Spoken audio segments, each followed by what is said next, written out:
good evening, dear friends. As the gentle glow of the cozy fireplace flickers in the background, I invite you to settle in and let the warmth of this moment envelop you. Tonight, we embark on a journey into whimsical worlds where imagination knows no bounds. As you relax, remember that this tranquility is the key to sweet dreams.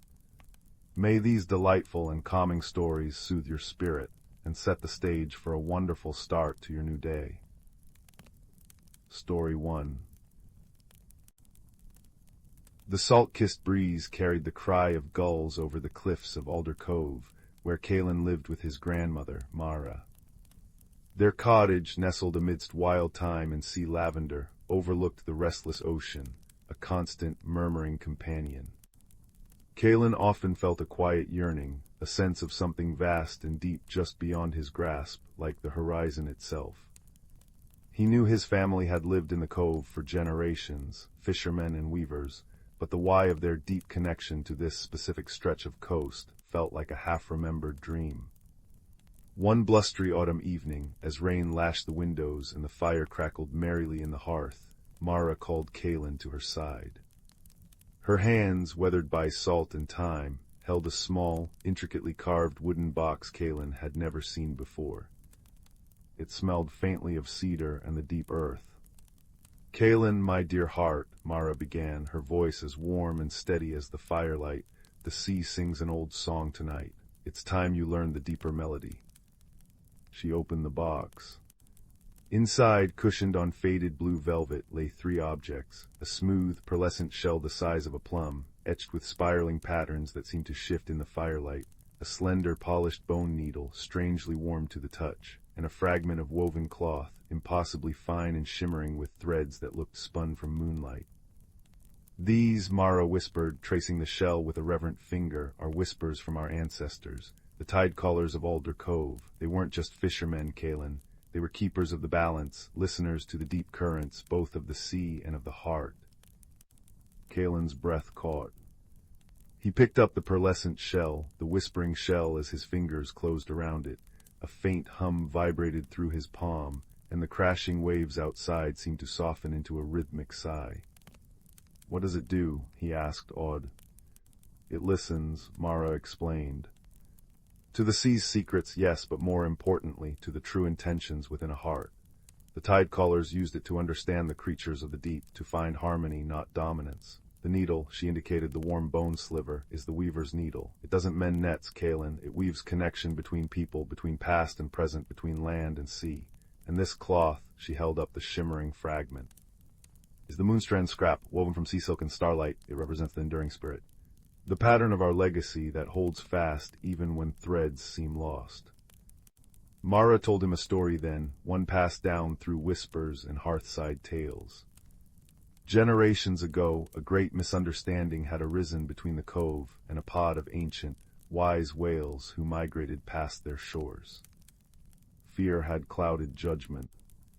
But the Tidecaller of that time, Kaelen's many times great-grandmother, had used the whispering shell.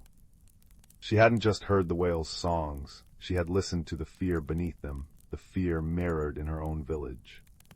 Using the weaver's needle, she didn't try to bind or trap, but to weave a new understanding, a shared intention for peace.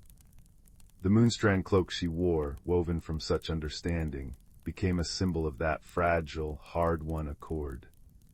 But the cloak was lost, Mara sighed, her gaze distant. "Only this scrap remains, and the true depth of the Tidecaller's ways. It faded, like footprints in the sand after a high tide. We became simply fishermen again, forgetting the listening, the weaving, the holding."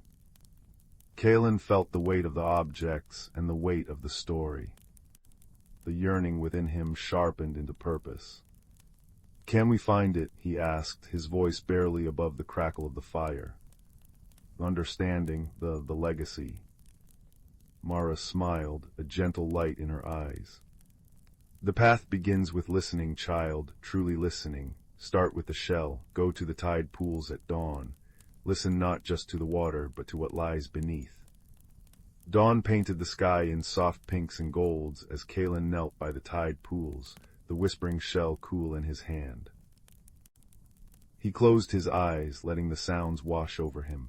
The gurgle of water retreating, the skitter of tiny crabs, the cry of oyster catchers. He listened deeper as Mara had taught him, letting go of his own thoughts. At first, there was only the symphony of the shore. Then faintly a new layer emerged, a low, thrumming anxiety from the cluster of anemones clinging to a rock, a skittish pulse from a small fish darting into shadow, a weary sigh from the kelp fronds swaying in the current. It wasn't words, but pure feeling. He understood the pools were stressed, over-harvested, their delicate balance fraying. He remembered the weaver's needle in his pocket. Weaving connection. He carefully gathered small stones and smooth pebbles, arranging them gently around the most exposed anemones, creating miniature breakwaters and shelters.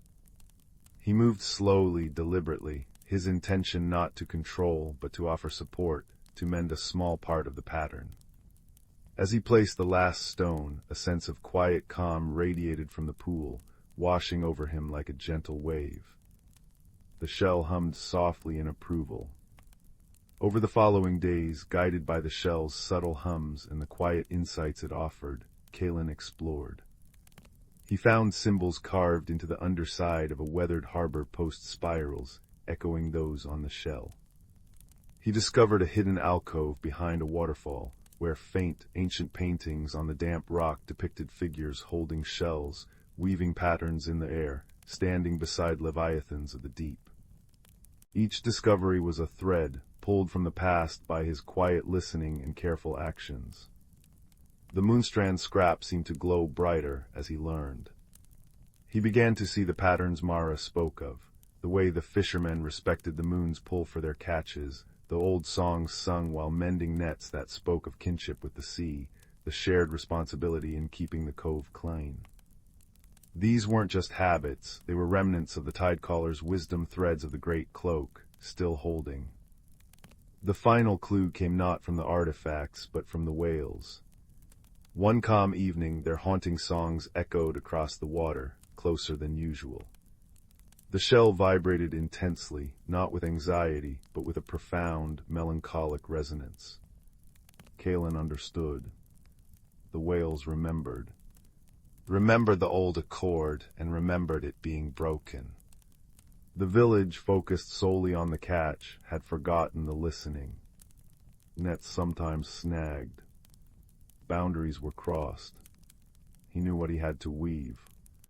He shared his discoveries with Mara, and together they spoke to the village elders.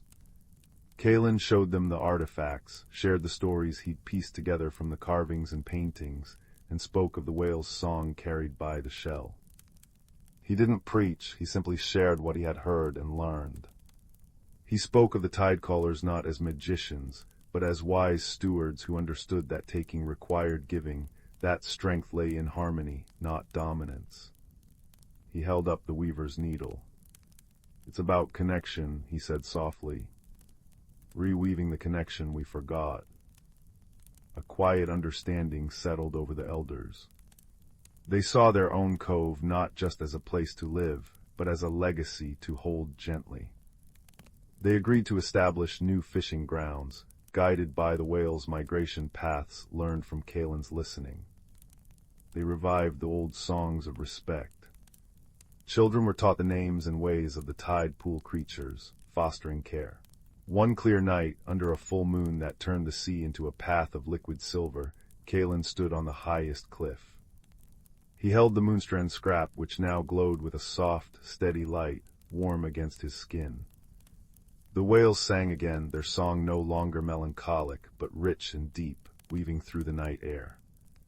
It wasn't a song of triumph, but of recognition, of a connection remembered.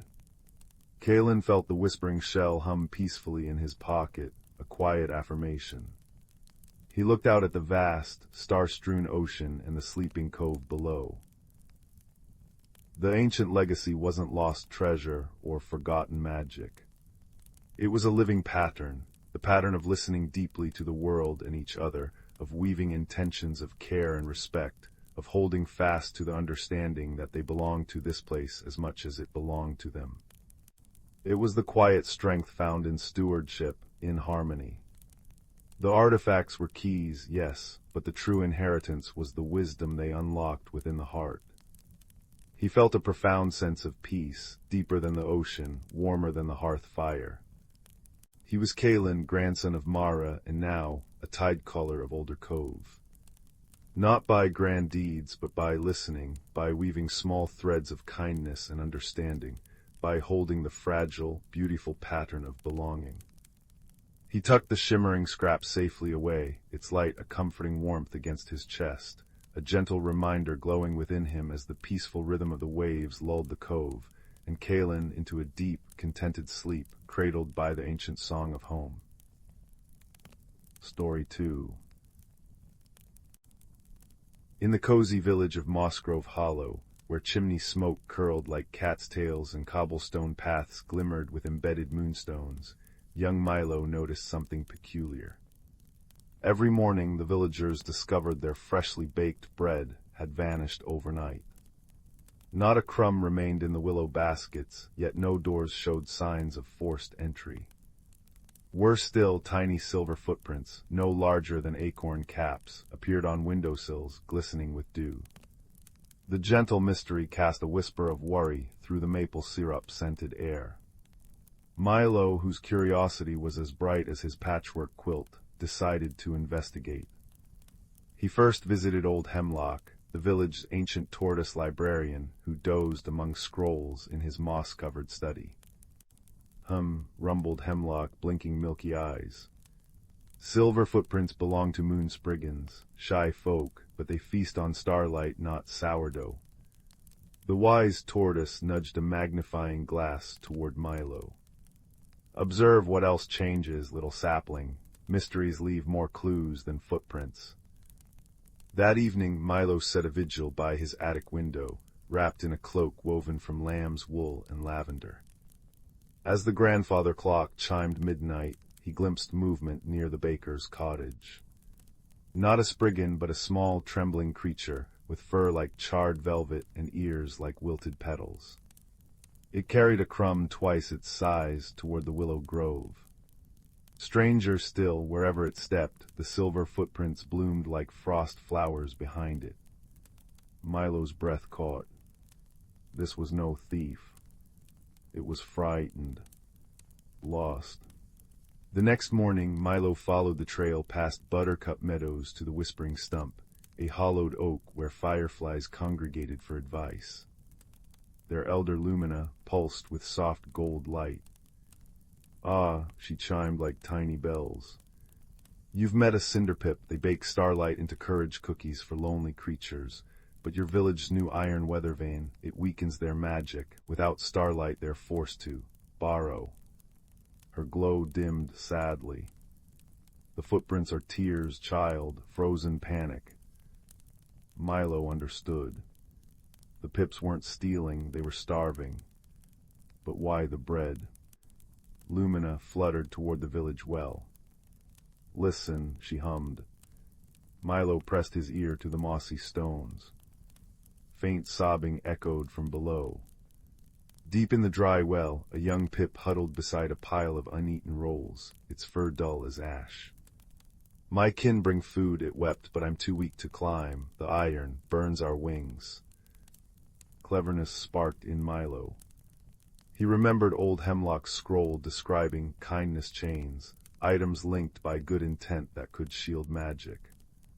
Racing home, he gathered wool mittens knit by grannies for orphans, a honeycomb shared by beekeepers each spring, and his own baby rattle carved by his grandfather. As twilight painted the sky mulberry, he lowered the chain into the well. The pip grasped it instantly, sighing as the iron's curse dissolved. But the true surprise came at dawn. The villagers gasped. Every doorstep bore a perfect, shimmering biscuit shaped like a crescent moon. Milo bit into one. It tasted of warm milk and constellations.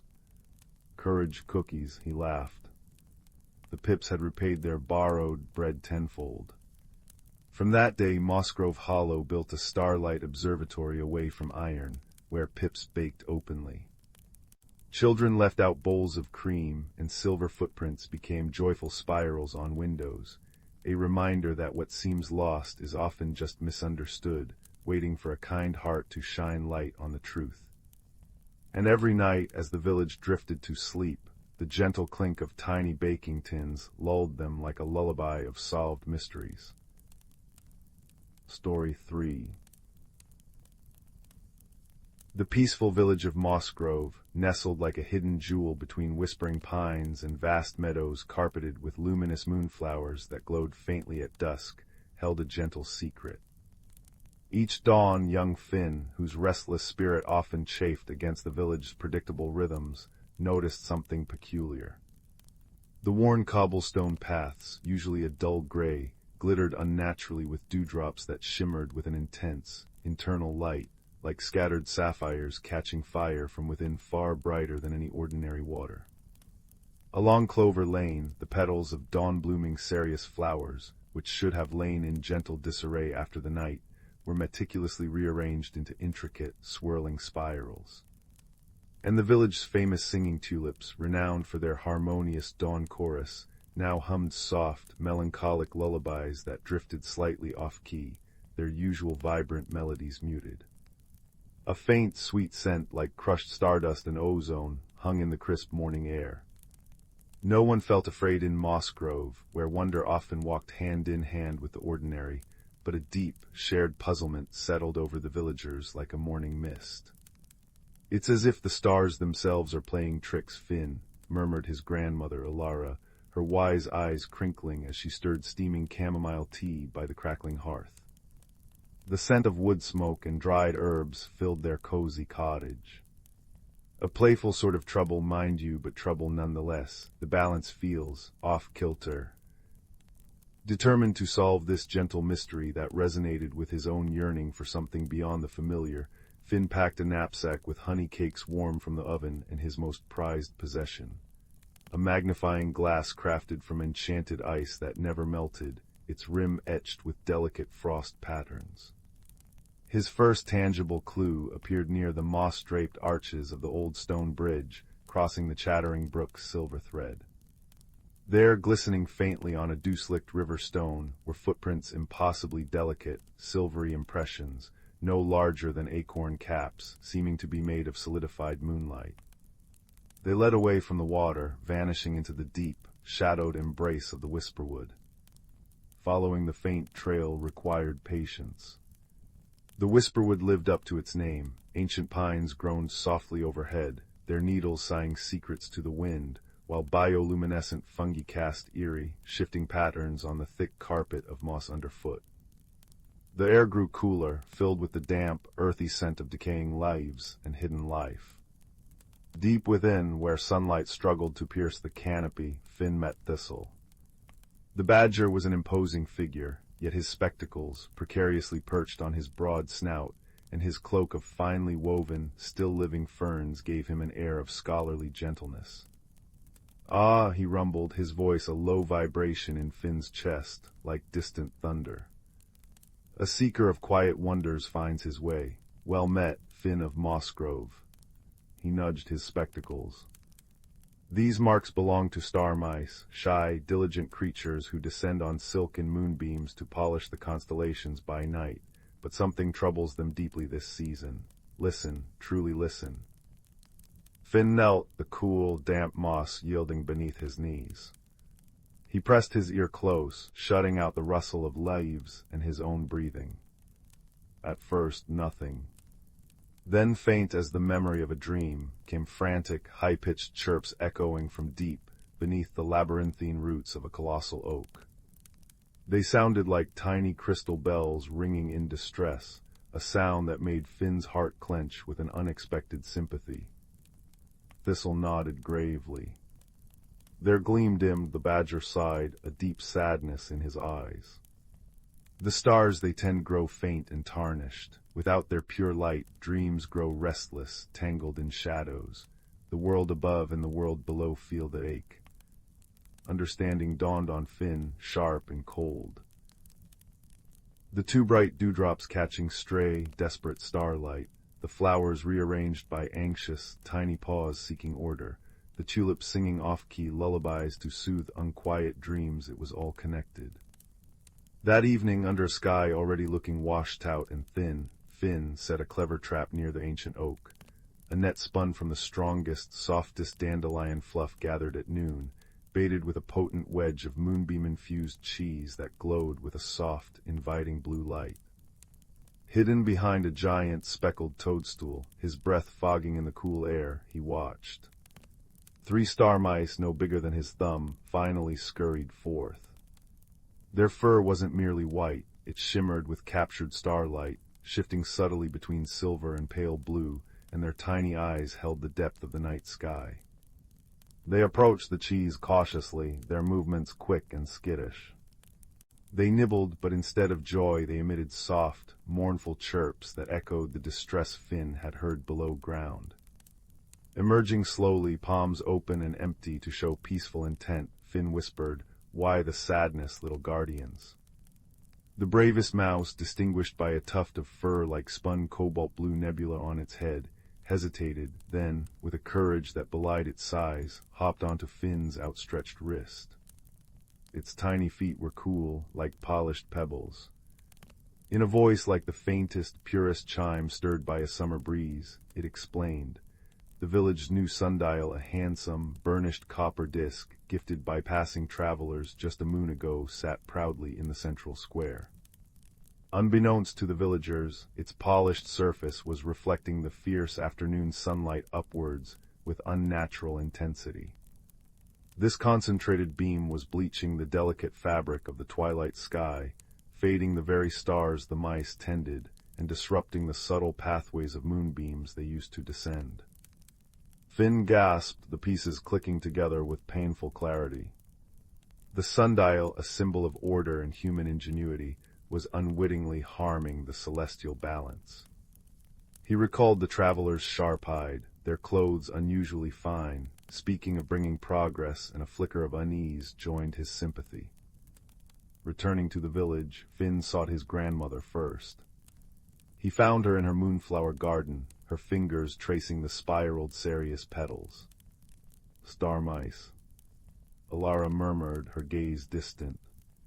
"My own grandmother spoke of them," Finn said. "They wove the threads of peaceful sleep, that sundial. It always felt too loud for Mossgrove, too bright." Her quiet confirmation solidified his resolve. With Thistle's guidance, the badger possessing an ancient knowledge of angles and celestial flows, Finn devised a solution. He gathered the villagers not with alarm, but with a shared concern for their home's gentle magic. He explained the Starmike's plight, the fading stars, and the restless dreams. Old Man Hemlock, the blacksmith with arms like gnarled oak, used his strength to carefully tilt the sundial just so, shifting its face away from the vulnerable western sky. Young Leela, the weaver's daughter, whose fingers were deft and patient, wove a curtain of living, quick-growing moon ivy, its leaves silver-veined and naturally light-diffusing over a frame erected beside the dial. As the sun dipped below the horizon, the ivy curtain blossomed with tiny, star-like white flowers, their subtle luminescence further softening any stray reflections. That night, as the first true, velvety darkness Mossgrove had known in weeks descended, a collective sigh seemed to rise from the village. Finn, Thistle, and Alara watched from the edge of the whisperwood. The star mice scampered up the newly grown moon ivy, their tiny forms glowing brighter with each step, like embers catching fire. They reached the top, and as they began their meticulous work, realigning the constellations with invisible tools, the night sky deepened, the stars blazing back to life with renewed vigor, not just bright, but rich, layered with colors unseen before. Below, the singing tulips in every garden burst into spontaneous, perfect harmony, a chorus of pure, resonant gratitude that washed over the village like a warm wave. And come dawn, the cereus petals along Clover Lane didn't just form spirals. They arranged themselves into a breathtakingly detailed map of the Milky Way, a silent guide woven in petals for dreamers embarking on peaceful journeys. Finn awoke the next morning to the comforting scent of baking bread drifting from the village ovens and the sight of ordinary, sparkling dewdrops catching the honest sunrise. Yet under his pillow, cool and pulsing with a soft, internal light, lay a tiny, perfectly formed acorn. Its shell was etched with minute constellations, and a single, captured star point gleamed at its tip, a star mouse's profound thank-you gift. And ever after, when villagers spotted an especially bright star, or traced the petal map of the Milky Way at dawn, or heard the tulips sing in perfect pitch, they'd smile, a warm knowing in their hearts. They understood shy, celestial guardians danced among those stars, polishing the night, keeping it gentle, kind, and woven through with the quiet magic that was the true heart of Moss Grove. The balance once threatened now felt deeper and sweeter than before. Story 4. Leo had always felt the woods behind his cottage held secrets. Not the kind whispered in village tales of goblins and witches, but a deeper, quieter magic that hummed beneath the rustle of oak leaves and the sigh of evening breezes. Every dusk, while his parents tended the hearth inside, Leo would sit on the mossy back step, cradling the small brass lantern his grandmother had left him. Its glass was foggy with age, and the flame inside flickered like a captured star, casting long, dancing shadows across the garden. "Light finds what's lost," she'd told him, her voice as soft as the lamplight itself. Even hearts. One cool autumn evening, as Leo lifted the lantern, something extraordinary happened. The flame flared suddenly, not with heat, but with a cool, silver radiance. It streamed like liquid moonlight, painting a shimmering path across the dew-kissed grass, vanishing into the dense thicket of hawthorn and beech trees where no path existed. Leo's breath caught. The air tasted of damp earth and wild mint, and a faint, melodic chime echoed from the woods, as if the trees themselves were ringing tiny bells. Without hesitation, he stepped off the porch and followed the light. The silver path guided him through gnarled roots that seemed to part willingly, and under low branches heavy with ivy. Then, abruptly, the forest opened into a clearing Leo had never seen, though he'd played in these woods all his life. Moonflowers bloomed with petals like spun glass, casting soft blue halos. Mushrooms glowed with gentle amber light, and the very air shimmered with drifting motes of gold. But at the clearing's center, tangled in a net of thorny vines that pulsed with an ugly, bruised purple light, whimpered a creature no taller than Leo's hand. It looked like a mouse woven from starlight and dandelion fluff, with wings like crumpled autumn leaves and eyes like polished river stones, wide with fear. It struggled weakly, its tiny light dimming as the thorny vines tightened. "Help," it piped, its voice like wind through reeds. "The gloom is stealing my shine." Leo knelt, heart pounding. "I'm Leo," he whispered. "What's the gloom?" With careful fingers, he began untangling the vines. They felt cold and slimy, leaching the warmth from his skin. "I'm Pip," the creature sniffled. "The gloom comes from the heartwood tree. It's sick, and its sadness is poisoning everything. I was fetching moonpetal pollen to help it when the shadows caught me." As the last vine fell away, Pip fluttered weakly onto Leo's palm.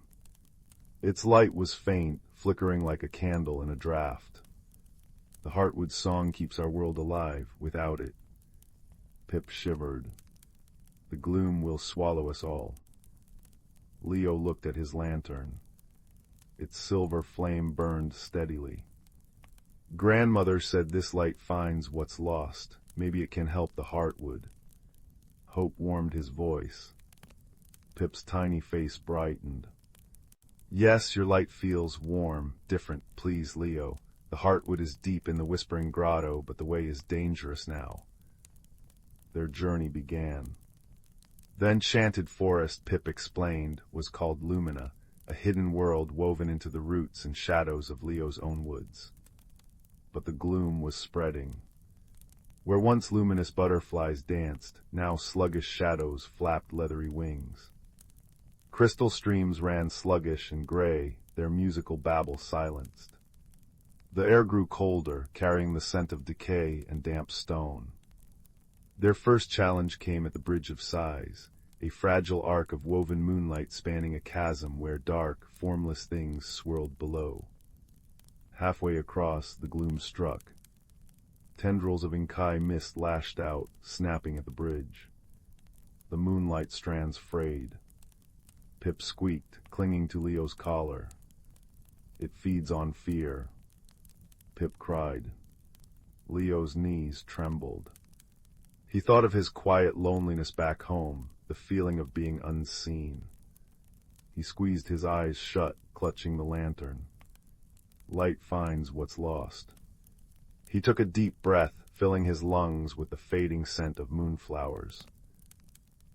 He thought not of fear, but of the steady warmth of his grandmother's stories, the crunch of autumn leaves underfoot, the hopeful flicker in Pip's eyes. He opened his eyes and raised the lantern high. "Be gone." His voice, though young, rang clear. The silver flame blazed, pushing back the misty tendrils. The bridge solidified, glowing brighter. They scurried across just as the last shadows hissed and retreated. Later in the Vale of Whispers, giant, sentient flowers with petals like velvet curtains blocked their path. Their sweet perfume turned cloying, threatening to lure travelers into an eternal sleep. "They're confused," Pip murmured sadly. "The gloom muddles their song." Leo remembered his grandmother humming to her wilting roses. He knelt beside the tallest bloom, its head drooping. Softly he began to hum the lullaby she'd sung him, a simple tune about brave little stars. The lantern's light pulsed gently in time. Slowly, the flower lifted its head. Its petals unfurled, releasing a cloud of harmless, glittering pollen instead of sleep dust. The other blooms swayed, their own faint, melodic hums joining Leo's song, clearing a path. Each trial deepened their bond. Leo learned Pip could sense shifts in the forest's energy, warning of hidden sinkholes of gloom or agitated rock sprites. Pip in turn marveled at Leo's steady courage and the lantern's strange, comforting power. "Human light is stubborn," Pip observed one night as they sheltered under a giant toadstool, sharing crumbs of sweet bark Leo had packed.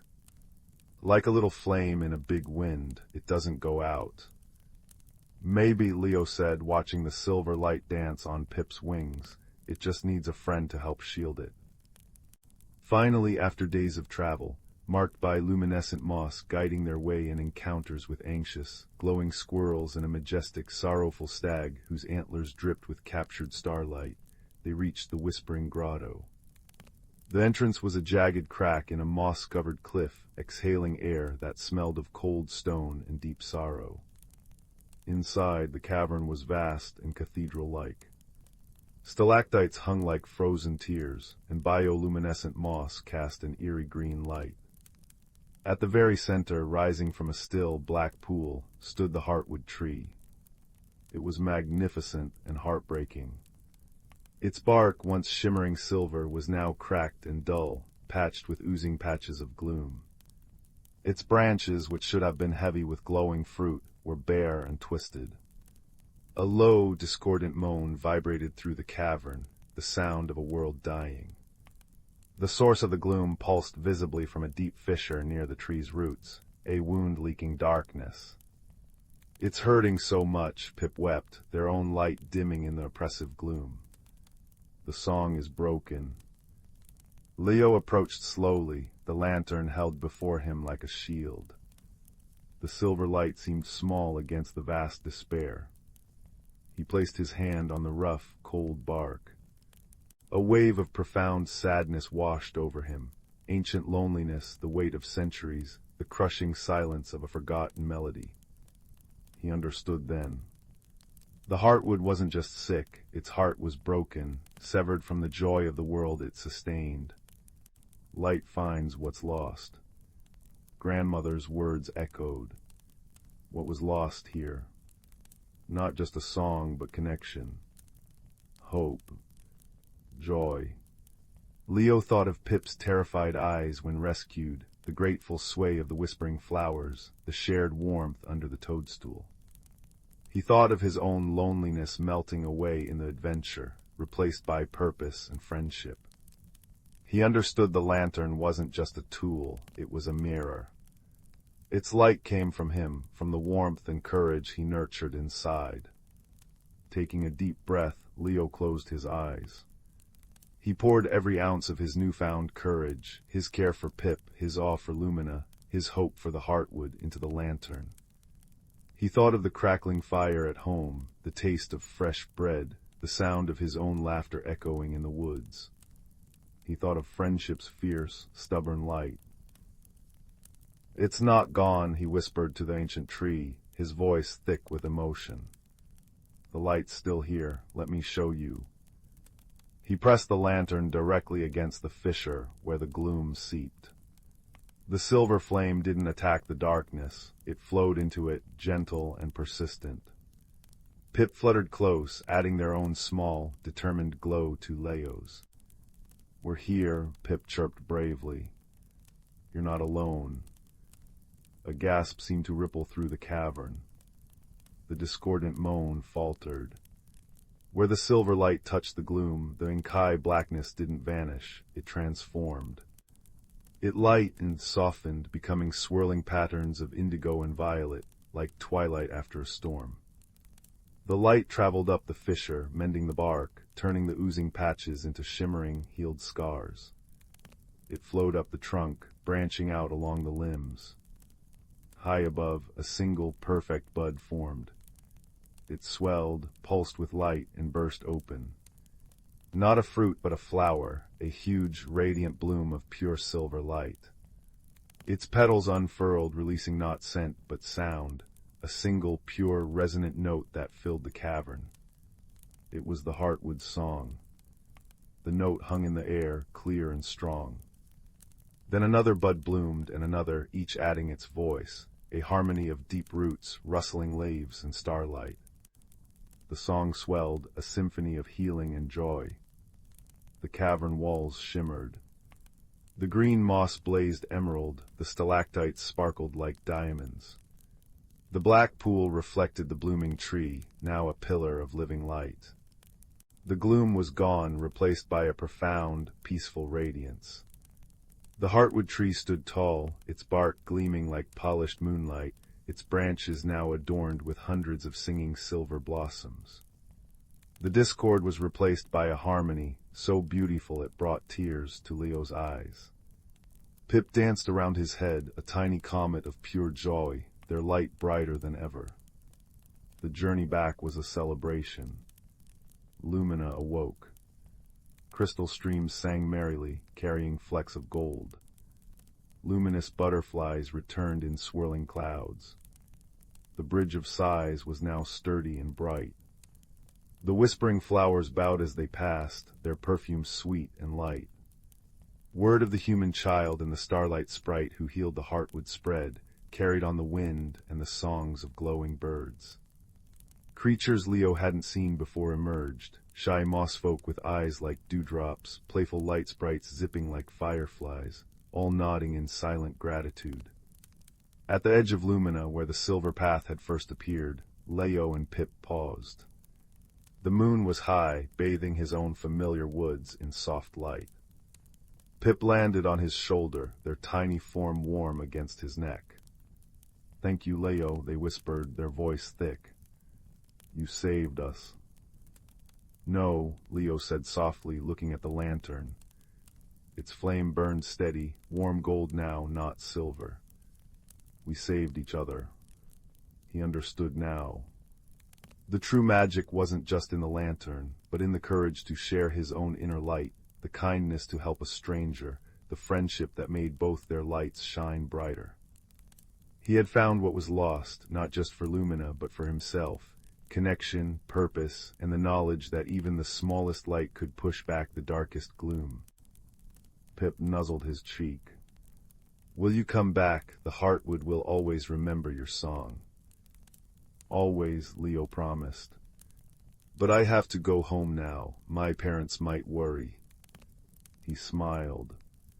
"And I have stories to tell, even if they won't quite believe them." Pip chuckled, a sound like tinkling bells. "Just listen to the woods, Leo, listen to the song, we'll be here." With a final, affectionate brush of a wing against his ear, Pip fluttered back onto the silver path, which began to gently fade. "Remember your light." Leo watched his friend vanish into the shimmering air. Then, holding the lantern high, its warm golden glow a beacon in the familiar darkness, he walked back towards the cottage. The woods felt different now. The rustle of leaves sounded like whispers of secrets shared. The scent of pine carried a hint of moon petals. He knew Lumina was there, just beyond sight, thrumming with life and song, a hidden world forever intertwined with his own. Inside, the cottage was warm. His parents looked up from their knitting and mending. "There you are, Leo," his mother smiled. "Out with your lantern again." Leo placed the lantern carefully on the mantel. Its flame flickered, warm and steady. "Yes," he said, a secret smile playing on his lips as he breathed in the scent of wood smoke and baking bread. He felt the lingering warmth of Pip's tiny body on his shoulder, the echo of the heartwood's song in his heart. He wasn't lonely anymore. The world was vast and full of hidden wonders, and he carried a piece of its magic inside him. A light that had faced the gloom and found friendship, a light that would always guide him home, and always remember the way back to the Whispering Grotto, where a tree sang with silver blossoms and a star-bright friend awaited his return. He climbed into his bed, the lantern's glow painting gentle patterns on the ceiling, a silent lullaby of courage, kindness, and the enduring magic of a shared light. As sleep claimed him, Leo knew the true adventure wasn't just in finding a hidden world, but in discovering the brave, luminous heart that had always been his own. And somewhere deep in the roots of the world, a tiny creature nestled in a moon petal, humming a tune about a boy with a lantern and the light that healed a tree, forever grateful for the friend who found the path. Story 5. The old cottage always smelled of cinnamon and wood smoke, especially on autumn evenings when Leo visited his grandfather. Outside, maple leaves danced in crimson spirals against the twilight, and the first stars blinked like scattered sugar crystals. Leo curled into the worn armchair by the hearth, watching flames lick the soot-stained bricks. Grandfather's voice was a low rumble, softer than the fire's crackle. "There's a story in these walls, boy," he said, tapping the hearthstone with his cane. "One that's been waiting for you."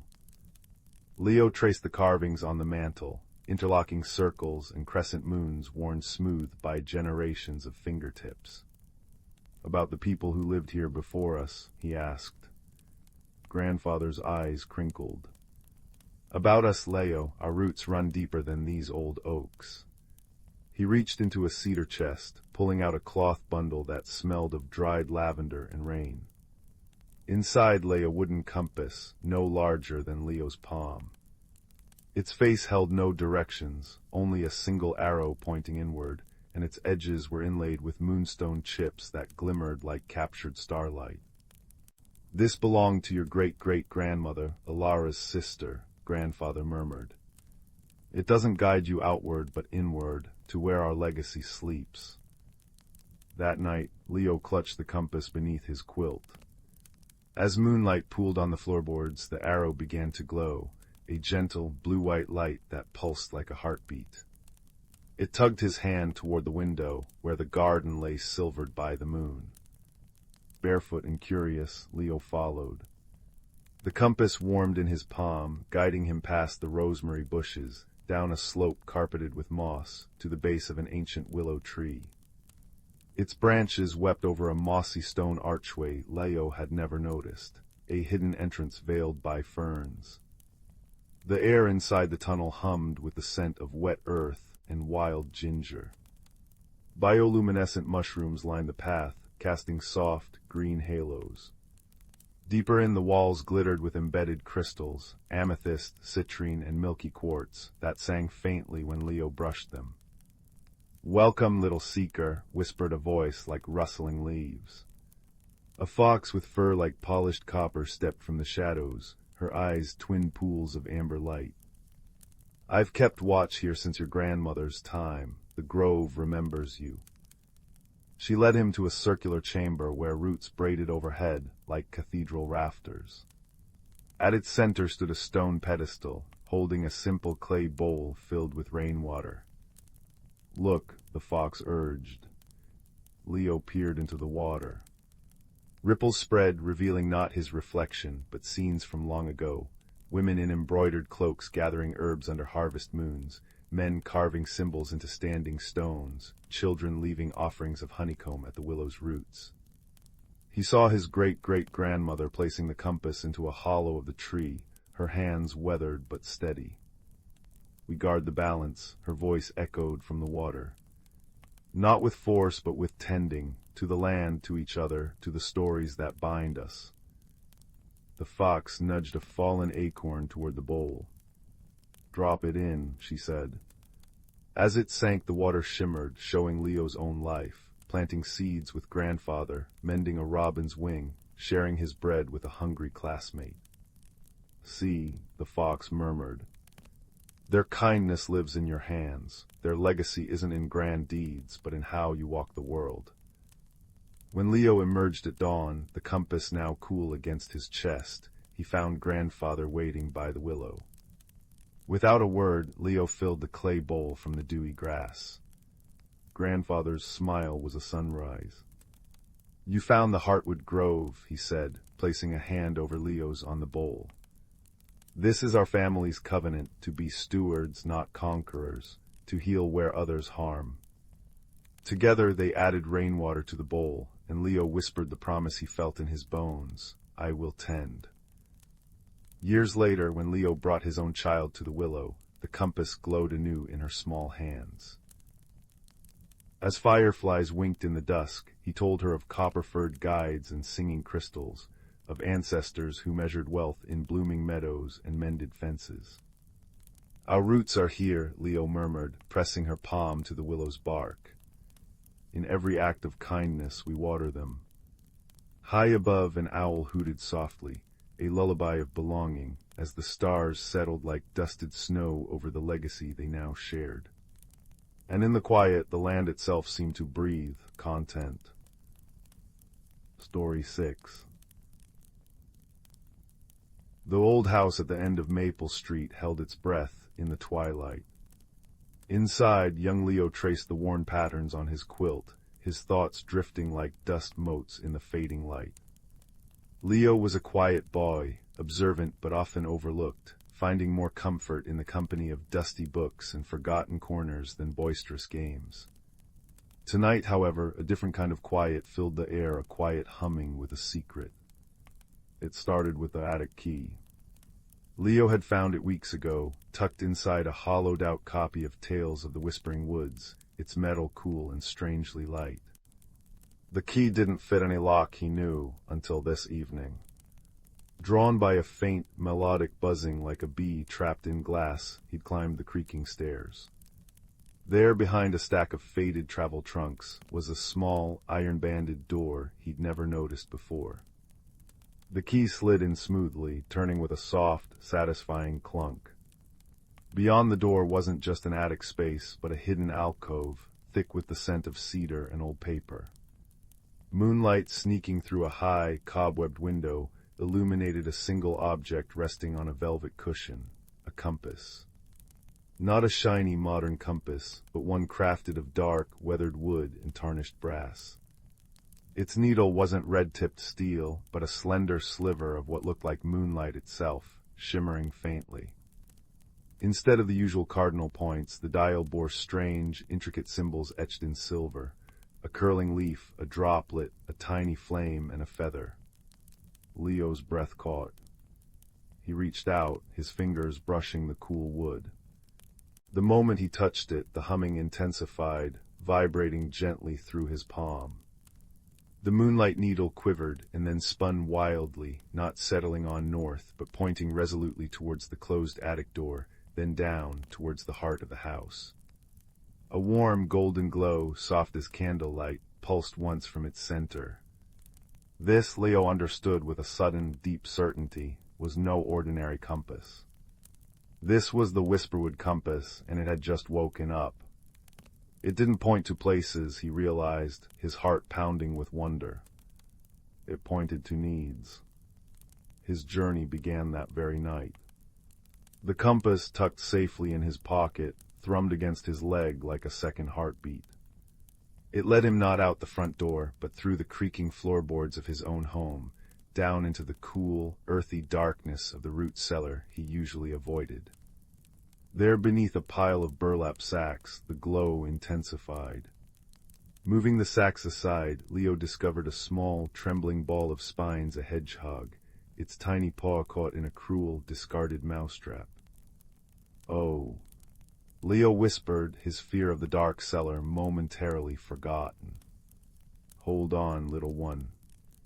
The compass pulsed warmly, bathing the frightened creature in its gentle light. With careful fingers, guided by the compass's reassuring hum, Leo gently pried the trap open, freeing the prickly paw. The hedgehog uncurled slightly, its bright, dark eyes fixed on Leo and the compass. Instead of darting away, it nudged Leo's hand with its cool nose. A small, shimmering acorn materialized at its feet. Thank you, a voice like dry leaves rustling, seemed to form in Leo's mind. I am Thorn, the compass found you, it needs tending. The heartwood glade is fading. Thorn nudged the acorn towards Leo. Keep it safe, we must journey. Leo, wide-eyed, picked up the acorn. It felt warm and vital in his palm. The compass needle spun again, now pointing out of the cellar, towards the moonlit garden and the vast expanse of the Whisperwood beyond his fence. The journey, both physical and deeply emotional, had truly begun. Leo, the quiet boy, felt a spark of courage ignite within him, fanned by the compass's warm glow and Thorn's unexpected trust. The Whisperwood at night was a symphony of shadows and silvered light. Ancient trees stretched skyward, their bark etched with stories older than time. Thorn scurried beside Leo, surprisingly swift despite his small size. The compass led them deeper, its light a steady beacon. Leo, usually hesitant, found his steps guided by an unfamiliar confidence. He noticed things he never had before, the intricate patterns on moth wings resting on ferns, the way moonlight painted liquid silver on spiderwebs, the deep, sweet scent of unseen night-blooming flowers.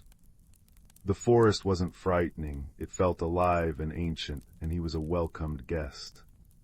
Soon the compass needle dipped towards a colossal oak, its branches like gnarled arms reaching for the stars. Perched on a low branch, silhouetted against the moon, sat a large, solemn owl. Its feathers were the color of storm clouds and ash, and its enormous eyes reflected the compass's glow like twin moons. Huo comes seeking the glade with the awakened guide. The owl's voice was deep and resonant, vibrating through the still air. Leo, the boy whispered, holding the compass aloft. Its light flared gently. And Thorn, the heartwood glade is fading. We need to help. The owl tilted its head, studying Leo intently. Huo indeed, few humans feel the compass's call, fewer still answer with kindness in their hearts like freeing Thorn. I am Orin, keeper of the sky paths. The glade fades because the connection weakens. The threads that bind the forest's heart to the world of things are fraying. Orin fluttered down, landing silently beside them. He was much larger up close, but his presence was calming, not intimidating. The compass seeks the weaver, we must find Badger. The journey continued, Orin gliding silently above the canopy, Thorn a determined shadow at Leo's feet, and Leo following the warm pulse of the compass. They traversed moss-covered paths soft as velvet, crossed streams chuckling over smooth stones, and navigated thickets where thorny branches seemed to courteously part before the compass's light. Leo felt his quiet observation turning into active understanding. He learned to listen to the forest's subtle sounds, to feel the shift in the air, to trust the compass's gentle guidance. He wasn't just walking, he was becoming part of the Whisperwood's rhythm. They found Badger at dawn, in a sun-dappled clearing near a burrow entrance half hidden by ferns. Badger was stout and sturdy, her fur striped gray and white, her eyes kind but deeply worried. She was digging frantically near the base of a young sapling that looked sickly and pale, its leaves drooping. "Badger," Thorn squeaked. "We brought help." The compass woke. Badger paused, her snout dusty, her eyes widening at the sight of Leo and the glowing compass. "Oh, the awakened guide, and Orin, thank the roots you've come." Her voice was warm and earthy, thick with concern. "See the sapling, it's connected to the Heartwood Glade's anchor. Its roots are tangled in something cold, something that shouldn't be here." She pointed a claw towards the base of the sapling. Leo crouched down. Woven around the delicate roots, almost invisible, were thin strands of something metallic and gray, cold to the touch even in the morning sun. They pulsed with a faint, sickly light. "Iron threads," Badger rumbled. "Forgotten, discarded things, they poison the connection." Here was the challenge. The threads were strong, woven tight. Thorn tried nibbling, but yelped as the cold metal shocked his tiny teeth. Orin tried tugging with his beak, but the threads were too fine and numerous. Badger tried digging deeper, but the threads seemed to burrow further. Force wouldn't work. They needed wisdom. Leo sat back on his heels, the compass warm in his hand. It hummed softly, its needle pointing not at the threads, but at the sickly sapling itself. He remembered Thorn's shimmering acorn, still warm in his pocket. He remembered the symbols on the compass: leaf, droplet, flame, feather. The leaf growth. The droplet life. The flame perhaps energy. The feather lightness. Connection. "The compass doesn't just point to needs," Leo said slowly, thinking aloud. "It shows what's needed for the need." He looked at the sapling, at the cold iron choking its roots. It needs life. It needs warmth. It needs connection. He looked at his companions. "Thorn, your acorn, it feels alive." "Orin, you see paths, connections in the sky." "Badger, you understand the earth, the roots. Maybe together." He took the shimmering acorn from his pocket. Its warmth intensified near the sapling. "The compass showed me the life. Maybe this acorn holds the life." He placed the acorn gently against the sapling's trunk. It pulsed with a soft, green light. Orin, understanding, spread his wings wide, not to pull, but to gently fan the air around the sapling, creating a soft breeze that whispered of open skies and distant journeys. Badger placed her strong paws firmly on the earth beside the roots, closing her eyes, humming a deep, rumbling song that seemed to make the ground vibrate comfortingly. Thorn curled up near the acorn, his small body radiating quiet, steadfast courage. Leo held the Whisperwood compass against the iron threads. He didn't pull. Instead, he focused all his thoughts on warmth, on life, on the vibrant green of the forest, the cool touch of water, the gentle heat of the sun, the softness of moss. He thought of the kindness that freed Thorn, the wisdom of Orin, the steadfast care of Badger. He poured his newfound connection to the woods into the compass. The compass responded. Its soft golden glow intensified, flowing like liquid sunlight over the cold iron threads. Where the light touched, the metallic gray didn't melt or break, but softened. It shimmered, lost its harshness, and began to unweave itself, dissolving into tiny specks of harmless, glittering dust that drifted away on Orin's gentle breeze. The sickly light within them flickered and died. As the last thread vanished, the shimmering acorns sank into the sapling's bark. A wave of vibrant green energy surged up the trunk. The pale leaves flushed with health, unfurling strong and supple. A sigh seemed to ripple through the entire Whisperwood, a sigh of relief and renewed vitality. The compass in Leo's hand glowed with a steady, contented warmth, its moonlight needle pointing calmly towards the heart of the forest. The Heartwood Glade, when they reached it, was a place of breathtaking beauty. Ancient trees formed a protective circle around a pool of crystal-clear water that reflected the sky. Moss, thick and emerald green, carpeted the ground, and flowers like tiny stars bloomed in the dappled sunlight. The air hummed with pure, peaceful energy. The fading had stopped, the glade pulsed with life, stronger than ever. Badger nuzzled Leo's hand.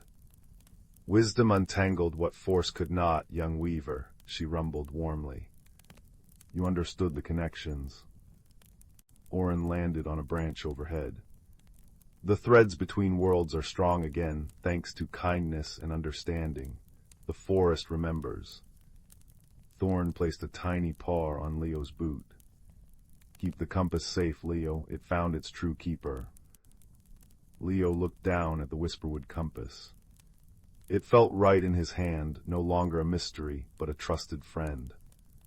He wasn't just the quiet boy anymore.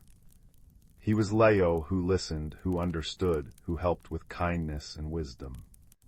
The journey hadn't just changed the forest, it had changed him, filling his quiet heart with a deep sense of belonging and quiet strength. The walk back through the Whisperwood felt different. The sunlight filtering through the leaves was warmer, the birdsong sweeter. Leo knew the path home, guided now by memory and the compass's contented hum. He slipped back into the old house on Maple Street as the first stars began to peek out. The hidden alcove door closed softly behind him, the key turning easily. Later, tucked back into his bed, the quilt pulled up to his chin, Leo held the Whisperwood compass. It was dark wood and cool brass again, the moonlight needle still. But as he closed his eyes, he felt its gentle warmth against his chest, a steady, comforting pulse like a heartbeat shared with the ancient woods. He knew the magic wasn't gone, it was resting, waiting. And he knew with a certainty as deep as roots that whenever a true need arose, whether in the world of things or the Whisperwood's heart, the compass would wake, and its gentle light would show the way, guided by kindness, wisdom, and the quiet strength of friendship. The scent of cedar and damp earth lingered softly in the room, a comforting reminder of secrets held and wonders shared, as Leo drifted into a deep, peaceful sleep, the compass a silent guardian beneath the quilt. Story 7. The ancient forest of Whisperwood breathed. Not the shallow breaths of hurried creatures, but a deep, slow rhythm that pulsed through moss-carpeted earth and soared into the canopy where leaves whispered secrets to the stars. Here, where sunlight dripped like liquid gold through emerald leaves and twilight painted the air with violet shadows, the veil between the seen and unseen was gossamer thin. Creatures most humans dismissed as figments of imagination lived quiet, purposeful lives, bound by an ancient pact of balance. Among them was Finn, a young pine marten with fur the color of polished chestnuts and eyes like dark, curious pools. He lived in the hollow of a wise old oak named Grandfather Root, whose gnarled bark held the memories of centuries. Finn's days were filled with the scent of damp earth after rain, the taste of sun-warmed berries, and the gentle symphony of the forest, the rustle of vole families beneath ferns, the distant tap-tap-tap of woodpeckers, the sighing chorus of the trees themselves. Whisperwood thrived under the watchful guardianship of the season song, a delicate, crystalline weather vane shaped like a spiraling leaf, perched atop the highest branch of Grandfather Root. It wasn't metal, but spun moonlight and solidified dew, humming faintly with the power of the turning year. It was tended by Ilara, an ancient barn owl whose feathers held the silvery sheen of frost, and whose amber eyes held the depth of forgotten pools. She spoke rarely, her voice a soft rustle of dry leaves, but her wisdom was the forest's compass. One crisp autumn morning, Finn noticed something amiss. The air, usually sharp with the scent of decaying leaves and wood smoke from distant hearths, a comforting smell carried on the breeze, hung strangely still. The vibrant reds and golds of the maple leaves seemed muted, clinging stubbornly to the branches instead of performing their joyful, swirling dance to the forest floor. The squirrels, usually frantic with nut gathering, moved sluggishly, their chattering subdued. Worse, the familiar, comforting hum of the season song was silent. Finn scampered up grandfather root, his claws finding familiar grooves in the bark. "Alara," he called softly, emerging onto the broad branch where the season song rested. The owl was there, her great head tilted, her gaze fixed on the silent crystal. It looked dull, its usual inner light dimmed, the delicate leaf frozen mid-spin. "Ah, young Finn," Alara murmured, her voice barely louder than the wind through the pines. "The song has ceased, the turning stutters." "But why?" Finn asked, his nose twitching with concern. He could feel the wrongness now, the air tasted stale, the comforting chill of approaching winter absent, replaced by a listless coolness. "The balance is strained," Alara explained. "Somewhere the natural flow is blocked, the forest holds its breath, the season song responds to the harmony within, the seamless flow of life and decay, growth and rest. When that harmony falters, so does the song and so do the seasons." Finn remembered stories Alara had told him during long winter nights, nestled deep in grandfather Root's hollow. Stories of the moss weavers, tiny, shy beings who lived deep within the damp heart of the forest, tending the underground springs and ensuring the pure water flowed freely. They were the keepers of the forest's veins. And stories of the stone singers, ancient badgers who dwelled near the whispering stones, great monoliths that resonated with the earth's deep song, grounding the forest's magic. "If the balance is broken," Finn said slowly, recalling Alara's lessons, "we must find where the thread is frayed. Could it be the moss weavers or the stone singers?" Alara dipped her head in approval. "Wisdom stirs in you, young guardian, seek them. Listen to the forest's whispers, it will guide you. But remember, harmony is restored not by force, but by understanding and gentle mending." Thus began Finn's journey. He first traveled down, deep into the cool, shadowed gullies, where the air smelled perpetually of rich loam and cool stone. Giant ferns unfurled like green banners, dripping with moisture. He found the moss weaver's village not by sight, but by sound, a soft, rhythmic pattering like gentle rain on leaves.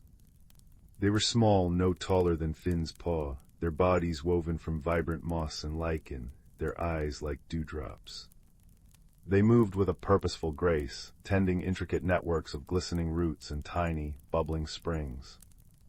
"Hail, Finn of the Oak," their elder fern whisper greeted him, her voice like water trickling over pebbles. "We feel the stillness, the springs run clear, but the pressure, it feels weak, distant, as if the deep earth song is muffled." The moss weavers confirmed their waters flowed, but the vital force behind them felt diminished. The problem lay deeper.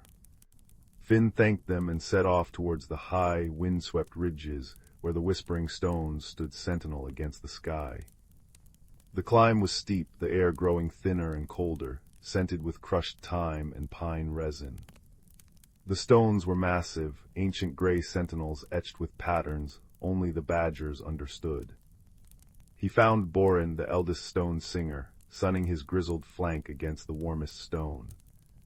Borin's eyes, deep-set and knowing, opened as Finn approached.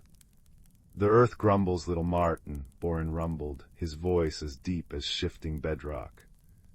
"A vibration is missing, like a string snapped on a great lute. The stones feel the discord. It echoes from the valley below, near the old tarn." The old tarn was a deep, still pool nestled in a forgotten fold of the forest, fed by an underground spring connected to the moss weaver's network and resonating with the stone singer's deep harmonics. It was a place of quiet power, rarely visited. Following Borin's directions, Finn descended into the secluded valley. The air here was unnaturally silent, the usual bird calls absent. The surface of the old tarn was mirror smooth, reflecting the listless gray sky. But as Finn approached the water's edge, the scent hit him, not the clean, mineral smell of deep water, but a faint, cloying odor of decay. And there, near the bank, partially submerged, lay the source of the blockage. A great limb from a lightning-struck sycamore had fallen across the narrow channel, where the spring water bubbled up into the tarn. Worse, tangled within its broken branches, was a mass of thick, choking vine strangler's grip, a fast-growing parasite usually kept in check by woodpeckers and browsing deer. The vines had wrapped tightly around the limb and the banks, forming a dense, living dam. The pure spring water was struggling to seep through, its vital flow choked.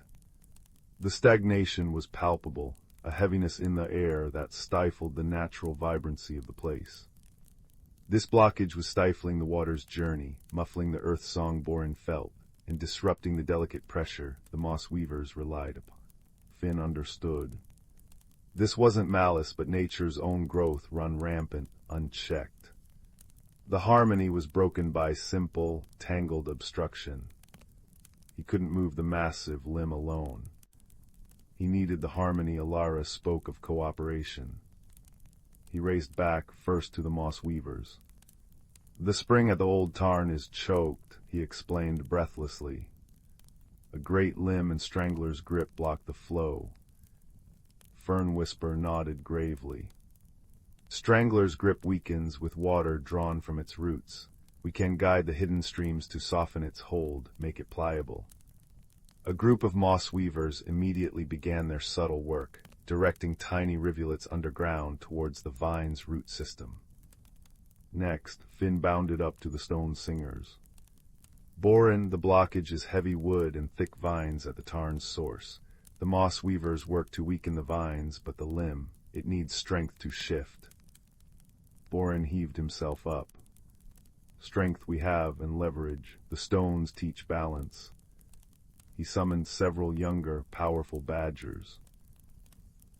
"We go to move what must be moved." Finally, Finn sped back to Grandfather Root. "Alara, we found it, but we need music, the stone's song, something to help guide the flow once it's free." Alara's eyes gleamed. "The season song waits, but the forest's own voice can stir it. Call the wind dancers." The wind dancers were a family of red squirrels, known for their incredible leaps and chattering songs that seemed to ride the breeze. Finn found them high in a beech tree. "The forest needs your song," he called. "Sing the song of flowing water and turning leaves at the old tarn. Help wake the season song." Intrigued and eager to help, the squirrels chattered excitedly and raced through the treetops towards the tarn. By the time Finn arrived back at the choked pool, a gentle collaboration was unfolding. The moss weavers had worked their magic. The thick vines, though still tangled, looked less vibrant, more pliable.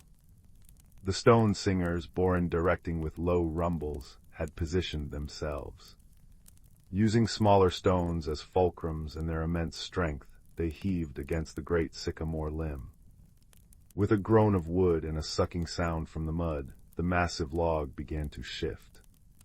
The tangled mass of vines stretched and snapped in places, loosening their death grip. As the blockage yielded, a gurgle, then a rush, echoed from the spring mouth. Clear, cold water, held back for too long, burst forth with renewed vigor, swirling around the broken vines and washing over the bank. The scent of decay lifted instantly, replaced by the clean, sharp smell of oxygenated water and wet stone. At that moment, the wind dancers arrived. Perched on branches overlooking the newly flowing channel, they began their song.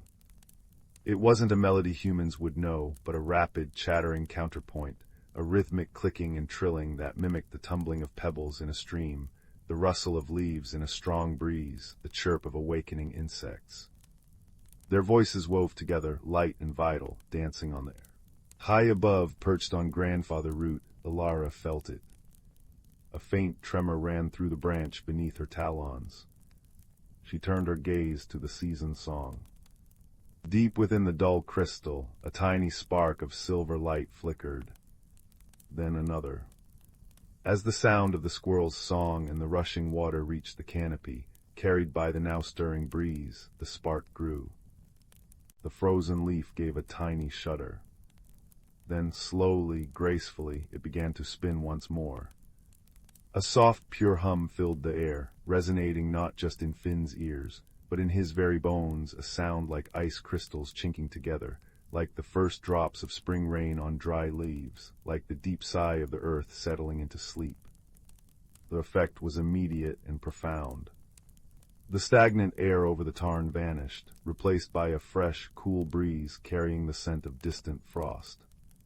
High above, a maple leaf finally released, detached, and began its long, spiraling descent, a vibrant splash of crimson against the greening pine needles. A woodpecker resumed its rhythmic tapping, clear and strong. Squirrels in the distance resumed their frantic, joyful gathering. Harmony flowed back into Whisperwood. Finn stood by the now clear, chuckling waters of the old tarn, watching the moss weavers gently guide stray vines away from the bank, the stone singers rumbling contentedly as they surveyed their work, and the wind dancers leaping through the branches, their song now one of pure celebration.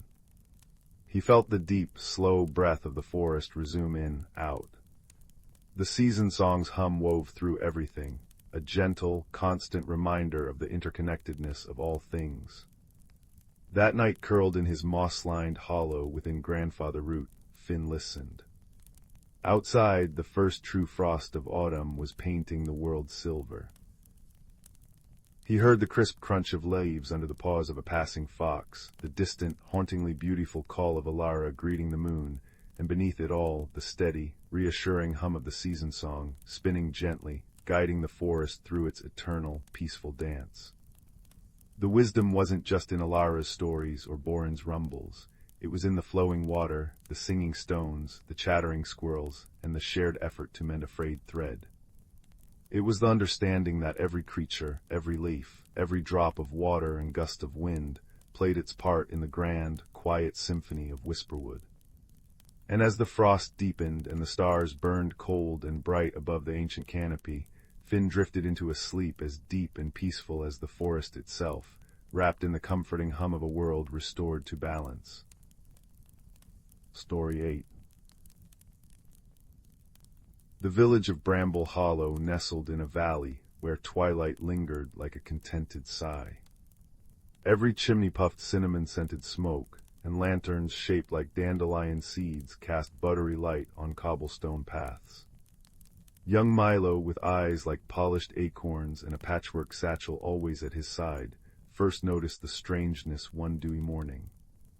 Overnight, every front gate in the village had sprouted identical clusters of moon-pale mushrooms not harmful, but perfectly circular, glowing faintly as if storing starlight. Like tiny fairy tables.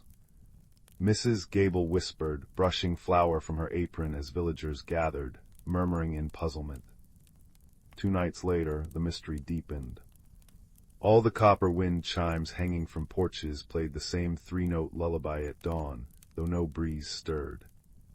Old Man Hemlock's prize-winning sunflowers now faced west instead of east, their golden heads bowed as if sharing a secret. A gentle unease settled over Bramble Hollow. "It's not mischief," declared Milo, tracing a glowing mushroom cap with his fingertip. "It feels thoughtful, like someone's trying to say hello but forgot how." Milo decided to solve the riddle. That evening he packed his satchel with a honey cake wrapped in wax paper, a woolen blanket, and his most important tool, Grandfather's magnifying glass, its brass rim warm with memory. He nestled beneath the ancient whispering willow by the duck pond, its leaves sighing advice only patient ears could hear. As moonlight silvered the pond, ripples formed without wind, swirling into intricate spirals. Suddenly, a small creature emerged no taller than Milo's hand with skin like river-smooth pebbles and hair of woven reeds. It carried a hollowed acorn cup, dipping it delicately into the water. Milo held his breath. A water nymph. Grandfather's stories were true. The nymph froze, eyes wide as dewdrops. Milo slowly unwrapped the honey cake, breaking off a crumb and placing it on a lily pad. The nymph tilted its head, then skated across the water to claim it.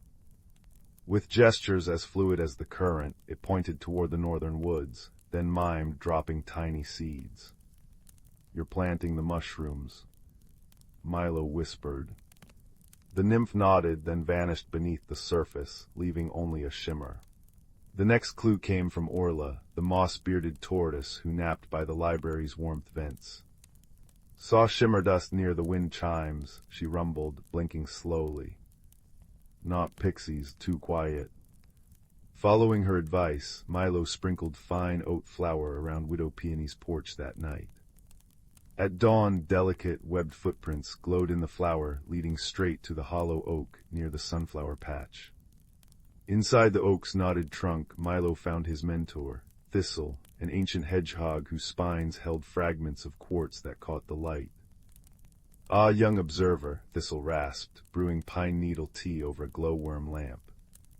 "You seek the pattern weaver. She's shy, that one. Came from the crystal caves after the great rumbling shifted her home." Thistle explained the nymph was only helping a lonely friend who adored Bramble Hollow's cozy order, but didn't understand human ways. She rearranges things to make them more beautiful, by her lights. Armed with understanding, Milo prepared. He left gifts where the footprints appeared, a smooth blue marble by the wind chimes, a spool of silver thread near the sunflowers. That night, under a plum-colored sky, he saw her. Perched on a sunflower, a tiny figure with moth-wing sleeves hummed softly. As her fingers brushed a wind chime, it chimed the same 3 notes a melody Milo suddenly recognized as the village's bedtime bell. She was copying what she loved. "Hello," Milo whispered, holding out a mushroom-capped plate with a single blueberry. The sprite, her skin like opal, eyes like liquid amber, gasped but didn't flee. "Your patterns are lovely," Milo said gently. "But our gardens, they're like stories we've written ourselves." He sketched Bramble Hollow's map in the soil, showing how each garden was cherished just as it was. The sprite, whom he learned was named Lumina, trembled. "I only wanted to help the pretty sounds and colors stay," she chimed in a voice like tinkling ice. The solution came at dawn's first blush. Milo gathered the villagers. "Lumina needs a place to weave her patterns," he announced. In the communal meadow, children offered smooth stones, gardeners donated seeds and misses, Gable baked seed cakes. Together they built Lumina a glittering mosaic courtyard, stones arranged in spiraling constellations, wind chimes tuned to her lullaby, and soil where moon mushrooms could glow freely. Lumina wept shimmering tears that sprouted into tiny, glowing flowers. "You made me a story," she whispered to Milo. Now, Bramble Hollow's twilight hums with new magic. Lumina's mosaics shift daily, telling tales of starlight and deep earth. The wind chimes sometimes play her lullaby just for sweet dreams, and sunflowers turn to watch children's laughter dance across the meadow. And every night, as Milo drifts to sleep, he sees a tiny opal hand placing a perfect, glowing mushroom cap on his windowsill, a silent thank you glowing in the dark, a secret shared between friends under the watchful, kind stars. All is calm, all is understood, and Bramble Hollow dreams on, cozier than ever before.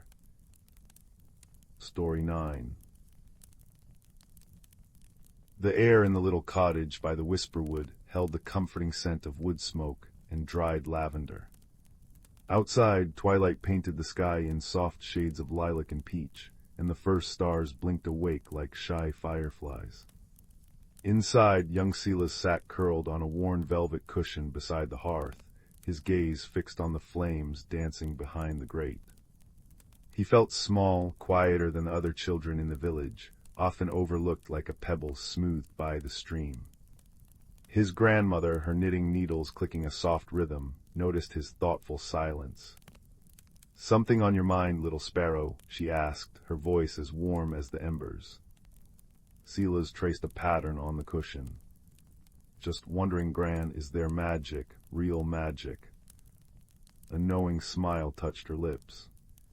"Oh, more than you know, child," Sometimes it's not in grand flashes, but in quiet whispers and hidden corners, like the whisperwood itself. They say deep within its heart, secrets bloom under the moon.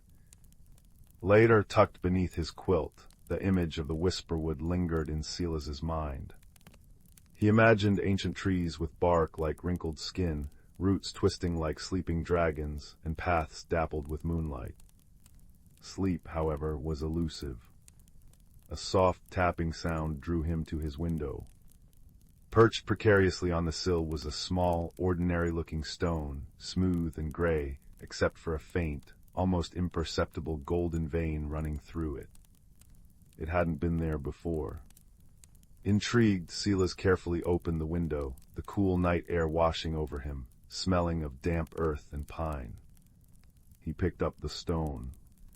It was surprisingly warm against his palm, radiating a gentle, comforting heat.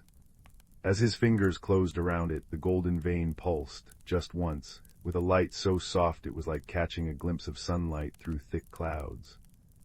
Then it faded, leaving the stone cool and inert again.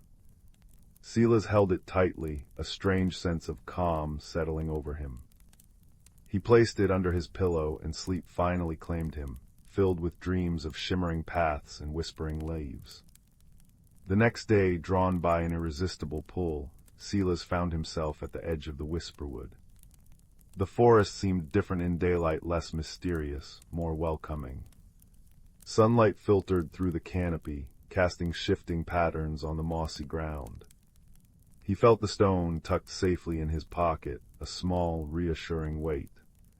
Following a path barely wider than a rabbit trail, he ventured deeper, the sounds of the village fading, replaced by the rustle of unseen creatures, the chirp of crickets, and the sighing of the wind through the branches. He walked for what felt like hours, the air growing cooler and sweeter. He paused to drink from a crystal-clear brook, the water icy and tasting faintly of mint. That's when he saw it, a curtain of shimmering, silvery ivy cascading down a massive, ancient oak. It wasn't like any ivy he'd ever seen. It seemed woven from moonlight and spider silk. The stone in his pocket grew warm again. Hesitantly, Silas reached out. As his fingers brushed the silvery strands, they parted silently, revealing not the solid trunk of the oak, but an opening, a doorway framed by glowing roots. Heart pounding with a mix of fear and wonder, Silas stepped through. He gasped. He stood on the edge of a hidden glade bathed in perpetual twilight. Gigantic mushrooms, their caps glowing with soft blues, greens, and pinks, stood like sentinels. Luminescent moss carpeted the ground, radiating a gentle, ethereal light.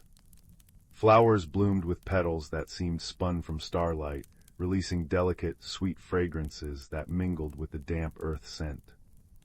Tiny winged creatures, no larger than his thumb, flitted silently between the glowing blooms, their forms shimmering like captured rainbows. They moved with a grace that spoke of an ancient, quiet magic. This was the veiled glade, a secret heart within the whisperwood. Silas wandered, awestruck. He saw delicate bridges made of woven vines spanning sparkling streams, and tiny houses built into hollowed mushrooms, their windows glowing warmly. The inhabitants luminous moths with wise eyes, tiny moss-covered folk who nodded solemnly, shy fern sprites peeking from behind giant leaves, watched him with curiosity but no fear. The stone in his pocket pulsed warmly, a silent key accepted in this hidden world. He spent enchanted hours exploring. He watched a family of luminous beetles carefully polishing a giant dewdrop that reflected the entire glade like a crystal ball. He saw a gathering of firefly elders, their abdomens pulsing in complex patterns, seemingly deep in silent conversation. The peace was profound, a sanctuary untouched by the bustle beyond the ivy curtain. Silas felt a belonging he'd never known, a quiet joy warming him from within. He found a soft patch of glowing moss beneath a giant, bioluminescent toadstool and sat, simply breathing in the magic. The stone rested peacefully in his hand, its golden vein shimmering faintly in sympathy with the glade's light. As the hidden twilight deepened towards what felt like night within the glade, a subtle change occurred. The gentle pulse of light from the flowers and mushrooms seemed to falter. A low, discordant hum vibrated through the air, unsettling the serene atmosphere. The firefly elder's patterns became frantic, agitated. The luminous moths fluttered nervously, their light dimming. Silas noticed patches of unnatural darkness spreading across the glowing moss, like ink stains on velvet. He followed the distressed flickering of the fireflies deeper into the glade, towards its very center. There he found the source of the disturbance. A section of the ancient glowing heartroot, a colossal pulsating root that seemed to feed the glade's very light, was ensnared by thick, choking vines of pure shadow. These vines pulsed with a sickly, dark energy, draining the light from the root and causing the spreading darkness. Trapped within the knotted shadows were dozens of the tiny, rainbow-winged fireflies, their light flickering weakly, their wings pinned. A wave of despair washed over the glade. The moss folk wailed silently, the fern sprites trembled, the luminous beetles huddled together. The firefly elders hovered helplessly, their light patterns conveying urgency and sorrow. The veiled glade was dying, its light being suffocated, its heart silenced. Silas's own heart ached. He couldn't let this happen. This hidden world had welcomed him, shown him quiet magic. He had to help. He stepped forward, the stone clutched tightly. Its warmth intensified, a steady pulse against his palm. He approached the shadow-choked heartroot. The dark vines seemed to recoil slightly from the faint golden light emanating from the stone's vein, but they didn't retreat. They were too strong, too deeply embedded. He tried pulling at them, but they were tough as iron and cold as ice, sapping his strength. He felt small and useless again. Just as despair threatened to overwhelm him, a small, gruff voice piped up from near his feet. "HMPH, big clumsy boots, watch where you're stomping." Startled, Silas looked down. A hedgehog, considerably larger than any he'd seen before, stood bristling.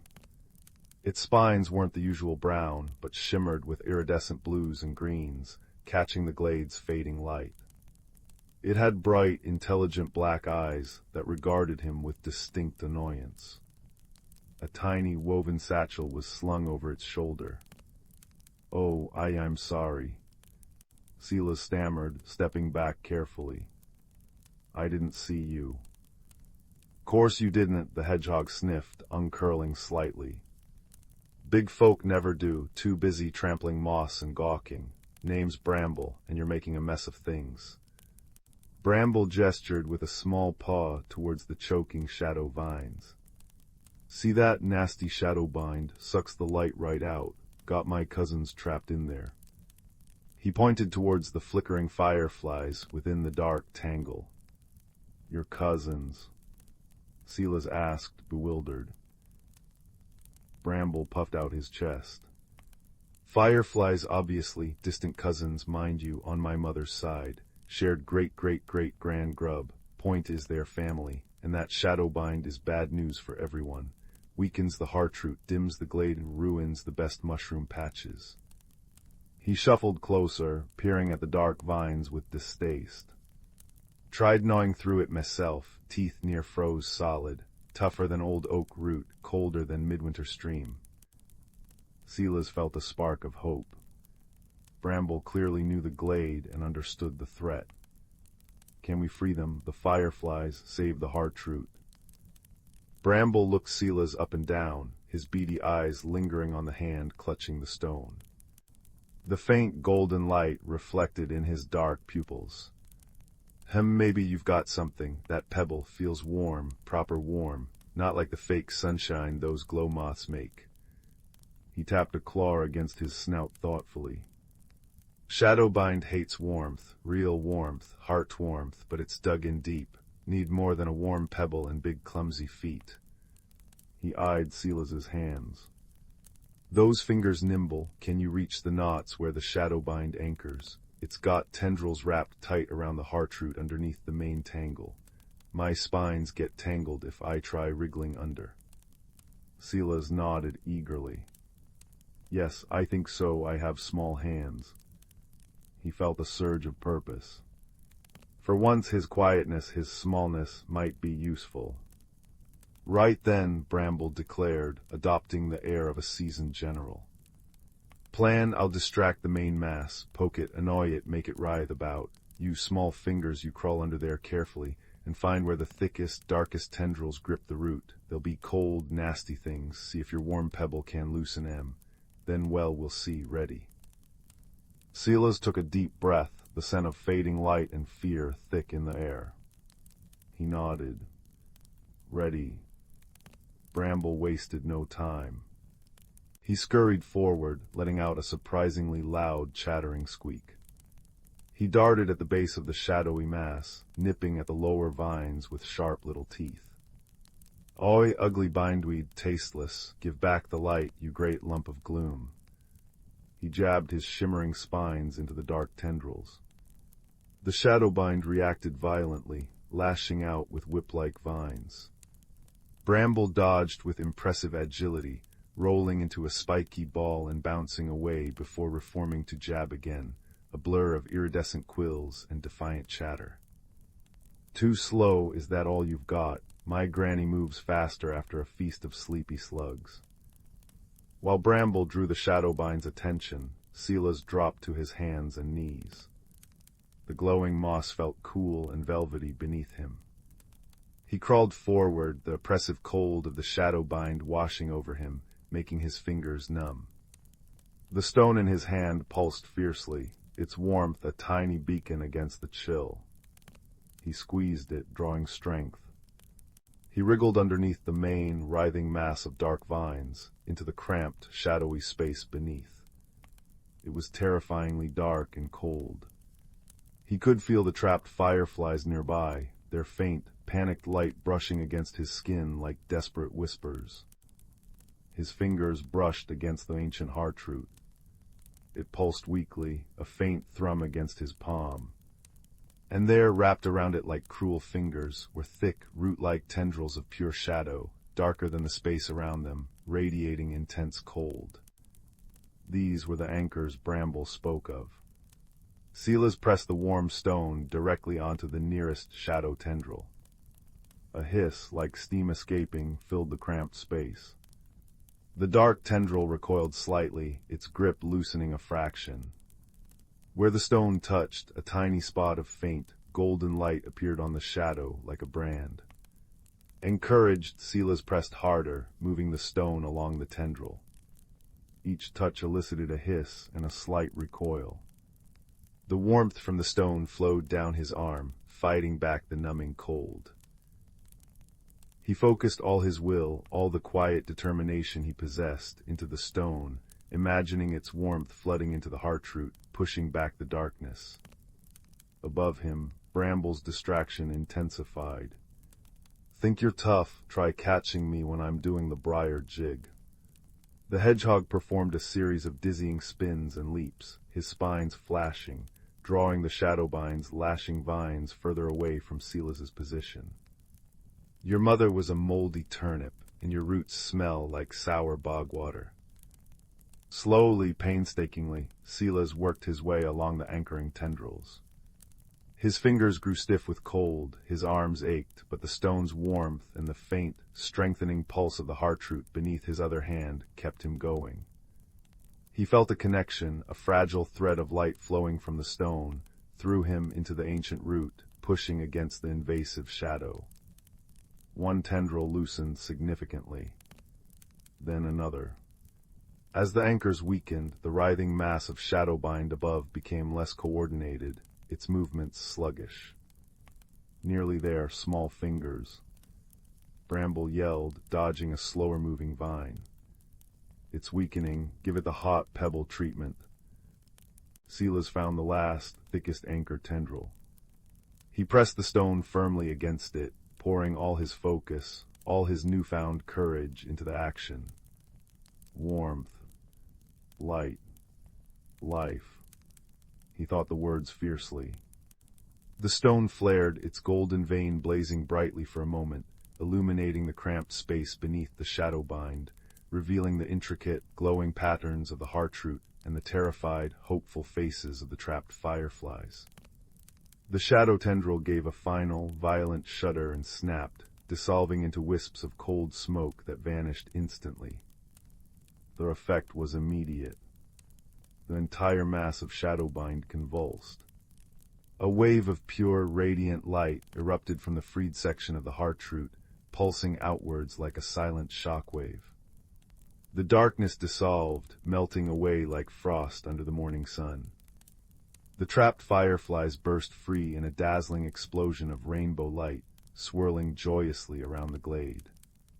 Their light, amplified and pure, washed over everything. The veiled glade erupted in silent celebration. The moss blazed with renewed emerald light, the flowers shone like captured stars, the giant mushrooms pulsed with vibrant colors. The discordant hum vanished, replaced by a deep, resonant hum of pure life and light emanating from the heartroot itself.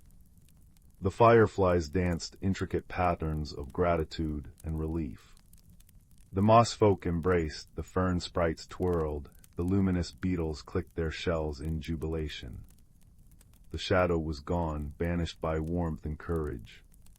Silas crawled out from under the now vanished shadow bind, covered in glowing moss dust but unharmed. Bramble trotted over, looking slightly ruffled but immensely pleased.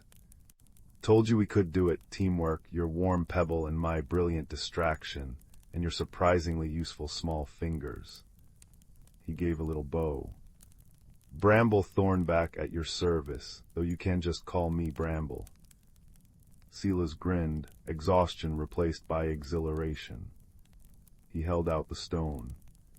Its golden vein was still visible, pulsing softly, but their intense heat had faded. I'm Silas, thank you, Bramble. I couldn't have done it without you. Bramble puffed up again. Course not, takes a hedgehog of exceptional skill and bravery. He nudged the stone with his snout. That's a sunstone fragment, that is. Rare, holds the warmth of a real sunrise. Good you found it. Knew there was something special about you, even with the big boots. He winked. As the glade celebrated, the firefly elders approached Silas and Bramble. Their light pulsed in complex, beautiful patterns. One particularly large elder, its wings shimmering like opal, hovered before Silas. It extended delicate, glowing antennae and gently touched the sunstone in his hand. A wave of pure gratitude, warmth, and ancient wisdom washed over Silas, a silent language of light and feeling. He understood. They offered him a gift, a tiny, perfectly formed crystal vial filled with liquid starlight, glowing softly. For remembrance, the feeling conveyed, and for sharing the light. Bramble received a polished acorn cap filled with the sweetest dew, gathered from the heartroot itself. HMPH acceptable, he muttered, though his eyes shone with pleasure. Silas knew it was time to return. The hidden twilight felt complete, restored. He walked back to the shimmering ivy curtain, Bramble trotting beside him. At the entrance, the hedgehog stopped. Well, Silas with the sunstone, you did all right for a big folk. Remember the glade, remember Bramble, and try not to step on any more hedgehogs, eh? He gave a final, sharp nod and scurried back into the luminous embrace of his home. Silas stepped through the curtain. It shimmered closed behind him, leaving only the solid oak trunk. He was back in the familiar, sun-dappled whisperwood, the sounds of birdsong replacing the glade's silent hum. The sunstone in his pocket was cool again, just a smooth gray stone with a faint golden vein. But he felt different. Warmth radiated from within him, a quiet confidence he'd never known. He wasn't just the quiet boy anymore. He was Silas, who had walked in a hidden world, who had faced shadow with warmth, and who had made a friend in the unlikeliest of places. He returned to the cottage as the real sun began to set, painting the sky in familiar oranges and reds. His grandmother looked up from her knitting. "There you are, little sparrow, been exploring." Silas sat beside her by the hearth. The fire crackled comfortingly. He took the sunstone from his pocket and held it out on his palm. "I found something, Gran, in the whisperwood." He told her everything: the stone, the silvery ivy, the veiled glade, the dying light, the shadow bind, the brave, iridescent hedgehog, the trapped fireflies, the warmth of the stone against the cold darkness, the silent celebration. He showed her the tiny vial of liquid starlight, which glowed softly in the dimming light. He didn't feel small as he spoke. His voice was quiet but steady, filled with the wonder and the quiet strength he'd discovered. His grandmother listened, her eyes soft and knowing. When he finished, she took the sunstone gently. It lay cool and inert in her wrinkled hand. "Ah, a sunstone fragment. They find their way to those who need a little extra light inside," she murmured. "And Bramble Thornback, grumpy old soul, but loyal as the sunrise. You did a brave thing, Silas, a kind thing. You shared your light, and you found strength you didn't know you had." She handed the stone back. "The greatest magic isn't always the loudest, child. Sometimes it's the quiet warmth that chases away the deepest cold. Sometimes it's the courage to help, found in the smallest hands, and the friendship offered by the prickliest hearts." Silas curled up on his cushion, the sunstone a comforting weight in his hand, the vial of starlight glowing softly on the mantelpiece. He watched the flames dance, seeing in their flickering light echoes of the veiled glade's luminescence and Bramble's shimmering spines. He thought of the heartroot's restored pulse, the silent gratitude of the fireflies, the feeling of pushing back darkness with warmth. He didn't feel overlooked anymore. He felt full of wonder, full of quiet courage, full of the memory of hidden light and unexpected friendship. Outside, the first stars shone brightly, mirroring the fireflies dancing in the restored heart of the whisperwood. Inside, the fire crackled, a warm, familiar counterpoint to the magic he now carried within. Silas closed his eyes, the scent of wood smoke and lavender wrapping around him like a comforting blanket. The sunstone pulsed faintly once, a silent echo of the glade's restored light, a gentle reminder that warmth and courage always reside within, waiting to be shared.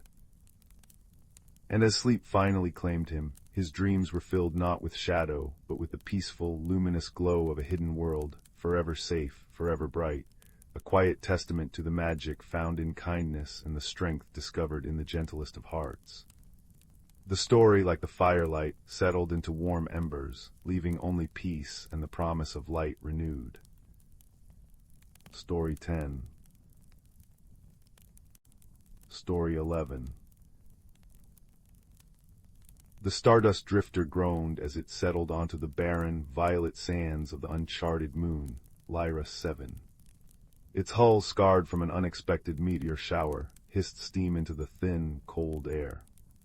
Inside, two figures huddled in the dim emergency lighting, their breaths forming faint clouds in the chill. Zil, a diminutive being from the crystalline forests of Glimmering, resembled a nervous, iridescent bat bundled in shimmering silks.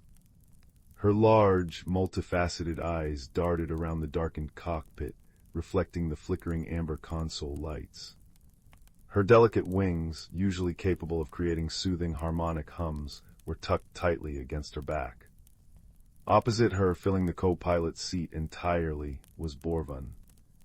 He hailed from the molten core world of Ignis Prime, a hulking figure seemingly carved from obsidian and cooled magma, his rough-hewn features impassive, though deep-set eyes glowed with a soft, internal ember light.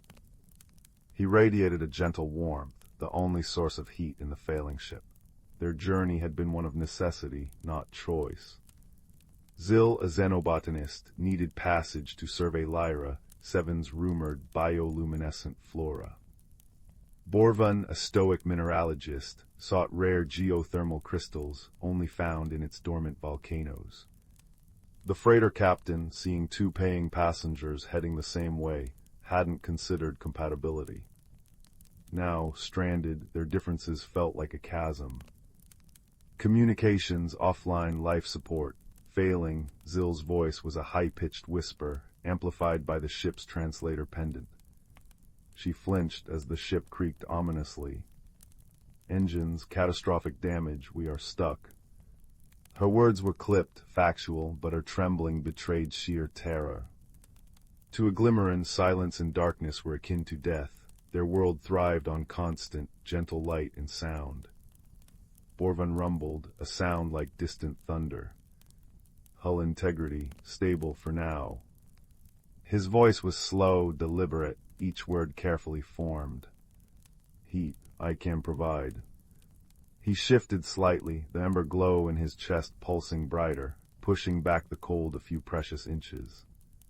To Zill, the sudden increase in warmth felt invasive, overwhelming, like standing too close to a furnace. She shrank back further. Their first misunderstanding bloomed from this simple act. Zill, overwhelmed by the heat, and the silence broken only by the ship's groans and Borvan's deep breaths, began to hum. It was an instinctive Glimmering response to fear, a soft, complex harmonic meant to soothe oneself and signal distress to kin. To Borvan, whose ignition senses were attuned to vibrations deep within rock and the slow pulse of geothermal energy, the sudden high-frequency hum was jarring, painful. It scraped against his senses like nails on slate. Stop, sound, Borvan grunted, his rocky brow furrowing. Hurts. Zill froze, her hum cutting off abruptly. His words felt like a rebuke, confirming her fear that this massive, silent being found her irritating, perhaps even threatening. Tears welled in her multifaceted eyes, refracting the dim light. Apologies, I frightened, she whispered, folding her wings tighter, feeling utterly alone. Silence descended again, heavier than before. The only sounds were the ship's protesting metal and the low, rhythmic thrumming deep within Borvan's chest, his own way of self-soothing, a sound too low for Zill to register as anything but ominous silence. The cold deepened as the life support gasped its last. Frost began to spiderweb across the viewport. The shared challenge arrived with a violent shudder.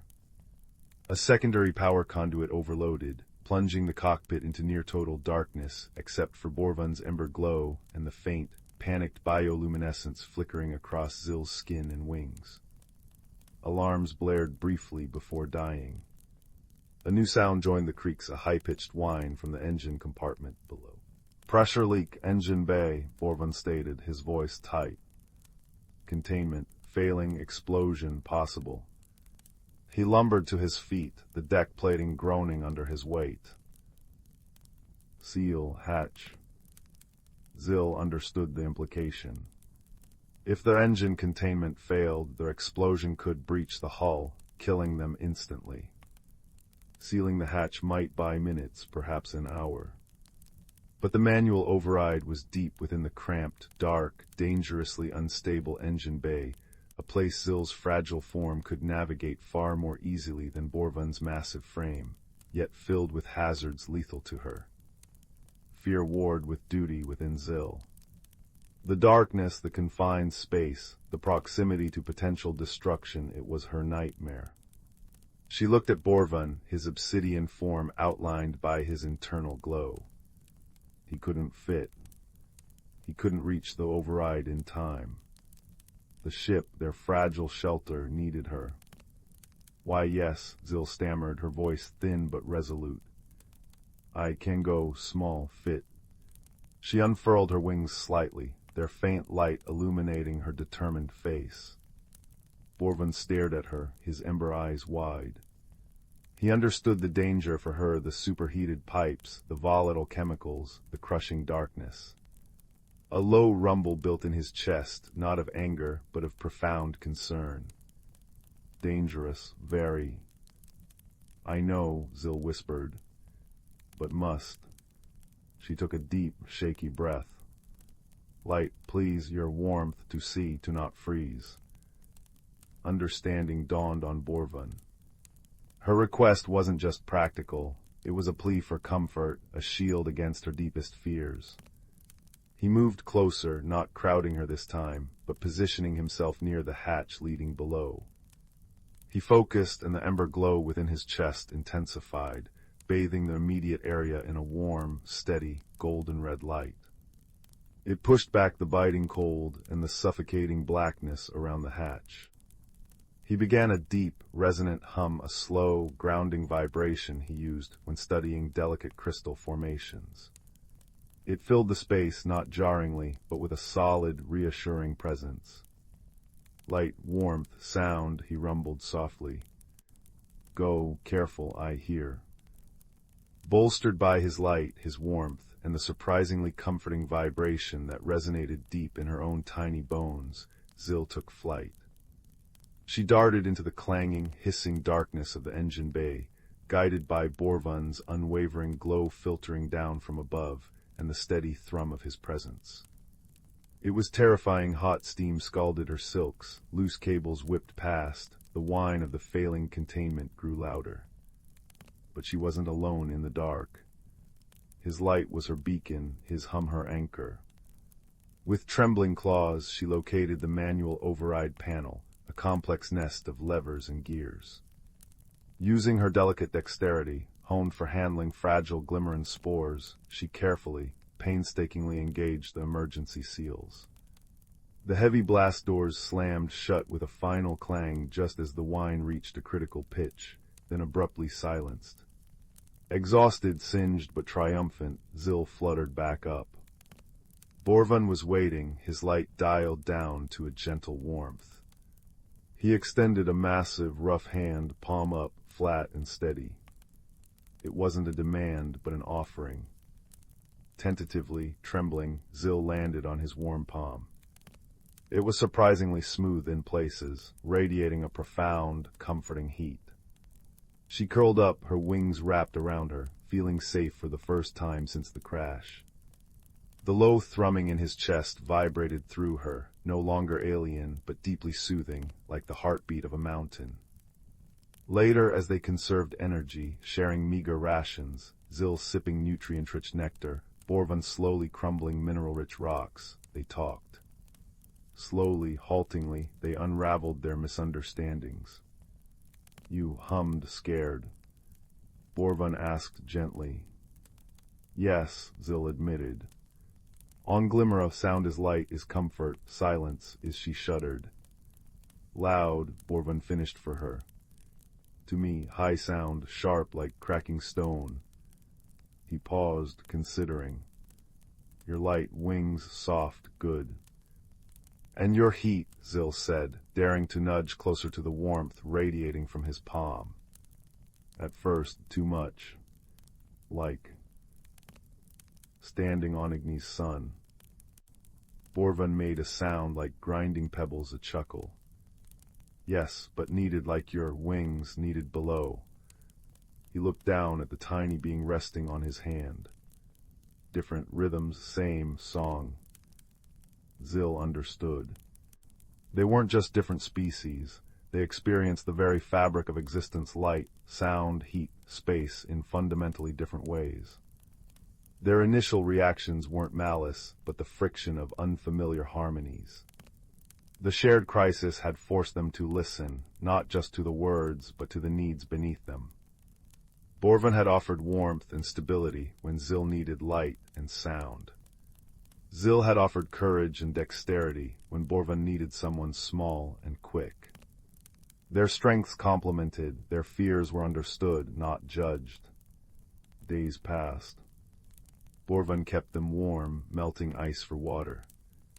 Zil, using her knowledge of alien ecosystems, located pockets of edible lichen growing near faint geothermal vents Borvan detected. She used her wings to gently fan away toxic fumes from a small lake he patched with his heat-sealed rock. He built a small, sheltered nook from debris, and she lined it with soft insulation scavenged from storage. They learned to communicate not just through the translator, but through gestures, a gentle tap from Zil meaning danger, a low, pulsed hum from Borvan meaning safe, a shared gaze conveying more than words could. One evening, as Lyra Seven's twin moons cast long, silver shadows across the violet sands, A rescue beacon finally pierced the thin atmosphere. The familiar thrum of a Federation cruiser filled the air. Relief washed over them, profound and deep. As the rescue team boarded the Stardust Drifter, they found a curious sight. The hulking Ignition sat cross-legged near the still-warm remains of a small heating unit he'd fashioned. Nestled securely in the curve of his arm, bathed in his gentle ember glow and lulled by his deep, resonant humming, slept the tiny Glimmering, her iridescent wings relaxed, a faint, peaceful smile on her face. The rescue officer blinked. Unusual pairing, everything okay? Borvan looked down at Zill, then back at the officer. His voice, though still slow, held a new warmth. Okay, we companions. He paused, searching for the right concept, learned through shared cold, shared fear, shared warmth, and shared quiet moments under alien moons. We are friends. Zill stirred, blinking sleepily. Seeing the rescuers, then Borvan's reassuring glow, she didn't shrink back. Instead, she stretched her wings, catching the light, creating a soft, harmonic chime that danced pleasantly around the cramped space. Borvan didn't flinch. He tilted his head, listening, a low rumble of contentment vibrating in his chest. It was a sound that spoke of understanding, of differences not just tolerated but cherished. It spoke of a friendship forged not in similarity, but in the quiet, resilient strength found when unlikely rhythms learned to harmonize, creating a song far warmer, far brighter, and infinitely more comforting than either could have found alone in the vast, silent dark. They had discovered the true meaning of friendship, a beacon lit not by sameness, but by the courageous, gentle act of sharing one's light, one's warmth, and one's unique song with another lost in the cold. And in that sharing, they had found their way home. Story 12. The fire crackled softly as the embers glowed like fallen stars. Tonight we journey to a place hidden just beyond the edge of the everyday, a place discovered by a curious soul with a heart full of wonder. Once, in a village nestled between whispering pines and a river that sang over smooth stones, lived a young person with eyes that always seemed to search the horizon. They loved the familiar comfort of home, the smell of baking bread, the sound of rain on the roof, the warmth of their grandmother's stories, but a quiet yearning often tugged at their thoughts, a whisper of what else might be. One crisp autumn morning, while gathering fallen acorns beneath the great oak at the village edge, they noticed something peculiar. Tucked between two mossy roots, where only shadow usually dwelt, shimmered a doorway. It wasn't made of wood or stone, but woven from strands of golden light and twilight mist, humming softly like a contented bee. Curiosity, bright and bold, fluttered in their chest, stronger than any whisper of caution. Taking a deep breath of the cool, leaf-scented air, they stepped through. The world beyond was unlike anything imagined. They found themselves standing on a path of soft, luminous moss that glowed with a gentle green light. Towering trees not of pine or oak, but of shimmering, translucent crystal, arched overhead.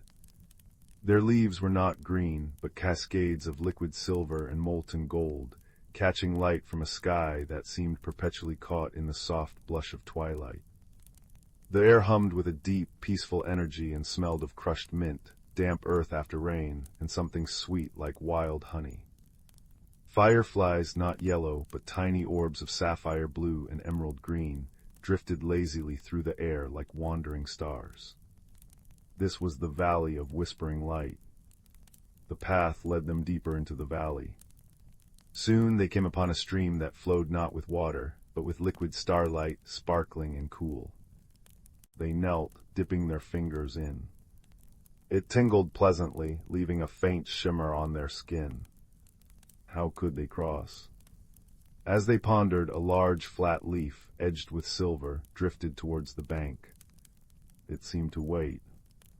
Tentatively, they stepped onto it. The leaf boat wobbled gently, then glided smoothly across the starry stream, guided by an unseen current. A soft giggle seemed to ripple from the water itself. "Thank you," they whispered, and the giggle echoed back warmer. On the other side, the path wound through meadows filled with flowers that chimed softly when the breeze touched them, tiny bells of crystal and pearl. Gentle creatures moved among the blooms. They weren't animals as known at home. One looked like a walking mushroom cap, its stem-like legs nimble, tending to the chiming flowers with delicate, root-like fingers. Another resembled a ball of soft blue moss with bright, kind eyes, rolling contentedly through the glowing grass. They watched the newcomer with open, curious gazes, but without fear. A creature with wings like dandelion seeds drifted down, landing lightly on their shoulder. It hummed a single, pure note that resonated with calm. "Welcome, seeker of light," it seemed to whisper directly into their mind, its voice like the chime of the smallest flower. The valley sings for those who listen. Emboldened, they walked on. The path began to climb towards a hill crowned with the tallest crystal tree, its leaves shimmering like a captured sunset. But the way grew trickier. Patches of ground seemed to shift, becoming momentarily insubstantial like mist. They had to step carefully, testing each patch of glowing moss before trusting their weight. Once they stumbled, but a cluster of glowing blue fireflies swooped down, forming a solid-seeming platform just long enough for them to regain their footing. "Thank you," they breathed again, the kindness of this place warming them more than any fire. Reaching the hilltop, they found not just the magnificent tree, but a gathering. The mossball creatures rolled in gentle circles, the mushroom-cap folk stood quietly, and the dandelion seed beings hovered like tiny lanterns. In the center, beneath the great tree's shimmering canopy, sat a creature they hadn't seen before. It was tall and slender, seemingly woven from willow branches and starlight, with eyes like deep, calm pools reflecting the twilight sky. It radiated a profound sense of peace and ancient wisdom. "Greetings, child of the sunlit world," the willow being spoke, its voice a rustle of leaves and a sigh of wind. "You have journeyed far in curiosity and courage. Few find the woven door." The young person felt a flutter of nervousness, but also a surge of wonder. "It's beautiful here," they managed. "But why did the door appear for me?" "The valley senses a kindred spirit," the willow being replied gently. "One who listens to whispers on the wind, who feels the heartbeat of the earth, who wonders at the dew on a spider's web. You carry the spark of gentle courage within you, the courage to seek, to step into the unknown without knowing the path." The willow being gestured with a branch-like hand. "Look." Below them, the valley of whispering light spread out in all its luminous glory, the star stream, the chiming meadows, the crystal forests. This place exists in the quiet spaces, in the moments between breaths, in the courage it takes to follow a shimmer. But all journeys, it added, its voice softening, even the most wondrous, find their strength in the knowing of home. The young person understood. The valley was a marvel, a gift of light and kindness, but their heart also held the image of their village, the river's song, the scent of baking bread, the warmth of their grandmother's smile. The courage to explore was precious, but so was the comfort of belonging. As if sensing their thoughts, the willow being nodded. "The door will open for you again when your heart calls for the whispering light. Carry this with you." It held out a single leaf from the great tree, not silver or gold, but a deep, comforting green that pulsed softly with a gentle light. It is a reminder of the courage found in curiosity, the kindness that guides lost steps, and the peace that comes from knowing both wonder and home. The young person took the leaf, its warmth spreading through their palm. They bowed deeply. "Thank you for your kindness and for showing me such light." The creatures chimed and hummed a soft farewell. The dandelion seed being on their shoulder gave a final, pure note before drifting away. Turning, they saw the shimmering doorway reappear near the base of the great tree. With one last, long look at the valley of whispering light, holding the warm green leaf tightly, they stepped back through the golden mist. They found themselves standing once more beneath the great oak in their own village, the the familiar scent of pine needles and damp earth filling their senses. The acorn basket sat undisturbed. The shimmering door was gone, leaving only moss and roots. But in their hand the green leaf glowed softly, a warm, comforting pulse against their skin, and the memory of starlight streams and chiming meadows filled their heart. That night, as they lay in their soft bed, listening to the familiar creak of the old house and the distant hoot of an owl, they weren't afraid of the shadows. Instead, they saw in them the potential for hidden doorways. They thought of the gentle creatures, the helping fireflies, the wise willow being, and the deep peace of the valley. They had ventured into the unknown, faced gentle challenges with kindness received and given, and discovered that courage wasn't about being fearless, but about stepping forward with a curious heart. And they had returned, carrying a piece of that wonder back into their own world, knowing that home was the warm hearth from which all brave journeys began and ended.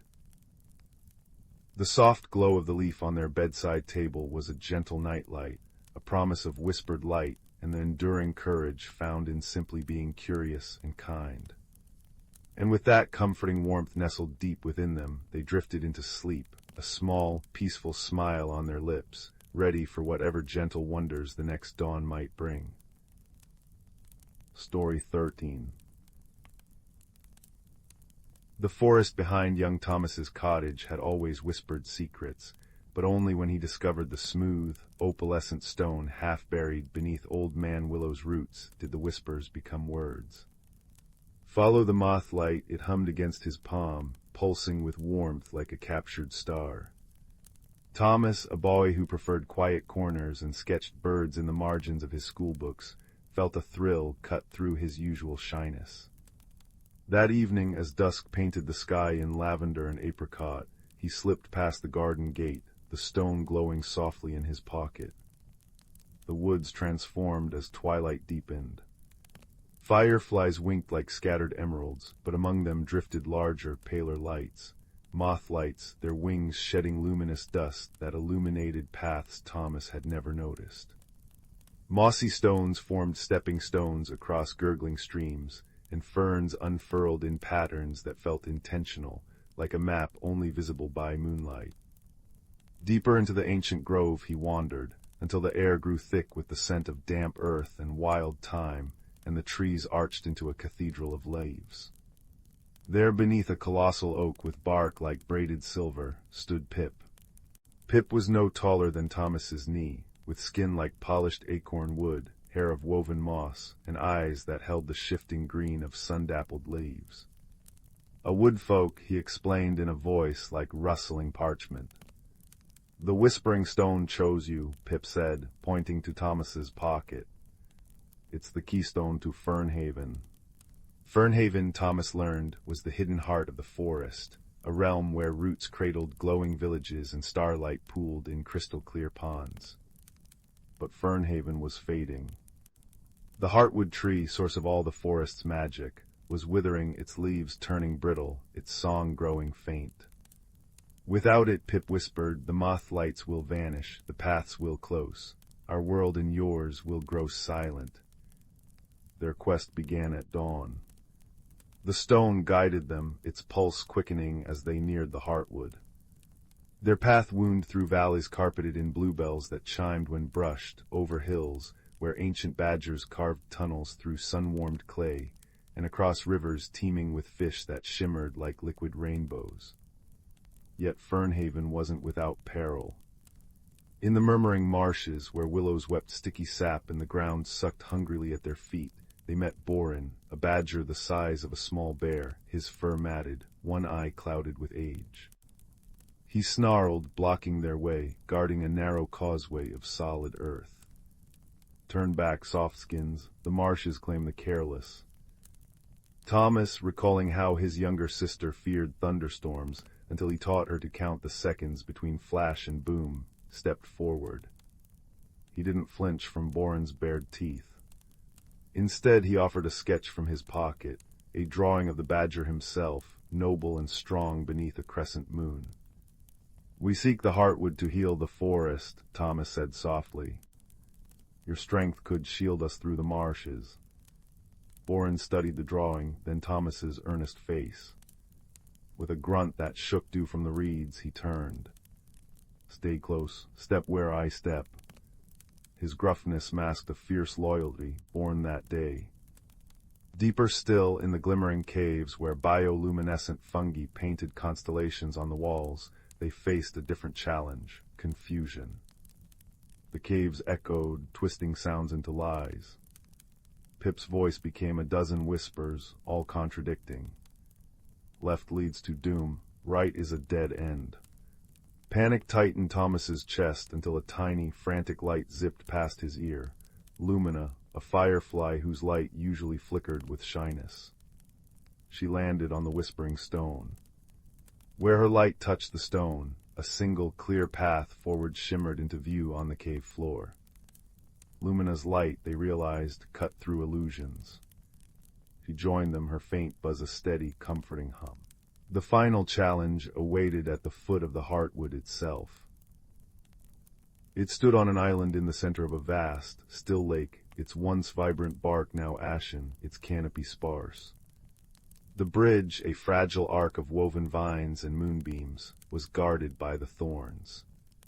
Sentient brambles, they shifted and hissed, fueled by the heartwood's fading magic turning defensive and bitter. No passage, they rasped, barbed tendrils lashing. Boren's growls and Lumina's flashing light couldn't calm their rage. Thomas felt despair creep in. The stone felt cold in his hand. Then Pip touched his arm. "The stone listens and speaks," he murmured. "Speak to the heartwood, remind it." Closing his eyes, Thomas pressed the stone to his chest. He didn't command, he remembered. He poured into the stone the scent of rain on dry soil, the sound of his mother humming while kneading bread, the sight of starlings swooping in unison at sunset, the feel of warm grass under his back, the taste of wild strawberries, all the quiet, fierce love of the living world. The stone blazed, not with heat, but with pure, golden light. The light streamed across the water, touching the heartwood's trunk. A single resonant note echoed, a sigh of recognition. The thorn stilled, then slowly, creakily retracted, forming a tunnel of arching branches, their thorns now holding dewdrops like offerings. They crossed. At the heartwood's base, Thomas placed his hands and the stone against the ancient bark. Pip hummed an old woodfolk melody. Boren pressed his warm flank against the trunk. Lumina settled on a low branch, her light steady and bright. Together they offered their friendship, their courage, their unique gifts. Life surged back, not with a roar, but a deep, resonant thrum. Bark darkened to rich umber, glowing with inner light. Buds swelled and unfurled into leaves the color of new hope. The air filled with the heartwood's song, a melody of roots drinking deep, of sunlight weaving through leaves, of seasons turning in harmony. The return journey was a celebration. The murmuring marshes bloomed with night-blooming lilies. The glimmering caves sang with pure, clear echoes. Fernhaven glowed brighter than ever, woodfolk emerging to dance in Moth-Light showers. At the forest's edge, beneath Old Man Willow, Thomas faced his friends. Pip pressed a small acorn cup into his hand, filled with heartwood sap that shimmered like captured starlight. "So you remember," Pip said, eyes bright. Boren nudged Thomas's hand with his wet nose, a badger's promise. Lumina circled his head once, a tiny, bright blessing. Thomas stepped back into his garden as dawn painted the sky. The stone in his pocket was cool and smooth again, silent. Yet the world sounded different. The rustle of leaves held Pip's laughter. The grunt of a hedgehog rooting for beetles echoed Boren's gruff affection. The flicker of a distant porch light winked like Lumina's glow. He wasn't just Thomas, the quiet boy, anymore. He was Thomas who had crossed into wonder, who had spoken to a tree's heart, who carried Fernhaven within him. That night, as he lay in bed, the scent of wild thyme seemed to drift through his open window. He smiled, tracing the rim of the acorn cup on his nightstand. Outside, the forest whispered, a lullaby of roots and stars, and he listened, understanding every word, safe in the knowledge that friendship, once found in the most unexpected places, never truly fades. It simply grows deeper, quieter, and as enduring as the ancient woods under the watchful, loving sky. The moth-lights danced beyond his window, a silent promise that magic, like kindness, was always just a whisper away, waiting for a listening heart. Story 14. The rain whispered against the attic window pane of the little cottage where Oliver lived. It was a gray, quiet afternoon, perfect for exploring the dusty corners where forgotten things slumbered. Oliver, a boy with thoughtful eyes and a knack for noticing small details, was carefully lifting the lid of an old cedar chest. Inside, beneath a layer of yellowed tissue paper, nestled a single teacup. It wasn't grand or gilded. It was simple porcelain, creamy white, painted with delicate sprigs of blue forget-me-nots. But as Oliver's fingers brushed its smooth surface, a warmth spread through them, not just physical, but a feeling like being wrapped in a sunbeam. He lifted it gently. The moment his thumb touched the inside curve of the cup, the attic vanished. Instead, Oliver stood in a sun-drenched meadow. Butterflies danced on fragrant clover, and birdsong filled the air, rich and clear. He could feel the warm earth beneath his bare feet, and smell the sweet scent of wildflowers. It wasn't a vision, it was a feeling poured directly into his heart. Then, as swiftly as it came, the meadow dissolved, leaving him blinking in the dusty attic light, the teacup humming faintly in his hands. Oliver knew with a certainty that settled deep in his bones that this cup held memories. Not just any memories, but belonging memories, warm and comforting. He also sensed a deep sadness, a feeling of being lost. The cup's owner was gone, and the cup itself yearned to be remembered, to be part of a story again. His journey began that very evening. Clutching the teacup wrapped in soft flannel, Oliver slipped out after supper, guided by a gentle, insistent pull in his chest, like a compass needle pointing true north. It led him into the whispering woods bordering his village, where moonlight painted silver patterns on the mossy floor. His first helper appeared as a soft rustle in the ferns. A plump elderly badger named Thistle, with wise, kind eyes and a nose perpetually dusted with earth, emerged. Lost something precious, young sprout. Thistle rumbled, his voice like stones tumbling in a brook. He sniffed the cup Oliver carefully unwrapped. Ah, the heart's cup, rare indeed, holds the warmth of home, it does, but its home is missing. Follow the moonbeam path, mind the roots. Thistle shuffled alongside Oliver, his sturdy presence comforting in the deepening twilight. He pointed out constellations Oliver had never noticed, that's the teapot, lad pouring starlight for weary travelers, and taught him to listen to the language of the rustling leaves, a gentle susurration that spoke of hidden streams and ancient stones. The moonbeam path led them to a towering oak. High in its branches, perched on a moonlit limb, sat Orla, an owl whose feathers held the soft gray of twilight. Her large, luminous eyes regarded Oliver and the cup. A vessel of echoes, she hooted softly, her voice smooth as velvet. It sings of laughter by a hearth, of quiet tears wiped away, of hands that held it with love, but the song is incomplete, the final note. It lies beyond the singing river, but the river is troubled, its song is discordant. Orla fluttered down, landing silently beside Thistle. The river remembers anger, she explained. A quarrel long ago between the folk of the sunlit hills and the folk of the deep glen. Stones were thrown, harsh words spoken into its waters. Now it cannot sing clearly, and its path is mudded with sorrow. You cannot cross until its heart song is mended. This was the challenge. Not a dragon to slay or a mountain to climb, but a sadness to soothe, a discord to harmonize. Force would only add more noise. Oliver sat by the river bank, the heart's cup warm in his lap. The river gurgled, but it was a harsh, broken sound, like sobs choked by bitterness. He remembered the meadow memory, the pure, uncomplicated joy. He remembered the cup's yearning for connection.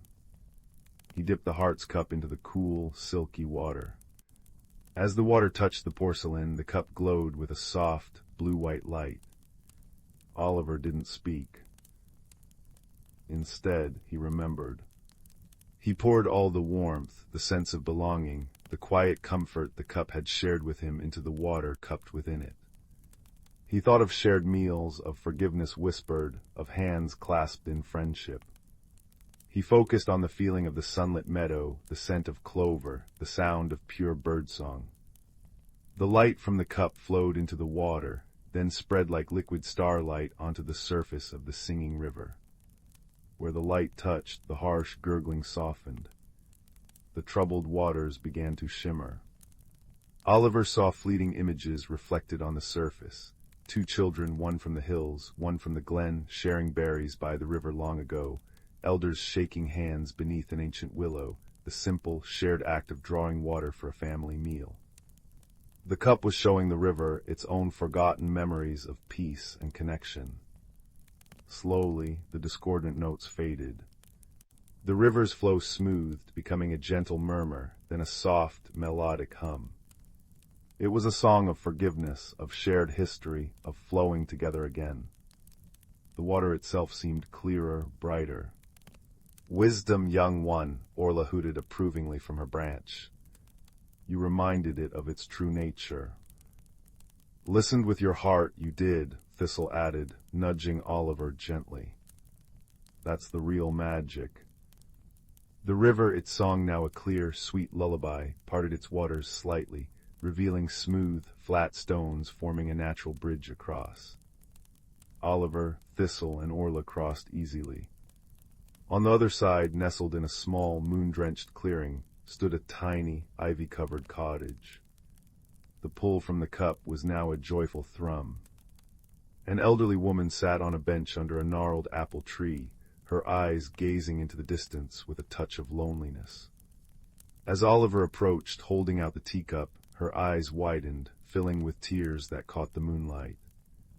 "My grandmother's cup," she breathed, her voice trembling.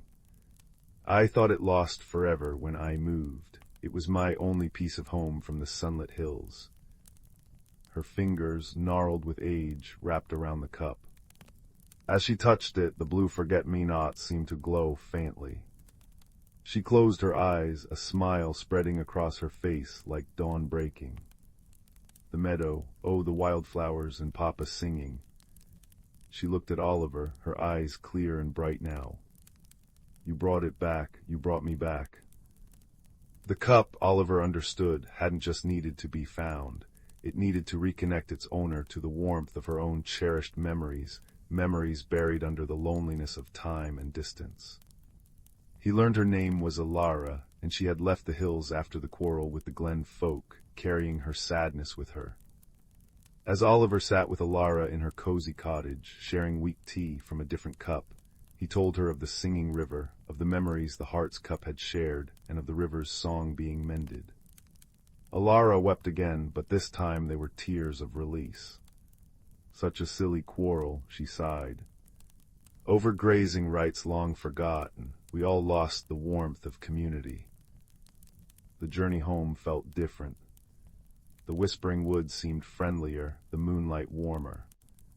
Thistle escorted him to the edge of the village, and Orla glided overhead, a silent guardian. The heart's cup no longer hummed or glowed for Oliver. Its magic had settled, content in its true home. But Oliver carried its warmth inside him. He returned to his own cottage, just as the first birds began their dawn chorus. He slipped into bed, the scent of old cedar, damp earth, wildflowers, and weak tea lingering in his memory. He had discovered an extraordinary secret hidden in plain sight, that the most ordinary objects can hold the deepest magic, the magic of memory, connection, and kindness. He learned that true journeys change you from within, that wisdom often speaks in whispers, and that mending broken things, whether rivers or hearts, requires listening, remembering, and sharing warmth. As sleep gently pulled him under, Oliver felt a profound sense of peace, like the quiet hum of a perfectly contented teacup resting safely on its shelf, full of stories and home. The world outside his window seemed softer now, holding countless ordinary wonders, just waiting to be discovered with a kind and listening heart. Story 15. Deep in the heart of the Whisperwood, where ancient oaks stretched gnarled fingers towards a sky perpetually dusted with twilight stars, the boundaries between the solid earth and shimmering magic grew thin as spider silk. Here the air hummed with the quiet symphony of hidden lives, the scritch-scratch of beetles beneath velvet moss, the soft thump of rabbits in their earthen burrows, the rustle of leaves stirred not by wind alone, but by tiny, unseen hands. This was a realm ruled not by force, but by the delicate, profound harmony of the seasons and the quiet wisdom passed down through countless turnings of the sun and moon.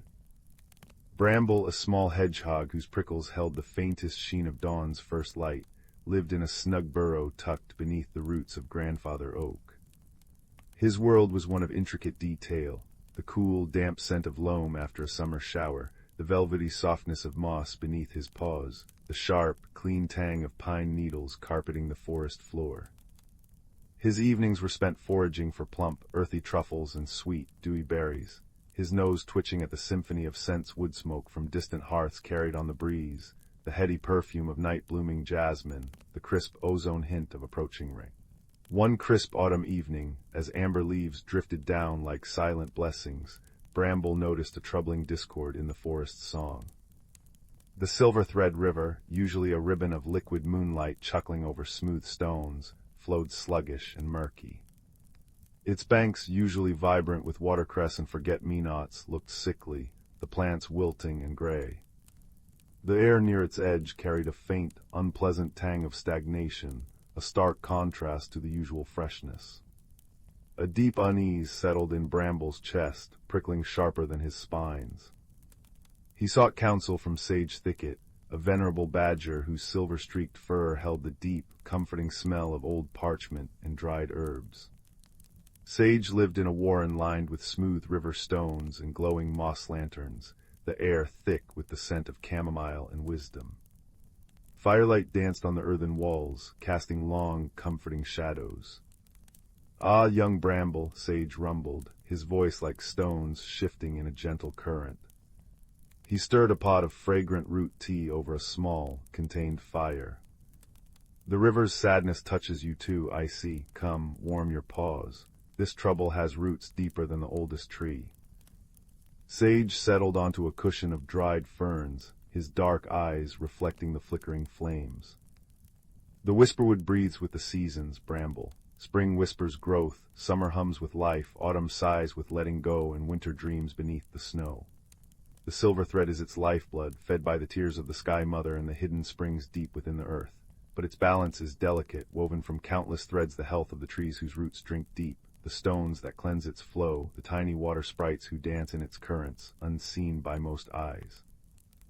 He described the water sprites ephemeral beings of shimmering light and flowing water, no bigger than dragonflies, guardians of the river's purity. Their song keeps the water bright. When their light dims, the river weakens. Sage Thicket sighed, a sound like wind through dry reeds. Something disrupts the deep magic, the ancient pact between stone, root, water, and sky. It festers near the source, high in the mossback hills, where the Sky Mother's tears first touch the earth. The heart song of the forest grows faint there. Bramble felt the weight of the words. "But what can we do, Sage? We are small." Sage Thicket's gaze softened. "Small stitches mend great tears, Bramble. The forest remembers. Its wisdom is carried in the rustle of leaves, the murmur of streams, the patterns of frost on a spider's web. It remembers the great blight, generations past, when greed poisoned the springs. Harmony was restored then, not by force, but by understanding the connections. We must journey to the mossback hills, to the pool of first tears. We must listen to what the land itself tells us is wrong." The journey was long and filled with the forest's quiet marvels. Bramble traveled with Luna, a gentle barn owl whose feathers held the soft luminescence of the moon. Her silent flight scouted the path ahead, her large eyes seeing the hidden trails and the faint, troubled glimmers of the distressed water sprites near the murky stretches of the silver thread. They moved through landscapes painted by autumn, valleys carpeted in fiery maple leaves that crunched softly underfoot, releasing a scent like spiced cider, groves of birch trees standing like slender sentinels, their white bark glowing in the twilight, clearings where frost already etched delicate lace on fallen logs, sparkling like scattered diamonds under Luna's gaze. The air grew thinner and cooler as they climbed the moss-back hills. Strange, magical phenomena became more frequent. Patches of ground shimmered with cold foxfire moss illuminating their path with an eerie, beautiful blue-green light. They passed through a grove where autumn seemed suspended. Leaves of gold and crimson hung perfectly still, not a single one falling, as if time itself held its breath. The scent here was incredibly pure, like frozen air and ancient stone. Luna landed softly beside Bramble, her head swiveling. The stillness feels heavy, she hooted softly. Not peaceful, waiting. Finally they reached the source, the pool of first tears. It lay cradled in a natural stone basin high in the hills, fed by a trickle of water seeping from a moss-covered cliff face. Or rather, it should have been a pool. Now it was little more than a damp, gray stain on the rock. The moss around it was lifeless and brittle, crumbling at a touch. The air hung utterly silent, devoid of the cheerful gurgle that should have been present. The faint, sweet smell of clean water was gone, replaced by a dry, chalky dustiness. High above, the stars seemed colder, more distant. "This is worse than I feared," Sage Thicket murmured, his voice thick with sorrow. He placed a weathered paw on the damp rock.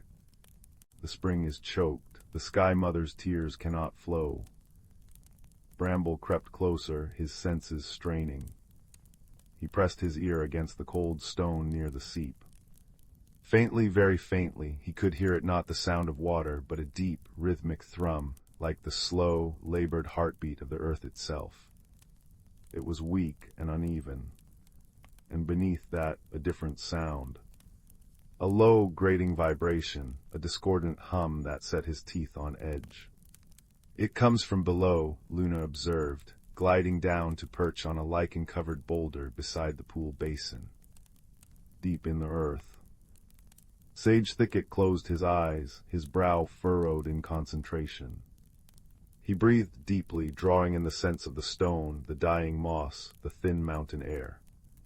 "The wisdom passed down," he murmured, almost to himself. "The great blight, it began not with poison poured, but with a stone shifted, a channel blocked, the deep earth groaning under a weight it could not bear." His eyes snapped open. "Not poison, Bramble, pressure imbalance, look." He pointed a claw towards a massive, newly fallen boulder further down the hillside. It had tumbled from a higher ledge, perhaps dislodged by the heavy autumn rains. It now lay directly across a deep, natural fissure in the hillside, a fissure Bramble hadn't noticed before, partly obscured by ferns. "That crack," Sage explained, "is a breath hole for the deep earth. Like the roots of the trees drink, the earth itself breathes through such places. That boulder, it has sealed it shut. The deep earth cannot exhale. Its pressure builds, stifling the springs from below, choking the Sky Mother's tears from above. The imbalance festers, poisoning the flow at its very source." The solution was clear, yet monumental. The boulder was immense, easily 10 times Bramble's size, embedded firmly in the fissure. Bramble looked at his small paws, then at the colossal rock, despair washing over him like icy water. "We can never move that." Luna hooted softly, a sound of gentle reassurance. "We are not alone, little friend. The forest remembers its harmony. We must ask." She tilted her head back and let out a series of soft, melodic calls, not the usual hunting cry, but a complex, rippling song that echoed through the still hills. It was a call woven from moonlight and ancient understanding. From the surrounding trees and hidden crevices, the whisperwood began to answer. First came the badgers of the high burrow, strong, stoic creatures, smelling of damp earth and determination. Then came the deer clan, led by a majestic stag with antlers like ancient branches, his breath misting in the cold air. Field mice, quick and nimble, poured from the grass, their tiny noses twitching. Even the water sprites, faint and flickering like dying candle flames, gathered above the dry pool, their tiny forms shedding sorrowful pinpricks of light. Sage Thicket addressed them all, his voice carrying the quiet authority of ages. He explained the choked breath of the earth, the sealed fissure, the dying river. The forest suffers, he said simply. Its harmony is broken, but together, woven like the roots beneath our feet, we can mend it. We must coax the stone away, gently, respectfully. We must restore the earth's breath. Under the vast starlit sky, illuminated only by foxfire and the soft glow of the water sprites, the creatures of the whisperwood set to work. It wasn't about brute force, but about understanding the stone, the earth, and their own interconnected strength. The badgers, with their powerful shoulders and thick claws, began to dig carefully at the earth packed around the boulder's base, their movements rhythmic and steady. The stag and his kin used their broad antlers and foreheads, not to push blindly, but to find purchase and leverage, rocking the immense stone with slow, patient nudges. The field mice swarmed like a living river, carrying away tiny pebbles and loose soil, creating channels for movement, their collective effort astonishing. Bramble scurried around, using his strong snout to shift smaller stones and clear roots, the scent of freshly turned earth filling his nostrils. Luna flew above, guiding their efforts with soft hoots, pointing out where the earth gave way or where a root needed gentle persuasion. The water sprites, though weak, gathered above the workers, their faint light concentrating, weaving a shimmering net of cool, soothing energy over the straining creatures, easing their fatigue like a gentle mist. The air filled with the sounds of scraping stone, grunts of effort, the rustle of countless small bodies, and the soft, encouraging hum of the sprites, a new symphony replacing the discordant drone. Hours passed. The moon traced its slow arc across the heavens. Muscles ached, paws grew sore, but no one faltered. The shared purpose, the tangible sense of restoring balance, fueled them. Slowly, agonizingly slowly, the great boulder began to shift. Earth groaned. With one final, concerted heave from the stag and badgers, a deep, resonant crack echoed through the hills. Not the sound of breaking, but of releasing. The boulder rolled ponderously aside, revealing the dark, welcoming mouth of the fissure beneath. A profound silence fell. Then, deep within the earth, the labored heartbeat Bramble had felt grew stronger. A low, harmonious hum rose, the sound of the earth, sighing in profound relief. A moment later, a clear, cold trickle of water, sparkling like liquid starlight, bubbled up from the fissure. It flowed over the lip of stone and into the basin of the pool of first tears. A collective gasp, soft as wind through feathers, rose from the assembled creatures. The water sprites flared with sudden, joyful light, darting down to dance in the newborn stream, their tiny forms glowing brighter with every passing second. The clear water quickly filled the shallow basin, overflowing in a tiny, laughing cascade that began its journey down the hillside, destined to join the silver thread. Almost immediately, the brittle moss around the pool softened, regaining a hint of green.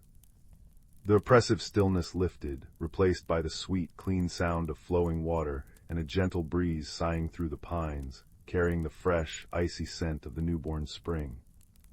The journey back down the mossback hills was filled with quiet awe.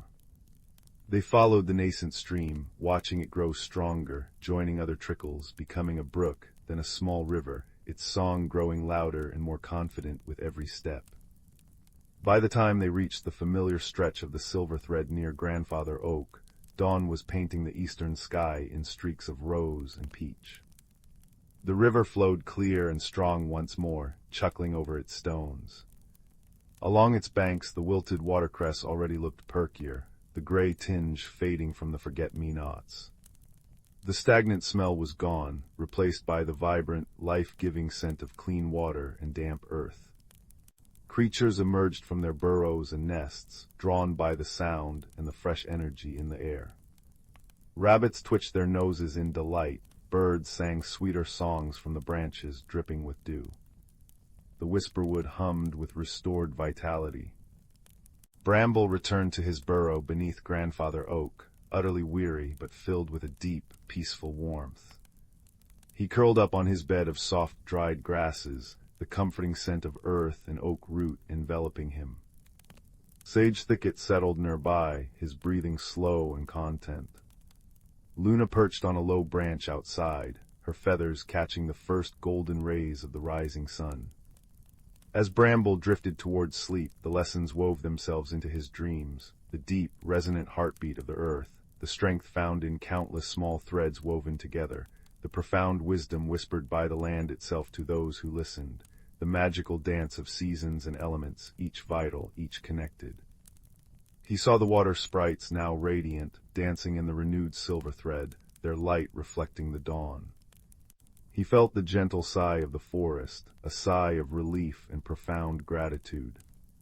Outside, the silver thread river sang its ancient song, a lullaby of harmony restored, a promise whispered on the morning breeze, that even the smallest creature, listening with an open heart and working with gentle paws, could help mend the world, stitch by tiny stitch, under the watchful stars and the ever-turning wheel of the seasons. And with that comforting thought, wrapped in the forest's peaceful embrace, Bramble slept, the true magic of the whisperwood humming softly all around him. Story 16. The fire crackled softly, throwing dancing amber shadows across the room. Outside, the wind sighed through the ancient oak trees lining the lane. It was a night made for stories, a night where the ordinary world felt thin enough to glimpse the extraordinary shimmering just beneath.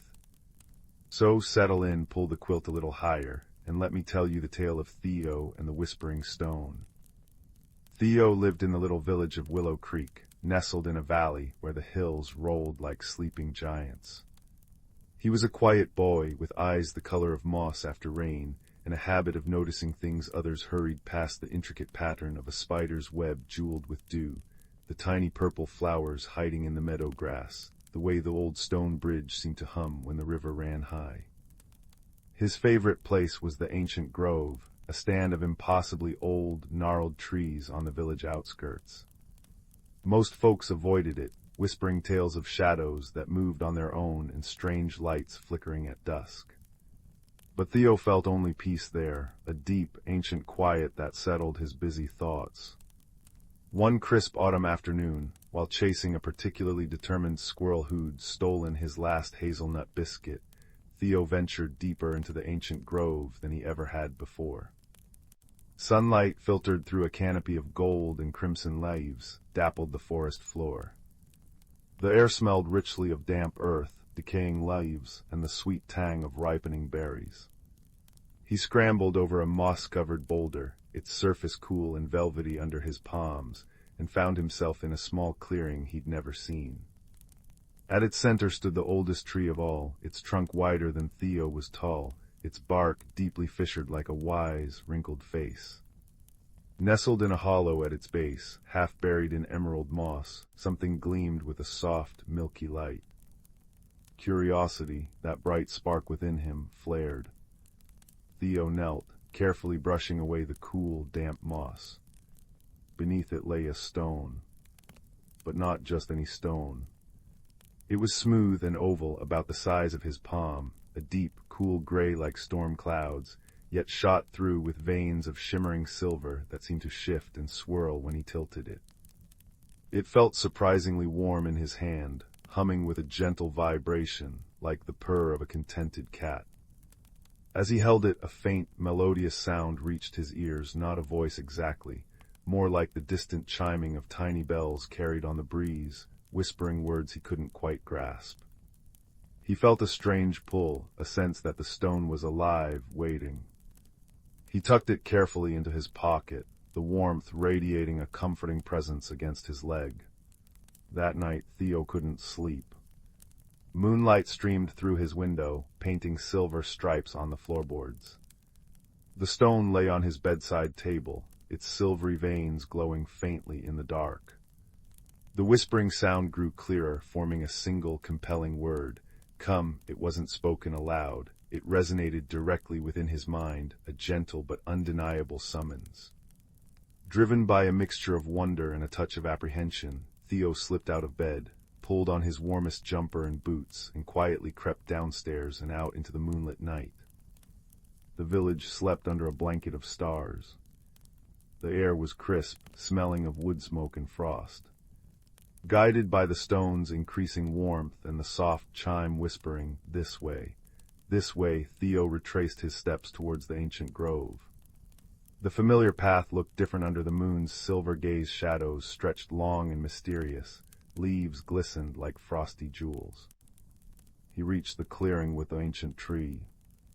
The stone pulsed warmly in his hand, its light intensifying, casting long, dancing shadows. Then something extraordinary happened. The shimmering silver veins within the stone flared, projecting a beam of soft, pearlescent light onto the massive trunk of the ancient tree. Where the light touched the deeply grooved bark, the wood seemed to ripple and dissolve, revealing not solid wood, but a shimmering curtain of light, like moonlight caught in a spider's web. It pulsed gently, invitingly. The whispering in his mind became clear. Step through. Heart pounding like a captured bird against his ribs, Theo took a deep breath of the cold, pine-scented air. Holding the whispering stone tightly, he stepped forward into the shimmering curtain. The sensation was unlike anything he'd ever experienced. It felt like stepping through cool, liquid moonlight, a gentle tingle over his skin, a brief moment of weightlessness, and a scent of ozone and crushed wildflowers. Then his boots landed softly on ground that felt springy and alive. He blinked, his eyes adjusting to a light that wasn't the moon nor the sun, but something else entirely. He stood in a hidden valley bathed in perpetual twilight. Above, the sky was a deep, velvety purple, strewn with unfamiliar constellations that pulsed with soft, colored light blues, greens, and gentle golds. Bioluminescent moss carpeted the ground, glowing with an ethereal emerald light, illuminating paths that wound between impossibly tall, slender trees with bark like polished silver. Enormous flowers bloomed everywhere, their petals glowing with soft internal light lilac, sapphire, and rose quartz. The air was warm and sweet, filled with the scent of honeysuckle and something spicy and unfamiliar. Gentle chimes, like those he'd heard from the stone, seemed to drift on the warm breeze. This was the Vale of Whispers. Overwhelmed by the sheer beauty and strangeness, Theo stood rooted to the spot, the whispering stone humming contentedly in his hand. Suddenly, a rustle came from a nearby thicket of glowing ferns. Theo froze, his earlier apprehension returning. A large shape emerged, moving with surprising grace. It was unlike any creature he'd ever seen. It stood as tall as Theo's shoulder, covered in thick, soft-looking fur the color of twilight shadows, shimmering with hints of deep blue and violet. Its body was lean and powerful, ending in 4 sturdy legs tipped with broad, padded paws. Its head was large, with wide, luminous eyes the color of molten gold, set above a short muzzle. Curiously, instead of ears, 2 large, feathery antennae sprouted from its head, twitching constantly. It regarded Theo with an unnerving stillness. Fear, cold and sharp, prickled down Theo's spine. He'd heard tales of fearsome beasts in hidden places. He took a step back, clutching the stone. The creature tilted its head, its golden eyes seeming to deepen, holding a vast, ancient intelligence.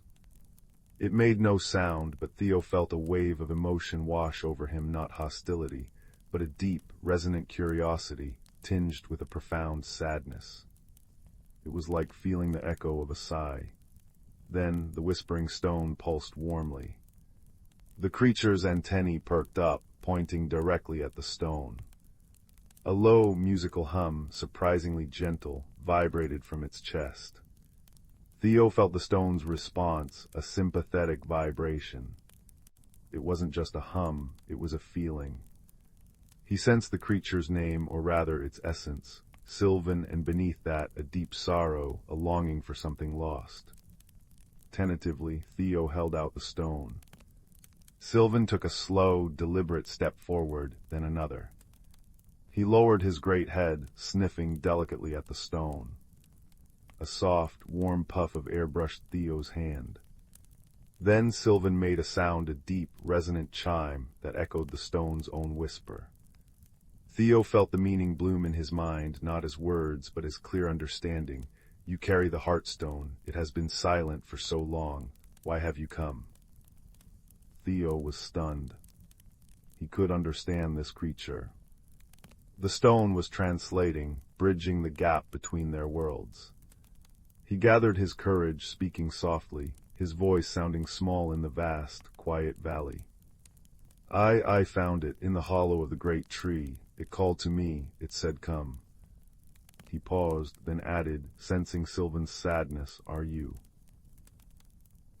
alone? Sylvan's great head dipped lower, his golden eyes dimming. Through the stone, Theo felt a wave of profound loneliness, as vast as the night sky above them. Images flickered in his mind, a valley teeming with creatures like Sylvan, shimmering with life and song, then a creeping darkness, a cold silence spreading like frost. Sylvan, watching his kin fade, disappear, or fall into a deep, unmoving slumber from which they did not wake. He was the last guardian. The Heartstone, the source of the Vale's life and song, had dimmed long ago, its power waning, unable to sustain the magic that kept the Vale vibrant and its inhabitants awake. The whispers Theo heard were its fading call for help. Theo's fear dissolved, replaced by a deep pang of sympathy.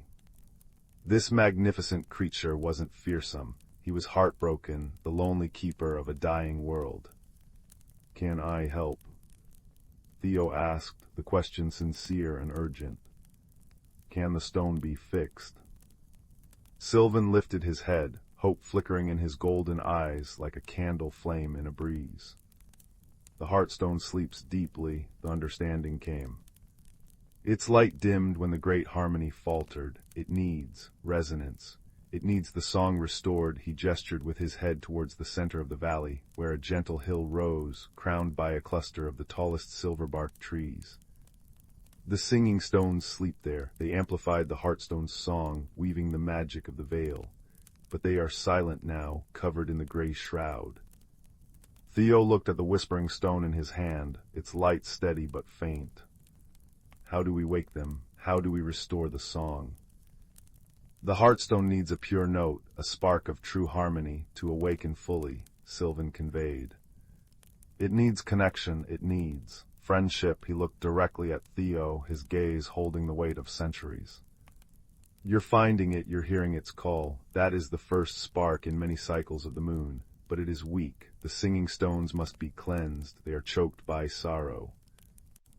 Theo understood. The Vale was dying because its heart was broken. The Heartstone was weak, the singing stones were silenced by grief, and Sylvan was alone. Hope, fragile but bright, kindled in Theo's chest. Then we have to clean the singing stones, and maybe the Heartstone needs to remember what it feels like to be connected, to not be alone. He looked at Sylvan, the unlikely friend he'd found in this hidden world.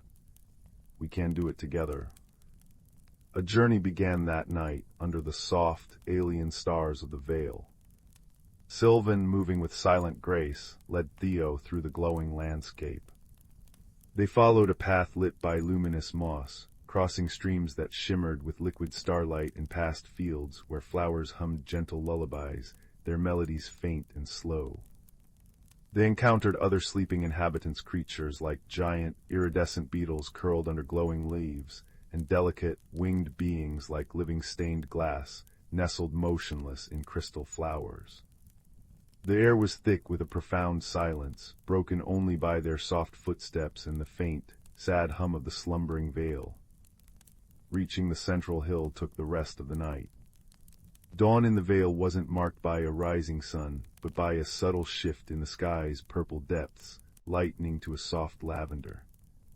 The singing stones stood at the summit, 5 enormous, naturally polished stones arranged in a circle.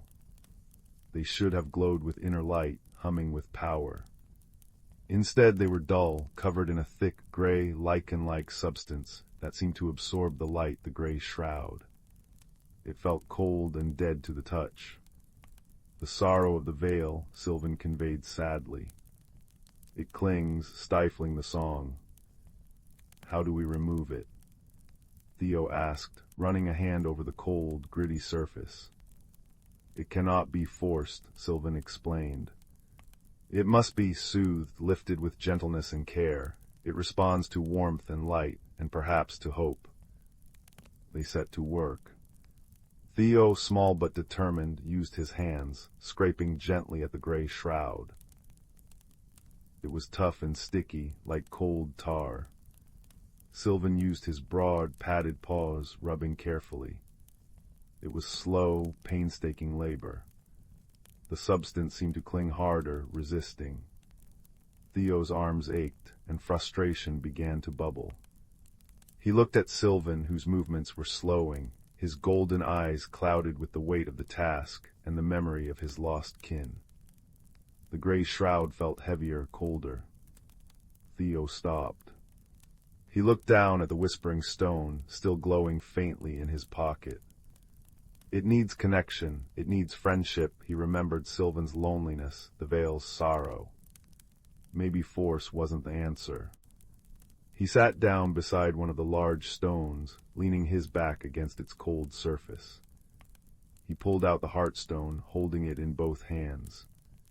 He closed his eyes, trying to push away his frustration. He thought of Sylvan's gentle presence, the incredible beauty of the veil even in its sadness, the hope he felt when he first stepped through the shimmering curtain. He thought of the quiet peace of the ancient grove, the scent of damp earth and pine, the kindness of his grandmother back in Willow Creek. He focused on warmth, on connection, on the fragile but bright feeling of friendship blossoming between him and the lonely guardian. He began to hum. Not a tune he knew, but a simple, pure note that rose from somewhere deep inside him, a sound of comfort and quiet hope. It was a little shaky at first, but he kept it steady, pouring his feelings into it, his compassion for Sylvan, his awe for the veil, his determination to help. The heartstone in his hands began to warm. Its faint glow intensified, bathing his face and the stone behind him in soft, pearlescent light. Sylvan paused in his work, watching Theo. He felt the warmth emanating from the boy, the pure, simple note resonating in the quiet air. He felt the heartstone respond.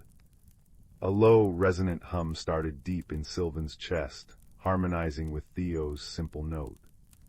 It was a sound of shared sorrow, yes, but also of shared hope. He moved closer to Theo, sitting beside him, his large, warm body radiating comfort.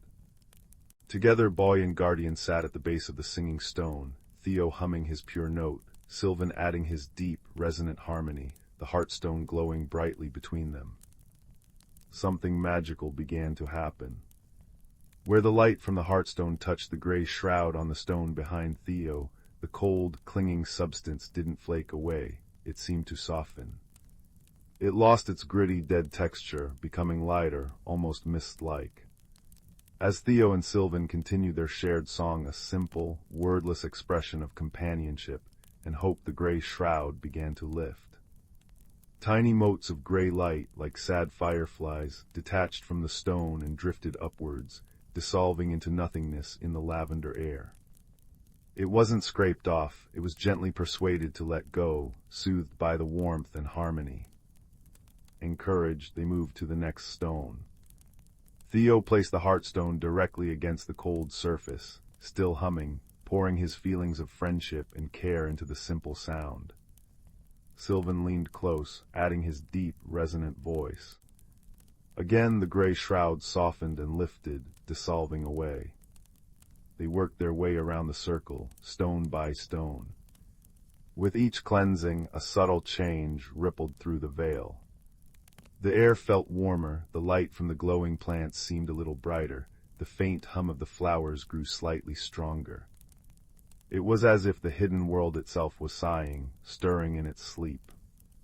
Cleansing the fifth and largest stone was the hardest. The gray shroud here was thickest, layered like centuries of grief. Theo and Sylvan sat before it, pressing the glowing heartstone against its surface. They sang together, their voices blending, Theo's high, clear note of hope, Sylvan's deep, grounding hum of ancient strength and enduring care. Theo thought of Sylvan's loneliness, his vigil over the fading veil. He thought of the sleeping creatures they'd passed. He poured all his empathy, his fierce desire to see this place alive again, into his voice.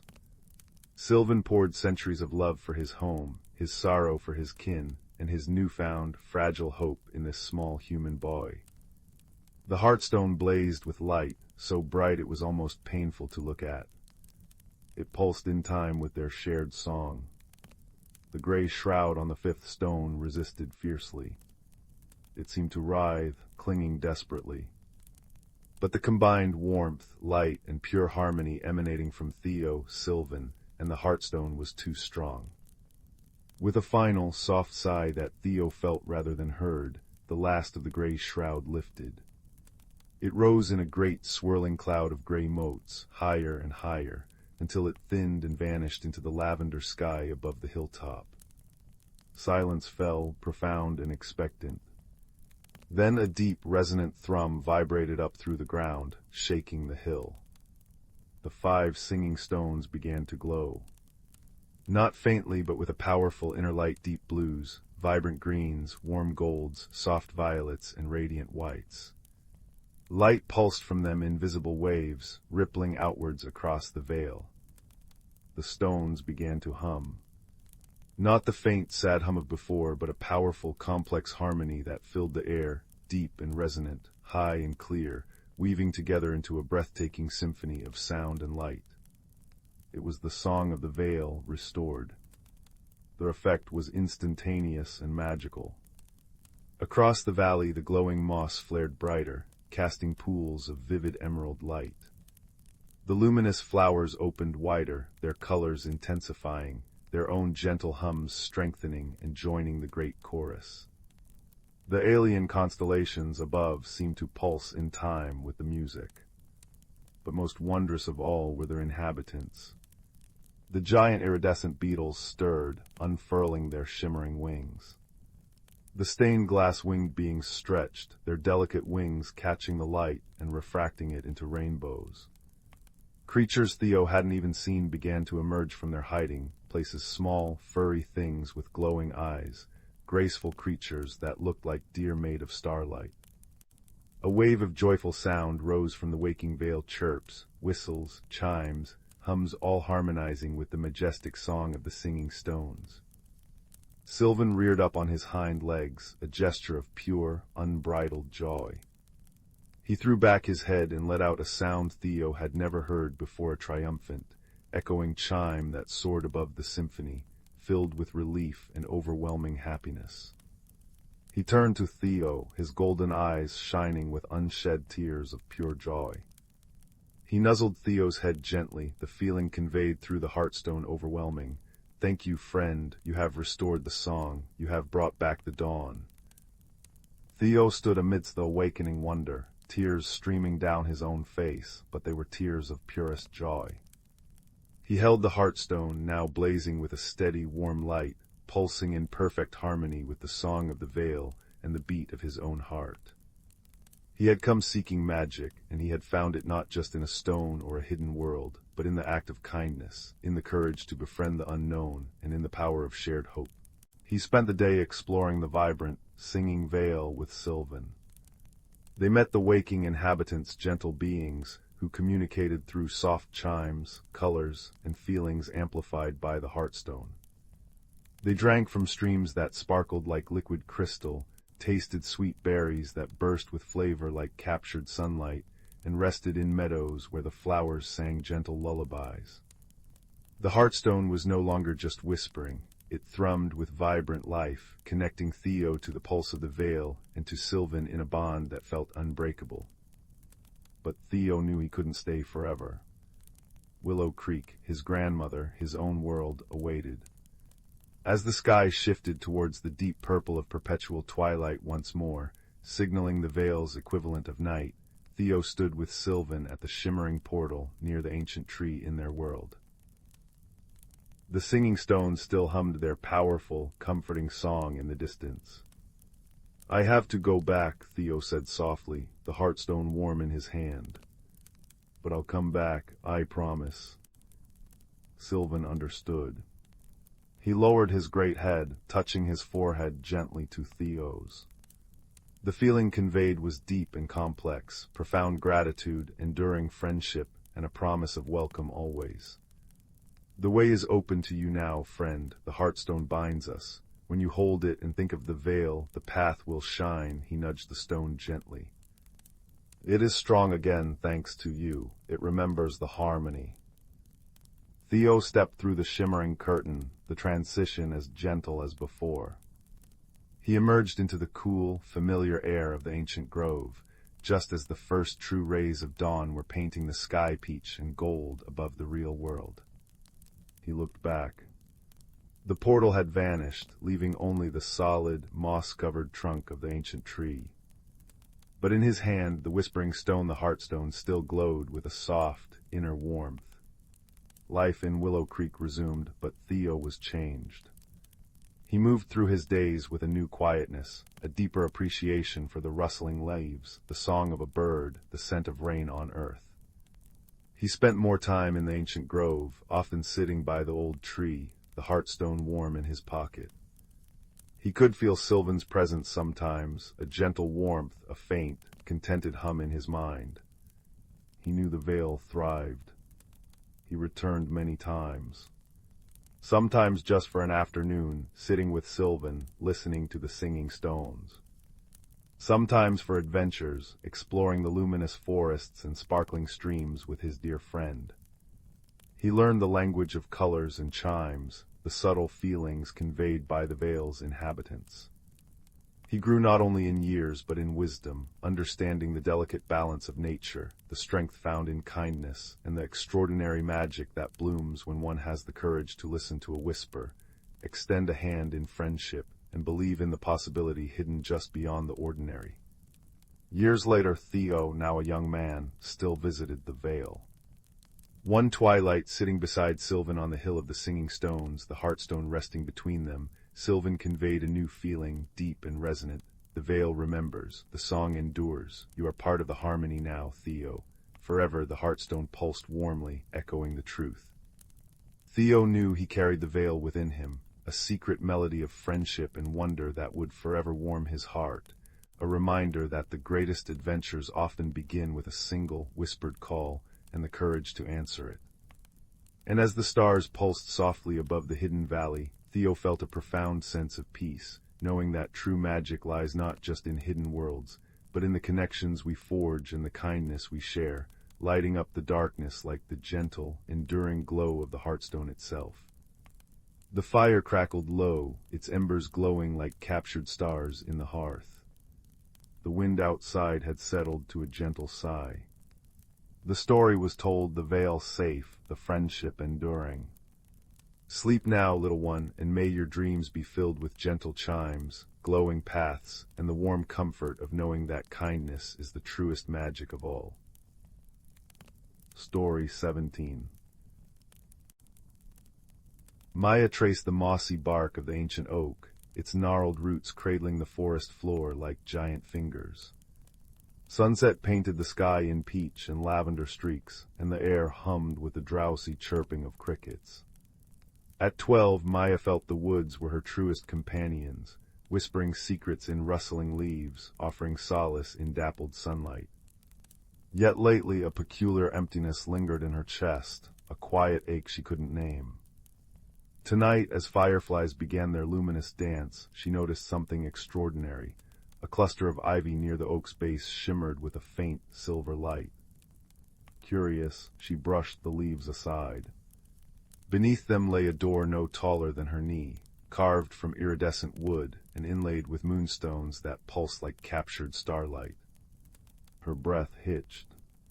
Kneeling, she pressed her palm against the cool wood. It swung inward without a sound, revealing a tunnel spiraling downward, lined with glowing blue mushrooms that cast soft, shifting patterns on the walls. Heart pounding, Maya crawled inside. The air grew sweet and cool, smelling of rain-kissed violets and damp earth. After what felt like both an instant and an eternity, the tunnel opened into a cavern so vast it stole her breath. Bioluminescent vines cascaded from a ceiling lost in velvety darkness, illuminating a world of crystalline rivers, trees with leaves like spun sapphire, and meadows where flowers glowed like embers. This was Veridia, a realm woven from moonlight and dreams, hidden beneath the roots of the waking world. A soft snuffling sound broke the silence. From behind a cluster of amethyst ferns emerged a creature, unlike any Maya had seen. It stood on two sturdy legs, covered in dense, russet fur, with eyes like polished amber and a long, expressive snout. It wore a tiny waistcoat stitched from acorn caps and spider silk, and clutched a walking stick of twisted willow. "Oh dear," it murmured, voice a gentle rumble. A human, and so very tall. Maya knelt, extending a tentative hand. "I'm Maya, I mean no harm. This place, it's beautiful." The creature tilted its head, amber eyes wary. "I am Thistle. Veridia is not accustomed to visitors, especially not from the above. We are fading." Sadness clouded his gaze as he gestured towards the crystalline river. Maya saw it then, patches where the light dimmed, where the vibrant flora withered into gray translucence, like frost on a window pane. "The Heartstone," Thistle explained, his voice heavy, "the source of Veridia's light and life, was stolen a moon cycle ago. Without it, our world unravels." Maya's heart clenched. "Who took it?" "A shadow dancer," Thistle whispered, the name chilling the warm air. "Elusive, sorrowful beings of shifting darkness, they crave light but cannot create it. This one, Scylla's, was once gentle, drawn to our glow, but loneliness twisted him.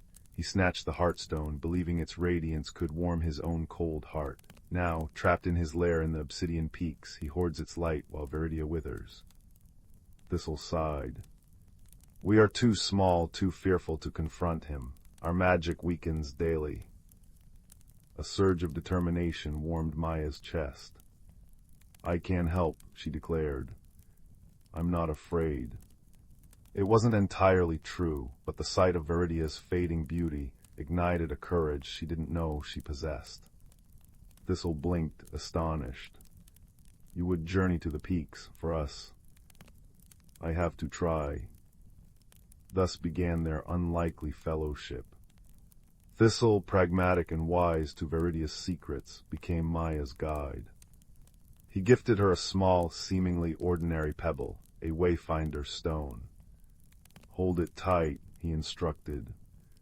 "It resonates with echoes of the Heartstone. When you feel its pulse quicken, you draw closer." The stone felt cool and smooth in Maya's palm, humming faintly like a sleeping bee. Their journey unfolded through breathtaking, perilous landscapes. They crossed the whispering marsh, where reeds hummed secrets and luminous frogs guided their path across treacherous sinkholes. Maya learned to step only where Thistle's willow staff tapped, trusting his knowledge implicitly. In the valley of echoing winds, gusts carried voices, laughter, lullabies, sighs from long-lost moments. One mournful whisper, cold and hollow, seemed to call Maya's name. Fear prickled her skin, but Thistle pressed close, his steady presence a shield. "Scylla's sorrow," he murmured. "It bleeds into the winds, do not answer. Focus on the wayfinder." The stone pulsed warmly in her hand, a tangible anchor against the spectral chill. They navigated the Glimmerwood, where trees shifted like mirages, paths dissolving behind them. Thistle taught Maya the language of the glowing moss, different patterns indicating safe passage or hidden dangers. When colossal, jewel-winged moths blocked their way, Thistle didn't command or fight. He hummed a low, resonant tune, a song of kinship older than memory. The moths calmed, parted like a living curtain, their wings brushing Maya's hair with velvet softness. All beings seek connection, Thistle said softly, watching them go. Even those who seem fierce. Days blended into nights, measured by the dimming glow of the cavern's ceiling. Maya shared stories of her world, sunsets, snowfalls, the comforting smell of baking bread. Thistle spoke of Veridia's history, of starlight festivals and rivers that sang. He confessed his own fear of Scylla's, the deep-rooted apprehension his kind held for the shadow dancers. We called them thieves, monsters, he admitted, shamefaced. But perhaps we never understood their loneliness. Maya in turn spoke of her own emptiness, the feeling of not quite belonging, the quiet ache that had drawn her to the shimmering door. Thistle listened, his amber eyes kind. Belonging isn't always a place, he offered. Sometimes it's a journey shared. Finally they reached the foothills of the obsidian peaks, towering spires of black glass that swallowed the light. The air grew thin and biting. The Wayfinder's stone now pulsed like a frantic heartbeat, its light blazing through Maya's fingers. Scylla's lair was a jagged crevice high on the tallest peak, radiating waves of cold despair. Inside, darkness reigned, thick and suffocating, broken only by a single blinding point of light suspended in the center, the Heartstone. It was a perfect sphere of swirling opal, radiating warmth and color that fought valiantly against the oppressive gloom. Huddled beneath it, almost invisible in the shadows, was Scylla's. He wasn't a monster. He was a wisp of concentrated darkness, shaped vaguely like a boy, edges constantly shifting and fraying. His form drank the light, yet his eyes, 2 points of desperate, yearning silver, were fixed on the Heartstone with anguished longing. He flinched violently as Maya and Thistle entered, his shadowy form recoiling like smoke hit by wind. Go away. His voice was the scrape of stone on stone, layered with echoes of countless sorrows. The light is mine, it keeps the cold away. Maya stepped forward, shielding her eyes from the Heartstone's brilliance. Scylla's, she called softly, her voice trembling but clear. This light belongs to Veridia, look. She gestured towards Thistle, whose fur seemed duller, his form slightly less substantial in the oppressive atmosphere. The flowers fade, the rivers grow silent, your home is dying.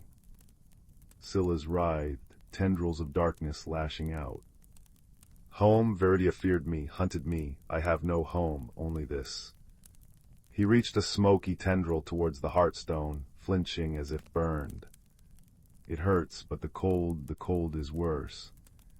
His voice cracked, revealing a profound, shivering loneliness that mirrored Maya's own forgotten ache. Thistle stepped beside Maya, his small frame radiating quiet courage. We feared what we did not understand, Scylla's. We called you thief when you were only seeking warmth. That was our failing. He took a deep breath. But taking the Heartstone, it hurts everyone. Even you. Can you feel it? The light burns you because it is not yours to hold. It needs to flow freely. Maya recalled the Wayfinder's stone, still pulsing warmly in her pocket. It wasn't just a compass, it was a piece of Veridia, resonating with the Heartstone's essence. An idea sparked. Scylla's, she said gently, pulling out the stone. Its soft glow seemed to soothe the frantic shadows around him. You crave light, but you don't need to steal it. You can be part of it. She held the Wayfinder out towards the Heartstone. This stone guided me here because it remembers its source. It belongs, and so can you.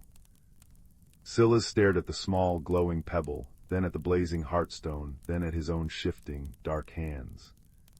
Confusion warred with desperate hope in his silver eyes. Belong. The word was a fragile whisper. The Heartstone's light is for everyone, Maya insisted. including you, but it needs to be shared. Let it return to Veridia. Let its warmth fill the world again. You won't be cold anymore, Scylla's. You'll be part of the light. She took another step, extending the Wayfinder stone not as a weapon, but as an offering. Trust us. A long, tense silence stretched. Scylla's seemed to shrink, the frantic energy draining from his form. He looked from Maya's earnest face to Thistle's kind eyes, then back to the Heartstone. A shudder ran through him, not of cold, but of release. With a sound like a sighing wind, he dissolved the tendrils of shadow holding the Heartstone aloft. The sphere floated gently downward. Thistle gasped. Maya acted on pure instinct.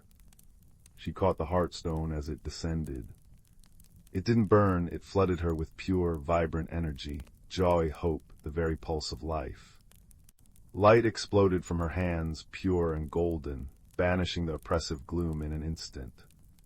It washed over Scylla's, not consuming him, but weaving through his shadowy form like threads of starlight.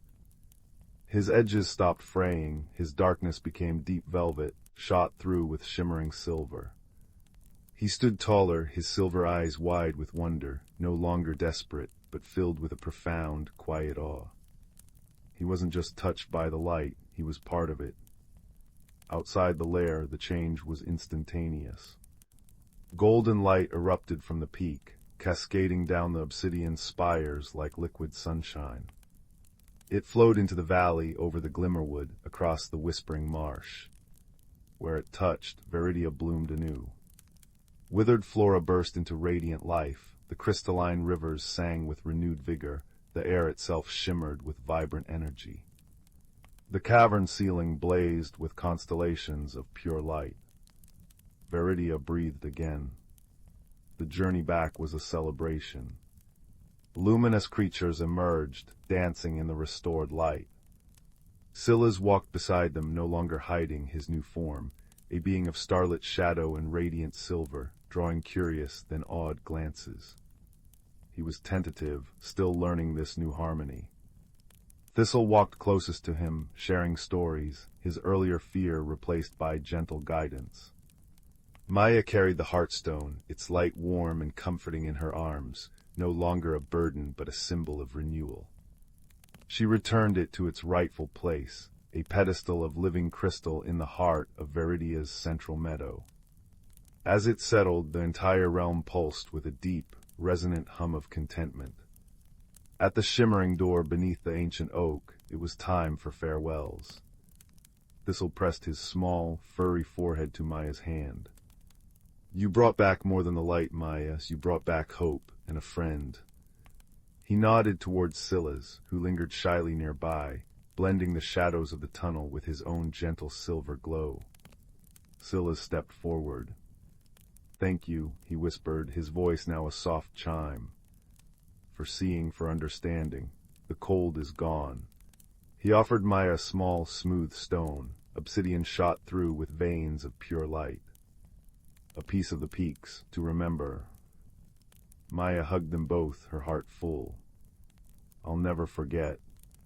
As she crawled back through the tunnel and emerged into the cool night air of her own world, the ache in her chest was gone, replaced by a profound warmth. She looked back.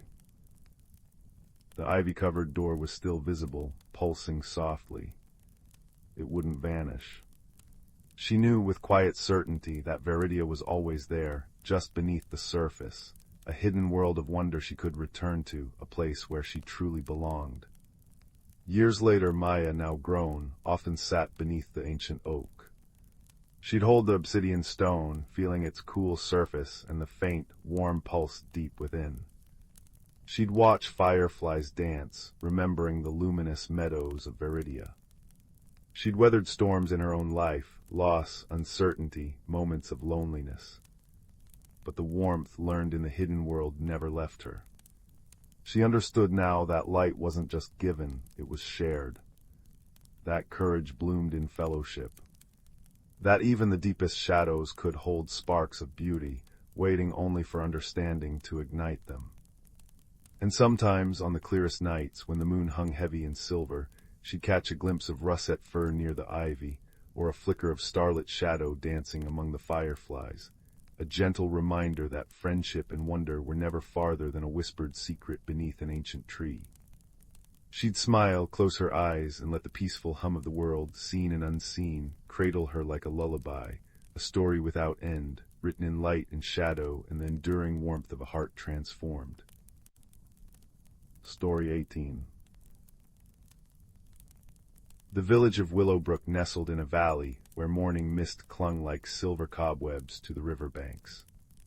There, in a cottage draped with honeysuckle, lived a young man named Silas. Silas tended the village's most cherished space, the Whispering Garden. Its paths wound past fragrant rosemary bushes, beneath ancient oaks draped in emerald moss, and beside ponds where lilies floated like tiny, sleeping moons. Silas knew every root, every bud, and the precise angle of sunlight each plant craved. He found comfort in the garden's predictable rhythm, the unfurling of ferns in spring, the drowsy sigh of herbs in summer heat, the quiet retreat into slumber come autumn. But Silas feared change. When a storm shifted a familiar rock, or a new sapling was planted, a knot of unease tightened in his chest. He'd fuss, rearranging things back to how they should be, his movements stiff and worried. This resistance began to show in the garden itself. Flowers he nurtured might bloom paler than usual, or leaves curl inward protectively. The garden, it seemed, was a mirror to the tender heart tending it. One crisp autumn morning, old Hemlock, the village groundskeeper whose beard held stories like moss holds do, brought Silas a small clay pot. Nestled within the dark soil was a single, unassuming seed. It looked like a polished river pebble, cool and smooth to the touch, shimmering faintly with an inner light, like captured starlight. Moonpetal Hemlock rumbled, his voice like stones shifting in a gentle stream. Rare this one, needs more than soil and sun, Silas. It needs openness, a willingness to let things unfold differently. Silas's fingers trembled slightly as he took the pot. Different how? Ah, Hemlock chuckled softly, a sound like dry leaves skittering. That's its magic. It grows with the gardener, reflects what's inside. Plant it where you feel the garden's heart beats strongest, but don't cage it with expectation. Just tend. Anxiety fluttered in Silas like a trapped moth. He chose a sheltered spot near a mossy stone bench, bathed in dappled afternoon light. He prepared the soil meticulously, just as he always did. He planted the seed with trembling hands, whispering the old gardener's blessing. Days passed. Nothing. Silas watered it, checked the soil, fretted over the light. He imagined grand blossoms, luminous and large, blooming precisely as he envisioned. Yet the soil remained stubbornly blank. His worry deepened. The roses nearby shed their petals prematurely. The usually vibrant snapdragons drooped. Silas felt the familiar knot tighten, a resistance to the seed's silence, to the uncertainty of its growth. He tried harder, moving the pot, changing the water, even talking sternly to the soil. The garden around him seemed to sigh, its colors dimming slightly. One afternoon, feeling particularly defeated, Silas slumped onto the mossy bench beside the silent pot. A small robin, its breast the color of a ripe peach, hopped onto the stone beside him. Pip, as Silas called her, often kept him company, her cheerful chirps a counterpoint to his quiet nature. Chirp, chirp, wee. Pip tilted her head, peering first at Silas's downcast face, then at the unyielding pot. "It won't grow, Pip," Silas murmured, his voice thick with disappointment. "I've done everything right, everything exactly as I know, but it just sits there, and the garden feels sad." Pip hopped closer, pecked gently at the rim of the pot, then fluttered down to a patch of wild violets Silas usually considered weeds, pushing determinedly through the path stones. She tugged at a violet stem, then flew back, dropping a single, perfect purple flower onto the dark soil of the moonpetal pot. It was a small, messy, vibrant intrusion. Silas almost brushed it away. Not tidy. Not planned. But Pip chirped insistently, hopping on the bench. Hesitantly, Silas left the violet there. It looked oddly cheerful against the dark earth. That night, under a sky dusted with diamonds, he sat again on the bench, the cool air smelling of damp earth and decaying leaves. He wasn't tending, he was just being. He watched the stars, listened to the rustle of a hedgehog in the leaf litter, felt the quiet pulse of the sleeping garden. The knot in his chest loosened just a little. He didn't think about the seed or the drooping roses. He just breathed in the peaceful night. The next morning, a tiny, silvery shoot, no thicker than a thread, had pierced the soil beside the wilting violet. Silas gasped. It was so fragile, yet it shimmered with that same captured starlight. Hope, tentative but warm, bloomed within him. He didn't rush to move it or prune the violet. He simply watered gently, feeling a new kind of tenderness. He shared this small victory with Hemlock later that day near the herb beds, the scent of sage and thyme sharp in the air. The old man's eyes crinkled. Ah, the first step, remember, Silas, the moon petal isn't just growing in the garden, it's growing with you. It feels your peace, your acceptance, even your fear. Let it guide you. Silas began to watch the seedling differently. Instead of forcing his vision onto it, he observed. He noticed it leaned slightly towards the morning sun, so he didn't turn the pot. He saw it seemed to enjoy the slight dampness near the mossy stone, so he adjusted his watering. When Pip brought another gift, a fallen oak leaf, Silas tucked it gently near the stem as mulch, smiling at the robin's earnestness. He stopped comparing it to the lilies or the roses. It was simply the moon petal, unfolding in its own time. As Silas softened his grip on control, the garden responded. The roses perked up, their fragrance deepening. The snapdragon stood tall again. The knot of resistance in Silas slowly dissolved, replaced by a quiet curiosity. He found himself trying small changes, elsewhere allowing a patch of wild strawberries to flourish near the path, gently training a wayward clematis vine instead of cutting it back harshly. Each small act of acceptance felt like shedding a heavy, invisible cloak. The moon petal grew steadily, but not predictably. Its stem thickened, becoming a pale, luminous silver. Instead of broad leaves, it unfurled delicate, heart-shaped fronds that shimmered like spun moonlight. Silas learned its language. A slight droop meant thirst. A faint pulse of light in the stem seemed to signal contentment after a gentle rain. He talked to it now, not with instructions, but with quiet observations about the weather, or the antics of Pip, or the scent of the honeysuckle drifting on the breeze. The plant seemed to listen, its fronds sometimes turning subtly towards his voice. Weeks turned into months. Winter's frost painted delicate patterns on the garden paths, and the moon petal entered a period of quiet dormancy, its silvery stem sturdy but still. Silas felt a pang of the old worry, had he done something wrong? But he breathed deeply, remembering Hemlock's words and Pip's cheerful presence. He trusted the stillness. He tended the resting plant with quiet care, covering its roots with extra mulch against the cold, whispering words of reassurance during long, dark nights. Then one evening in early spring, when the air held the first sweet promise of warmth, and the frogs began their nightly chorus by the pond, Silas felt a soft vibration in the air near the mossy bench. He walked over. The moon petal's stem was glowing with a gentle, pulsing light. At its apex, a tightly furled bud, the color of moonlight on snow, had formed. It was exquisite, fragile, and utterly unexpected. Silas sat on the bench, his heart pounding not with anxiety, but with awe. He didn't touch it.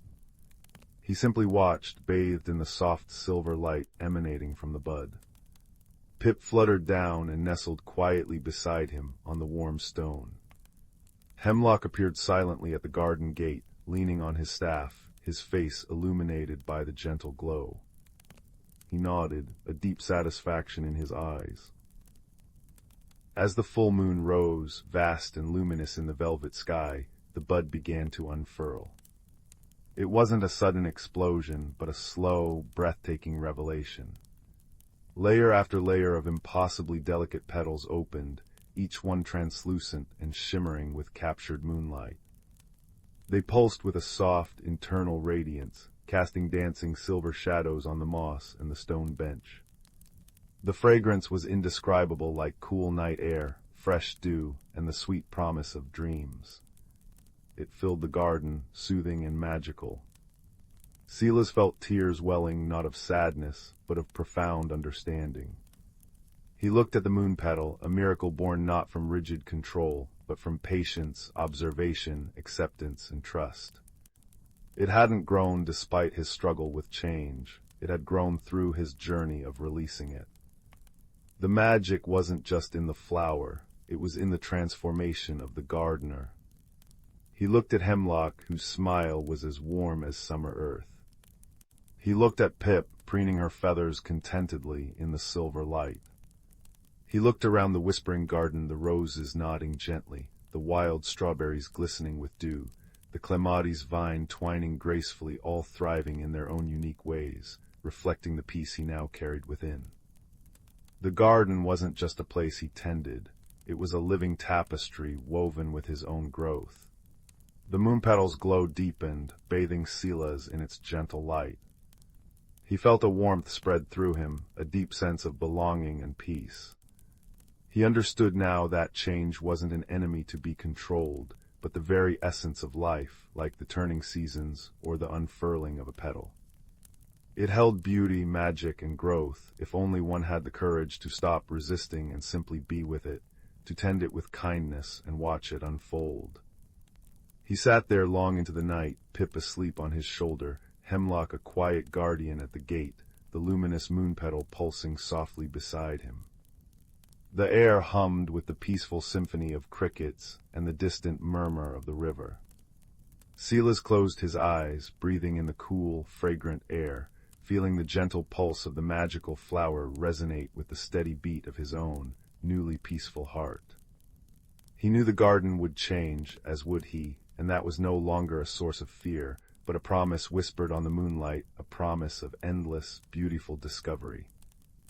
And in that acceptance, cradled by the silver glow and the whispers of the night, Silas found a deep, enduring comfort, as soft and sure as the moss beneath his feet. Story 19. The village of Little Hollow slept under a quilt of twilight, chimney smoke curling like sleepy cat's tails into the violet sky. In a cottage nestled between the bakers and the cobblers lived a quiet boy named Theo. Theo wasn't much for loud games or boisterous crowds. His world was one of careful observation, where dust motes danced in sunbeams and the sigh of the wind held secret melodies. His favorite place was his grandmother's attic, a realm of forgotten trunks, faded tapestries, and the comforting scent of cedarwood and old paper. One rainy afternoon, while searching for a particular book of pressed ferns, Theo nudged aside a heavy chest draped in a patchwork quilt. Tucked behind it, almost invisible in the gloom, sat a small, unassuming wooden box, its surface smooth with age. Inside, cushioned by faded blue velvet, lay a teacup. It wasn't grand porcelain or gilded china. It was simple earthenware, the color of warm honey, with a single, slightly chipped handle. But as Theo lifted it, a faint, almost imperceptible warmth radiated from the clay, and a shimmer, like captured starlight, seemed to swirl within its empty depths for just a moment. Curious, Theo carried the cup downstairs. His grandmother, rocking by the fire with her knitting, smiled softly when she saw it. "Ah, the listening cup," she murmured, her needles clicking a gentle rhythm. "Belonged to your great-great-aunt Murray Bell. She always said it held the quietest songs." Later that night, Theo filled the cup with warm milk and honey. As he lifted it to take a sip, a strange thing happened. Instead of the expected sweetness, a melody filled his ears. It wasn't loud, but incredibly clear and pure, the soft hum of the sleeping house, the rhythmic creak of the old oak outside his window, the distant, mournful call of an owl on the moor. But more than that, beneath these familiar sounds, Theo heard whispers. Not voices exactly, but feelings woven into the very fabric of the night. The contentment of the cat curled by the hearth, the sleepy sigh of the wind, the faint, lonely ache drifting from the ancient standing stones on the distant misty mountain. Theo gasped, nearly dropping the cup. The music faded instantly. He took another tentative sip. Again the symphony of hidden sounds enveloped him, rich and layered. He realized the listening cup didn't just amplify noise, it revealed the hidden heart song of the world around him. Over the next few days, Theo discovered its magic was tied to intention. When he drank with simple curiosity, he heard the ambient whispers. But when he focused deeply on a question, a yearning, the cup seemed to guide him towards an answer, not with words, but with a resonant feeling, a pull in a certain direction. One evening, the pull was unusually strong. It tugged at Theo's chest like a gentle current, drawing his thoughts towards the misty mountain. The mountain was usually shrouded in a perpetual silver-gray mist, a place villagers regarded with respectful caution. The feeling emanating from the cup wasn't fear, though, but a deep, resonant sadness mixed with a plea for understanding. Theo knew he had to go. He packed a small knapsack with bread, cheese, a flask of water, and carefully wrapped the listening cup in soft cloth. His journey began at dawn, the cobblestones of Little Hollow glistening with dew. He hadn't gone far beyond the village green when a rustle came from the hedgerow. A large, dignified badger with silvery streaks on his muzzle stepped onto the path, blinking kindly at Theo. "Greetings, young listener," the badger rumbled, his voice like stones shifting in a gentle stream. "My name is Bramble, the earth trembles with a quiet sorrow. It led me to you. Where does your path take you?" Theo, surprised but comforted by the badger's calm presence, explained about the cup and the mountain's call. Bramble nodded slowly.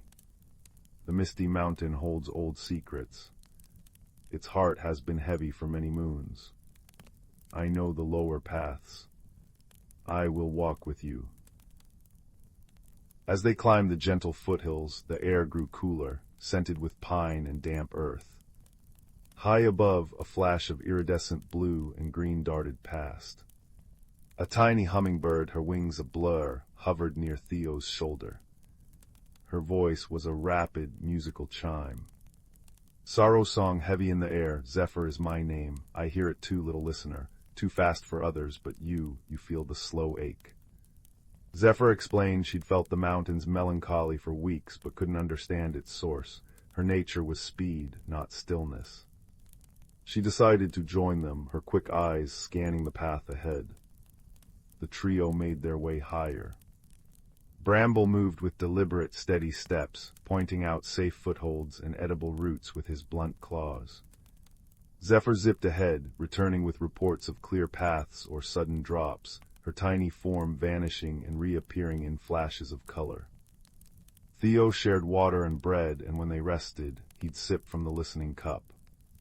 The sounds now were the mountain's own symphony, the groan of ancient rock, the trickle of hidden springs, the sigh of wind through high pines. Underlying it all was that profound sadness, deeper and more resonant the higher they climbed. The mist thickened, swirling around them like cold silk.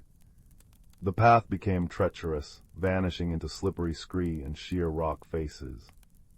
Bramble's steady guidance and Zephyr's aerial reconnaissance were invaluable. Finally, they reached a high plateau just below the mountain's peak.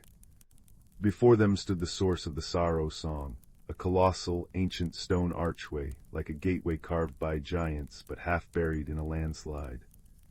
Massive boulders had tumbled, blocking the arch almost completely. And within the small opening left, Theo saw not rock, but a shimmering, fractured light like a trapped pool of liquid moonlight, pulsing weakly. The sadness washed over them in waves now, thick and suffocating. Zephyr zipped frantically, The light, it's trapped, it hurts, so much sadness. Bramble sniffed the air, his brow furrowed. The heart of the mountain, it sealed, the landslide choked its breath. Theo felt the mountain's anguish through the cup, a deep, rhythmic thrum of distress. He knew instinctively that trying to move the boulders by force was impossible. They were enormous, wedged deep.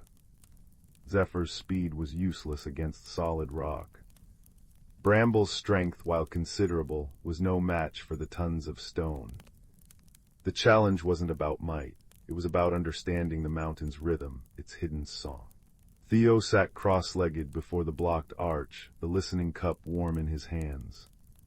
He closed his eyes, blocking out the swirling mist and the anxious fluttering of Zephyr. He took a slow sip. This time he didn't just listen. He poured his own quiet focus, his own desire to understand and help into the cup. He felt the deep, slow pulse of the mountain's grief, but also the faint, resilient beat of its life force beneath. He listened to the groan of the rocks, not just the weight, but the subtle shifts, the tiny spaces between them where air sighed through. He heard the trapped light's fragile hum, a melody seeking resonance. Opening his eyes, Theo saw the problem not as a wall, but as a tangled knot of sound and pressure. He pointed towards a specific cluster of smaller rocks near the top of the blockage. "Bramble," he said softly, his voice barely above a whisper yet carrying clearly in the misty stillness. "There do you feel the tremor, the weakest point, not the big boulders, but these smaller ones. They're holding the tension." Bramble lumbered forward, placing his broad head against the rocks Theo indicated. He closed his eyes, his whiskers twitching as he sensed the minute vibrations Theo had perceived through the cup. "Yes, yes, young listener, a key point, like a knot in a root." "Zephyr," Theo continued, turning to the hummingbird who hovered anxiously. "The light inside, it's pulsing, but it's weak. It needs harmony, something to resonate with. Can you sing? The purest, clearest note you can. Not fast, but steady. Aim it towards the fracture in the light." Zephyr chirped, surprised. "Sing, slow song for the light." She took a deep breath, hovering perfectly still for the first time Theo had seen. Then from her tiny throat poured a single, pure, crystalline note. It hung in the misty air, unwavering and resonant. Theo placed the listening cup carefully on the ground, facing the arch. He focused all his attention on the mountain's slow, deep pulse, on the trapped light's fragile hum, and on Zephyr's unwavering note. He willed them to find harmony. As Zephyr's note resonated, amplified subtly by the cup's magic, it seemed to vibrate through the rock. The trapped light flickered, then began to pulse in time with the note. "Now, Bramble," Theo whispered. "Gently where the tremor is, push with the rhythm of Zephyr's song, not against the mountain with it." Bramble, understanding dawning in his dark eyes, braced his powerful shoulders against the cluster of smaller rocks. He didn't shove. He pushed with a slow, steady pressure, perfectly timed to the resonant hum created by Zephyr's song and the amplified pulse of the mountain's hidden heart. There was a deep, grating groan, a shower of pebbles, and then, with a sigh like the mountain itself exhaling, the cluster shifted. It wasn't a huge movement, but it was enough. A cascade of smaller stones tumbled down. The fracture in the trapped light widened. Zephyr's note soared, pure and strong. With a final, harmonious thrum that vibrated through the ground and up Theo's legs, the landslide seemed to settle. The massive boulders remained, but the key pressure point had been released. The shimmering light within the archway surged, no longer fractured and weak, but flowing like molten silver through the newly opened space above the blockage. It streamed outwards, not blindingly, but with a gentle, radiant warmth that instantly began to dispel the clinging mist. The profound sadness lifted like a heavy curtain. In its place came a wave of profound peace, deep gratitude, and a vibrant, life-affirming hum that resonated through the rock, the air, and into Theo's very bones. The mountain wasn't just quiet, it was singing a slow, contented, majestic song of release and wholeness. Bramble rumbled a deep sigh of satisfaction. Zephyr zipped joyous loops in the newly clear air, her song turning into a happy, bubbling warble. Theo picked up the listening cup. As he sipped the last of his water, he didn't hear sorrow but the mountain's grateful song, the wind's playful dance through the pines, the cheerful chatter of awakening insects, and the deep, contented purr of the earth itself. The journey back to Little Hollow was bathed in golden afternoon light. The mist on the mountain had thinned to delicate wisps, revealing its slopes clothed in vibrant green. Bramble parted ways at the edge of the woods with a solemn nod. "You listened well, young Theo. Wisdom often speaks in whispers." Zephyr buzzed around Theo's head. "Light sings, mountain happy, good listening," she chimed before darting off towards a field of clover. Theo returned to his grandmother's cottage as the first stars pricked the lavender sky.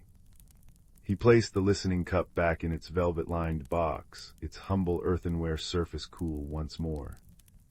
But he knew its secret now. The magic wasn't just in hearing hidden sounds. It was in the quiet focus, the empathy, the willingness to truly listen to the world, to others, and to the gentle wisdom within oneself. He climbed into bed, the mountain's peaceful song still a soft echo in his heart. Outside his window, the wind sighed contentedly through the oak leaves. The owl's call was a gentle inquiry, not a lament, and the world of Little Hollow hummed its own quiet, perfect lullaby. Theo smiled, feeling a deep sense of connection, and drifted into a sleep filled with the gentle music of a world understood, peaceful, and profoundly kind. Story 20. Story 20. Deep in the woods behind his cottage, where the ancient oaks whispered secrets and the ferns grew taller than his knees, young Leo discovered a path he'd never seen before. It wasn't carved by human hands, but seemed woven from shafts of sunlight and clusters of luminous blue moss that pulsed like sleepy hearts. A gentle hum filled the air, sweet as honeybees and cool as a mountain spring. Curiosity, brighter than any lantern, nudged Leo forward. He took a breath, stepped onto the glowing trail, and felt the world shift. The familiar woods melted away, replaced by the valley of whispering lights. He stood on a slope carpeted with velvety grass that shimmered silver underfoot. Above, the sky was a tapestry of perpetual twilight, deep indigo streaked with lavender and the faintest pinpricks of early stars. Trees here bore leaves like spun moonlight, casting soft, dancing shadows. Instead of fruit, their branches cradled glowing orbs that drifted lazily downward, bursting into harmless showers of sparks that smelled of vanilla and rain. A river of liquid starlight wound through the valley, chuckling over smooth, singing stones. Leo's heart raced, not with fear but wonder. He'd never imagined such quiet magic. His first encounter came near the Starlight River. Tiny winged creatures, no bigger than his thumb, flitted around him. They had bodies like spun glass and wings like dandelion seeds, each emitting a soft chime as they moved. Lullables, Leo whispered, remembering a tale his grandmother once told. One landed on his outstretched palm, its touch cool and feather-light. It chimed a question, a ripple of sound that formed pictures in his mind, a lost feather, a broken wing. Leo understood. Gently, he scooped water from the river in his cupped hands. The lullable dipped its wing, the starlight water mending the tear instantly. With grateful chimes, the creatures swirled around him, weaving a crown of glowing dewdrops onto his hair before darting away. Further along, the valley deepened into a meadow where flowers bloomed in impossible colors, petals like captured sunsets, stems that swayed to an unheard melody. Here Leo met the mossbacks, gentle, slow-moving creatures shaped like rounded boulders covered in thick emerald moss. Their eyes, warm as amber, peered from beneath leafy brows. One blocked his path, rumbling a low, earthy sound. At its feet lay a puzzle of smooth, rainbow-colored stones scattered in disarray.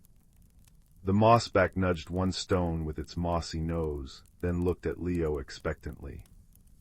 Leo knelt, noticing faint symbols carved on each stone, a crescent moon, a swirling star, a budding flower. He remembered the rhythm of the singing stones in the river and arranged them to match their melody.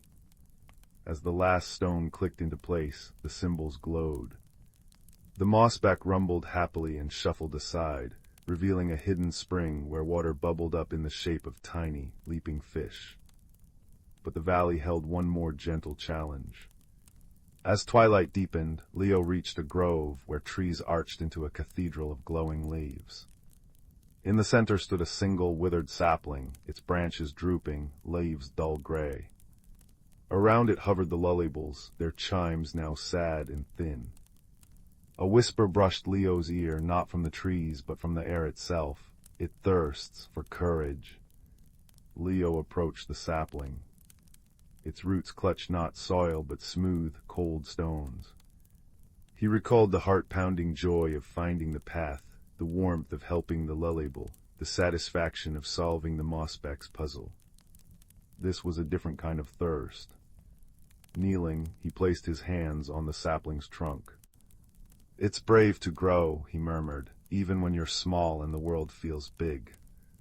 As he spoke, the dewdrop crown on his hair shimmered. Light spilled from his fingertips, warm and golden. The sapling shivered. Gray leaves flushed vibrant green, and a single bud unfurled at its crown, a blossom made of pure, soft light, casting gentle rays that danced with the lullabyl's chimes. The journey back felt like a dream retracing its steps. The mossbacks rumbled farewells from their meadows. The starlight river gleamed, its song now a familiar lullaby. At the valley's entrance, the path of blue moss shimmered, guiding him home. As he stepped back into his own woods, the humming faded, but the dewdrop crown remained, cool and comforting against his brow. He turned for one last look, but the path had vanished, leaving only ordinary ferns and moonlight. Back in his cozy room, Leo placed the glowing blossom from the sapling in a jar by his window. It pulsed softly, painting the walls with gentle, shifting light. He curled under his quilt, the scents of vanilla and rain still clinging to his clothes.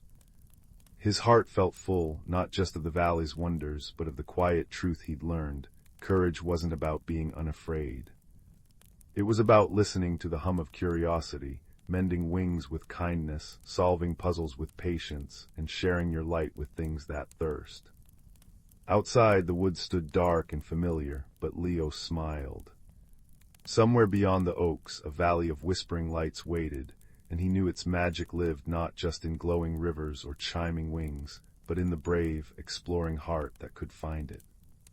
As sleep wrapped around him, the blossom's light softened into the warm, steady glow of a nightlight, and Leo drifted off, certain that the most enchanting places bloom brightest for those who dare to look.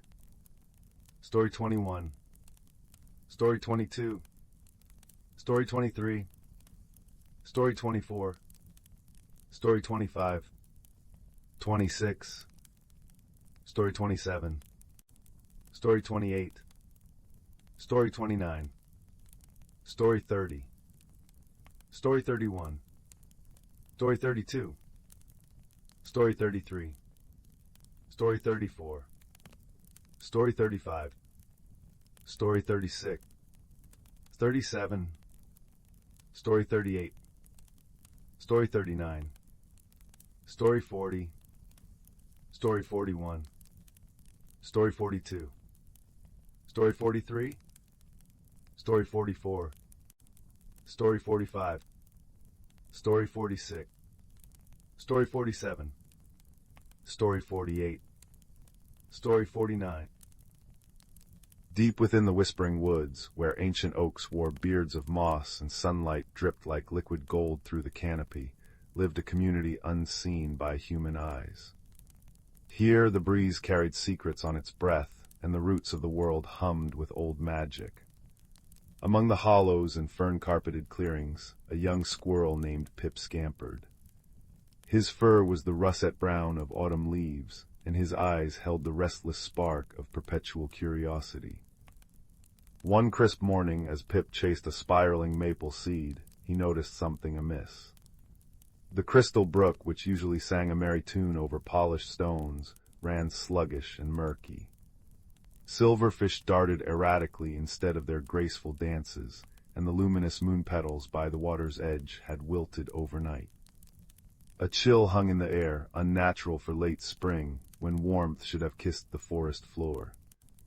Pip's nose twitched at the sour tang of decay beneath the usual perfume of pine and wild honeysuckle. Guided by worry, Pip sought out elder thistle, a tortoise whose shell bore intricate patterns like a map of constellations. Thistle resided beneath the grand willow, whose branches wept shimmering strands of silver moss. The air here thrummed with the willow's low, soothing hum, and the ground felt soft as velvet beneath Pip's paws. "Grandfather," Pip whispered, nuzzling Thistle's weathered neck, "the brook is sick, and the cold bites like winter's ghost." Thistle's eyes, deep as forest pools, grew solemn. "Ah, little one, you sense the season not." He explained how the whispering woods thrived on balance, guarded by the heartstone, a gem hidden in the oldest oak, pulsing with the rhythm of the seasons. When harmony falters, the stone's magic phrase, "Cold seeps where warmth belongs, life withers where it should bloom." Long ago, Thistle recounted, the forest creatures learned to tend the heartstone together. Fireflies polished its surface with dewlight at dawn, earthworms loosened the soil around its roots, and songbirds fed it melodies to strengthen its pulse. But lately the northern winds had grown fierce, scattering the fireflies and silencing the birds. Without their rituals, the stone's energy dimmed. Determined to help, Pip gathered his dearest friends, Luna, a moth with wings like frosted starlight, and Bramble, a badger whose gentle strength could move mountains. Under Thistle's guidance, they embarked on a quest to mend the season knot. Their journey wove through landscapes alive with magic, fields where bluebells chimed like tiny bells when touched, caves where glowworms painted constellations on damp walls, and meadows where dandelion seeds rode thermal winds like golden chariots. As they traveled, Pip noticed subtle wonders, the way spiderwebs glittered with captured rainbows after a shower, the earthy scent of truffles rising from Bramble's careful digging, the velvet brush of Luna's wings against his ear as she navigated moonlit paths. Each sensory detail was a thread in the forest's living tapestry. Their first challenge came at the Misty Falls. Here the water usually cascaded in liquid diamond sheets, but now it oozed thick and silent. "The falls are clogged with sorrow moss," Luna observed, her antennae drooping. "It feeds on imbalance." Bramble used his powerful claws to clear the rocks while Pip and Luna gathered bundles of sun-kissed thistledown, a natural remedy Thistle had taught them. As they laid the down upon the moss, it dissolved like sugar in tea, and the falls sighed back into music. Next they faced the silent glade, where the songbirds had ceased their chorus. A bitter frost coated the wild roses, stealing their scent. Luna fluttered to the highest branch, her wings dusting the air with iridescent powder that melted the ice. Pip scampered up, offering acorns filled with nectar from the last blooming honeysuckle. One by one, robins and wrens emerged, their voices tentative at first, then swelling into a symphony that shook dew from the leaves. Finally they reached the elder tree, its trunk wide as a hill, roots cradling the heartstone. The gem, usually ablaze with shifting colors, spring grain, summer gold, autumn amber, winter blue, now flickered weakly. Frost crept up its sides. "The wind spirits are distressed," Thistle murmured. "They feel unheard."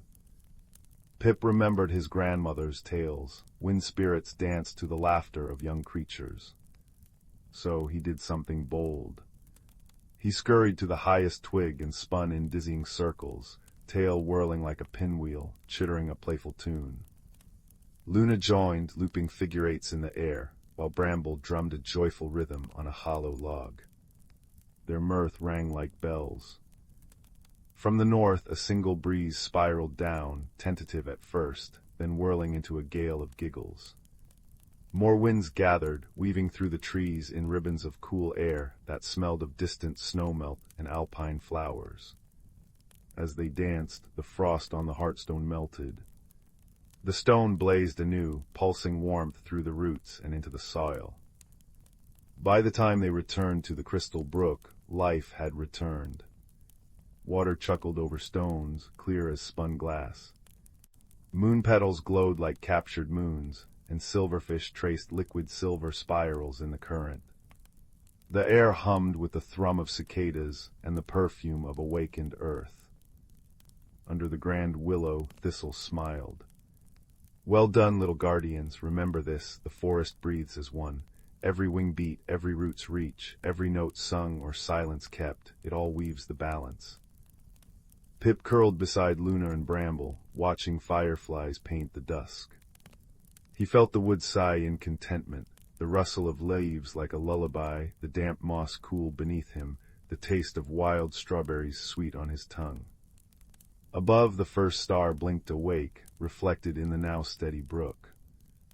And as the creatures drifted to sleep, the whispering woods cradled them, whispering ancient truths on the breeze. That harmony lives in listening, magic in kindness, and strength in the gentle bonds that tie root to rain, wing to wind, heart to heart. Story 50. Story 51. Story 52. Story 53. Story 54. Story 55. Story 56. Story 50. Story 58. Story 59. Story 60. 61. Story 62. Story 63. Story 64. Story 65. Story 66. Story 67. Story 68. Story 69. Story 70. Story 71. Story 72. Story 73.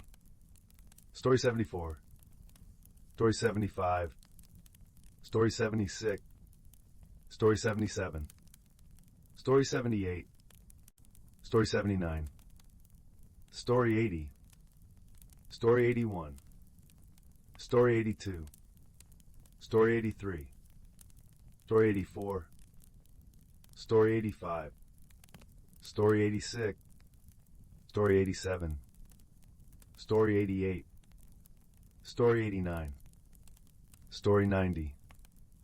In a small, sleepy village nestled between rolling hills and whispering woods, where the air was always fragrant with the scent of wildflowers and the gentle hum of bees, lived a young girl named Ada. Her home, a quaint cottage with a thatched roof and weathered stone walls, stood at the edge of the village, where the forest began and secrets lingered in the shadows of ancient trees. Ada was known for her bright eyes and curious spirit, always eager to uncover the stories hidden in the rustle of leaves or the babbling of the brook that wound its way through the village. Yet, despite her love for tales of yore, Ada knew little of her own family's past. Her grandmother, the village's storyteller, had always hinted at a legacy rich with wonder, but Ada had never heard the full tale. One serene autumn afternoon, as the golden leaves danced in the crisp breeze and the sun dipped low in the sky, Ada found herself drawn towards the attic of her cottage, a place she seldom ventured. The attic was a realm of dust and shadows, filled with treasures and trinkets from generations past, each with its own story to tell. There, hidden beneath an old quilt, she discovered a wooden chest engraved with swirling patterns that seemed to shimmer in the dim light. The chest, she knew, had belonged to her grandmother's grandmother, a woman whispered to have been wise beyond her years. With a heart full of anticipation, Ada opened the chest and uncovered a collection of artifacts, a delicate amulet of silver and turquoise, a bundle of letters bound with a faded ribbon, and a small, intricately carved flute. Each item seemed to hum with a quiet magic, and Ada felt a strange warmth spreading through her fingers as she touched them. Her grandmother, hearing the gentle creak of the attic door, climbed the stairs and joined Ada, her eyes soft with memories. "Ah, you found it. she said, her voice a gentle melody. "Our family's legacy." As they sat together in the fading light, her grandmother began to weave the story of their ancestors. She spoke of a time long ago when their family had been the keepers of an ancient tradition, tasked with preserving the harmony between the village and the forest. The amulet, she explained, was a symbol of their bond with nature, its turquoise stone a gift from the river spirits. The letters, written by their ancestors, contained wisdom and tales of courage and kindness. The flute, with its sweet, haunting melody, was used to call upon the forest creatures in times of need. Ada listened, her heart swelling with pride and wonder. She realized that the legacy she had uncovered was not just a tale of the past, but a guiding light for her own journey. The artifacts were not merely relics. They were symbols of the values her family cherished: wisdom, harmony, and a deep connection to the natural world. With newfound understanding, Ada felt a sense of belonging she had never known before. She saw herself as part of a greater tapestry, woven with threads of love and tradition. The lessons from her ancestors resonated with her, teaching her that true strength lay in gentleness, and that the bonds we share with others and with the world around us are the greatest treasures of all. As the stars began to twinkle in the velvety night sky, casting a soft glow over the village, Ada and her grandmother descended the stairs from the attic. Together, they sat by the hearth, where the flames danced and crackled, casting a warm, comforting light. Ada took the flute in her hands and played a simple, sweet tune. The music flowed through the open window, mingling with the night breeze, and for a moment, it seemed as if the entire forest paused to listen. In that serene moment, Ada felt the presence of her ancestors, their love and wisdom enveloping her like a warm embrace. From that day forward, Ada cherished her family's legacy, not as a burden, but as a gift. She shared the stories and the music with the villagers, fostering a renewed appreciation for the bonds that connected them all. And as the seasons turned and the years passed, Ada became the village's storyteller, a gentle guardian of the tales that had shaped her life and the lives of those who came before. In the quiet of the night, as the village slumbered under a blanket of stars, Ada knew that she was exactly where she was meant to be, rooted in her heritage, enveloped in love, and forever connected to the ancient legacy that whispered through the leaves and sang in the heart of the forest. Story 91. Story 92. Story 93. Story 94. Story 95. The Whispering Locket in the Moonlit Grove. Beneath a sky quilted with stars, where the village of Bramble Hollow nestled between rolling hills, there lived a quiet girl named Leela with eyes the color of storm clouds and a heart that listened to things others couldn't hear.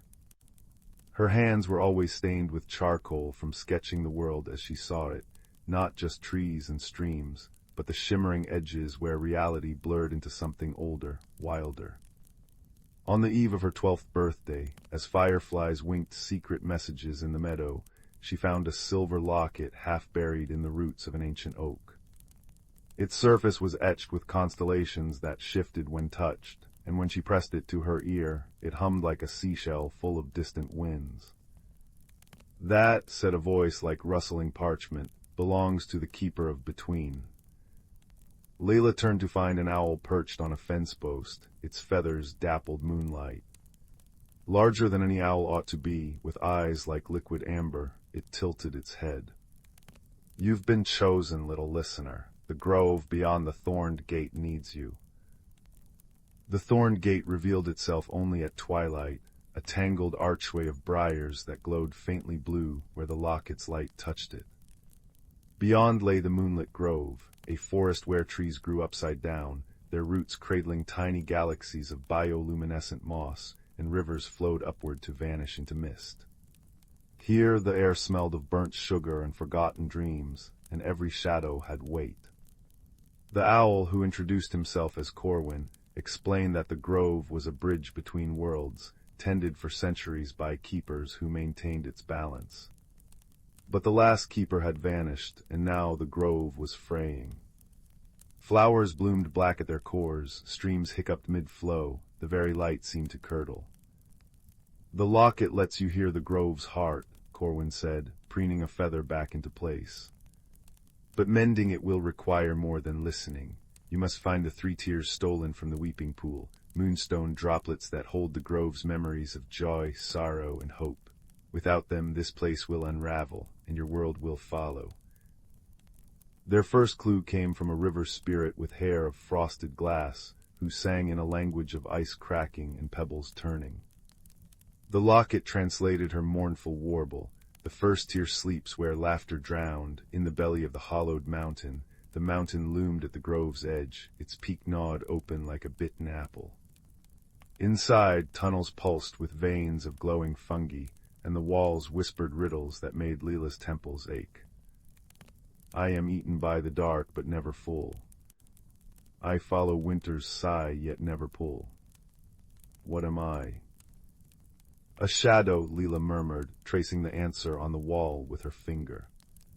The stone rippled, revealing a chamber where the first tear floated above a pedestal, except the pedestal was a slumbering rockworm the size of a cart, its maw bristling with crystal teeth. Corwin hooted a warning, but Leela stepped forward, humming a lullaby her mother used to sing. The rockworm's eyelids fluttered, its growl softening to a purr as the song unspooled. When she plucked the tear from the air, it warmed her palm, filling her mind with visions of the grove's birthday. Saplings bursting from stardust, deer with antlers of living smoke, the first keeper planting songs in the soil. The second tear hid in the court of mirrors, a palace inhabited by reflections who'd forgotten their true forms. They flitted through halls of silver glass, mimicking Leela's movements until she doubted which way was real. They'll trap you here, Corwin said, talons clicking nervously. Reflections crave substance. But when a mirror Leela reached out to grab her wrist, the real Leela did something unexpected. She sketched the reflection's face in charcoal, giving it freckles, a chipped tooth, a scar like a crescent moon. There, she said. Now you're more than an echo. The reflection blinked, tears of quicksilver pooling as it handed her the second tear. This one tasted of salt and apologies, showing the grove's first loss, a keeper dissolving into wind after centuries of service. By the time they reached the weeping pool, a basin of liquid mercury encircled by weeping willows, Leela's boots were full of sand from the hourglass desert, and her braid twined with feathers from bargaining with crow folk. The third tier was guarded by the thief of whispers, a creature woven from smoke and old regrets. It hissed, "Why should I return what I've rightfully stolen? This world abandoned me long ago." Leela hesitated. The locket showed her the thief's true form, a former keeper, warped by loneliness after the grove forgot him. "You're right," she said, lowering the locket. "It's not fair, but I'm here now. Let me remember you." She drew his story in the sand, his years of service, his slow fading, the moment the stars stopped saying his name. As the sketch deepened, the thief's smoke solidified into a man with kind eyes and leaves in his hair. With a sigh, he dropped the third tear into her palm. "Thank you," he said, vanishing into a shower of fireflies. Returning the tears to the weeping pool was like dropping snowflakes into a storm. The grove shuddered, then bloomed, trees straightened, rivers danced, and the sky peeled back to reveal a dawn made of opals. But as the magic settled, Leela felt the locket grow heavy. "It's binding you to the grove," Corwin said quietly. "To stay, you must become its new keeper, immortal but alone, to live." He nodded at the locket, now dull as tarnished tin. Leela thought of her mother's voice, of charcoal sketches tucked under her pillow, of the way sunlight caught the village bakeries frosting each morning. She placed the locket on the pool's edge. "The grove deserves someone who can give it everything, but that's not me, not yet." The grove sighed, not in anger, but understanding. The locket dissolved into stardust, sprinkling her hair with silver. "You'll always hear its whispers," Corwin said, nudging her shoulder. "Keeper or not." Back in Bramble Hollow, dawn gilded the hills. Leela's mother found her asleep under the oak, clutching a charcoal sketch of an owl and a silver locket. "Just a dream," her mother murmured, tucking the blanket closer. But Layla knew better. That night, she left a bowl of milk by the window. When she woke, it was empty, and a single amber feather lay on the sill. Outside, the meadow grass swayed in patterns too deliberate to be wind, and the shadows beneath the thorned gate hummed a familiar lullaby. Years later, when townsfolk asked why Leela's paintings seemed to breathe, why lost children always found their way home near her cottage, she'd simply smile. "The world's fuller than it looks," she'd say. And if you pressed your ear to her garden wall at midnight, you might hear it too, the soft, sweet sigh of a grove remembering its friend. Story 96. Story 97. Story 98. Story 99. The little village of Willowbrook nestled between misty hills and whispering rivers, where chimney smoke curled like gray ribbons against the evening sky. In a cottage with ivy-laced windows lived a quiet boy named Ben. While others rushed through their days, Ben noticed things, the way dew clung to spiderwebs, how sunlight turned dust motes into dancing stars, and the secret patterns in old wooden floorboards. Yet he often felt invisible, like a forgotten bookmark in a well-loved story. One rain-slicked afternoon, while helping his grandmother tidy the attic, Ben discovered a small brass chest beneath a pile of moth-eaten quilts. Inside lay an object that seemed utterly ordinary, a magnifying glass with a handle of worn oak and a lens as thick as a dragonfly's wing. But when Ben lifted it, the attic bloomed with warmth. The lens didn't just enlarge things, it revealed hidden layers. Faded ink on a dusty letter shimmered into glowing words. "Seek where shadows kiss the light, and answer what is kept from sight." Beneath the words, a map unfurled in delicate gold lines across the parchment, showing a path deep into the whispering woods. Ben's heart fluttered like a trapped bird.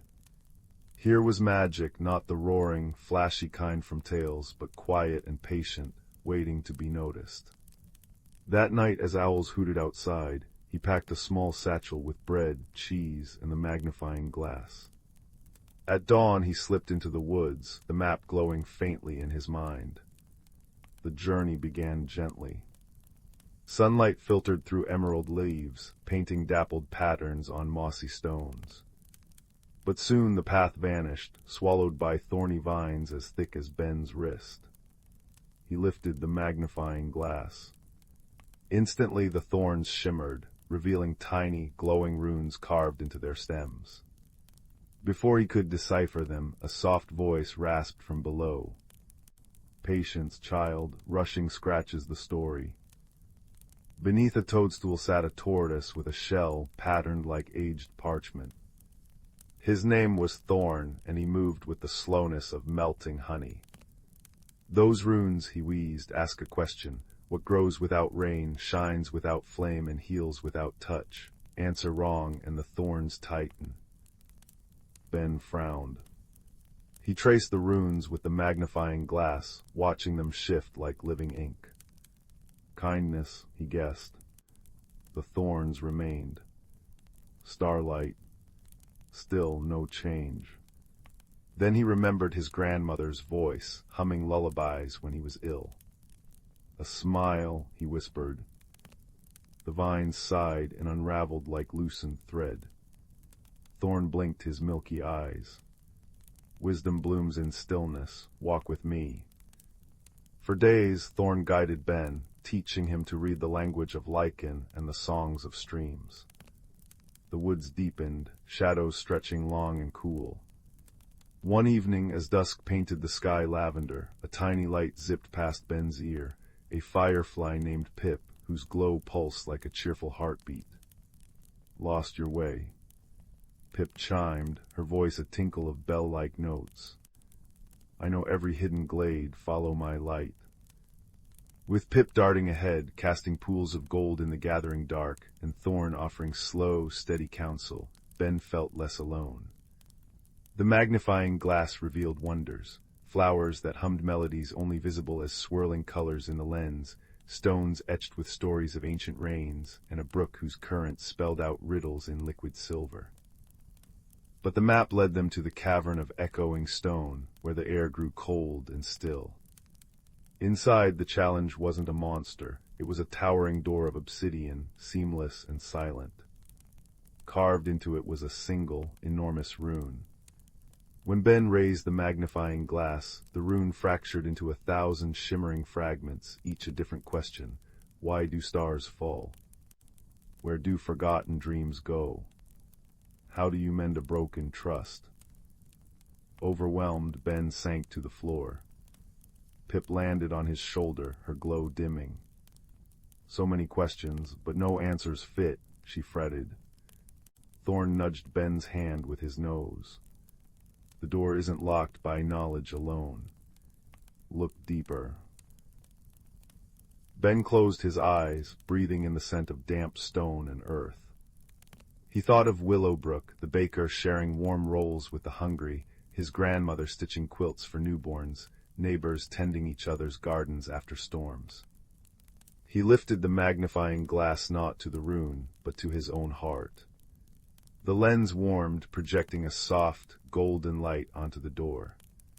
It wasn't an answer that flowed out, but a feeling, a tapestry of gratitude, hope, and the quiet courage of small daily kindnesses. The obsidian dissolved like mist, revealing not treasure, but a garden. Moonflowers glowed with inner light, their petals etched with constellations. At its center stood a figure made of woven shadows and starlight, the guardian who had slept for centuries, waiting. You woke me not with force, it murmured, its voice like wind through reeds, but by showing that wonder lives in gentle hearts. My task is done. The guardian faded, leaving behind a simple clay pot filled with seeds that shimmered like captured twilight. Plant these where shadows kiss the light, whispered the fading voice. The journey back was a blur of joy. Pip lit their path with exuberant loops, Thorn shared tales of stars, and Ben carried the pot like a promise. In Willowbrook he planted the seeds in the village square, where the old oak's shadow met the setting sun. Overnight a garden sprang forth, flowers that sang soft lullabies at dusk, herbs that healed with a touch, and vines bearing fruit sweeter than honey. Ben wasn't invisible anymore. Villagers sought his quiet wisdom, his knack for seeing what others missed. But the greatest change was inside him, a deep, humming certainty that magic wasn't in distant mountains or flashing spells, but in noticing, in kindness, and in the extraordinary secrets hidden in ordinary things. Now, as fireflies dance outside your window and the moon climbs high, remember Ben's magnifying glass. Hold it in your heart tonight. Look closely at the world around you, the fold of your blanket, the shape of shadows on the wall, the rhythm of your breath. Wonder is waiting, patient and bright, in the quiet spaces between dreams. Sleep softly, little one. Tomorrow's ordinary moments hold their own gentle magic. In the sleepy valley of Willowbrook, where chimney smoke curled into plum-colored sunsets and cobblestone paths glistened with morning dew, a peculiar mystery began to unfold. It started with old Mrs. Thimblewick's prize-winning roses. Overnight, their vibrant petals turned as clear as raindrops, though they still smelled sweeter than honeycake. Then came the floating teacups in Mr. Bramble's bakery, drifting lazily above the scone trays without spilling a drop of chamomile brew.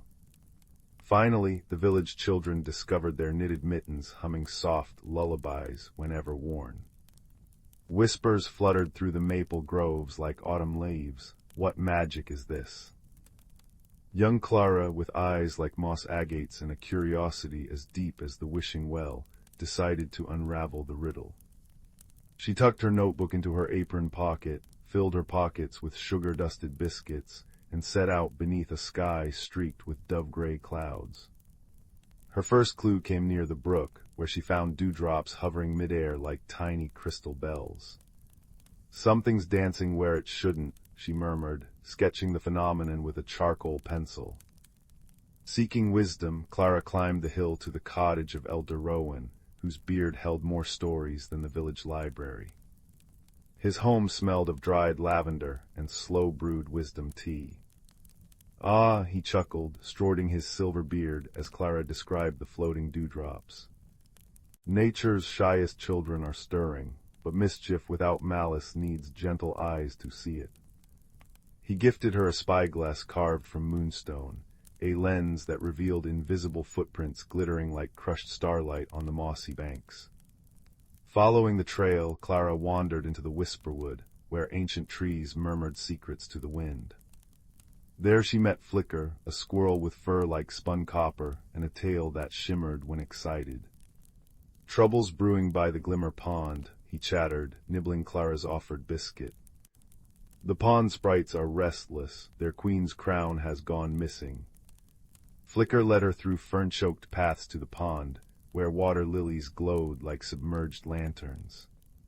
Sure enough, tiny, translucent sprites darted frantically beneath the surface, their usual joyful bubbles replaced by worried sighs. Clara observed quietly. The sprite's magic, usually confined to polishing pebbles and guiding tadpoles, was spilling into Willowbrook, unintended ripples of their distress. Using Elder Rowan's spyglass, she spotted faint scorch marks near a hawthorn bush. "Fireflies don't burn leaves," she mused. Flicker scampered up the tree, returning with a clue, a single thread of iridescent silk, finer than spider web. "Moon moth silk," he declared.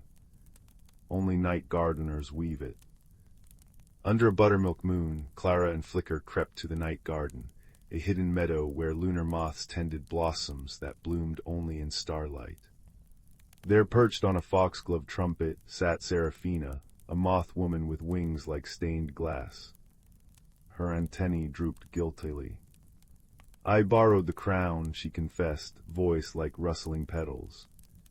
"The queen's crown holds starlight to help our midnight blooms, but when I returned it, it vanished from the pond's edge."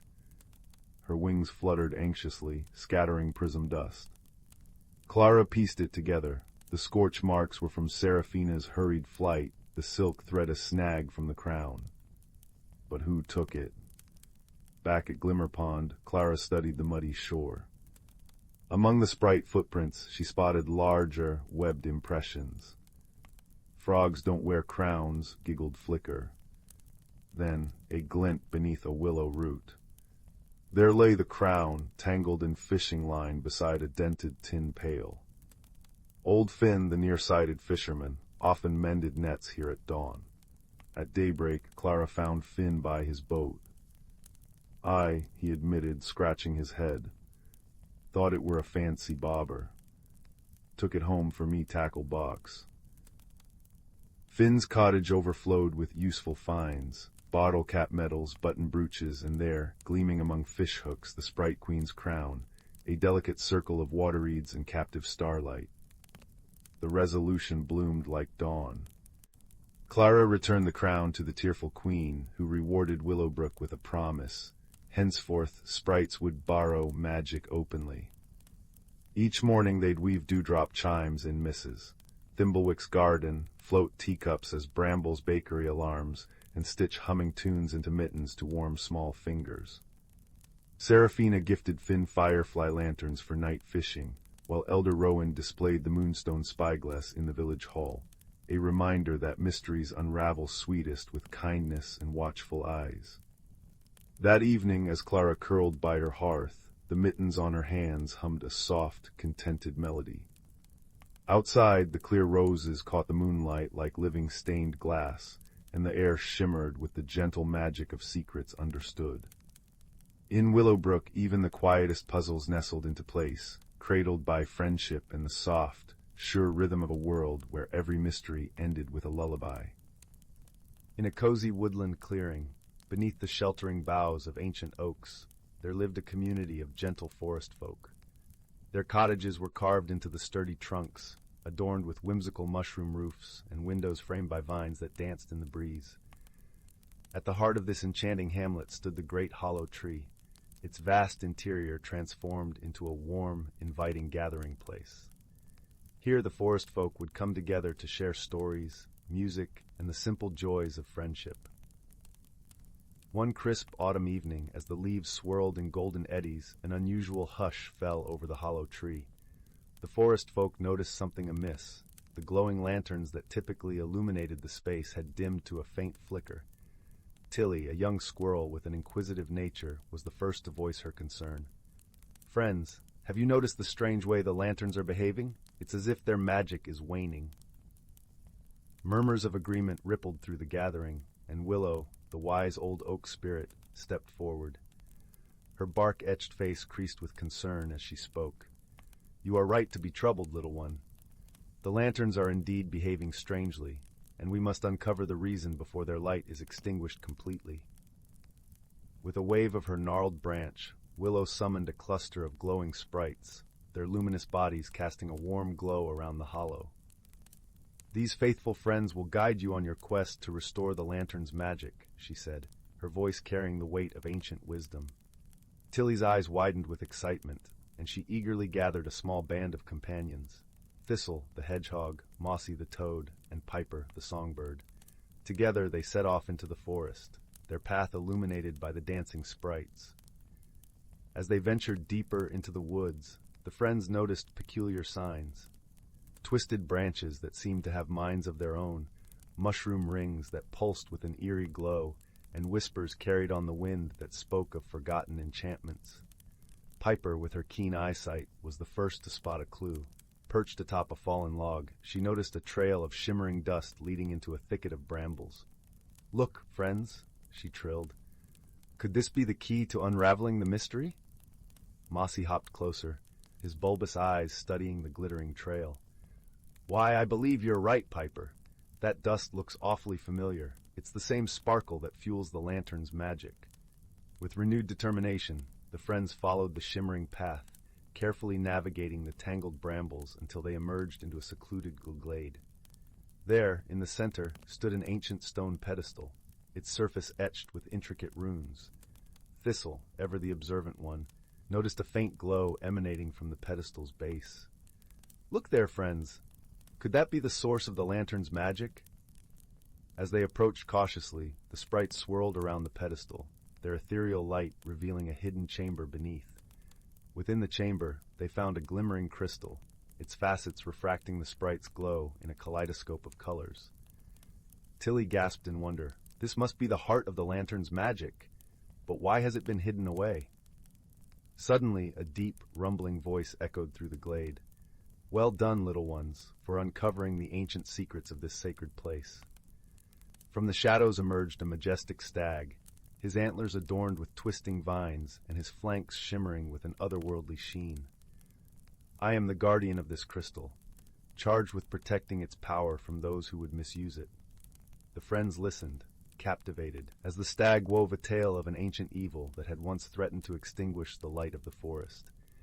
In a desperate bid to safeguard the crystal's magic, it had been hidden away, its power dimmed to prevent its discovery. "But now," the stag continued, "the darkness has passed, and it is time for the light to shine once more. You have proven yourselves worthy guardians of this sacred trust." With a graceful bow of his antlered head, the stag stepped aside, allowing the friends to approach the crystal. Tilly, her heart swelling with courage, reached out and gently touched its glimmering surface. In an instant, a surge of warmth and radiance burst forth, the crystal pulsing with renewed life. The sprites danced in jubilation, their bodies trailing streams of shimmering stardust as they swirled through the air. As the friends emerged from the glade, they gasped in delight. The lanterns in the hollow tree had been restored to their full, brilliant glory, casting a warm, welcoming glow throughout the woodland hamlet. Willow, her face alight with pride, welcomed the heroes back with open branches. "Well done, my brave friends. Thanks to your courage, cleverness, and unwavering friendship, the light of our home has been rekindled." And from that day forward, whenever the forest folk gathered in the hollow tree, they would share the tale of the hidden crystal and the brave companions who restored its magic, ensuring that the warm, comforting glow would never fade. Title: The Whispering Woods. In a quaint little village nestled between rolling green hills and a vast, shimmering forest, there lived a girl named Leora. Her heart was as warm as the summer sun, and her curiosity was as boundless as the starry night sky.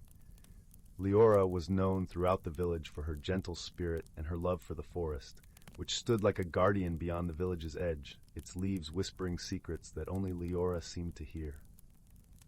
Leora's days were filled with wonder as she wandered through the village with her best friend, a clever fox named Finnegan. Finnegan had soft, russet fur that gleamed in the sunlight and eyes that sparkled with intelligence and mischief. Together, they explored the hidden nooks and crannies of their world, always seeking the mysteries that lay just beyond their fingertips. One crisp autumn morning, as the scent of fallen leaves and wood smoke filled the air, Leora and Finnegan set off on one of their many adventures. The forest, with its canopy of amber and gold, beckoned them with its enchanting allure. As they wandered deeper into the woods, the familiar path gave way to a trail neither had seen before, overgrown and winding like a forgotten dream. Curiosity tugged at Leora's heart. "Shall we see where it leads, Finnegan?" she asked, her voice a soft melody in the quiet of the forest. Finnegan twitched his bushy tail in agreement, his eyes alight with excitement. Together they stepped onto the path, feeling the crunch of leaves beneath their feet and paws, the cool breeze whispering through the trees like a gentle lullaby.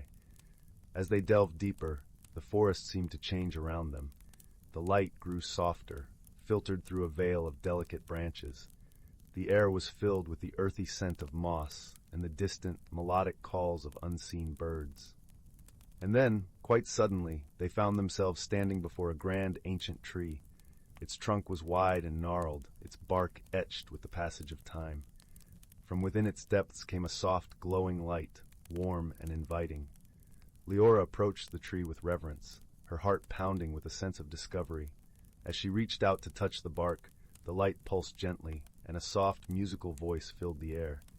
"Welcome, seekers of truth," it said, resonating like a choir of distant stars. Startled, Leora drew back, but Finnegan stood firm, his gaze fixed on the tree. "We've come to explore," Leora said, finding her voice, "to understand the secrets of the forest." The tree's light shimmered in response, casting a gentle glow that seemed to wrap around them like a warm embrace. "You have found the heart of the Whispering Woods," the voice explained, "a place where the stories of the forest come to life, where the past and the future entwine." As the words washed over them, the world around Leora and Finnegan began to change. The forest shimmered and shifted, revealing a hidden world teeming with magic and wonder. Creatures of all shapes and sizes appeared, their eyes twinkling with ancient wisdom and playful curiosity. There were tiny fairies flitting about on gossamer wings, their laughter like the tinkling of bells. Majestic stags with antlers that glowed like moonlight stood among the trees, watching with gentle eyes. Leora felt a thrill of joy and awe. This hidden realm was a tapestry of life and magic, woven together by threads of light and shadow. She and Finnegan wandered through this enchanted world, marveling at its beauty, until they came upon a small clearing. In the center of the clearing stood a stone pedestal, upon which rested a small ornate box. Its surface was intricately carved with patterns that seemed to shift and change, catching the light and drawing the eye with their mesmerizing dance. Leora approached the box, her fingers tracing the delicate carvings. "What is this?" she asked, her voice barely above a whisper. The tree's voice answered, its tone gentle and wise. "This is the Box of Echoes, a vessel of memories and dreams. It holds the stories of those who have come before and those yet to come. To open it is to embark on a journey of discovery and transformation." Leora felt a flutter of excitement in her chest. She glanced at Finnegan, who nodded encouragingly, his eyes bright with anticipation. Taking a deep breath, Leora lifted the lid of the box. A soft, golden light spilled forth, and the air was filled with the sound of distant music, like the echoes of a long-forgotten melody. Leora and Finnegan leaned closer, drawn into the light, and found themselves swept away on a journey through time and space. They drifted through scenes of wonder and mystery, witnessing the lives of those who had walked the forest paths before them. They saw a young girl, much like Leora, who had befriended a mischievous raccoon and discovered the secret of the singing stones. They watched as an elderly man, with hair as white as snow, found solace and wisdom among the trees, guided by the gentle touch of a wise owl. With each story, Leora felt a connection, a thread binding her to the tapestry of life that stretched across time. She realized that every creature, every soul that had passed through the forest, had left an imprint, a story that was woven into the very fabric of the whispering woods. As the final echoes of the music faded, Leora and Finnegan found themselves back in the clearing, the box of echoes glowing softly on its pedestal. The tree's voice spoke once more, filled with warmth and kindness. You have seen the stories of the past, and now it is time for you to shape the future. The whispering woods are yours to protect, to cherish, and to share with those who seek their magic. Leora felt a deep sense of purpose, a newfound understanding of her place in the world. She knew that the forest held secrets beyond imagination, but it was also a living, breathing entity that needed love and care. With Finnegan by her side, she vowed to honor the stories of the past and to create new tales for the future. As the sun dipped below the horizon, painting the sky in hues of pink and gold, Leora and Finnegan made their way back to the village. The forest, once a place of mystery, now felt like a friend, a sanctuary filled with whispers of hope and dreams. From that day on, Leora and Finnegan became the guardians of the Whispering Woods, sharing its magic with all who sought it. Their adventures became legends, stories shared around warm fires on cold winter nights. And as the stars twinkled in the velvet sky, the forest stood watch, its heart beating with the stories of those who had come before and those who would come after. For in the Whispering Woods, every soul was a part of the grand tapestry of life, woven together by love, friendship, and the timeless magic of the world.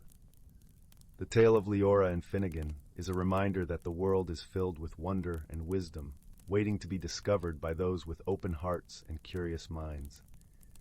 As you drift into slumber, may your dreams be filled with the magic of the Whispering Woods, where stories live and secrets dance in the light of the moon. In a quaint village nestled between rolling hills and whispering woods, there lay a place where magic wound itself into the very fabric of everyday life. This was the village of Willowbrook, a realm where the sun painted the sky with hues of gold and pink each evening, and the stars blinked like 1,000 tiny lanterns in the velvet night. Willowbrook was known for its peculiar charm and gentle enchantments, but lately it had become the stage for a puzzling mystery that left even the wisest of villagers scratching their heads. Strange occurrences had begun to unfold, candles flickering without a breeze, teapots whistling tunes without a flame, and gentle chimes sounding from the old oak tree by the square, though no one was there to ring them. Among the kind-hearted inhabitants of Willowbrook was a young girl named Lila. She had eyes the color of the morning sky and a heart as warm as freshly baked bread. Lila loved the village and its quirky magic, but the recent oddities piqued her curiosity. Determined to uncover the source of the strange happenings, she set out with her faithful companion, a wise old tabby cat named Oliver, whose whiskers twitched with an air of knowing far beyond his years. As dusk painted the sky in lavender hues, Lila and Oliver began their investigation. They wandered through the cobblestone streets, where lanterns flickered with a soft glow, casting playful shadows on the walls of quaint cottages. The air was filled with the scent of honeysuckle and the distant sound of a babbling brook. Their first stop was the bakery, where the sweet aroma of cinnamon buns greeted them warmly. Mrs. Pumpernickel, the baker, was kneading dough with a smile as wide as a crescent moon. "Ah, Lila, dear, come to solve our little mystery, have you?" She chuckled, wiping flour from her hands. "Yes, Mrs. Pumpernickel," Lila replied, her voice a gentle melody. "We've noticed the odd happenings and thought perhaps we might find some clues." Mrs. Pumpernickel leaned closer, her eyes twinkling like the stars. "Well, I've noticed the bread rising faster than usual, almost as if it has a mind of its own. Perhaps it's the work of the mischievous brownies."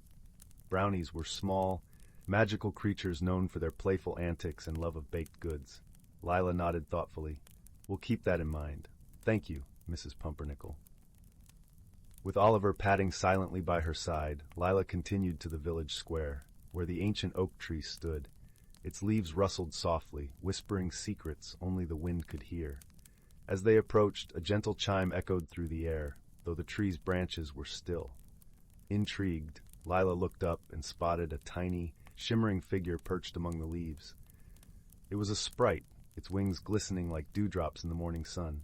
"Hello there," Lila called softly, her voice filled with wonder. The sprite fluttered down, landing gracefully on Lila's outstretched hand. "Greetings, child of Willowbrook," it chimed, its voice like the tinkling of distant bells. "I am Sylvan, guardian of this tree. What brings you to my realm?" "We seek to understand the strange occurrences in our village," Lila explained gently. "Do you perhaps know what might be causing them?" Sylvan's wings fluttered with delight. "Ah, the magic of Willowbrook has been mischievous of late. The brownies have been restless, their playful spirits heightened by the full moon's approach. They mean no harm, only seeking to share their joy." Lila's eyes brightened with understanding. "Perhaps we can find a way to help them channel their energy without causing confusion." With a nod of agreement, Sylvan whispered a plan to Lila. They would host a moonlit festival for the brownies, a celebration where their antics could be welcomed and enjoyed. That evening, as the moon rose full and bright, Lila and the villagers gathered in the square. Lanterns were hung from every branch, casting a soft, inviting glow. Tables were set with sweets and treats, and music filled the air, an enchanting melody that beckoned all magical creatures to join in the revelry. As the brownies appeared, their giggles like the rustle of leaves, they danced and played, their joy contagious. Lila watched, her heart full as she saw the village come alive with laughter and light. Even Oliver, usually reserved, found himself pawing at a stray ribbon with uncharacteristic abandon. The festival continued deep into the night, a celebration of magic and harmony. As the first light of dawn painted the horizon, the brownies thanked the villagers with a gentle breeze that wrapped them in warmth and contentment. With the mystery resolved and balance restored, Lila returned home, her heart as light as the morning mist. As she drifted into a peaceful slumber, she knew that in Willowbrook, where magic and kindness intertwined, there would always be a place for wonder and friendship. And so, beneath the gentle gaze of the moon and stars, the village of Willowbrook settled into a tranquil hush, wrapped in the comforting embrace of another enchanting day. Deep in the whispering woods, where ancient oaks stood as sentinels of time and moonlight dripped like liquid silver through the canopy, lived creatures whose lives were woven into the very roots of the forest. Here the air hummed with the breath of magic, a gentle force that stirred the petals of dawn-touched flowers and guided the dance of fireflies in the twilight. Among them was a young fox named Bramble, whose russet fur held the warmth of autumn leaves and whose eyes sparkled with the curiosity of spring's first bud. Each season the forest celebrated the turning, a sacred alignment where the boundaries between earth and enchantment thinned. In spring the blossom song would begin, a melody sung by the wind through newly unfurled leaves, coaxing sleeping seeds to life. Summer brought the rainweavers, tiny tree frogs whose croaks summoned gentle showers that painted rainbows in the mist. Autumn belonged to the leaf-keepers, squirrels who gathered fallen foliage not for nests, but to weave them into shimmering cloaks that stored sunlight for the barren months. And winter. Winter was guarded by the frost sprites, ethereal beings who spun ice crystals into lace to protect sleeping roots from the bitter cold. But this year, as the first blush of spring painted the forest, an unsettling chill lingered. Bramble noticed it one dew-kissed morning while padding toward the sunken brook. The water, usually murmuring with melted snow, lay silent under a skin of ice.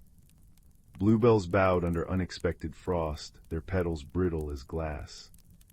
Even the air tasted sharp, like unripe berries, where it should have been sweet with cherry blossoms. Worried, Bramble sought Old Badger in his set beneath the grandfather oak.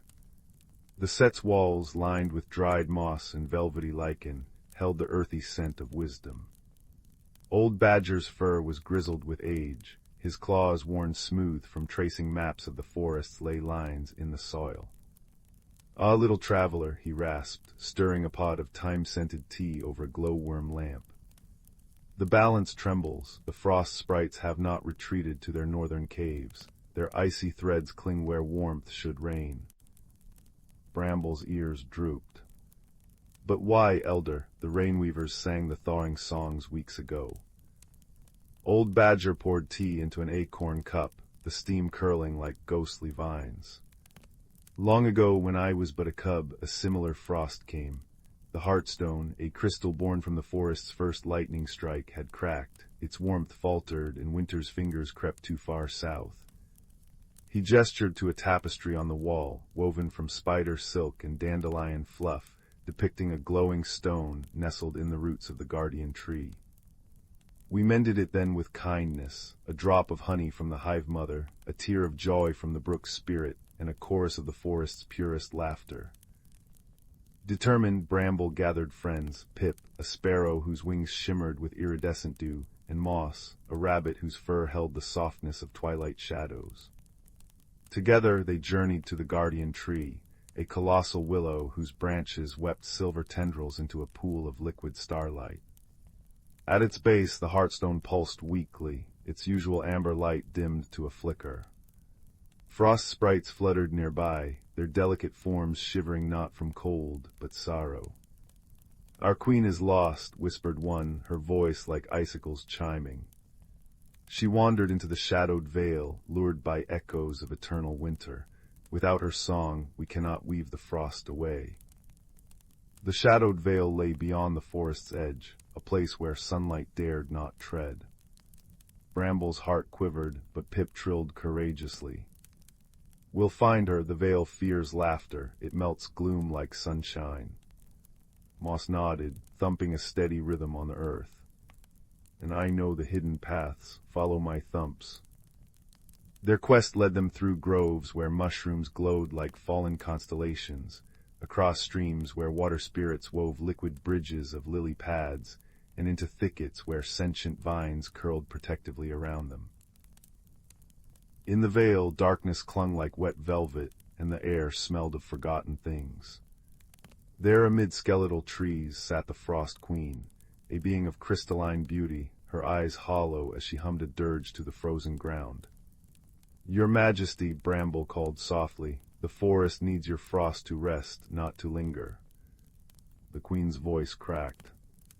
"Why should I return? The vale whispers that warmth forgets the beauty of stillness." Then Pip did something extraordinary.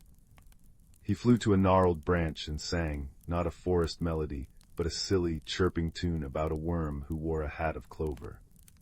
Moss joined in with a comical wiggle dance, kicking up puffs of frost.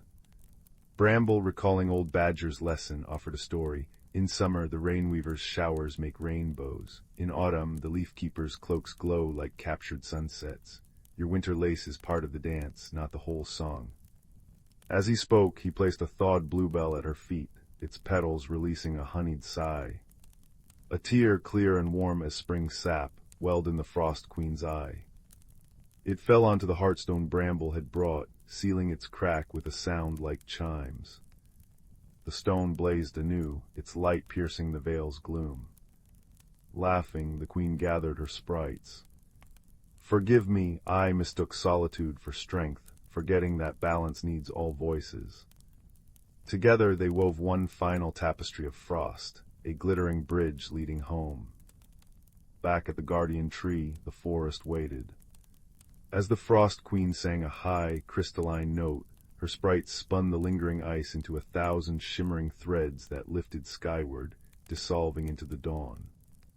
Warmth rushed back, brooks babbled, bluebells straightened like eager children, and the blossom song swelled from every branch, scattering golden pollen that smelled of hope and apricots. That evening, creatures gathered beneath the grandfather oak for the Bloomfire feast. Fireflies strung lanterns in the boughs, badgers passed mushroom pies, and frogs drummed on lily pads. Bramble curled beside old Badger, watching the Frost Queen dance with Pip atop a toadstool, her laughter now bright as sleigh bells. "You see, little one," murmured the Badger, his eyes reflecting the fire's glow, "harmony isn't the absence of winter or storm. It's the trust that every season has its purpose, and every heart, no matter how icy, can thaw when met with kindness." As stars embroidered the sky, the forest sighed into contented silence. The heartstone pulsed steadily, its light a golden promise in the roots of the guardian tree.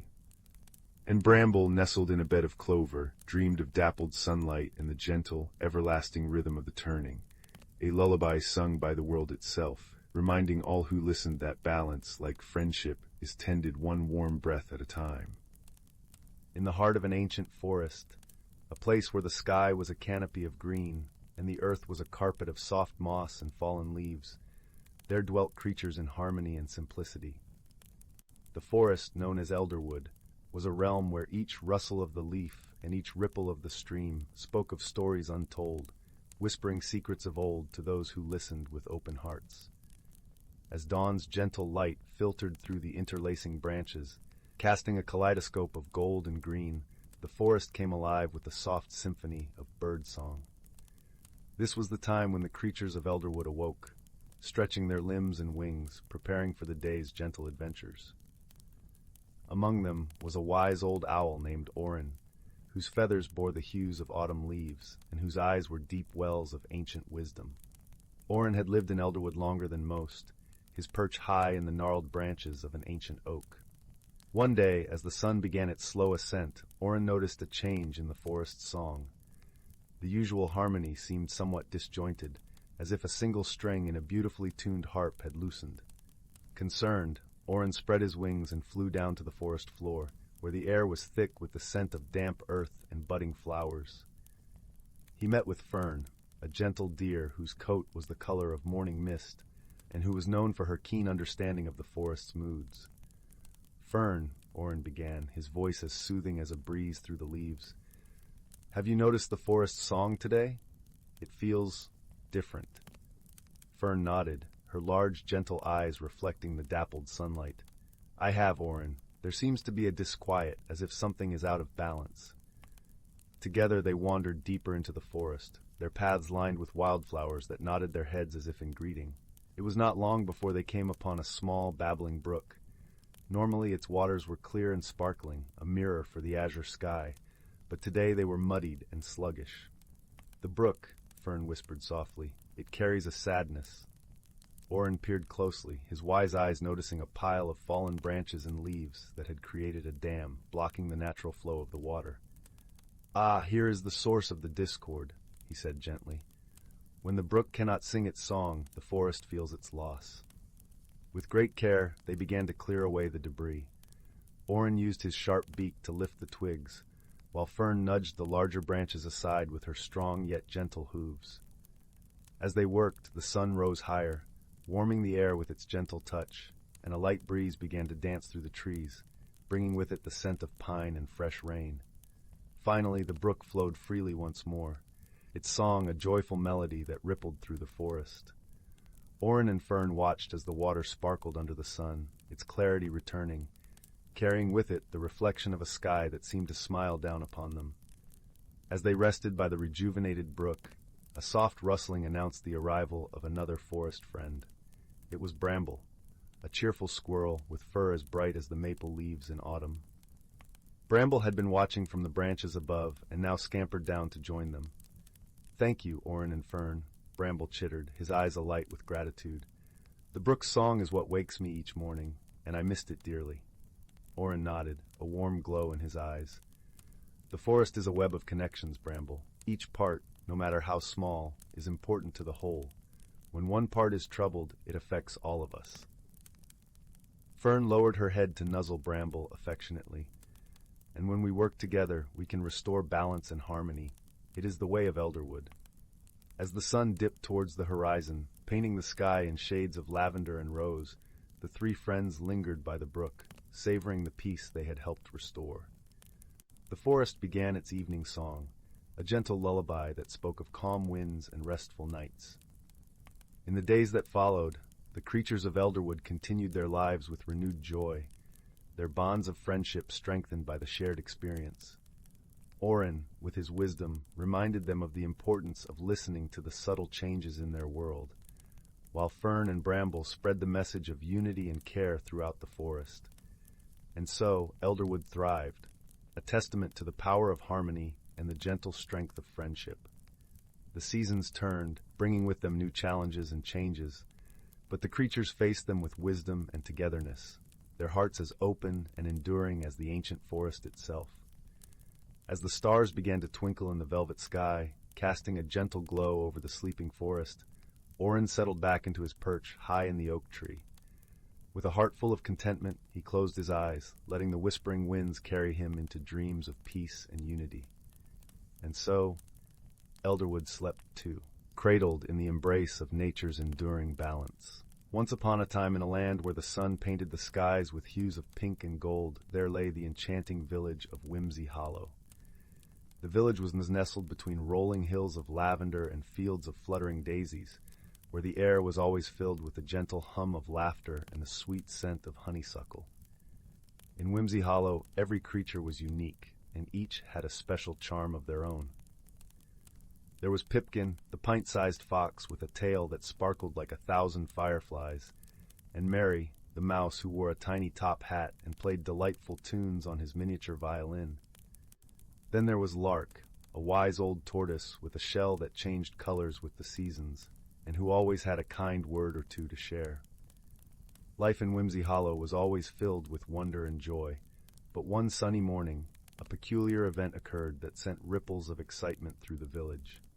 The great bubble tree, a magical tree that stood at the heart of the village square, began to produce bubbles that were far too large and bouncy. Normally, the tree's bubbles were just the right size to float gently around, spreading giggles to anyone they touched.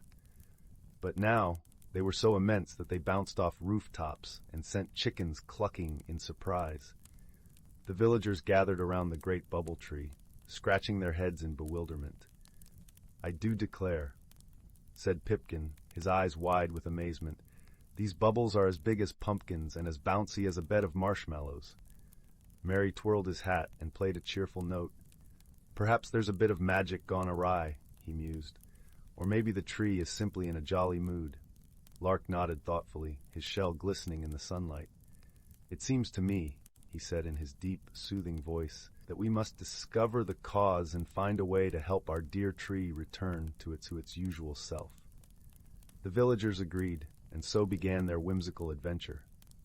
Pipkin, Mary, and Lark decided to seek the advice of the village's resident enchantress, a whimsical old woman named Flora, who lived at the edge of the village in a cottage made entirely of gingerbread. As they made their way through the fields, the air was filled with the fragrance of freshly baked cookies, and the sound of Flora's laughter danced on the breeze. Her garden was a riot of colors, with flowers that sang when tickled by the wind and trees that swayed in rhythm to the songs. Flora greeted them with a warm smile and a twinkle in her eye. "Ah, my dear friends," she chuckled, "I hear the great bubble tree has been getting a bit carried away with its bubbles." Pipkin nodded, his tail twinkling with excitement.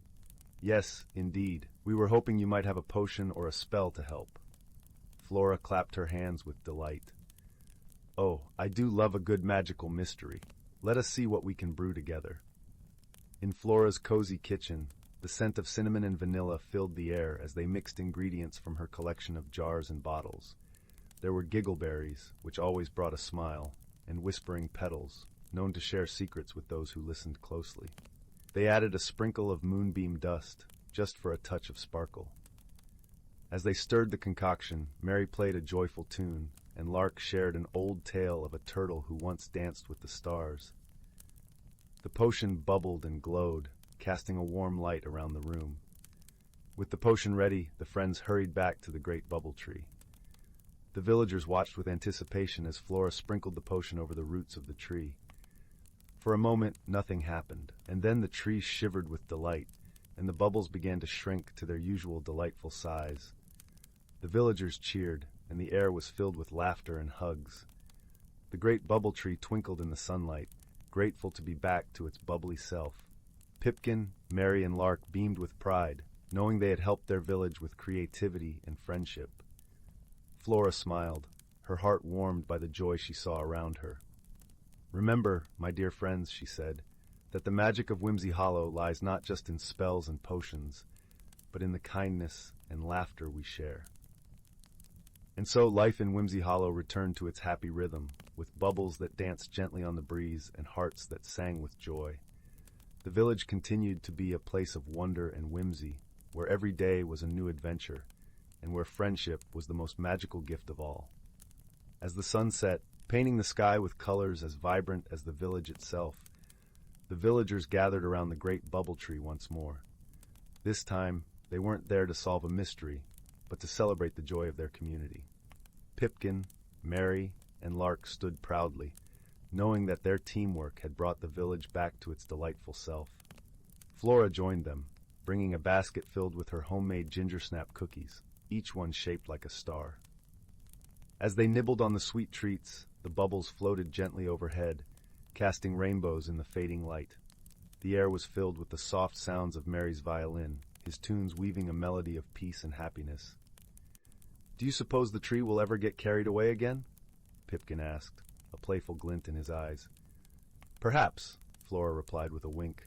"But that's the beauty of magic, isn't it? It's full of surprises and wonder, much like life itself." Lark nodded in agreement, his wise old eyes sparkling with wisdom. "And when it does, we'll be ready with our wits and laughter," he said, his shell reflecting the gentle glow of the bubbles. The villagers continued to celebrate, sharing stories and dreams as the stars began to twinkle in the night sky. They knew that whatever challenges they might face, they would always have each other, and that was the greatest magic of all. As the night deepened, the villagers slowly made their way to their cozy homes, their hearts warm with the comfort of friendship and community. The great bubble tree stood tall and proud, a symbol of the joy and unity that defined Whimsy Hollow. And so, under the watchful gaze of the moon and stars, Whimsy Hollow drifted into a peaceful slumber, dreaming of the adventures yet to come and the laughter that would always fill their days. In the quiet hush of the night, the gentle rustle of leaves and the soft murmur of bubbles filled the air, a lullaby of magic and love. And as the first light of dawn began to peek over the hills, Whimsy Hollow awoke once more, ready to embrace the new day with open hearts and cheerful spirits. For in Whimsy Hollow, every day was a celebration of life, a testament to the power of friendship, and a reminder that with kindness and creativity, any problem could be solved. And that, dear listener, is the true magic of Whimsy Hollow, a place where dreams come to life and every heart finds its song. The village of Bramble Hollow nestled in a valley where twilight lingered like a contented cat. Chimneys puffed curls of wood smoke into the crisp autumn air, and the scent of cinnamon and nutmeg drifted from every window. Yet for 7 mornings, a peculiar chill had settled over the hearths and hearts of the villagers. Overnight, without fail, every loaf of bread, every muffin, and every crumbly scone turned as hard and dry as river stones. Not a single bite remained soft. Young Clara, whose bakery windows glowed golden at dawn, noticed something stranger still. Each morning a perfect circle of dewdrops shimmered on her flour-dusted work table, a tiny, glittering halo where no water ought to be. "Like fairy tears," she murmured, tracing the damp ring with her finger. When she mentioned it to old Master Hemlock, the village's retired stargazer, his bushy silver eyebrows knitted together. "Dew where dew shouldn't fall, that's no ordinary mischief," he said, stirring honey into his chamomile tea. "Nature leaves clues for those who look gently, Clara. Watch the small things." That night Clara stayed hidden behind her flour sacks, lantern dimmed. Moonlight spilled through the bakery window, painting silver stripes on the wooden floor. Just as the clock tower chimed midnight, a soft rustling came from the rafters. Down fluttered a dozen creatures no larger than acorns, their bodies woven from dried moss and milkweed fluff, wings like spun maple seeds.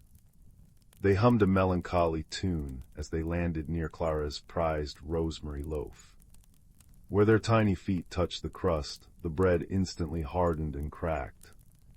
One mosskin brushed a dewdrop from its eyes, a tear that rolled onto the table, forming the very circle Clara had found. Her heart ached at their sorrow. Quiet as a falling leaf, she followed them at dawn's first blush, past the whispering creek and into the mosswood. There, beneath the gnarled roots of an ancient oak, she discovered their home, a village of lichen-capped toadstools, now brittle and crumbling. The once gurgling spring that fed their glen had dwindled to a muddy trickle. "Our roots thirst," whispered the eldest mosskin, its voice like wind through reeds. "When we weep, the world dries with us." Clara rushed to Master Hemlock. Together they traced the stream uphill, finding its source blocked by a landslide of smooth, dark stones. "Observe," Hemlock murmured, tapping a stone with his walking stick. It rang hollow. Clara pressed her ear to it and gasped. A faint, rhythmic thumping echoed within like a tiny heartbeat. "Thunder eggs," Hemlock exclaimed. "Geodes sleeping deep in the earth. The landslide must have woken them, and their thirst is mighty. They've drunk the stream dry." The solution came in a flash of kindness. Clara gathered every villager to bake not bread, but honey-sweetened clay, a paste of river mud, wildflower nectar, and crushed quartz for sparkle. They sculpted dozens of hollow spheres, thin as eggshells, and carried them to the landslide. As the Moskins sang their softest lullabies, the villagers nestled the clay orbs against the thunder eggs. The geodes, enchanted by the sweetness and song, eagerly drank the clay's moisture. Slowly, gloriously, water began seeping around them, rejoining the stream in a joyful babble. That night, Bramble Hollow's bread-stayed pillow soft. And on Clara's windowsill, the Moskins left a thank-you gift, a miniature loaf woven from dewy spider silk and edible moonbeams, forever fresh, forever sweet, a reminder that even the smallest tears, when heard with a gentle heart, can water the deepest wonders. As Master Hemlock would say, sipping his tea by the fire, the world whispers its mysteries, but only kindness turns them into song. And so the Moskins' lullabies drifted through the woods once more, now bright as spring rain, weaving peace into every dream. In a village hugged by hills that turned violet at dusk, there lived a girl named Leela, with a map drawn in starlight ink on her palms. Not the kind you could see, mind you, the kind that tingled when the wind carried secrets from the east. It was this invisible compass that led her one twilight to the edge of the Crystal Vale woods, where trees grew in spirals and the air smelled of burnt sugar and forgotten lullabies. The rules here were simple, whispered the rustling leaves. Wonder softly, listen deeply, and never hurry the shadows. Layla's first step sank into moss so plush it seemed to sigh beneath her boots. Above, branches wove a canopy of living stained glass, leaves of amber and tourmaline filtering the moonlight into pools of liquid gold. She paused when a flicker of movement caught her eye. A fox with fur the color of autumn's last flame sat primly on a root, tail curled around a tiny lantern made of dandelion fluff. "Lost little wanderer?" it asked, its voice like the creak of a rocking chair. When Leela shook her head, the fox chuckled, a sound like falling acorns. "Ah, found then, follow the lichens' laughter. It's having a particularly giggly night." The lichen, it turned out, did indeed giggle, a sound like chimes submerged in honey. It glowed faintly along a path strewn with petals that dissolved into mist when touched. Deeper into the woods, Leela encountered a brook where the water flowed upward, defying gravity with the enthusiasm of a child's soap bubble.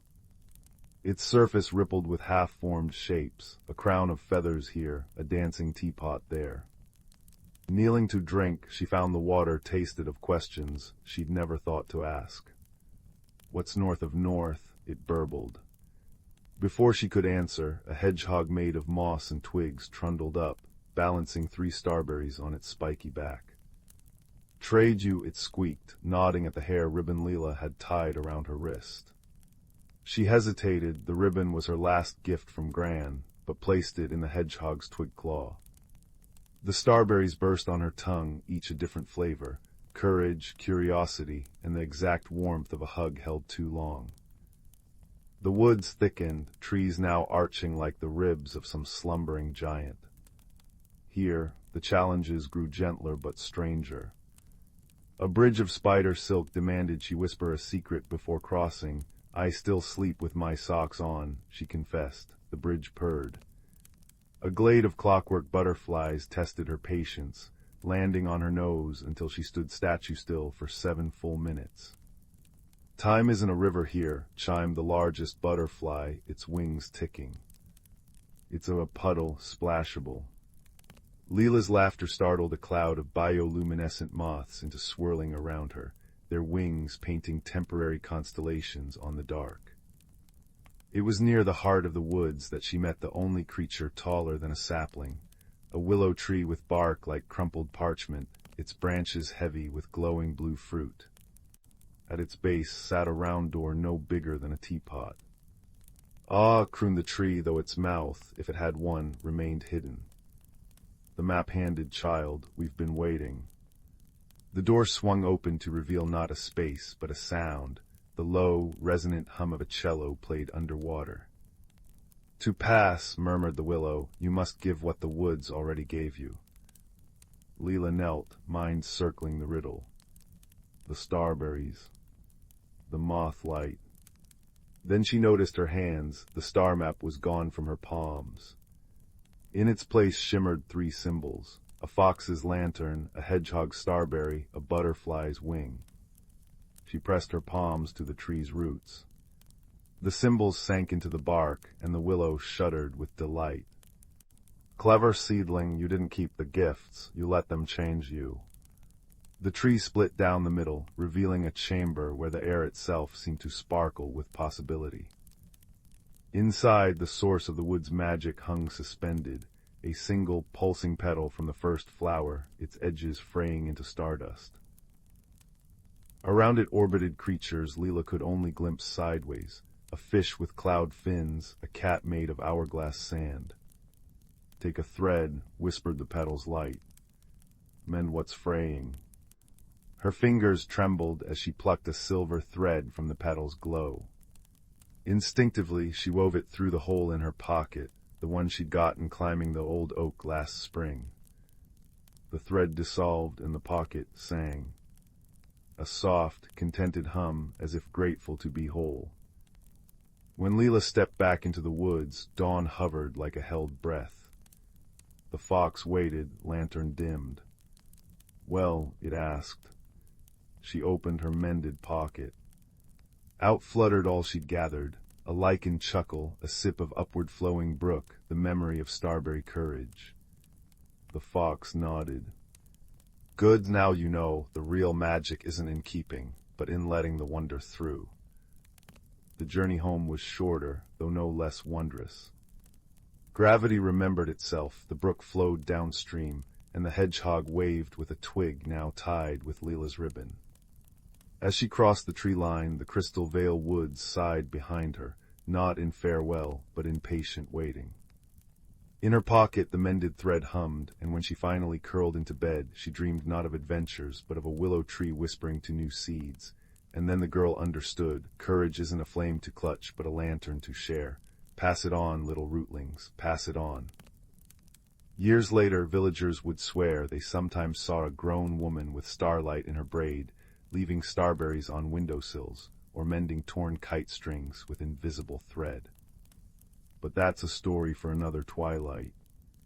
For now, dear listener, imagine Leela asleep, her palm resting open on the quilt, and in its center, a single crystal petal glowing softly, a nightlight for dreams yet to come. Once upon a time, in a quaint village nestled between rolling emerald hills and a shimmering, winding river, lived a young lad named Finn. With tousled auburn hair and eyes that sparkled like the morning dew, Finn was known throughout the village for his boundless curiosity and gentle heart. Finn often wandered to the edge of the village, where the whispering woods began. These woods were a place of legends, filled with tales of enchantment and wonder. The villagers spoke of it in hushed tones, for it was said to be a realm where the ordinary met the extraordinary. One golden afternoon, as the sun dipped low in the sky and painted the world in hues of amber and rose, Finn felt a tug at his heart, a call to explore the unknown depths of the whispering woods. Clad in his favorite cloak, as soft as the down of a fledgling bird, Finn set off with a sense of excitement bubbling within him. The air was crisp and carried the scent of pine and earth, mingled with a hint of something sweet and unnameable. As he ventured deeper, the trees stretched taller, their leaves whispering secrets to one another. Shafts of sunlight danced through the branches, creating patterns on the forest floor that seemed to guide Finn onward. Before long, Finn came upon a glade bathed in a gentle silvery light. In its center stood a tree unlike any he had ever seen. Its bark shimmered like mother of pearl, and its leaves were delicate as lace, whispering with the softest breeze. At the foot of this magnificent tree, a circle of toadstools formed a perfect ring, each cap a brilliant shade of violet. As Finn marveled at the beauty around him, a soft rustle caught his attention. Out from the underbrush hopped a creature so whimsical it seemed plucked from a dream. It was a rabbit, yet not quite. Its fur sparkled as if dusted with stardust, and its eyes twinkled with an intelligence that belied its small size. "Greetings, young adventurer," the rabbit said in a voice like the tinkling of tiny bells. "I am Thistle, keeper of the Whispering Woods. What brings you to our enchanted glade?" Finn, though surprised, felt a warmth in his heart at Thistle's gentle demeanor. "I seek to explore and learn, dear Thistle," he replied, his voice soft and sincere. "I wish to understand the wonders of this place." Thistle nodded, his whiskers twitching with delight. "Then you shall," he said, "but remember, true exploration requires courage and a willingness to see with more than just the eyes." With that, Thistle bounded away, leaving a trail of twinkling lights in his wake. Finn followed, his heart beating with a mix of anticipation and joy. The path wound through the woods, leading Finn to a series of gentle challenges. First, he encountered a brook, where stepping stones gleamed like polished gems. As he crossed, each stone played a note, creating a melody that filled the air with a tranquility that soothed his soul. Next, a clearing opened up before him, where flowers of every hue swayed in a harmonious dance. Finn paused, admiring their beauty, when a breeze carried their soft voices to him. "To find your path, you must listen to the whispers of your heart," they chimed, their petals brushing against him like a comforting embrace. Finally, Finn arrived at a misty meadow where the air shimmered with anticipation. There he met an elder turtle named Sage, whose shell was etched with stories of time long past. "Ah, young Finn," Sage greeted, his voice deep and resonant as a distant drum. "You have journeyed far and learned much. But tell me, what is it you seek most?" Finn pondered Sage's question, feeling the warmth of the sun and the coolness of the grass. "I seek to understand the courage within me," he answered, realization dawning in his eyes like the first light of dawn. Sage nodded, a wise smile gracing his features. "Then know this, dear child," he said. "Courage is not the absence of fear, but the strength to face the unknown with an open heart." With those words, the meadow began to glow softly, as if the very earth was smiling upon Finn. He felt a sense of peace and fulfillment, knowing that his journey had revealed the courage that had always resided within him. As the sun dipped below the horizon, painting the sky with stars, Finn made his way back home, his heart a tapestry of wonder and newfound wisdom. The Whispering Woods had shared their magic with him, and he carried it in his heart, a gentle reminder of the beauty found in exploration and the courage to embrace the unknown. And so, under the watchful gaze of the moon, Finn drifted into a slumber as deep and serene as the night itself, dreaming of adventures yet to come and the friendships formed along the way. The soft hum of the Stardust Weaver's engines was the only sound in the vastness of Sector Nebula 7. Aboard the small scout vessel, Tick, a small, furry mammal from the lush forests of Felnar, adjusted her navigation console with nervous pause. Her large, dark eyes scanned the unfamiliar star patterns. She was on a simple botanical survey mission, collecting samples of resilient space moss, when an unexpected gravity surge sent the Weaver careening off course, its systems flickering. Emergency protocols kicked in, jettisoning her towards the nearest habitable zone, the uncharted moon Lyra's Tear. Her landing was rough, the pod skidding through silvery blue grass that shimmered like liquid metal under the twin moons. Tick stumbled out, her thick brown fur ruffled, clutching her precious sample case. The air was cool and crisp, smelling faintly of ozone and something sweet, like crushed mint. Towering crystalline formations, glowing with internal light, dotted the landscape. It was eerily beautiful and utterly silent. Suddenly, the ground trembled. A massive figure emerged from behind a cluster of glowing spires. Tick froze, heart pounding against her ribs. It stood easily 3 times her height, its body composed of smooth, interlocking plates of what looked like polished obsidian and amber crystal. 4 long, multi-jointed limbs ended in delicate, claw-tipped appendages. Where a face might be, a cluster of deep blue crystals pulsed with a soft, rhythmic light. This was Kor, a mineralogist from the molten core world of Xylos, whose own survey craft had been damaged by the same gravity anomaly. Stranded and scanning for usable mineral deposits, Kor had detected Tick's landing. To Tick, Kor was a terrifying, silent monolith. The way the crystals pulsed felt like a threatening glare. She chittered a warning, baring small teeth, and scrambled backwards, hiding behind her overturned escape pod. Her fear was a sharp, acrid scent in the air. To Kor, Tick was a chaotic, vibrating bundle of unpredictable energy. The high-pitched chittering sounded like aggressive static, and the sudden movements were jarring against the moon's natural harmonic resonance.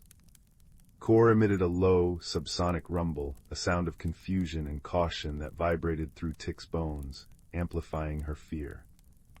Kor took a step closer, a long limb reaching out slowly. "Stay back." Tick squeaked, throwing a small pebble. It harmlessly bounced off Kor's crystalline chest. The pebble's strike registered to Kor not as pain, but as a sharp, discordant note disrupting the ambient harmony. Kor recoiled, the blue crystals flaring brighter for a moment. Aggression, Kor thought, interpreting the vibration. A profound misunderstanding settled between them, thick as the moon's strange fog. Night fell swiftly on Lyra's Tier, bringing a deep chill and a howling wind that swept across the plains. Tick shivered violently in the meager shelter of her pod's wreckage. Her fur was good for Felnar's humidity, not this biting cold. Across the clearing, Kor stood motionless near a large crystal formation, seemingly unaffected. Tick watched, teeth chattering, as the wind whipped around the giant being. Then she noticed something. Kor's crystal plates were subtly realigning, channeling the wind into a low, resonant hum that generated warmth. The air directly around Kor shimmered slightly with heat haze. Desperation overcoming fear, Tick inched closer, drawn by the promise of warmth. Kor, sensing the small creature's approach and its intense shivering, understood its distress cold. Kor shifted slightly, angling a large, flat crystal plate towards Tick. Instantly, a wave of gentle, radiant heat washed over her. It was blissful. Tick cautiously sank down near Kor's massive foot, the warmth seeping into her bones. She looked up at the pulsing blue crystals. The light seemed softer now. She tentatively reached out a paw, not to touch, but to feel the heat radiating from the crystal surface. Kor remained perfectly still, observing. The next day brought a shared challenge. A violent ionic storm, common on Lyra's Tier, rolled in with terrifying speed. Jagged forks of purple lightning split the sky, and the howling wind turned ferocious, threatening to sweep Tick away. Rain, cold and stinging, lashed down. Tick huddled against Kor's warm leg, terrified. Kor, however, perceived the storm differently. The intense electromagnetic bursts were painfully loud, a cacophony of screeching frequencies that vibrated Kor's very core, threatening to shatter delicate internal structures. The wind's roar was physically jarring. Kor needed shelter from the sound. Tick needed shelter from the elements. Kor scanned the terrain with senses attuned to mineral densities and spotted a cave entrance partially hidden behind a curtain of glowing vines, nestled within a large crystal mountain. Kor pointed a long limb towards it, emitting a series of low, pulsed rumbles that Tick felt as vibrations in the ground. This time, Tick didn't interpret it as a threat, but as communication. She saw the cave. Shelter. Go. Tick squeaked, pointing frantically at the cave as a particularly fierce gust nearly lifted her off her feet. Kor understood the gesture. Moving with surprising swiftness despite the buffeting wind, Kor scooped Tick up gently in one large, clawed hand, shielding her from the worst of the rain and wind with the other. Tick gasped but didn't struggle, feeling the secure enclosure. Kor lumbered towards the cave, the chaotic storm frequencies causing visible distress, small cracks appearing on some of Kor's outer plates.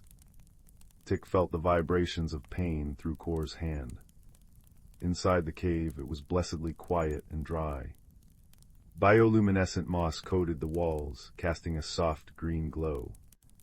Kor carefully set Tick down, then retreated deeper into the cave, pressing large crystal hands against the walls. A deep, resonant hum filled the space as Kor tried to ground the painful frequencies, small fractures spreading further on Kor's limbs. Tick watched, understanding dawning. Kor wasn't immune, Kor was hurting. Tick remembered her sample case. Among the space moss was a rare Felnarian plant, the whisper root. When chewed, it emitted a powerful, localized field of harmonic dampening, used to calm agitated flora. Tick hurriedly dug it out, a gnarly brown tuber. She broke off a piece and cautiously approached Kor, who was shuddering with the residual vibrations. She held up the root, making chewing motions with her mouth. Kor's blue crystals pulsed slowly, observing. Tick took a small bite herself, then offered the larger piece. Trusting the small creature who shared warmth, Kor took the root. As Kor's crystalline mandibles ground the fibrous material, a wave of profound silence washed over the cave. The painful resonance of the storm faded to a distant murmur. Kor straightened, the cracks on the plates stopping their spread. The blue crystals pulsed with a warm, steady light relief, gratitude. Kor looked down at Tick and emitted a soft, harmonious chime, like glass bells underwater. It was the first sound Kor had made that wasn't a rumble or a vibration felt through the ground. It was beautiful. In the quiet sanctuary of the cave, warmed by Kor's presence and the soft moss-light, the barriers dissolved. Tick, emboldened, pointed to herself. "Tick," she said clearly. She then pointed at her furry arm, then at the cave wall, mimicking digging. Felnar plants. Kor watched intently. Then Kor pointed a claw tip at Tick. A soft, complex harmonic resonated, like two notes played simultaneously. Tick. Kor then touched a large crystal plate on its chest, producing a deeper, richer chord core. Kor gestured towards the ground, then upwards, mimicking flight, followed by a low, grinding sound. Xylos. Minerals. They spent hours like this, sheltered from the storm. Tick showed Kor samples of Felnarian moss, explaining through gestures and simple sounds how it stored starlight. Kor showed Tick how to tap certain crystals to make them glow brighter or resonate with different pitches, demonstrating the musical geology of Xylos. Tick learned that Kor's glare was often just focused observation, and the rumbles were attempts at communication or expressions of emotion Kor couldn't vocalize like Tick. Kor learned that Tick's quick movements weren't aggression, but curiosity or anxiety, and her chittering could mean many things depending on the pitch.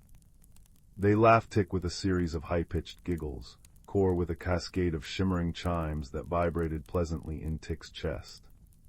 When the storm finally passed, revealing Lyra's tear bathed in serene moonlight, they emerged together. They worked as a team to gather materials. Tick, with her small size and dexterity, collected edible glowing berries from high vines and soft, insulating moss for bedding.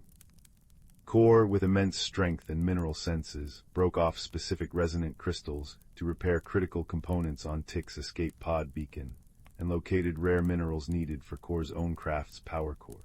One afternoon, while searching for a specific conductive ore, Kor's massive foot dislodged a rock slide near a precarious cliff edge where Tick was foraging. Tick shrieked as the ground gave way. Without hesitation, Kor lunged, a long limb snapping out faster than thought. The powerful claws closed gently but firmly around Tick, lifting her to safety just as the rocks tumbled into the abyss.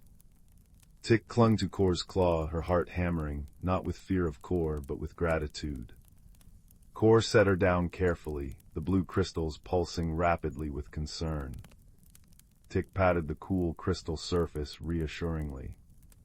Safe, Kor safe, Tick.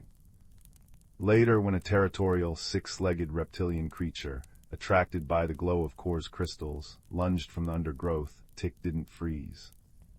She remembered Kor's sensitivity to sound.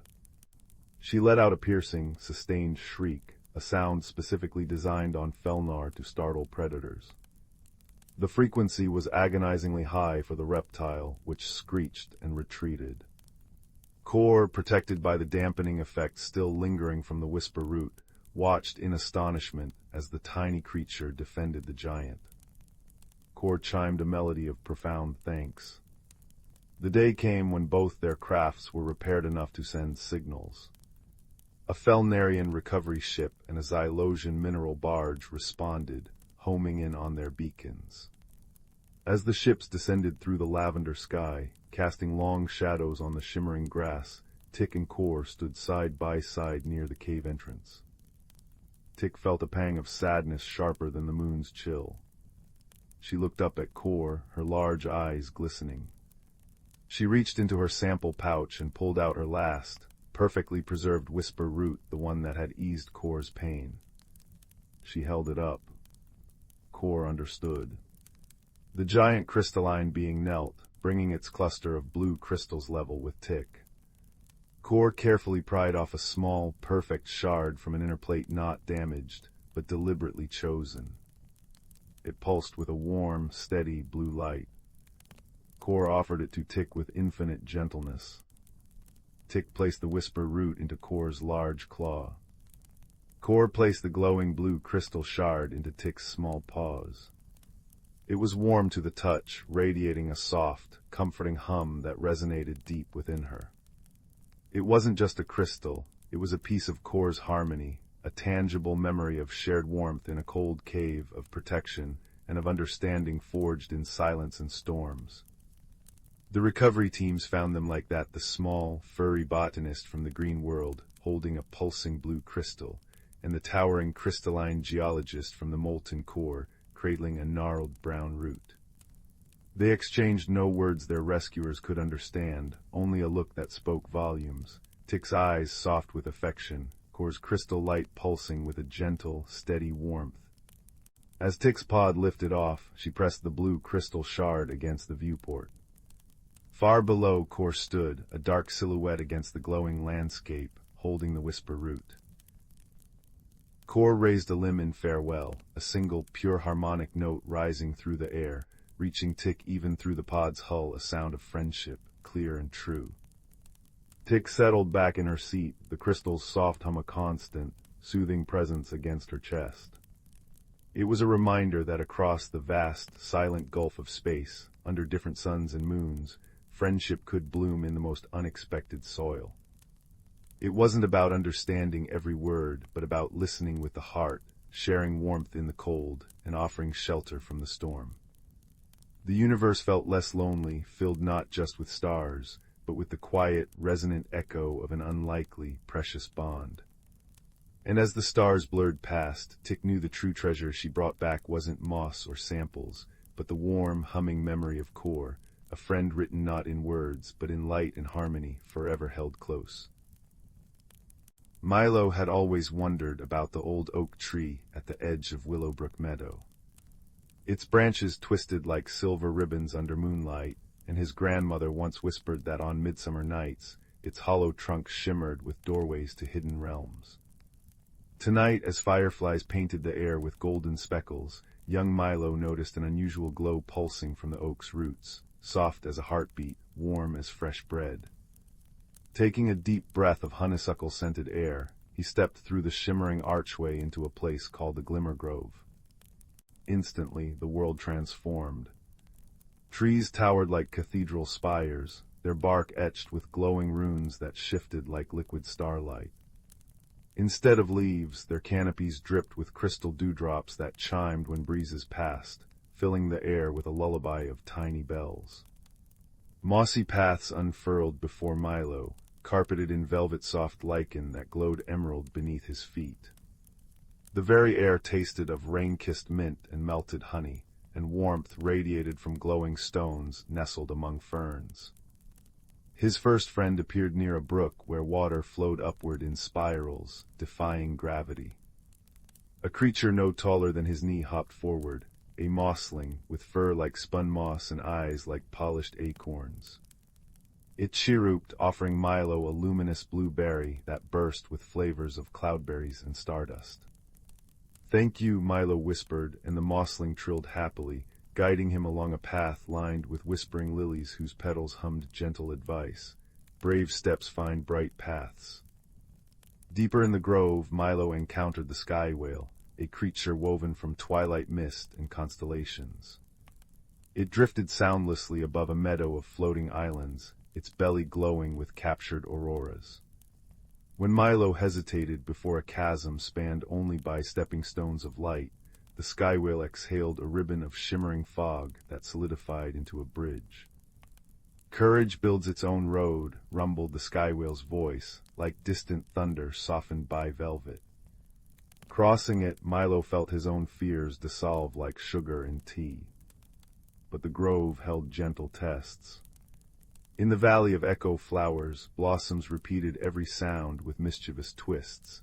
Milo's nervous gulp became a lion's roar, making him jump. Yet when he laughed at the absurdity, the flowers echoed joyous bells. Nearby, he found a starlight fox tangled in vines of glowing thorns, its silver fur dimming with distress. Remembering his grandmother's knitting lessons, Milo patiently untwined the vines, whispering kindness. Freed, the fox nuzzled his hand, and its tail scattered light like fallen stars, illuminating hidden footholds up a quartz cliff. At the grove's heart stood the lumina tree, its trunk swirling with every color ever dreamed. Here, the mossling, sky whale, and starlight fox gathered. "You helped without being asked," chimed the luminous leaves. "Now let wonder reward you." The tree parted its roots, revealing a pool where liquid moonlight swirled. As Milo gazed in, he saw not just his reflection, but all the kindness he'd offered, the shared berry, the fearless crossing, the careful rescue, glowing brighter than the grove itself. He understood then, exploration wasn't about conquering the unknown, but befriending it with an open heart. When Milo stepped back through the oak's archway at dawn, Willowbrook Meadow seemed unchanged. Yet in his pocket nestled a single dewdrop from the lumina tree, cool and radiant against his skin. That night, as he drifted to sleep, the dewdrop glowed softly on his windowsill, a reminder that courage blooms in curious steps, that every kindness returns as light, and that the world holds enchanted corners for those brave enough to look. And in his dreams, crystal bells chimed him back to the Glimmer Grove, where friends awaited his next adventure.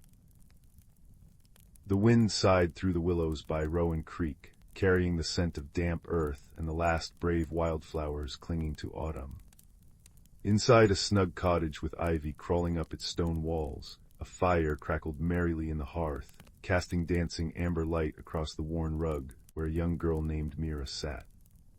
She held a smooth, gray river stone warmed by the fire, its surface etched with faint, swirling lines that seemed to shift in the flickering light. It wasn't particularly beautiful, this stone, but it felt right in her palm, a comforting weight she'd found years ago near the creek bend. Mira often felt a quiet ache, a sense of being too big for her own skin or too small for the wide, bustling world beyond her village. She noticed things others missed, the intricate patterns of frost on a window pane, the secret language of birdsong at dawn, the way the creek water murmured different tunes over different stones. Tonight the ache felt sharper, a restlessness humming beneath her skin. She traced the stone's lines, her fingertip catching on a tiny, almost invisible indentation shaped like a crescent moon. As her finger pressed into the moon mark, the stone pulsed gently, like a tiny heartbeat against her skin. A soft silver-blue light bloomed from the indentation, warm and alive. Mira gasped, almost dropping it. The light grew not blindingly bright, but deep and cool, like moonlight concentrated into a liquid pearl. It flowed outwards, not illuminating the room, but seeming to gather the shadows themselves, weaving them into a shimmering curtain beside the hearth. Within the curtain of woven light and shadow, an image formed. Not a reflection of the room, but a place. She saw towering trees unlike any in the woods she knew, their bark shimmering with veins of silver and amethyst. Giant luminous mushrooms glowed softly from the forest floor, casting pools of violet and emerald light. Delicate fern-like plants unfurled fronds that seemed spun from starlight, and the air within this vision shimmered with drifting motes of gold. It was breathtakingly beautiful and utterly silent. The vision lasted only a moment before the light retreated back into the stone, leaving the familiar room and the crackling fire. Mira stared at the stone, her heart pounding like a trapped bird against her ribs. Had she imagined it? The warmth still pulsed faintly within the stone, and the crescent moon indentation felt slightly warmer than the rest. A thrill, equal parts fear and wonder, shot through her. This was no ordinary stone. It was a key. Sleep was impossible. The image of that luminous forest burned behind her eyelids. Before dawn painted the sky with pale streaks of rose, Mira was pulling on her thickest woolen socks and a sturdy coat. She tucked the river stone deep into her pocket, its warmth a constant reassurance against her leg. She slipped out the cottage door, the air crisp and biting, carrying the scent of wood smoke and frost. She didn't know exactly where she was going, only that she needed to follow the creek, to the bend where she'd found the stone years ago. The familiar path looked different in the pre-dawn gloom. Frost crunched under her boots, and the skeletal branches of the willows reached like bony fingers. The creek gurgled, its voice louder, more insistent. When she reached the bend, a place where the water curved sharply around a mossy boulder, she stopped. This was the spot. She pulled out the stone. It felt heavier now, humming with a low, almost inaudible vibration. Taking a deep breath, Mira pressed her thumb firmly into the crescent moon mark. Again the silver-blue light bloomed, brighter this time, washing over the mossy boulder. Instead of forming a curtain, the light seemed to melt a section of the rock. The solid stone surface rippled like water, revealing not darkness, but the very edge of the luminous forest she'd glimpsed in her vision. She could smell it now, damp earth rich with unknown minerals, the sweet, clean scent of those glowing mushrooms, and something else, ozone like the air after lightning, but gentler.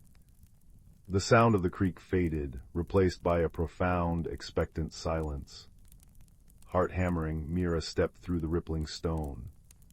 The transition was instantaneous. One moment she was in the chilly pre-dawn woods, the next she stood beneath the canopy of the shimmering trees. The air was noticeably warmer, thick with the scents she'd detected. The silence was immense, yet alive. It wasn't the absence of sound, but the presence of a deep, resonant quiet, like the world holding its breath. The giant mushrooms pulsed softly, their light painting shifting patterns on the silver and purple bark of the trees. The starlight ferns trembled slightly, though there was no breeze. Above, the canopy wasn't sky, but a dense tapestry of glowing leaves in shades of deep blue and indigo, creating a perpetual twilight. This was the Glimmerwood. Mira stood frozen, awestruck. The scale was overwhelming. Everything felt ancient, watchful. She took a tentative step forward, the moss beneath her boots yielding silently. As she moved deeper, small wonders revealed themselves. Tiny beetles with iridescent carapaces scurried over roots, leaves unfurled with a soft sigh, and crystal-clear droplets of water hung suspended from fronds, refracting the ambient light into miniature rainbows. She followed a faint path winding between the giant mushroom caps, drawn by a distant, rhythmic sound like deep, slow chimes. The path led to a clearing where a small, perfectly still pool reflected the glowing canopy. Beside the pool, half hidden behind a curtain of luminous vines, sat a creature. Mira froze again, fear prickling her skin. It was large, easily the size of a pony, but shaped like a badger grown immense. Its fur wasn't brown and white, but a deep, velvety black shot through with streaks of silver that seemed to move like liquid mercury. Its eyes, large and intelligent, were the color of polished amber, reflecting the soft lights of the glimmerwood. It had powerful shoulders and long claws that looked capable of tearing through stone. It was utterly magnificent and undeniably intimidating. It was a shadow stripe, a creature from village tales meant to warn children away from deep woods depicted as fierce, territorial beasts. The shadow stripe hadn't noticed her yet. It was focused intently on the still pool, its massive head tilted. As Mira watched, holding her breath, the creature reached out a massive, clawed paw and dipped a single claw tip into the water. Ripples spread, and as they touched the edges of the pool, the deep chime-like sound resonated softly through the clearing. The shadow stripe's expression wasn't fierce, it looked thoughtful, almost sad. Mira must have made a sound, a tiny gasp, the crunch of a leaf under her shifting foot. The shadow stripe's head snapped up. Its amber eyes locked onto hers. Mira's blood ran cold. She saw intelligence there and surprise, but also a flicker of something that looked remarkably like fear. It didn't roar or charge. It simply stared frozen, its silver-streaked fur bristling slightly. Panic surged. Mira fumbled in her pocket, her fingers closing around the warm river stone. She didn't know what to do. Run. Hide. She squeezed the stone tightly, pressing the moon mark unconsciously. The stone pulsed, stronger than before. A wave of that calming silver-blue light washed out from her, gentle but distinct. It washed over the shadow stripe. The creature flinched, but then it relaxed. The bristling fur smoothed. The fear in its eyes melted into pure astonishment. It tilted its massive head again, studying Mira with intense curiosity. Then, incredibly, it made a sound. Not a growl, but a low, rumbling purr, deep and resonant, vibrating in Mira's chest. It was a sound of profound relief. Slowly, cautiously, Mira lowered the stone, though she kept it clasped in her hand. Hello, she whispered, her voice small in the vast quiet. The shadow stripe blinked its amber eyes. It didn't speak, but it dipped its head in a slow, deliberate nod. Then it gestured with its muzzle towards the pool. Mira, her fear slowly receding, replaced by burgeoning wonder, took a hesitant step closer. The shadow stripe watched her, then dipped its claw into the pool again. Chime. The sound vibrated through the air. This time, as the ripples spread, Mira saw something else. Faint images flickered within the water's reflection, not the canopy, but fleeting glimpses. A bright flash of light, a tremor shaking the ground, a sense of frantic movement. Then a shimmering barrier, like solidified moonlight, sealing off a section of the forest. The images faded with the ripples, leaving only the reflection once more. The light, Mira murmured, understanding dawning. Something happened, a bright light, and then a wall. She pointed towards the shimmering barrier she'd seen in the vision. The shadow stripe rumbled again, a sound of agreement mixed with deep sorrow. It nudged a large, flat stone beside the pool with its nose.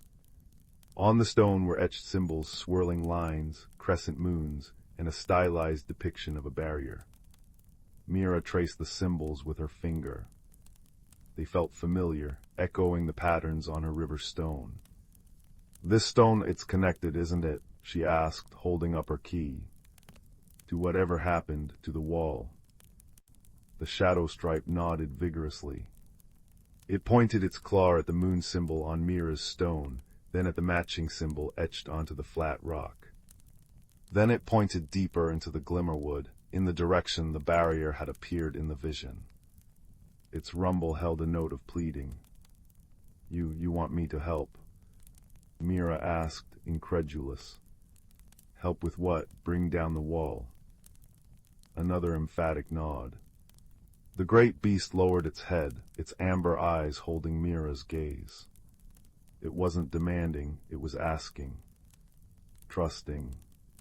This creature, feared in tales as a monster, was trapped, separated from something vital by a magical barrier only her strange stone seemed connected to. Its fear hadn't been of her but for her, or perhaps for what her sudden appearance might mean. The light from her stone had calmed it, signaled she wasn't a threat. An unexpected warmth blossomed in Mira's chest, pushing aside the last remnants of her fear. This wasn't a terrifying beast, it was a lost soul, just like she sometimes felt. Her stone was the key, and this creature needed her help.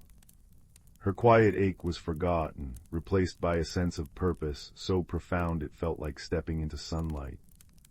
"All right," Mira said, her voice stronger now. "Show me." The shadow stripe whom Mira silently named Silas in her mind led the way.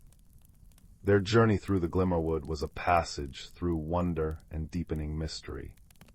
Silas moved with surprising grace for his size, his paws making almost no sound on the thick moss. He knew the hidden paths, guiding Mira around areas where the ground shimmered with unstable light or where clusters of glowing, thorned vines hung low. He showed her marvels, groves where flowers bloomed with petals of pure crystal that chimed in a non-existent breeze, streams of liquid light that flowed over stones like mercury, and creatures of pure energy that darted through the air like living constellations. Silas communicated through gestures, rumbles, and expressive eyes. He pointed out plants with leaves that glowed brighter when touched, signaling safe paths. He showed Mira how to drink from dewdrops clinging to giant ferns, water so pure and sweet it tasted like cold starlight. He shared nuts from trees with bark that felt like velvet, nuts that tasted of honey and spice. He was patient, protective, and astonishingly gentle. Mira learned the Glimmerwood was called the Veilwood by its inhabitants. Silas belonged to a clan of shadow stripes who were its ancient guardians, attuned to its deep magic. The Veilstone Mira's river stone was one of several ancient keys, attuned to the heart of the forest. They passed remnants of what must have been a thriving community, hollows in giant trees that looked like dwellings, clearings with patterns of stones arranged for gatherings, now overgrown and silent. The wall, Silas conveyed through gestures and sketches in the soft earth, had appeared suddenly after a violent surge of unnatural light, a light that felt cold and wrong. It had severed the Veilwood, trapping Silas and a few others on this side, separating them from the Heart Grove, the source of the forest's magic, and the rest of their clan. Without the Heart Grove's pulse, the Veilwood was slowly dimming, its magic fading. The fear in Silas's eyes wasn't just for himself, but for his entire world. The closer they got to the barrier, the more the atmosphere changed. The vibrant glow of the mushrooms and ferns grew dimmer. The air felt thinner, colder. The profound silence deepened into something oppressive. The sense of rich earth and ozone faded, replaced by a faint, acrid tang. The very trees seemed to droop, their shimmering bark dulled. Finally, they reached it. The barrier wasn't a physical wall, but a shimmering curtain of solidified moonlight, just as Mira had seen in the pool's vision. It stretched impossibly high, vanishing into the glowing canopy, and curved away into the distance on either side. It hummed with a low, dissonant frequency that set Mira's teeth on edge. Through its translucent surface, she could see the forest continuing on the other side, brighter, healthier, pulsing with stronger light. She could also see movement, other shadow stripes pacing anxiously near the barrier, their forms blurred by the distortion. They saw Silas and let out low, mournful calls that vibrated through the humming wall.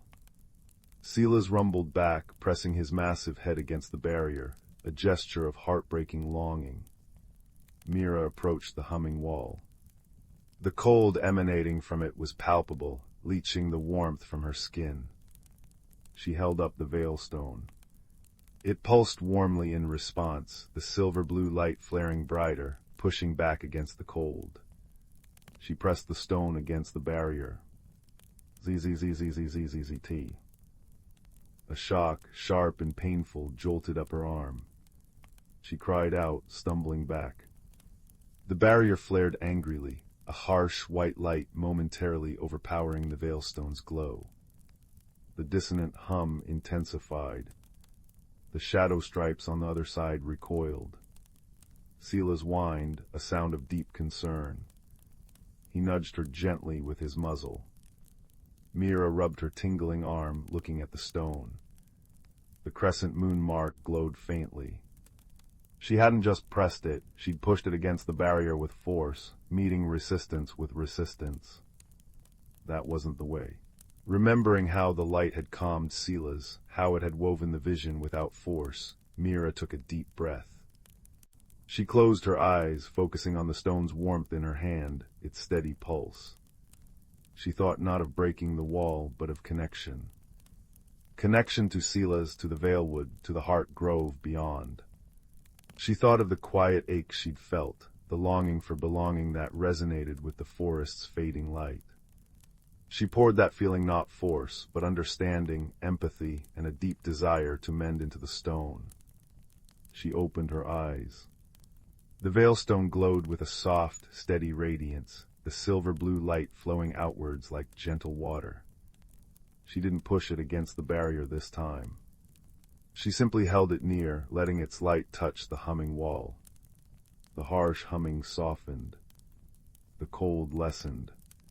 The dissonant frequency wavered, becoming almost musical. Where the veilstone's light touched the barrier, the solidified moonlight rippled, becoming less opaque, more like flowing water. Mira saw the shadow stripes on the other side press closer, their amber eyes wide with hope. Encouraged, Mira focused harder, pouring her calm, her newfound purpose, her burgeoning friendship with Silas into the stone. The light grew stronger, spreading wider across the barrier's surface. A section about the size of a doorway began to visibly thin, becoming translucent, then almost clear. The low chime sound Silas had made at the pool resonated faintly through the thinning barrier. Silas rumbled, a sound vibrating with anticipation. He nudged Mira gently towards the thinning section. This was it. The key wasn't for smashing, it was for unlocking. Unlocking with gentleness, with understanding. Mira stepped closer to the shimmering doorway of light. She could feel the immense energy of the barrier humming around the edges of the opening, but within the circle defined by the veilstone's influence, it felt calm, like stepping through a curtain of cool silk. She took a deep breath, feeling the pure, vibrant energy of the untouched Valewood beyond wash over her.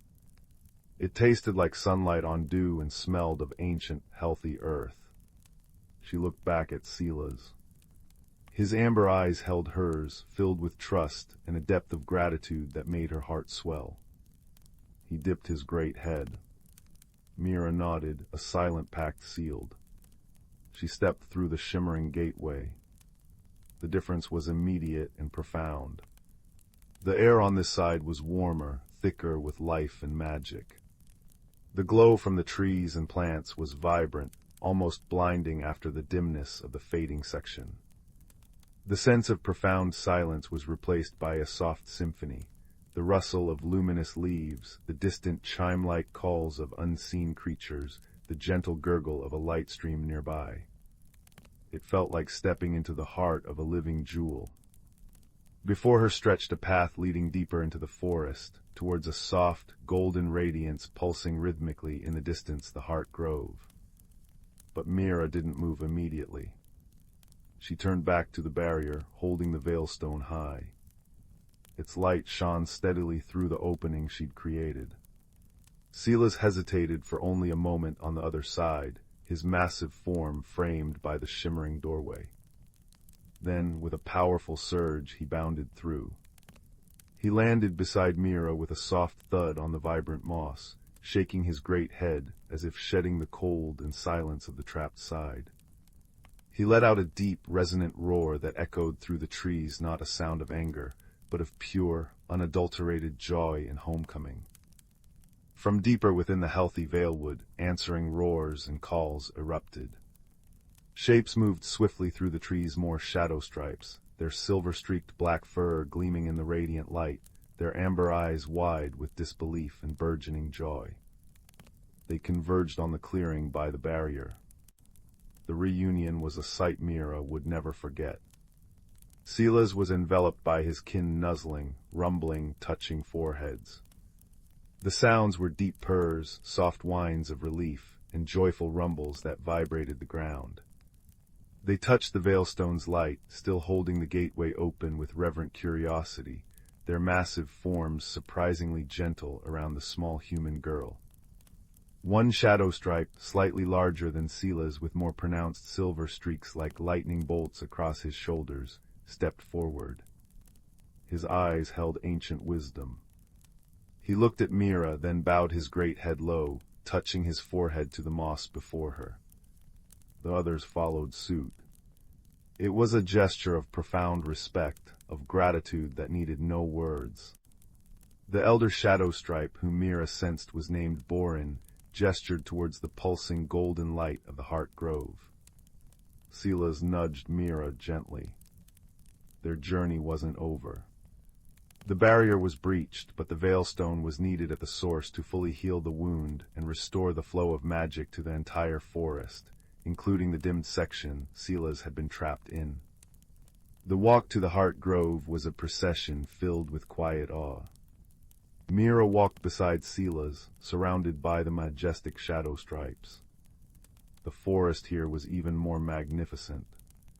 Trees towered like cathedrals of light, their leaves shifting colors like captured auroras. Creatures watched them pass, delicate, multi-legged beings made of woven light, shy forest sprites with wings like butterfly petals, and large, slow-moving creatures with hides like moss-covered stone. None showed fear, only curiosity and a sense of reverence for the procession heading towards the heart. The Heart Grove was a vast, open space beneath the glowing canopy. At its center stood not a tree, but a colossal, crystalline formation. It pulsed rhythmically with a warm, golden light, like a giant, benevolent heart. Veins of pure silver and deep emerald green ran through its structure, throbbing in time with the light. This was the Heartstone, the source of the Valewood's magic and life force. But Mira could see the problem immediately. A jagged, dark fissure ran through one side of the Heartstone. From this fissure leaked tendrils of that same cold, harsh white light she'd seen associated with the barrier. These tendrils snaked outwards, corrupting the ground around the Heartstone, turning the vibrant moss gray and brittle. The pulse of the Heartstone was weak, faltering. This was the source of the cold light that had created the barrier, the sickness draining the Valewood. Borin approached the Heartstone, placing a massive paw gently against its base. He rumbled, a sound of deep sorrow and communion. He looked back at Mira, then pointed at the fissure, then at her Veilstone. His meaning was clear. The key was needed here, at the source of the wound. Mira approached the colossal crystal. The air hummed with immense power, both benevolent and wounded. The cold emanating from the fissure was intense, but the warmth of the Veilstone in her hand countered it. She remembered the lesson at the barrier, not force but connection. Healing, not breaking. She closed her eyes, pressing the Veilstone against her own chest, feeling its steady pulse synchronize with her heartbeat. She thought of the Valewood's beauty, the glowing mushrooms, the starlight ferns, the chime-like sounds. She thought of Silas's gentle guidance, his trust, the profound relief in his eyes when he crossed through the barrier. She thought of her own quiet ache transformed into this incredible purpose. She gathered all these feelings: love for the forest, gratitude for the friendship, the deep desire for wholeness, and poured them into the veilstone. The stone blazed with light, not the harsh white of the fissure, but a brilliant, pure silver blue that radiated warmth and calm. Mira opened her eyes and stepped forward. She didn't thrust the stone at the fissure. Instead, she placed it gently, like a healing poultice, directly onto the jagged, dark crack in the heartstone. The reaction was instantaneous and profound. The cold, harsh light recoiled from the veilstone's warmth like a living thing. The silver-blue light flowed into the fissure, not fighting but filling. It seeped into the dark crack, chasing the cold light, mending, sealing. Where the veilstone's light touched the heartstone, the crystal structure itself began to knit back together, the dark scar shrinking, replaced by veins of healthy gold and emerald. The pulse of the heartstone grew stronger, steadier. The warm, golden light intensified, washing over the grove in waves. The gray, brittle moss around the base began to soften, regaining its vibrant green hue. The dissonant hum emanating from the fissure faded, replaced by a deep, resonant tone that harmonized with the veilstone's chime. It was the sound of healing, of a world mending its own heart. Mira kept her hand on the stone, pouring her energy, her empathy, into the healing process. She felt a strange connection, not just to the veilstone, but to the heartstone itself, to the ancient magic flowing through the veilwood. It was vast and deep, yet welcoming. She felt Silas's presence beside her, a warm, solid comfort, his own deep rumbling adding a bass note to the healing harmony. Slowly, steadily, the fissure closed. The last tendrils of cold light dissipated like smoke in sunlight. The veilstone's light dimmed back to its gentle pulse. Mira lifted her hand. The heartstone stood whole again, pulsing with strong, steady, golden light. The dark scar was gone, replaced by seamless crystal. A wave of pure, vibrant energy burst forth from the heartstone, rolling outwards like a gentle tide through the entire veilwood. The shadow stripes lifted their heads and roared in unison, a sound of pure triumph and relief that shook the leaves. The light in the grove intensified, bathing everything in warm gold. The trees seemed to straighten, their leaves glowing brighter. Even the air tasted sweeter, richer.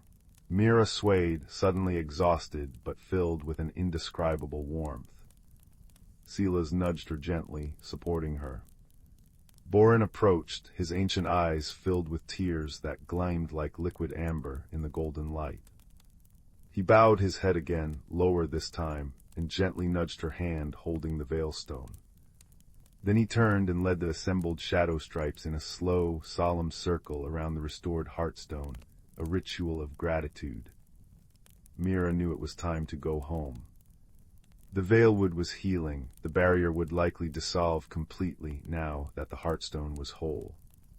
Silas walked her back to the shimmering gateway, which was now barely visible, just a faint ripple in the air.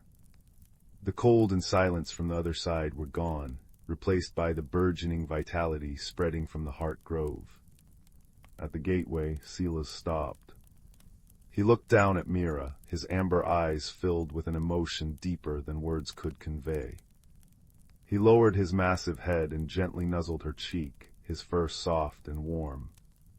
A rumble deep and pure vibrated from his chest, a sound of farewell, of profound thanks, and of eternal friendship.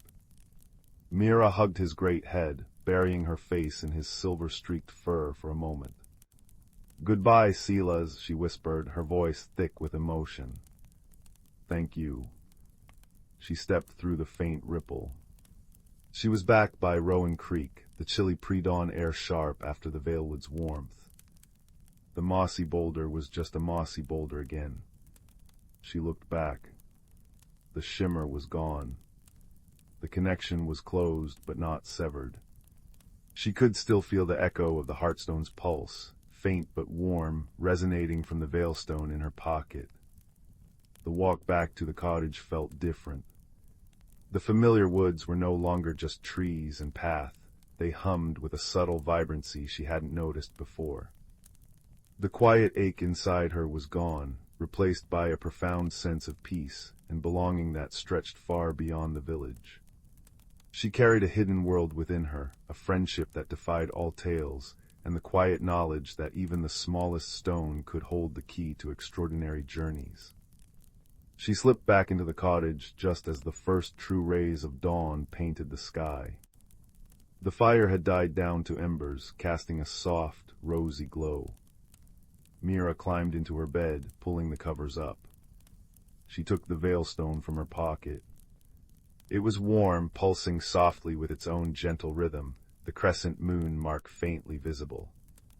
It no longer felt like just a stone, it felt like a promise, a reminder. As she drifted towards sleep, the images played behind her closed eyelids. The towering, shimmering trees, the giant glowing mushrooms, the deep amber eyes filled with trust, the immense, gentle creature who was her friend, the wave of golden light healing a wounded heart of crystal. The world outside her window seemed richer, deeper, holding secrets and wonders just beneath the surface. She held the warm stone close, its steady pulse a lullaby against her palm, a silent echo of a distant forest's restored heartbeat, and the unbreakable bond forged within its luminous depths. She wasn't just Mira anymore. She was the keeper of a secret, a friend to giants, and forever touched by the magic of the Veilwood.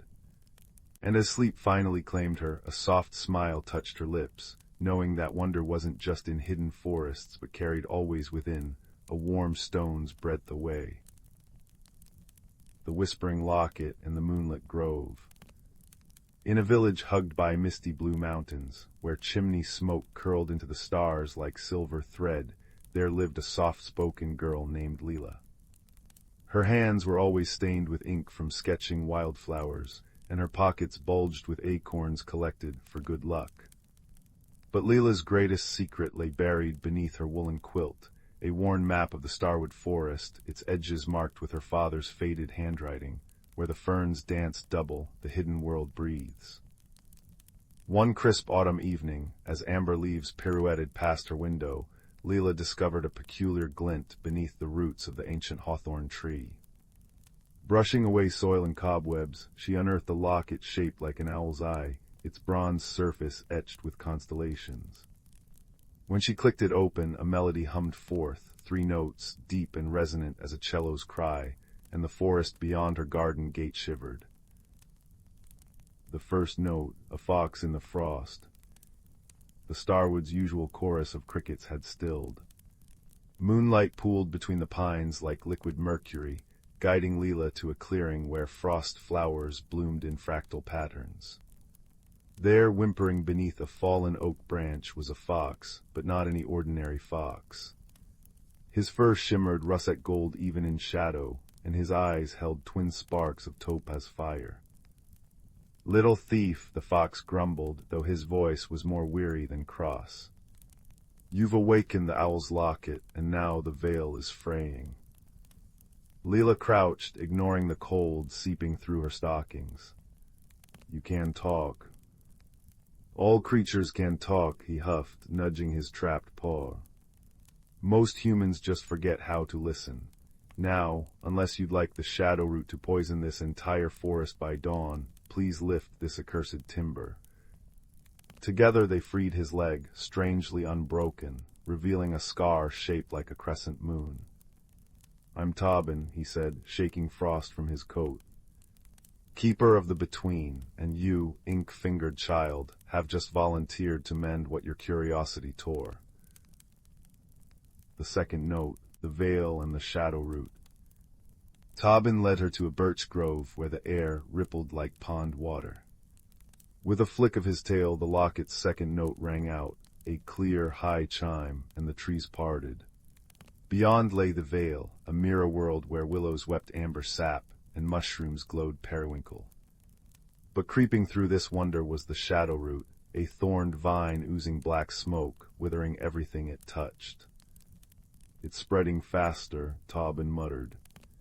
"The locket's song usually keeps it dormant, but when you opened it tonight..." Guilt prickled Layla's throat. "How do we stop it?" by reaching the heart tree before moon high, but the path's grown dangerous. His ears flattened. The shadow root twists minds. It'll show you fears, doubts, old sorrows. Stay close, and whatever you do, don't let go of the locket. The crossing, trials in the between. The first test came at the Chasm of Echoes, a gorge where the rocks screamed with voices of those who'd fallen. You'll fail him, the cliffs jeered as Leela balanced on a rotting log. Just like you failed Papa when he fell ill. She froze. Her father's last raspy breath, her own small hands too weak to lift the medicine vial. Breathe, little thief, Tobin urged, nudging her forward. The past is a weight, not a chain. The second test struck in the Valley of Whispers, where fog clung like damp lace.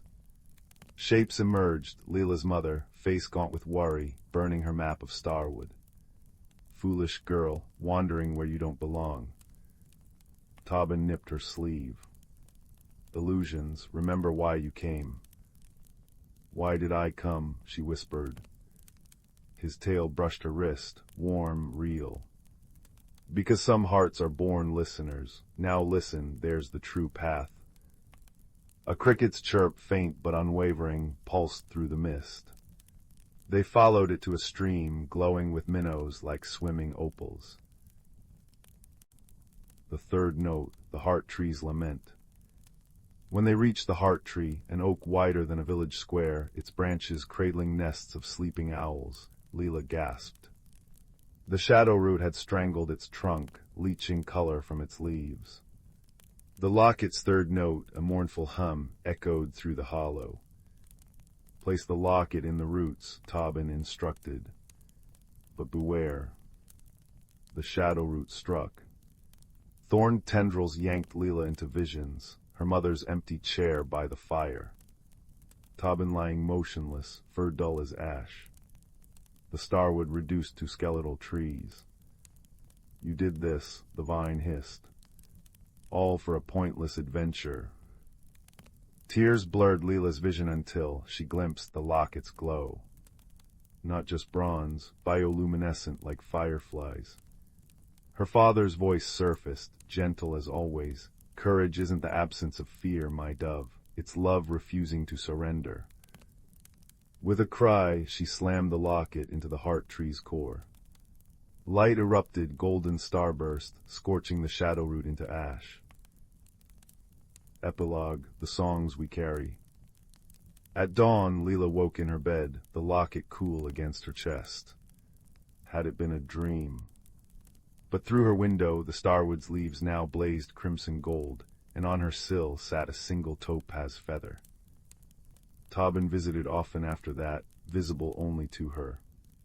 They'd wander the vale, mending fragile places, a cracked turtle shell here, a wilting moonflower there.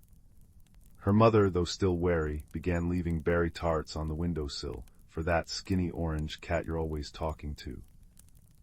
Years later, when Leela's daughter found the locket beneath the hawthorn tree, the child marveled at how its constellations shifted into new stories. And if villagers sometimes glimpsed a girl with ink-stained hands walking beside a fox made of twilight, well, they simply smiled and said the starwood loved its listeners best.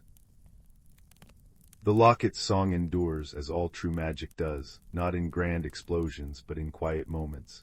A friend's nudge, a mother's tart still warm from the oven, the courage to whisper, try again tomorrow, and somewhere in the between, the heart tree blooms, its roots humming with the music of 1,000 rescued worlds. The whispering woods and the lantern of Luminara.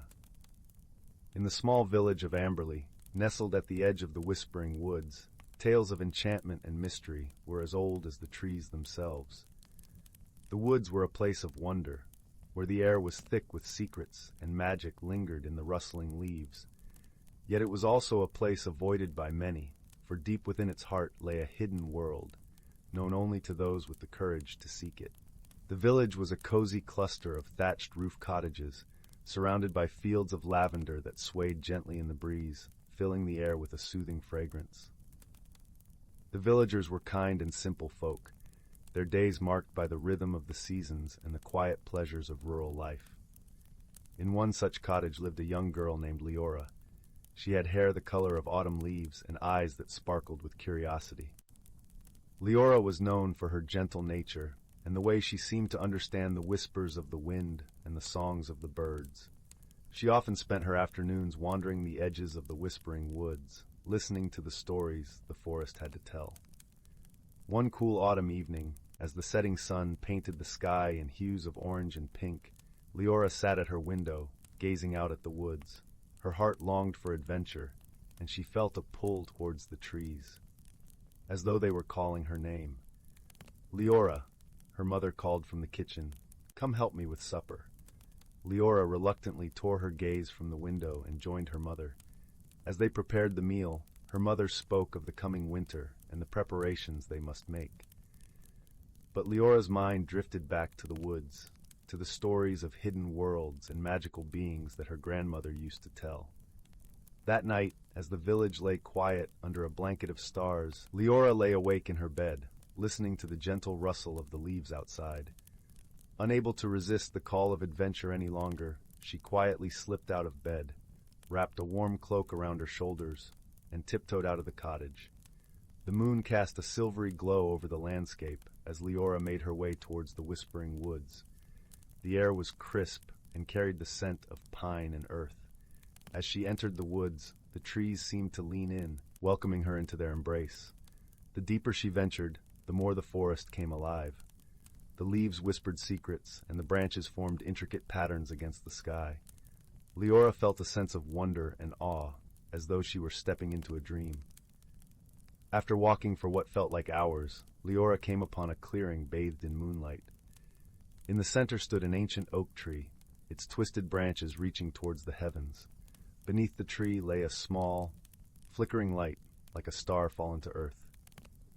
Curious, Leora approached the light and discovered it was a lantern, crafted from delicate glass and metal, its surface etched with intricate patterns.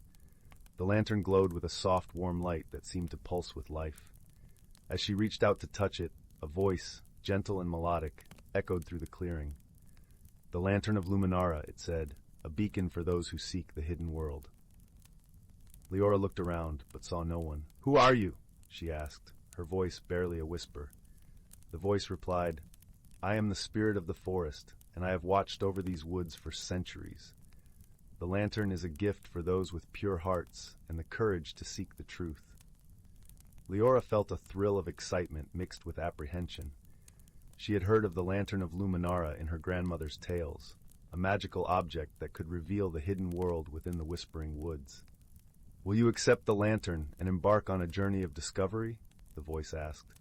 Leora nodded, her heart pounding with anticipation. "Yes, I will." As she lifted the lantern, its light grew brighter, illuminating the clearing with a warm, golden glow. The air shimmered, and the world around her seemed to shift and change. The trees swayed gently, their leaves whispering secrets in a language she couldn't quite understand. With the lantern in hand, Leora began her journey deeper into the woods. The path before her was bathed in light, and she felt a sense of peace and purpose guiding her steps. As she walked, Leora encountered creatures she had only heard of in stories. A family of fireflies danced around her, their tiny lights twinkling like stars. A wise old owl perched on a branch, its eyes gleaming with wisdom. And a gentle deer with antlers like branches nodded in greeting as she passed. Each encounter filled her with a sense of wonder and belonging, as though she were part of a world she had always known in her heart. The forest seemed endless, a labyrinth of trees and shadows, but Leora felt no fear. The lantern's light guided her, and she trusted in its magic to lead her to the hidden world. As she journeyed deeper, the air grew cooler and the shadows longer. The forest was silent now, save for the gentle rustle of leaves. Leora felt a sense of anticipation, as though she were on the brink of discovering something extraordinary. Finally, she reached a glade where the moonlight danced upon a shimmering pool. The water was as clear as glass, reflecting the stars above. At the center of the pool stood a small island, and on it, a stone altar, ancient and weathered by time. Leora approached the water's edge, her reflection rippling in the surface. The lantern's light cast a golden glow over the pool, revealing a path of stepping stones that led to the island. With each step, Leora felt the weight of the forest's magic surrounding her, a tangible presence that filled her with awe. When she reached the altar, she placed the lantern upon it, the light casting intricate patterns over the stone. In that moment, the air shimmered, and a figure appeared before her, ethereal and radiant. It was the spirit of the forest, its form shifting like the wind through the trees. "Welcome, seeker of truth," the spirit said, its voice a melody of the earth. "You have come far, guided by the light of Luminara. What do you seek?" Leora took a deep breath, her heart filled with the courage of her journey. "I seek to understand the world hidden within these woods, to learn its secrets and share its wonders." The spirit smiled, its light flickering like the lantern. "You have shown courage and kindness, and the forest has embraced you as one of its own. The hidden world is within you, a place of wisdom and magic that can only be found by those who seek with an open heart." As the spirit spoke, Leora felt a warmth spreading through her, a connection to the forest and all its creatures. She understood now that the hidden world was not a place to be found, but a state of being, a way of seeing the world with wonder and love. "You are part of the forest, Leora," the spirit said, "and its magic will be with you always. Go forth and share its light with the world."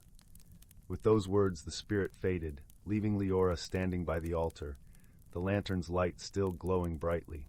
She returned to the village, her heart filled with the magic of the whispering woods. She knew that her journey had changed her, that she carried the hidden world within her. And so Leora became a storyteller, sharing the tales of her adventures with the villagers.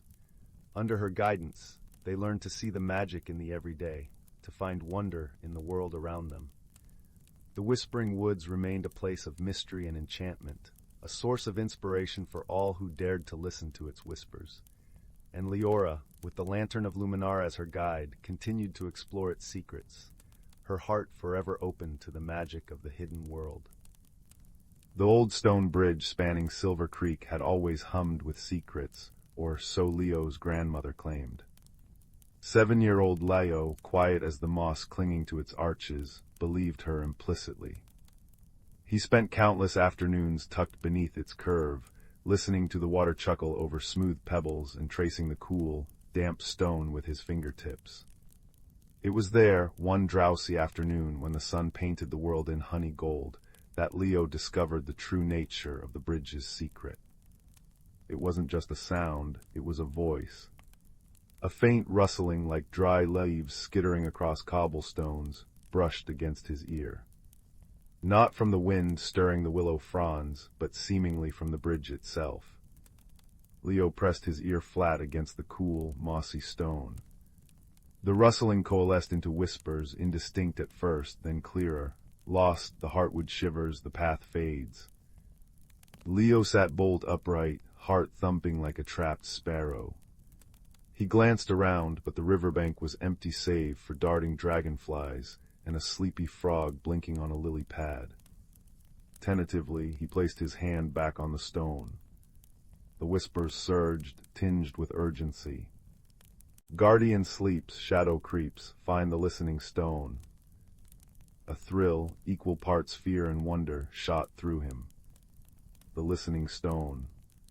Was that the bridge? Or something else? The whispers faded, leaving only the familiar sounds of the creek and the chirping of crickets.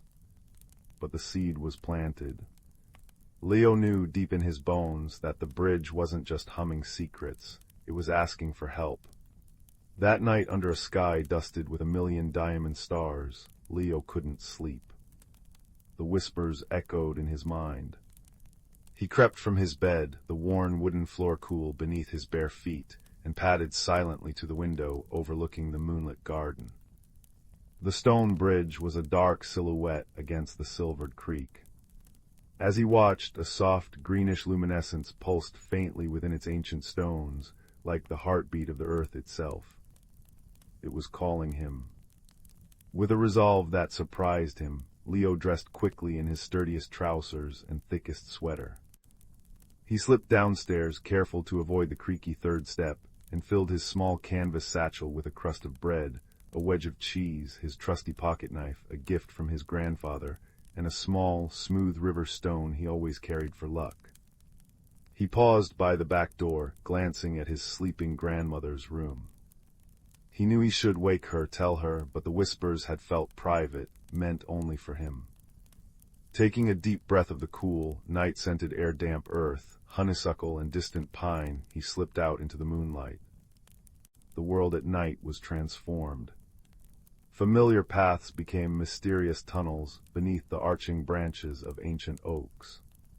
Moonlight filtered through the leaves, dappling the forest floor in shifting patterns of silver and deep blue shadow. The air hummed with the symphony of night creatures, the rhythmic chirring of crickets, the mournful hoot of an owl, the rustle of unseen creatures in the undergrowth.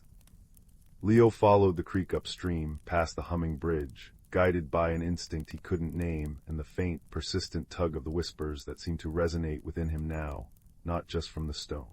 He walked for what felt like hours, the path becoming less distinct, the trees denser and older. Giant ferns unfurled like sleeping giants, and moss hung thick and soft from gnarled branches, glowing faintly with an eerie phosphorescence. Just as weariness began to creep into his legs, the creek widened into a still, dark pool, reflecting the star-strewn sky. On the far side, partially obscured by cascading ferns and draped with luminous moss, stood an archway Leo had never seen before. It wasn't built of stone or wood, but seemed woven from the living roots of two colossal, intertwined trees. Their bark shimmered with the same soft green light he'd seen in the bridge. The whispers within Leo intensified, becoming a chorus. The whispering gate stepped through, find the stone, taking a deep breath. Leo waded through the cool, shallow water, the pebbles smooth beneath his feet. As he passed beneath the arch of living roots, a strange sensation washed over him, like stepping through a curtain of cool, charged air. The world shifted. On the other side, the air was warmer, sweeter, thick with the scent of unfamiliar blossoms and damp, rich earth. Giant bioluminescent mushrooms dotted the forest floor like scattered lanterns, casting pools of soft blue and violet light. Trees soared even higher, their leaves shimmering with iridescent colors, deep purples, shimmering greens, and dusky blues. Fireflies, larger and brighter than any Leo had seen, danced in intricate patterns overhead. He had stepped into the whispering woods, a hidden world pulsing with ancient magic. Awed, Leo stood frozen, drinking in the impossible beauty. Then a low, rumbling growl shattered the peaceful symphony. From behind a cluster of giant, glowing toadstools, a creature emerged. Leo's breath caught. It was roughly the size of a large dog, but built like a sturdy badger covered in thick, mossy fur. Its skin looked like rough-hewn stone, dark gray and deeply textured. 4 powerful legs ended in broad, clawed paws. Its head was blocky, dominated by 2 large, dark eyes that glowed with an inner amber light, currently fixed intently on Leo. It lowered its head, rumbling again, a sound like distant rocks tumbling down a mountainside. Fear, cold and sharp, pricked at Leo. This was no gentle woodland sprite. He remembered the whispers, guardian sleeps, shadow creeps. Was this the guardian? Or the shadow? He took a cautious step back, his hand instinctively closing around the smooth river stone in his pocket. The creature took a slow, deliberate step forward, its stone-like hide scraping softly against the moss. It sniffed the air, its blunt snout twitching. Leo noticed something then. Tangled within the moss covering its flank were strands of thorny, dark vines that seemed to pulse with an unhealthy purple-black light. The creature flinched as it moved, as if the vines caused it pain. Its rumbling wasn't entirely hostile, it sounded distressed. The whispers surged within Leo, softer now, layered with meaning. Not shadow, trapped, hurting, listen. Could he listen? Not just to the whispers inside him, but to this strange, stony creature. Summoning every ounce of courage, Leo slowly knelt, making himself smaller, less threatening. He held out his empty hand, palm open, towards the creature, mimicking something he'd seen his grandmother do with frightened animals. He didn't speak, he just tried to project calm as the whispers seemed to guide him. The creature paused, its glowing amber eyes studying Leo's open palm, then his face. The rumbling softened, becoming less a growl and more a deep, questioning vibration. It took another step closer, its movements stiff, hindered by the thorny vines. It sniffed Leo's hand, a surprisingly warm breath puffing against his skin. The touch sent a jolt through Leo, not of fear, but of understanding. Images flashed in his mind, not words, but sensations. Deep earth, cool stone, the comfort of moss, and then sharp, stinging pain, a creeping darkness stealing warmth. The whispers confirmed it, Bramblethorn, steals warmth, steals voice, guardian wounded. This creature was the guardian of the Whispering Woods. It wasn't threatening Leo, it was hurt. The shadow creeping through the woods was this parasitic Bramblethorn, draining the guardian's strength and silencing the natural magic of the place. Leo understood now why the bridge had called. The guardian needed help. How? Leo whispered aloud, his voice sounding small in the vast, magical wood. How do I help? The guardian nudged his open palm gently with its mossy snout. Another wave of sensation washed over Leo, the image of a tall, slender stone standing in a clearing, its surface etched with swirling patterns that seemed to shimmer. The listening stone. The whispers sighed, stone hears, stone speaks, cleanse the thorn. The guardian turned and began to limp slowly through the glowing forest, glancing back at Leo with those luminous amber eyes. Leo followed. They moved deeper into the Whispering Woods, the guardian leading the way despite its obvious pain. Leo marveled at the sights, trees that chimed softly in a breeze he couldn't feel, flowers that opened and closed like tiny lanterns, streams that flowed with water glowing like liquid moonlight. But he also saw signs of the spreading shadow patches where the luminous moss was withered and gray, flowers drooping and dark, and more of the insidious, pulsing bramblethorn vines creeping along the forest floor and up the ancient trees. Their journey was slow. The guardian grew weaker, pausing more frequently, its breathing labored. Leo shared his bread and cheese, which the creature accepted gratefully, crunching the crust with surprisingly strong stone-like teeth. As they rested near a stream of glowing water, Leo carefully examined the thorny vines embedded in the guardian's mossy hide. The thorns were sharp and black, oozing a sticky, dark sap. He remembered his pocket knife. Can I try to cut them? Leo asked softly. The guardian looked at him, then slowly lowered its massive head, presenting the tangled vines. Leo took it as permission. With painstaking care, he used the small blade to saw at the thickest vines near the base, avoiding the guardian's mossy skin. It was tough work, the vines fibrous and resistant. The dark sap stained his fingers, cold and unpleasant.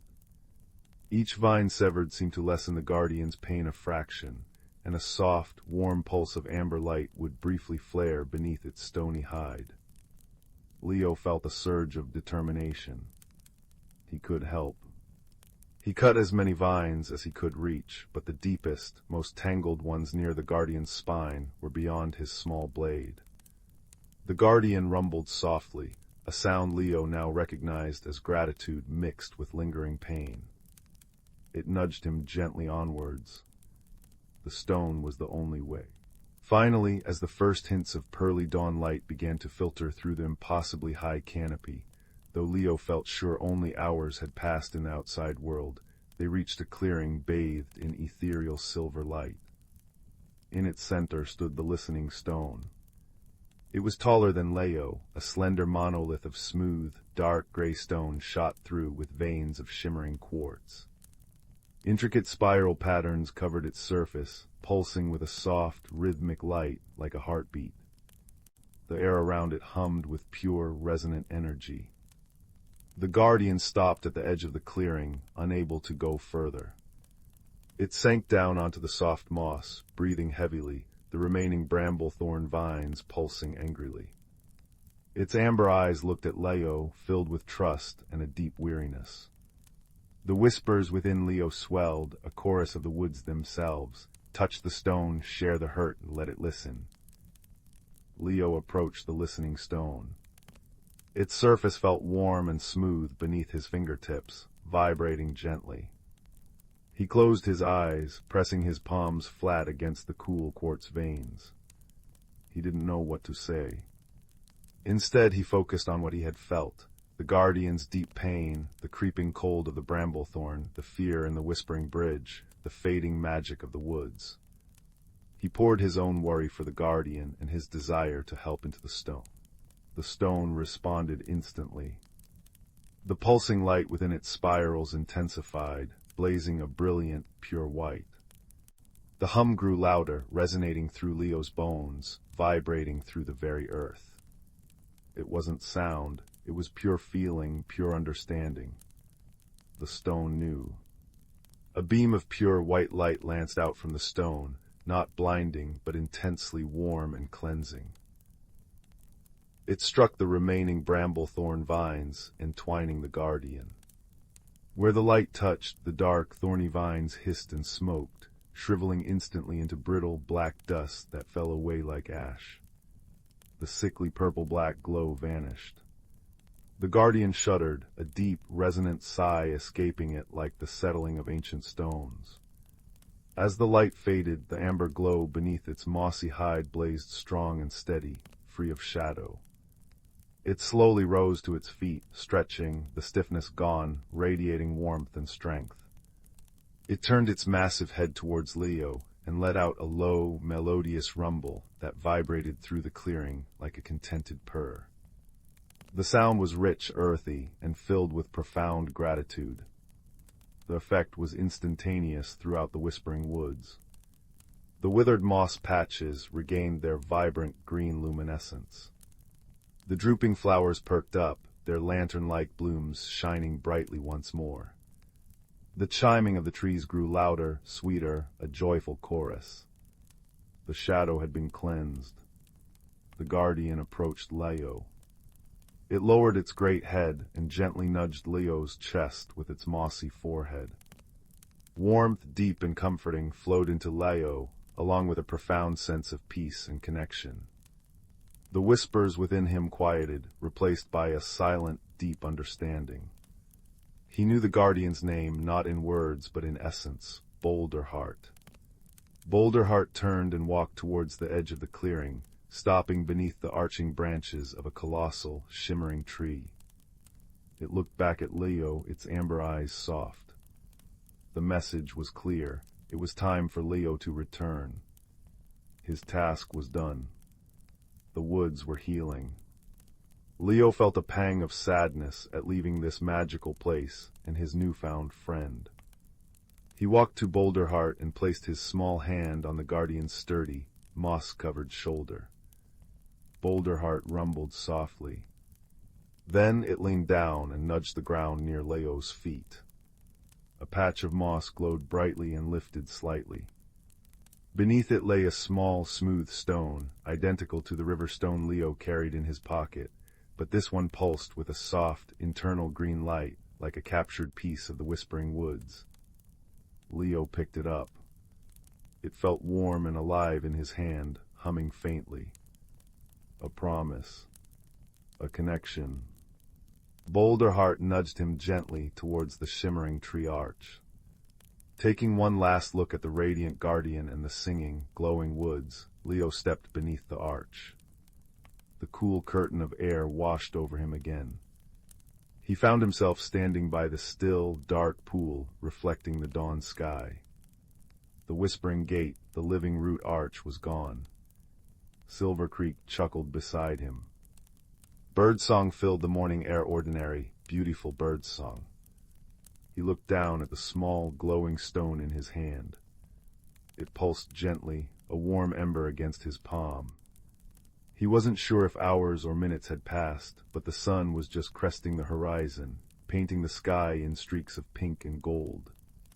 Leo walked slowly back along the creek, the familiar path seeming both the same and utterly transformed.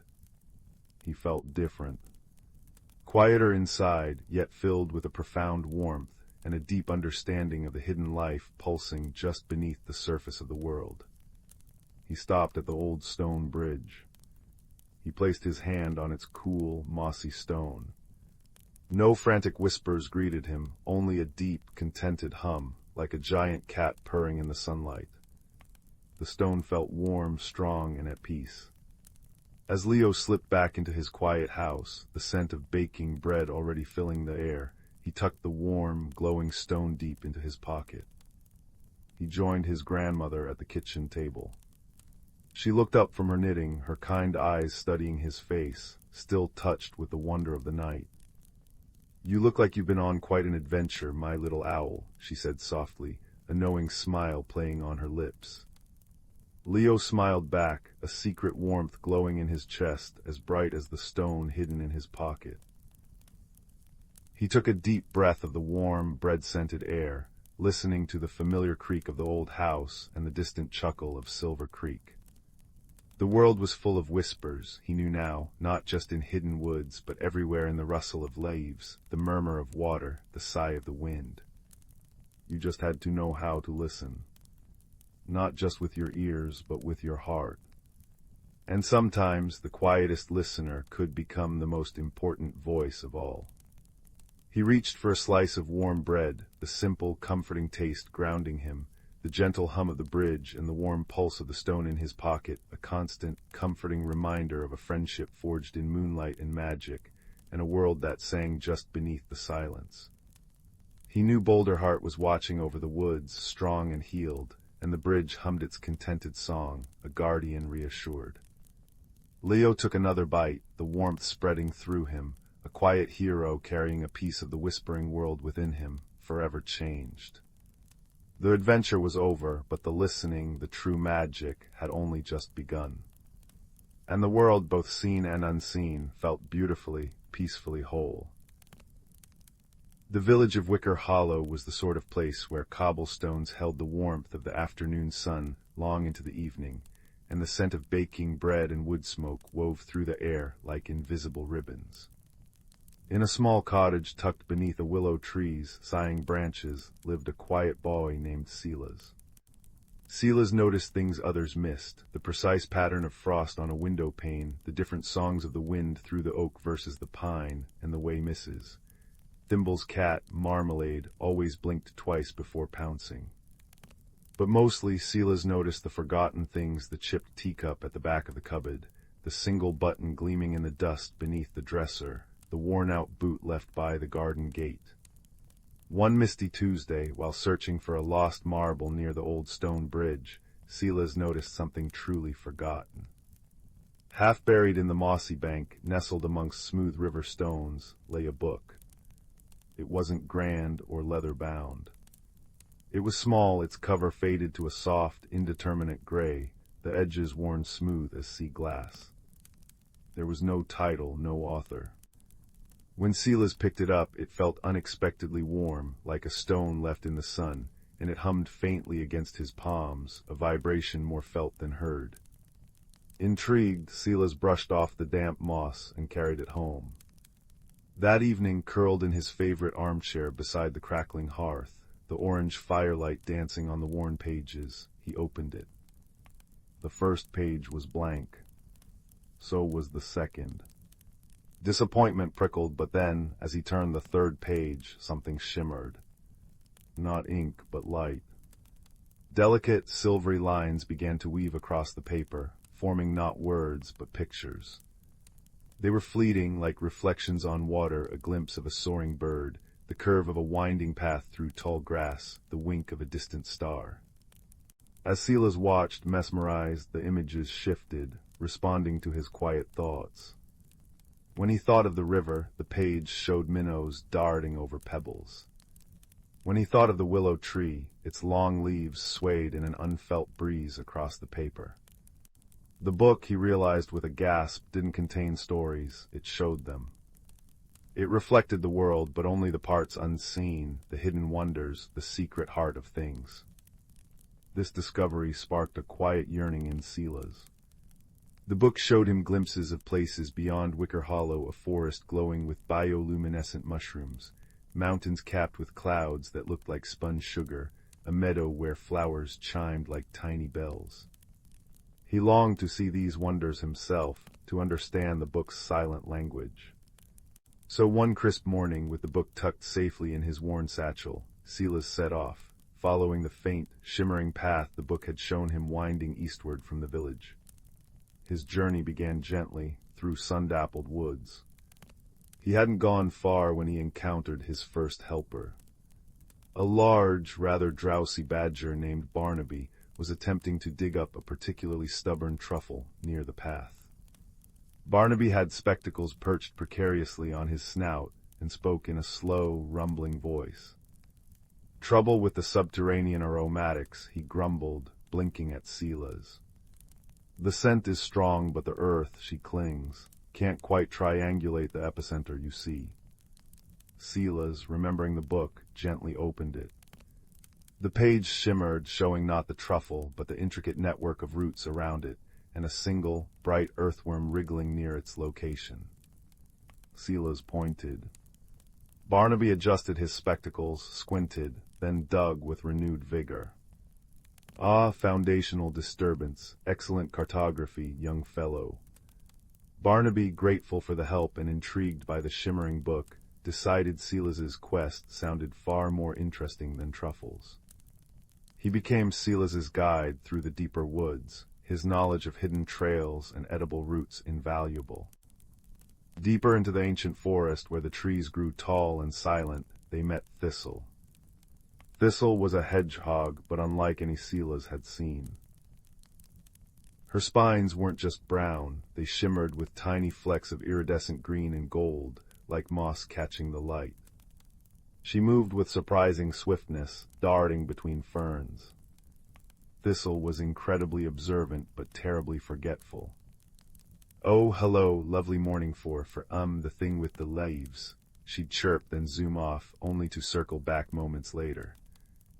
"Barnaby, Silas, have you seen the shiny pebble? No, oh well." She remembered every hidden spring, every patch of rare moon mint, and the exact location of the singing stones, which hummed when the wind blew just right, but couldn't recall what she'd had for breakfast. The book helped Silas understand her fragmented thoughts. It would show fleeting images of the things she'd forgotten: a blue pebble near the oak stump, a patch of clover she'd admired. Silas, with gentle patience, would help her find them, and Thistle, delighted, shared her knowledge of the forest's secret paths and moods in return. The trio traveled for days. The book showed them wonders: a waterfall where the water fell upwards into a cloud, a grove where trees whispered ancient secrets in rustling tongues only the book seemed to translate into shimmering images of long-gone travelers, and a lake so still it reflected not the sky, but a sky from another time, dotted with unfamiliar constellations. Silas felt himself changing. He grew braver navigating unknown paths, quieter in his observations, and kinder in understanding his companions' quirks. The world felt larger, yet more intimately connected, every rustle and scent holding potential magic revealed by his humble book. Their journey led them to the Whispering Peaks, jagged mountains veiled in perpetual mist. The book showed a path winding steeply upwards, towards a hidden valley where the most wondrous sight shimmered faintly. A tree made entirely of light, its branches holding tiny, pulsing stars. But the mist wasn't just mist. It was thick, swirling, and alive with confusion. It was the gray murk. As they entered its embrace, disorientation struck like a physical blow. Paths seemed to shift underfoot. Sounds became distorted echoes. Barnaby's usually precise directions faltered. East, or was it southwest? The olfactory markers are scrambled. Thistle darted in frantic circles. "My pebble, I mean the path, it was here, or was it there?" Even the book flickered uncertainly, its images blurring and fading, reflecting only the swirling gray confusion surrounding them. Panic threatened to rise in Silas's chest. Force was useless against the formless murk. Shouting only made the echoes louder and more confusing. Pushing forward blindly led them in exhausting circles. Silas sat down on a cold rock, pulling the book close. He closed his eyes, ignoring the disorienting swirl. He thought not of the destination, but of his journey. He remembered the warm hum of the book in his hands that first day. He pictured Barnaby's earnest face as he studied his truffle maps, Thistle's spines shimmering like captured sunlight. He thought of the willow tree sighing outside his window, the scent of misses, thimbles baking, the comforting crackle of his hearth. He focused on the feelings, warmth, kindness, quiet wonder, friendship. He poured these feelings into his thoughts, holding them steady like a candle flame in the disorienting gray. He opened the book. Instead of showing the confusing mist or the distant light tree, the pages began to glow with a soft, steady, golden light. It wasn't a bright beam, but a gentle, unwavering radiance that emanated warmth and calm. The light didn't push the mist away, it simply held its space. Barnaby stopped his frantic sniffing. Thistle stopped her dizzy circling. They both looked at the book, then at Silas, whose face was calm, reflecting the golden glow. The disorienting whispers of the mist seemed to soften, the swirling slowed. The golden light from the book acted like a beacon of clarity, not by fighting the confusion, but by offering a calm center. "Follow the warmth," Silas said softly, his voice steady amidst the muffled echoes. He didn't shout directions, he simply held the book aloft, its gentle light a focal point. Barnaby, taking a deep, calming breath, focused on the light. Thistle, her forgetfulness momentarily stilled by the calm, darted not randomly, but towards the warmest patches of light reflecting on the damp rocks. Step by deliberate step, focusing only on the calm, golden light and the feeling of quiet connection it represented, they moved through the murk. The path didn't magically appear. They found it by ignoring the confusion and moving towards the warmth and steadiness Silas held within him and projected through the book. The swirling gray thinned, the disorientation faded, and finally they stepped out of the murk onto a sunlit ledge. Below them lay the hidden veil. It was bathed in soft, pearlescent light. Flowers like spun glass chimed softly in the breeze. And in the center, its roots deep in starlight, stood the tree of Lumina. It wasn't merely bright, it pulsed with a gentle, living light, each branch a constellation, each leaf a tiny captured sunbeam. The air hummed with pure, peaceful energy. The book in Silas's hands blazed with a matching light, no longer showing images, but resonating with the tree's serene song. They spent hours in the vale, resting in the peaceful glow. The tree didn't speak, but Silas understood. It wasn't just a wonder to be seen, it was a reminder. A reminder that the greatest light comes from within, from kindness, from calm, from friendship, and from truly seeing the quiet magic woven into the ordinary world. The book hadn't just shown him hidden wonders, it had helped him see with his heart. The journey back to Wicker Hollow was easier. The book still shimmered, showing hidden wonders, a family of foxes playing in moonlit ferns, an owl with feathers like polished moonstone, but Silas saw them differently. He saw the connection, the quiet beauty inherent in everything. Barnaby returned to his truffles with a new appreciation for the subterranean cartography. Thistle still forgot her pebbles, but now she'd forget them with a happy chirp, remembering instead the feeling of the Lumina tree's light. Silas returned to his cottage beneath the willow. The worn gray book sat on his windowsill now, catching the morning sun. It still shimmered sometimes, showing the dew on a spiderweb like diamonds, or the secret path a ladybug took across a leaf. But Silas didn't need it to see the magic anymore. He saw it in the steam rising from Mrs. Thimble's teacup, in the way marmalade blinked twice before purring, in the familiar creak of the floorboards. The world hadn't changed, he had.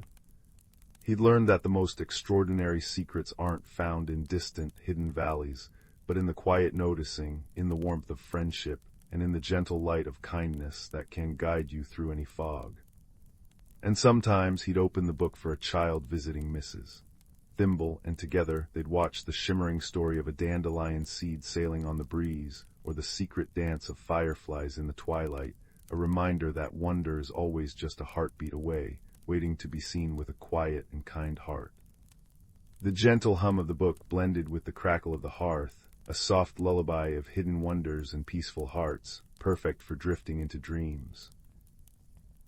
The fire crackled softly, its warm light dancing on the walls like shy sprites. Outside, the wind whispered secrets to the sleeping world. Tonight, dear listener, we journey to the heart of Greenwood Hollow, a village nestled in a valley where the air smelled perpetually of damp earth and wild thyme, and where the gardens held whispers of magic. In this village lived a young gardener named Silas. Silas had hands that knew the language of the soil, fingers that could coax the shyest seedling from the earth with infinite patience. His garden, tucked behind a cottage with a mossy roof, was a tapestry of vibrant blooms and lush greenery, each plant thriving under his gentle, predictable care. Silas loved the rhythm of his days, the cool dawn mist settling on petals, the warm afternoon sun coaxing fragrance into the air, the quiet evenings spent listening to the rustle of leaves. Change, however, even the gentle shift of seasons, filled his heart with a quiet unease. He preferred the familiar hum of bees to the unpredictable flutter of a new butterfly. One crisp autumn morning, Silas discovered a peculiar sight. Nestled amongst his prize-winning moon petals, known for their cool, silver luminescence at dusk, was a plant he had never sown. It was a fern, but unlike any ordinary fern. Its fronds were a deep, velvety green that seemed to drink the light, and at their very tips, tiny, gem-like buds glowed with a soft, internal warmth, a deep, shifting rose gold. Silas felt a prickle of anxiety. This unknown beauty felt like an intrusion on his carefully ordered world. He tentatively named it the blushing fern, for the buds reminded him of a shy maiden's cheeks. Yet as days turned into weeks, the fern became Silas's secret worry. Despite his meticulous care, the exact amount of water, the perfect dappled shade, the rich compost he made himself, the fern seemed restless. Its fronds would tremble faintly when he approached, a soft sighing sound rustling through them. The rose-gold buds remained tightly closed, their light dimming. Silas felt a pang of failure, a familiar knot tightening in his chest whenever he looked at it. He felt like he was failing this strange, magical guest. His unease didn't go unnoticed. Silas often sought solace and advice from Mistress Willow, the village's oldest gardener, whose own cottage was practically swallowed by an astonishing jungle of plants. Her eyes, the color of moss after rain, held centuries of green wisdom. One afternoon, as Silas confided his worries over steaming mugs of chamomile tea, the fragrant steam curling around them like friendly ghosts, Mistress Willow listened patiently. "Ah, the blushing fern," she murmured, her voice like dry leaves skittering across stone. "A rare visitor indeed, a mirror fern, some call it. It doesn't just grow in the garden, young Silas. It grows with the gardener." "What does that mean?" Silas asked, perplexed, tracing the rim of his warm mug. "It reflects," Mistress Willow explained gently, "the inner state of the one who tends it most closely. Its restlessness, its reluctance to bloom, it speaks of a heart holding tightly to the banks of a stream, afraid of the current." She reached out a gnarled hand and patted his arm. "Change isn't a storm to be weathered, Silas. It's the soil turning, making way for new roots." Silas pondered her words, finding them both comforting and unsettling. He also found support in his cheerful friend, Briar.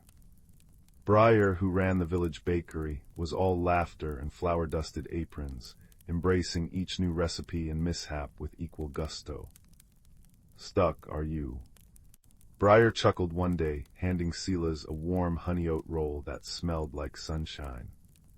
Remember when I tried to make those star-shaped pastries? Looked more like grumpy badgers, but you know what? Some folks love the grumpy badgers. Maybe your fern just wants to be a grumpy badger for a while, or maybe, Briar added, his eyes twinkling, it just needs to know it's okay to be something different. Silas carried Briar's words and Mistress Willow's wisdom back to his garden.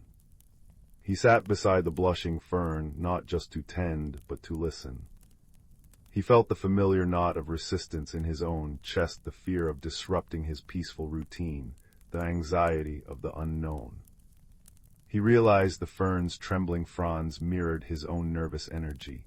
Its closed buds reflected his own reluctance to open to possibilities beyond his carefully controlled world. One evening, as the first frost painted delicate lace on the cobwebs, Silas noticed the fern looked particularly sad. Its fronds drooped, the rose-gold light within the buds barely a flicker. Mistress Willow's words echoed, "It grows with the gardener." He knew what he had to do, though the thought sent a tremor through him more chilling than the frost. The fern needed pruning. Some of the oldest, outermost fronds, though still green, were overshadowing the heart of the plant, stifling the potential of the central buds. Pruning meant cutting away the familiar, the established, to make room for new growth. It meant embracing change, trusting that beauty could emerge from loss. Taking a deep breath of the crisp air, Silas selected his sharpest, cleanest shears. His hands shook slightly. Each snip felt like a tiny leap into the unknown. As he carefully removed the older fronds, a remarkable thing happened. The remaining fronds seemed to sigh, not in sorrow, but in profound relief. They lifted, stretching towards the fading light, and the rose-gold buds they pulsed. A soft, warm light emanated from them, bathing the surrounding moon petals in a gentle, rosy glow. Silas felt a corresponding shift within himself. The knot of anxiety loosened, replaced by a warm, expanding sensation like the first unfurling of a new leaf. It wasn't reckless abandon, but a quiet courage, a trust in the natural cycle of growth and release. He hadn't destroyed his garden, he had helped it breathe. Winter settled over Greenwood Hollow, a blanket of quiet transformation. Silas continued his routines, but with a new awareness. He noticed the subtle shifts in light, the way the snow insulated the sleeping earth, protecting the promise beneath. He found himself experimenting, slightly planting a few early snowdrop bulbs in a sunnier spot, trying a new blend of compost. The blushing fern thrived. Its remaining fronds grew stronger, a deeper, richer green. The rose-gold buds swelled, their internal light growing steadier, warmer, casting a cozy aura in the winter-dim greenhouse Silas had built. One late winter afternoon, when the sun hung low and golden, Silas was tidying the greenhouse. Mistress Willow and Briar had come to share spiced cider. As they admired the fern, bathed in the golden sunlight streaming through the glass, it happened. With a soft, almost musical chime, the largest rose-gold bud began to unfurl. Layer after delicate layer peeled back, not to reveal a flower, but a cascade of pure, shimmering light. It wasn't harsh or blinding, but a warm, liquid radiance that flowed downwards, touching the soil around the fern's base. Where the light touched the earth, impossible things happened. Tiny crystalline frost flowers bloomed instantly, sparkling like captured starlight. A patch of dormant moss turned a vibrant, glowing emerald green. Even the moon petals nearby, usually dormant in winter, perked up, their silver edges catching the rosy light and reflecting it in soft rainbows on the greenhouse walls. Silas gasped, tears pricking his eyes, not tears of sadness, but of awe and profound understanding.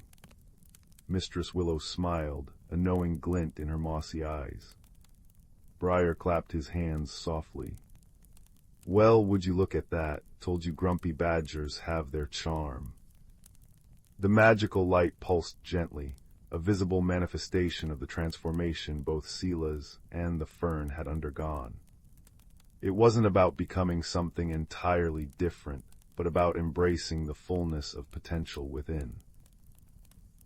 The fern hadn't changed its nature, it had simply been allowed to express its true, radiant self. Silas hadn't abandoned his love for peace and care. He had deepened it by learning that true growth sometimes requires the courage to let go, to trust the unseen roots, and to welcome the light that comes after the pruning. As the last embers in the fireplace settled into a bed of warm ash, the tale of Silas and the blushing fern comes to a close. The garden in Greenwood Hollow still blooms with quiet magic, tended by hands that understand both the comfort of the known and the gentle necessity of change.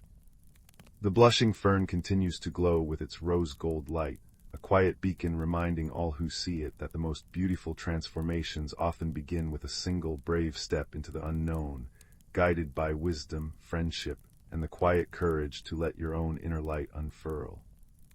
Remember, dear listener, as you drift towards dreams, that your own heart holds seeds of wonder, waiting for the right moment, the right care, to blossom into something uniquely, beautifully yours. Sleep peacefully, wrapped in the warmth of growth and the quiet magic of becoming. The first time Sam noticed the shimmer in the woods behind Gran's cottage, it was mid-October, when the air smelled of damp earth and cinnamon bark. 10 years old and perpetually lost in daydreams, Sam often sat on the creaky porch, swing-tracing patterns on a tarnished silver locket, the only keepsake from parents they barely remembered. That evening, as amber light slanted through sugar maples, a flicker of emerald green danced between the oaks. Not firefly light, but deeper, like sunlight through stained glass. When a faint melody followed wind chimes playing a tune, no human hand composed, Sam tucked the locket beneath their sweater and stepped into the forest's embrace. Moss cushioned each footfall, and the ordinary woods transformed. Ferns unfurled silver fronds that chimed softly. Birch trunks gleamed with embedded starlight, and the path ahead rippled like water. Deeper in where shadows should have pooled, Sam found a clearing bathed in perpetual twilight. Velvet-soft grass shimmered with dew that tasted of honey when Sam knelt to touch it. And there, curled beneath a weeping willow with laves of liquid moonlight, was the creature. It resembled a fox crossed with a dragonfly, no larger than a rabbit. Translucent wings, veined like stained glass, lay folded against fur the color of crushed violets. One foreleg was bent unnaturally, and its breathing came in shallow hitches. "You're hurt," Sam whispered, hand hovering.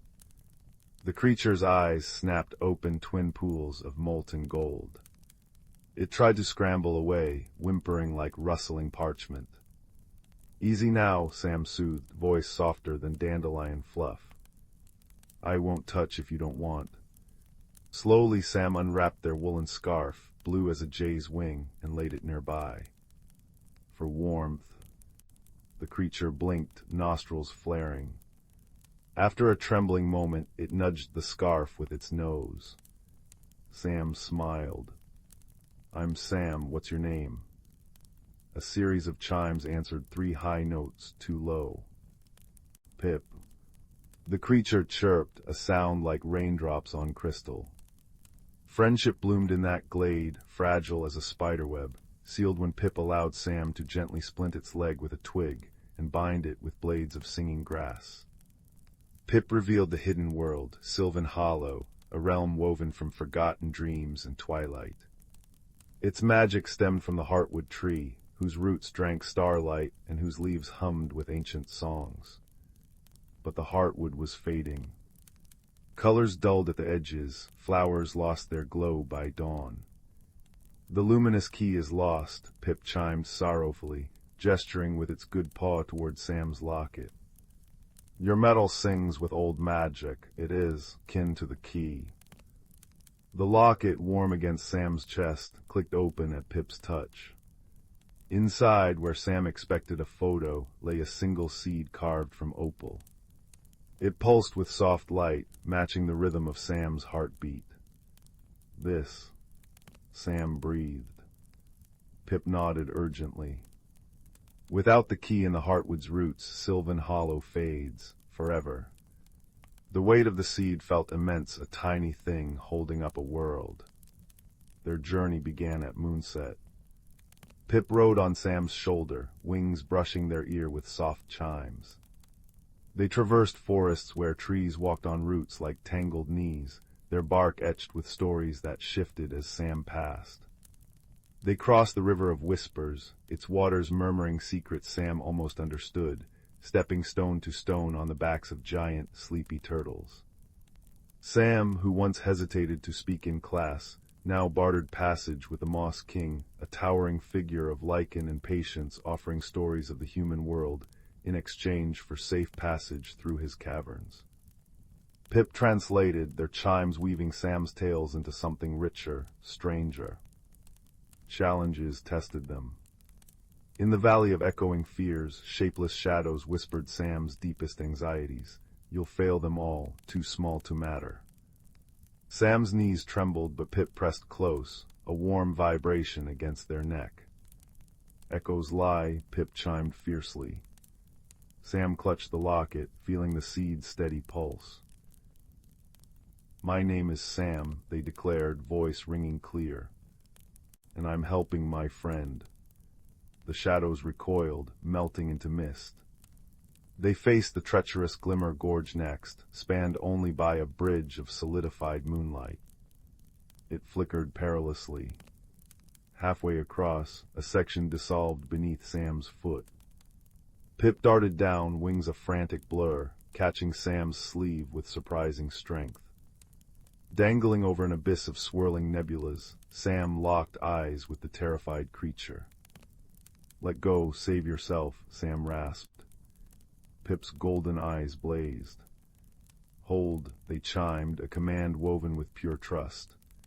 Summoning strength they never knew, Sam swung their other arm, grasping a solid beam of moonlight. Together, they scrambled to safety. The bridge solidified fully behind them. You caught me, Sam panted, heart hammering. Pip nuzzled their cheek. We caught each other.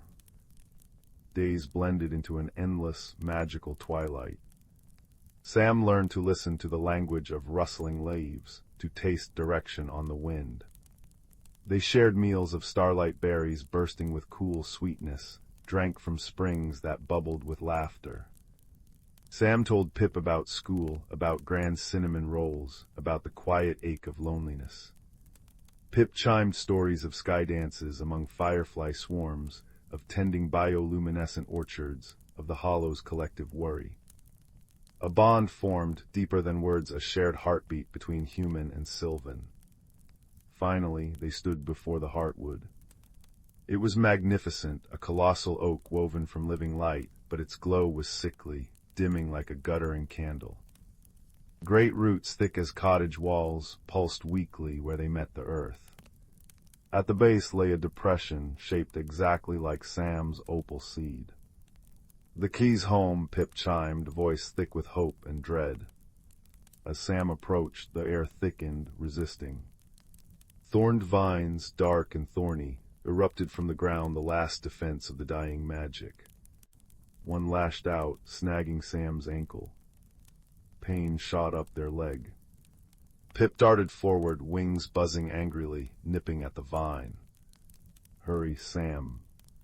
Sam gritted their teeth, pulling free.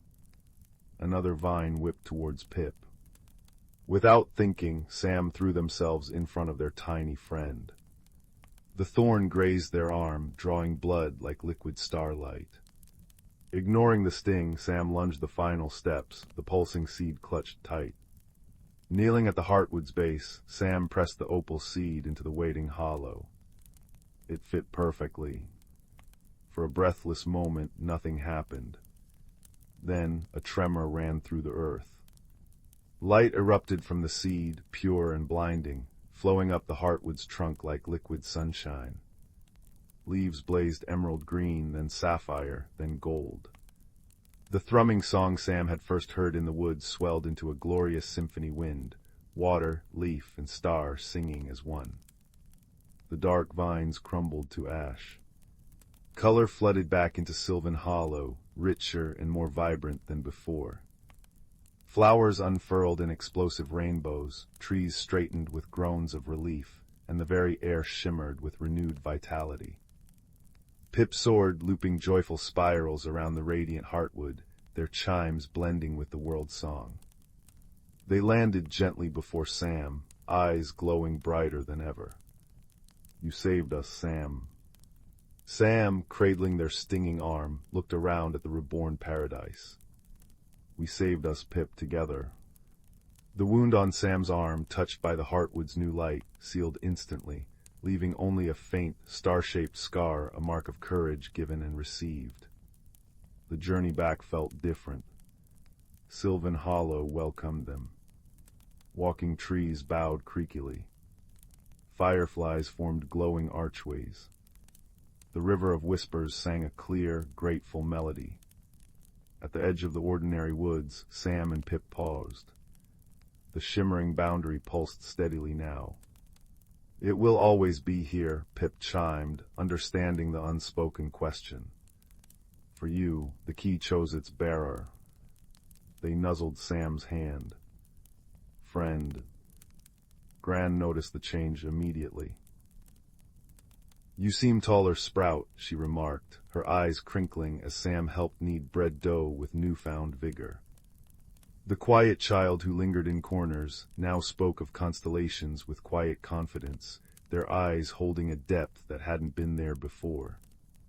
Sam wore the locket openly now, the opal seed warm beneath their shirt a secret anchor to another world. Loneliness was a forgotten ghost. Every evening as the sun dipped low, Sam would sit on the porch swing. Sometimes they'd simply listen to the wind sighing through the maples. Other times a familiar shimmer would dance between the trees, accompanied by the faint, joyous chimes of a tiny friend emerging for a twilight stroll. Sam would step onto the mossy path, greeted by Pip's leap onto their shoulder, the violet fur soft against their neck.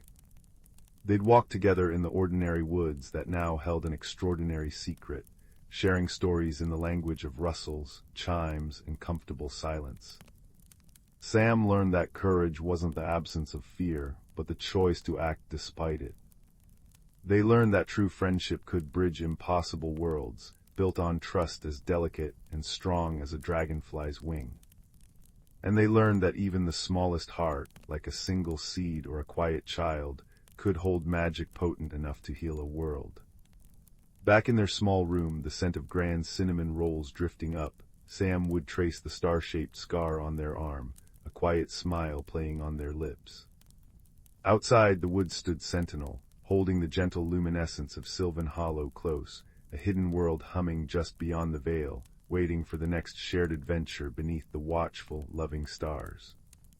The locket rested warm against their heart, a silent promise of twilight wonders and the enduring melody of an impossible friendship. Title: The Whispering Woods Secret. In the tranquil village of Elderglow, nestled within the embrace of a lush, ancient forest, there lived a young girl named Mabel. Elderglow was a place where the air was always sweet with the scent of blooming lilacs, and the gentle rustle of leaves in the whispering woods seemed to carry secrets from times long past. The village was small, with stone cottages dotting the landscape like scattered pebbles, each one warmed by the glow of hearth fires that never seemed to fade. Mabel, with her curious hazel eyes and a heart full of wonder, was no ordinary child. She had a penchant for exploring, often venturing to the edges of the village where the whispering wood began. The villagers spoke of the wood with a mixture of reverence and caution, for it was said to be alive with magic, a place where the boundary between the ordinary and the extraordinary was as thin as the morning mist. One crisp autumn afternoon, as the sun dipped low and painted the sky in hues of amber and rose, Mabel set out towards the forest. Her mother had tucked a warm woolen scarf around her neck and placed a gentle kiss on her forehead, saying, "Stay on the path, my little adventurer, and listen to the whispers of the trees. They speak if you know how to listen." Mabel nodded, her eyes gleaming with excitement. She knew the woods well, having spent countless afternoons beneath its towering oaks and whispering pines. Today, however, felt different. There was a tingling in the air, a sense of anticipation that danced along her skin like the first touch of winter's breath. As she wandered deeper into the forest, the world around her shifted subtly. The light filtering through the canopy was dappled and golden, casting playful shadows on the forest floor. The leaves crunched softly under her boots, and the air was filled with the earthy scent of fallen leaves and damp moss. It wasn't long before Mabel came across something unusual, a glimmering stone, half buried in the soft earth. It was the size of a robin's egg, and shimmered with an iridescent glow that seemed to pulse with its own gentle light. Mabel knelt down, her heart pounding with the thrill of discovery. As she reached out to touch it, a soft, melodic voice filled the air, so faint it was almost a sigh. "Seek the heart of the wood, little one, and the truth shall be revealed." Startled, Mabel glanced around, her eyes wide. The voice seemed to come from nowhere and everywhere at once, as if the forest itself had spoken to her. She picked up the stone, feeling its warmth seep into her palm, and slipped it into her pocket, determined to follow its silent call. The deeper she ventured, the more the forest seemed to change. The trees grew taller and more ancient, their bark etched with patterns that looked like mystic runes. The air grew cooler, and a gentle breeze whispered through the branches, carrying with it a soft, tinkling sound like distant chimes. As she walked, Mabel noticed something extraordinary. The forest floor was dotted with clusters of tiny, luminescent mushrooms that glowed with a soft blue light, illuminating her path. She followed the trail of light deeper into the heart of the wood, her breath visible in the cool air. At last, Mabel arrived at a clearing bathed in moonlight. In the center stood an ancient oak, its gnarled branches stretching skyward like the arms of a wise old guardian. At the base of the tree, nestled among its roots, was a small door carved into the trunk. It was adorned with intricate carvings of woodland creatures and swirling vines. With a mixture of awe and trepidation, Mabel approached the door. She felt the stone in her pocket grow warm, and the carvings on the door seemed to shimmer in response. Taking a deep breath, she gently pushed it open and stepped inside. The interior was a wonderland of light and color. The walls glowed with a soft golden hue, and the air was filled with the scent of honeysuckle and wild roses. At the center of the room stood a table carved from a single piece of crystal, its surface reflecting the light in a myriad of colors. Seated at the table was a figure cloaked in shadows, yet Mabel felt no fear. There was a kindness in the air, a sense of welcome that put her at ease. The figure gestured to a chair opposite, and Mabel sat, her eyes wide with curiosity. "Welcome, Mabel," the figure said, their voice as soothing as the murmur of a gentle stream. "I am the keeper of the Whispering Wood, and you have been chosen to receive a gift." Mabel listened intently, her heart filled with wonder. "A gift?" she asked, her voice barely above a whisper. The keeper nodded, and with a wave of their hand, the room filled with images, scenes of the forest through the ages, its beauty and magic captured in a tapestry of light. "This stone you carry," the keeper said, "is a shard of the forest's heart, a fragment of its ancient magic. With it, you hold the power to listen to the whispers of the world, to understand the language of nature." Mabel gasped, her fingers brushing the stone in her pocket. "But why me?" she asked, her voice filled with awe. The keeper smiled, their eyes twinkling like stars. "Because, dear child, you have the heart of a true listener, one who sees the beauty in the world and cherishes it. Use this gift wisely, and you will bring joy and harmony wherever you go." Mabel nodded, her heart swelling with gratitude. "I will," she promised, her voice strong and clear. As the keeper faded into the shadows, the room began to dissolve into a swirl of light and color.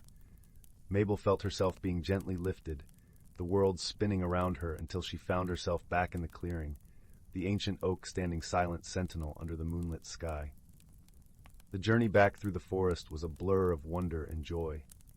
The stone in her pocket pulsed with warmth, and the forest seemed to hum with life around her. As she emerged from the woods, the village of Elderglow lay ahead, its lights twinkling like stars in the gathering dusk. Mabel returned home, her heart filled with the magic of the Whispering Wood. She knew that her life would never be the same, that she had been forever changed by the gift she had received. And as she lay in bed that night, the stone glowing softly on her bedside table, She listened to the whispers of the world, her heart open to its secrets. In the days that followed, Mabel discovered that her new gift allowed her to communicate with the natural world in ways she had never imagined. She could hear the songs of the birds, the gentle murmur of the brook, and even the soft sighs of the wind as it danced through the trees. The village of Elderglow seemed to come alive with magic, its beauty magnified by Mabel's newfound ability to listen and understand. Word of Mabel's gift spread quickly through the village, and soon people began to seek her out, eager to hear the stories she could tell and the wisdom she had gained. Mabel, ever kind and generous, shared what she had learned, helping those around her see the world with new eyes. One day, a young boy named Oliver approached Mabel with a look of worry etched on his face. Oliver was known for his mischievous spirit, often getting into trouble with his playful antics. He was well liked, but his restlessness sometimes got the better of him. "Mabel," Oliver said hesitantly, "there's something strange happening in the meadow near my house. The flowers have stopped blooming, and the bees are nowhere to be found. Can you help?" Mabel nodded, her heart filled with determination. "Of course, Oliver. Let's go see what we can do." Together, they made their way to the meadow, the soft grass whispering beneath their feet. As they arrived, Mabel noticed the silence that hung heavy in the air, the absence of the usual buzz of life that filled the summer days. Closing her eyes, Mabel reached out with her senses, listening to the whispers of the earth beneath her feet. She felt the pulse of the meadow, its energy dampened and subdued. Slowly the truth revealed itself. A patch of tangled brambles had grown unchecked, their thorny vines choking the life from the flowers and blocking the bees' path. "We need to clear the brambles," Mabel said, her voice filled with certainty. "Once the flowers can breathe again, the bees will return." With Oliver's help, they carefully cleared away the brambles, their fingers working gently to free the delicate blooms hidden beneath. As they worked, Mabel could feel the meadow's energy shift, the life returning to the soil and the air. By the time they finished, the sun had begun to set, painting the sky in shades of pink and gold. Mabel and Oliver stood together, watching as the first bees returned, drawn by the sweet scent of the newly freed flowers. "You did it, Mabel," Oliver exclaimed, his eyes shining with gratitude. "We did it," Mabel corrected, smiling at her friend. Sometimes all it takes is a little listening and a lot of heart. As the days turned to weeks, Mabel's gift continued to bring joy and harmony to Elderglow. She helped the villagers understand their connection to the natural world, teaching them to listen to its whispers and cherish its beauty. One crisp morning, as the first hints of winter touched the air, Mabel was walking through the village when she noticed an elderly man sitting alone on a bench. His eyes were clouded with sorrow, and Mabel's heart went out to him. "Hello," Mabel said softly, sitting down beside him. "Is there something troubling you?" The man sighed, his voice tinged with sadness. "I used to play the violin," he said, his gaze distant, "but my hands are no longer steady, and the music has left me." Mabel reached out, her hand gently resting on his. "Maybe the music hasn't left," she said gently. "Perhaps it's just waiting for you to listen again." The man looked at her, hope flickering in his eyes. "Could you help me find it?" Mabel smiled, nodding with understanding. "Close your eyes and listen with your heart," she instructed softly. "Feel the rhythm of the world around you." Together they sat in silence, the sounds of the village weaving a gentle symphony. Gradually the man's expression softened, the lines of worry smoothing into a look of peace. "I can hear it," he whispered, his voice filled with wonder. "The music is still there." Mabel beamed at him, her heart warm with joy. "It's always there," she said softly. "Sometimes you just need to be still and listen." The man's eyes shone with gratitude as he looked at Mabel. "Thank you," he said, his voice choked with emotion. "You've given me back my music." As the first snowflakes began to fall, Elderglow was transformed into a winter wonderland, its rooftops blanketed in white and the air filled with the crisp scent of pine. Mabel continued to share her gift with the village, her heart full of the magic that had been entrusted to her. One evening, as she sat by the fireplace, her family gathered around her. Mabel's mother smiled at her daughter with pride and love. "You've brought so much light to our village, Mabel," she said softly. "The forest chose well." Mabel looked around at her family, her heart swelling with happiness. "The forest taught me to listen," she replied, her voice gentle and warm, "and in listening, I found a world full of wonder and friends." As the fire crackled and the wind whispered outside, Mabel knew that her journey had only just begun. With each new day, she would continue to listen, to learn, and to share the magic of the Whispering Wood with those around her. And as she drifted into a peaceful sleep, she dreamed of the endless possibilities that lay ahead, her heart open to the whispers of the world and the promise of tomorrow. And so, in the village of Elderglow, where the air was always sweet and the forest alive with magic, Mabel's story became a cherished tale of friendship and wisdom, a reminder that sometimes all it takes to change the world is a little listening and a lot of heart. In the heart of the Whispering Woods, where the trees seemed to hum soft lullabies, and the ground was carpeted with a tapestry of moss and wildflowers, there lay a quaint little village called Moonhaven. This village, nestled under the gentle glow of a perpetually twinkling sky, was a place where magic flowed as naturally as the babbling brook that wound its way through the center of town. Moonhaven was known for its serene beauty and the warmth of its community. It was a place where the houses were made of smooth, rounded stones, with thatched roofs that looked like they had sprouted from the earth itself. Each window glowed with the soft light of candles, and the air was always scented with the comforting aromas of freshly baked bread and blooming lavender. One crisp autumn evening, as the golden leaves danced gently down from the trees, a peculiar event began to unfold. The village's beloved clock tower, which stood proudly in the village square for generations, had started to chime at odd hours. Instead of its usual melody marking the passage of time, it now played a strange, lilting tune that no one recognized. This curious phenomenon puzzled the villagers, for the clock tower was enchanted to ensure it kept perfect time and harmony with the natural world. The villagers gathered in small groups, whispering under the glow of the street lamps, their breath visible in the cool evening air. Among the villagers was a young girl named Leela, known for her keen sense of curiosity and her love for solving puzzles. Leela lived with her grandmother, Eleonora, in a cozy cottage at the edge of the woods. Eleonora was a wise and gentle soul, whose knowledge of the old ways and stories of the forest was unparalleled. After the clock tower's melody drifted through the night once more, Lila turned to her grandmother with eyes wide with wonder. "Grandmother, what do you think could be making the clock tower chime so strangely?" Eleonora smiled softly, her eyes twinkling with the light of 1,000 stories. "Ah, my dear, the world is full of mysteries, each waiting patiently for the right heart to uncover them. Perhaps it is time you seek the counsel of the forest's guardians." Encouraged by her grandmother's words, Lila set out the next morning, her heart light with excitement. She followed the winding path through the woods, where the sunlight filtered through the leaves like streams of golden syrup. The forest was alive with the sounds of rustling leaves and the distant call of birds. Lila soon arrived at the ancient oak tree known as the Heartwood. This tree was the oldest in the forest, its trunk wide enough to hide an entire family behind.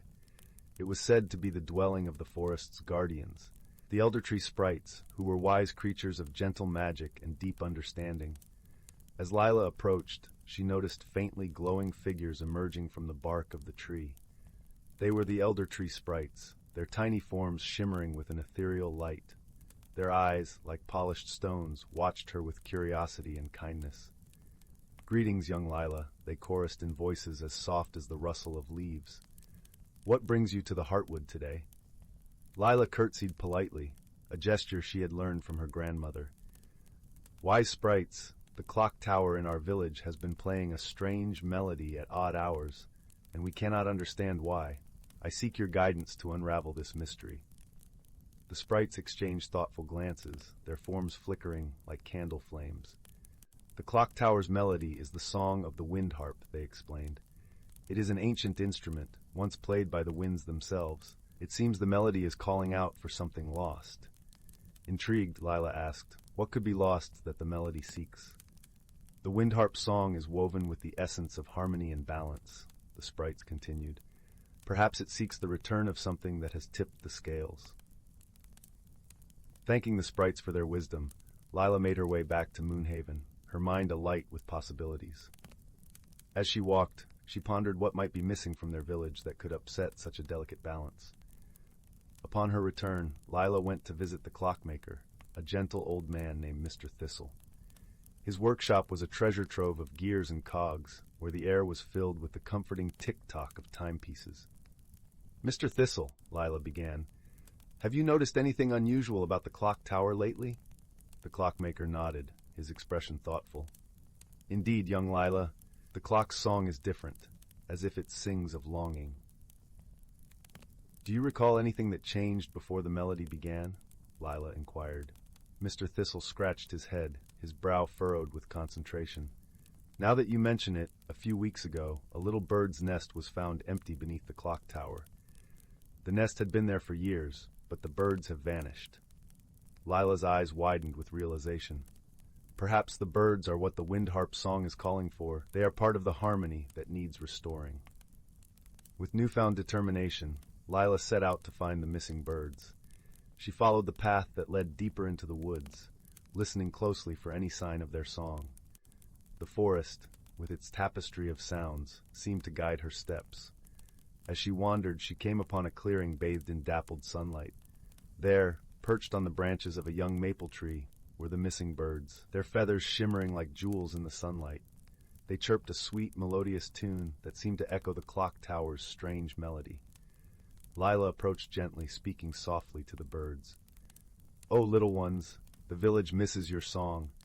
Won't you return to the clock tower and bring back the harmony?" The birds, understanding her gentle plea, fluttered their wings in agreement. With a joyful trill, they took flight, leading Lila back to Moonhaven. As the birds returned to their nest beneath the clock tower, the strange melody ceased, replaced by the familiar, comforting chimes that had marked the hours for generations. The villagers gathered to watch in awe as the birds settled in, their presence restoring the balance that had been missing. That evening, as the stars twinkled like diamonds in the sky, the village celebrated the return of their feathered friends. Lila, her heart full of contentment, sat by the fire with her grandmother, recounting her adventure. "You see, my dear," Eleonora said, wrapping an arm around Lila's shoulders, "sometimes the answers we seek are found by simply listening to the world around us. Balance and harmony are treasures worth nurturing." As the fire crackled softly and the night wrapped the village in its gentle embrace, Moonhaven drifted into a peaceful slumber, its harmony restored. And in the heart of the whispering woods, the clock tower stood tall, its melody a testament to the power of friendship and the wisdom of listening to the whispers of the world. In the heart of the ancient verdant wood forest, where the trees whispered secrets older than time itself, lay a hidden world unknown to most. This forest thrived under the gentle guardianship of creatures both seen and unseen, each playing a role in the delicate balance of nature. The air was perpetually infused with the heady scent of moss and pine, and the gentle rustle of leaves in the breeze sounded like the forest's own quiet symphony. At the center of this lush wilderness was a particularly grand oak, known as the elder tree. Its vast branches stretched towards the sky, and its roots delved deep into the earth, connecting it to all the life surrounding it. This venerable tree was the heart of the forest, a living repository of wisdom and magic. It was said that the elder tree had witnessed the changing of countless seasons, each one leaving its mark in the rings of its trunk. As spring unfurled her emerald banners across the landscape, a gathering began beneath the oak's expansive canopy. This was a time of renewal and celebration, marking the beginning of another cycle of growth and abundance. Creatures of every kind convened here, the nimble-footed deer with their gentle eyes, the wise old owls with feathers as soft as the dusk, and the industrious squirrels, their fur a flash of russet among the greenery.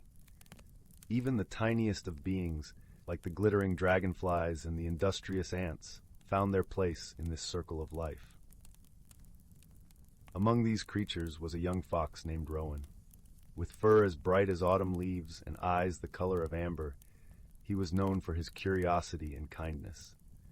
Rowan had grown up hearing the stories of the elder tree and the magic that pulsed throughout the forest, and he dreamed of understanding the mysteries that lay hidden within the woods. On this particular day, the air was alive with the scent of blooming wildflowers and the distant song of the river winding its way through the forest. Rowan found himself seated at the foot of the elder tree, listening intently to the stories being shared. The forest elders, wise creatures who had lived through many seasons, spoke of the importance of harmony and balance, of how every creature, no matter how small, contributed to the whole. As the sun dipped lower in the sky, casting a warm, golden light across the forest floor, an unexpected visitor arrived. It was Zephyr, a gentle spirit of the wind, who often roamed the skies and danced among the treetops. Zephyr's presence was as light as a whisper, and whenever he appeared, the leaves would shimmer and sway, as if greeting an old friend. "Rowan," Zephyr called softly, his voice barely more than a breeze, "come walk with me." Intrigued, Rowan rose to his paws and followed the wind spirit. They moved through the forest, Zephyr guiding him with a playful gust here, a gentle nudge there. The world around them seemed to come alive with vibrant colors and sounds, the call of a distant owl, the trickle of a nearby brook, the soft crunch of leaves underfoot. As they wandered deeper into the woods, Zephyr began to share stories of the seasons and the magic they carried. "Each season brings its own gifts," Zephyr explained. "Spring brings renewal and hope, summer warmth and abundance, autumn wisdom and reflection, and winter rest and resilience. The forest thrives because each season knows its place and purpose." Rowan listened intently, his heart swelling with understanding. He realized that just as the seasons worked together, so too did the creatures of the forest, each with their own role to play in maintaining the harmony of their home. Their journey led them to a clearing where the ground was carpeted with soft, fragrant moss and the sky above was a canvas of twinkling stars. Here Zephyr paused, allowing Rowan to take in the beauty of the world around him. "Remember this, young Rowan," Zephyr continued, his voice gentle and wise. "True strength lies not in power or force, but in understanding and cooperation. The forest flourishes because its inhabitants work together, respecting the balance of nature." Rowan nodded, feeling the truth of Zephyr's words resonate deep within him. He understood now that his own small acts of kindness and curiosity could contribute to the greater good of the forest. He felt a renewed sense of purpose, ready to play his part in this intricate dance of life. As Zephyr prepared to depart, he left Rowan with one final message. "Cherish the stories of the elders, for they are the threads that weave the tapestry of our world. Pass them on, and you will keep the magic of the forest alive for generations to come." With that, Zephyr took to the skies once more, a gentle breeze rustling through the treetops. Rowan watched him go, feeling a serene sense of peace settle over him. He knew that he was part of something much larger than himself, a timeless cycle of life and magic. Returning to the elder tree, Rowan rejoined the gathering of creatures, his heart full of newfound wisdom. As the stars twinkled above and the night wrapped the forest in its tranquil embrace, the stories continued to be shared, each one a testament to the enduring harmony of the natural world. And so, under the watchful gaze of the elder tree, the forest thrived, a sanctuary of life and wonder, where creatures great and small lived in balance with the seasons and with one another. Rowan, with his bright eyes and gentle heart, became a guardian of the forest's secrets, ensuring that the wisdom of the past would light the path for all who followed. In the quiet of the night, as the last embers of the day faded into darkness, a sense of comfort and resolution settled over the forest. It was a place where magic and reality entwined, a haven of peace and possibility, forever cradled in the arms of nature. In the heart of the whispering woods, where sunlight filtered through ancient, towering trees and cast dappled patterns on the soft forest floor, there nestled a quaint little village. The village was known as Willowbrook, famous for its lush gardens and the gentle, melodic hum of the river that wound its way through the land. In Willowbrook, the residents lived harmoniously with the magical creatures that dwelled in the forest. Among these creatures were the Fae, tiny beings with wings like gossamer, who tended to the flowers and whispered secrets to the wind. There were also the wise owls, who perched high above in their leafy abodes, watching over the village with kind, knowing eyes. One peaceful evening, as the sun dipped below the horizon and painted the sky in hues of orange and purple, an unusual event began to unfold. The villagers noticed that each morning the flowers in their gardens were blooming in peculiar patterns, spirals and stars, unlike anything they had seen before. The villagers were puzzled, for these flowers seemed to change their formations overnight, as if by some unseen hand. Among the villagers was a gentle-hearted girl named Leora. Her curiosity was as boundless as the forest itself, and she had a knack for noticing the smallest details. Leora loved the mysteries of the woods and often spent her days exploring its hidden paths and listening to the stories told by the forest creatures. Determined to uncover the mystery of the changing flowers, Leora set out one misty morning, her heart full of excitement. She wandered through the village, her senses alive with the scent of fresh earth and the sound of leaves whispering in the breeze. As she approached the edge of the village, she was greeted by the soft, musical laughter of the Fae, who flitted around her like a shower of glittering rain. "Good morning, Leora," sang a Fae with wings that shimmered like pearls. "What brings you to the woods today?" "Good morning, dear friends," Leora replied with a smile. "I'm hoping to solve the mystery of the enchanted flowers. Have you seen anything unusual in the forest?" The Fae exchanged knowing glances, their eyes twinkling with mischief and delight. "Perhaps you should speak with Elderwise," suggested another Fae, her voice as gentle as a lullaby. "He knows many things and might have the answers you seek."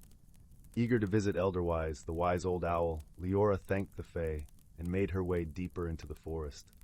The air was cool and fragrant with the scent of pine and wildflowers, and as she walked, the ground beneath her feet felt like a soft, comforting carpet of moss. Elderwise's home was a grand, ancient oak tree, its bark gnarled and wise, and its branches spreading wide like welcoming arms. Leora approached the tree with reverence and called up into the leafy heights. "Elderwise, wise owl of the forest, may I speak with you?" From high above, a gentle hoot echoed through the branches, followed by the soft rustling of feathers. Elderwise descended gracefully, his eyes as deep and mysterious as the night sky fixed kindly upon her. "Ah, young Leora," he said, his voice a warm, resonant melody. "What brings you to my tree this fine day?"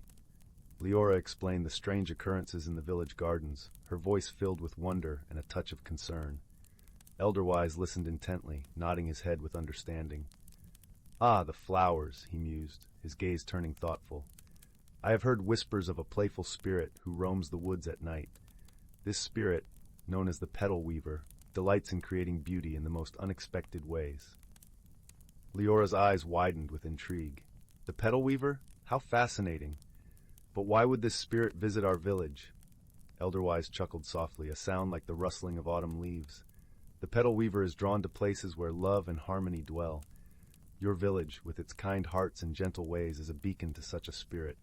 Perhaps it seeks to share its joy with you all." Leora nodded, her heart swelling with warmth at the thought. "Thank you, Elderwise. I shall share this with the villagers. Perhaps we can find a way to welcome the petal weaver." With a grateful heart, Leora made her way back to the village, her mind alive with ideas.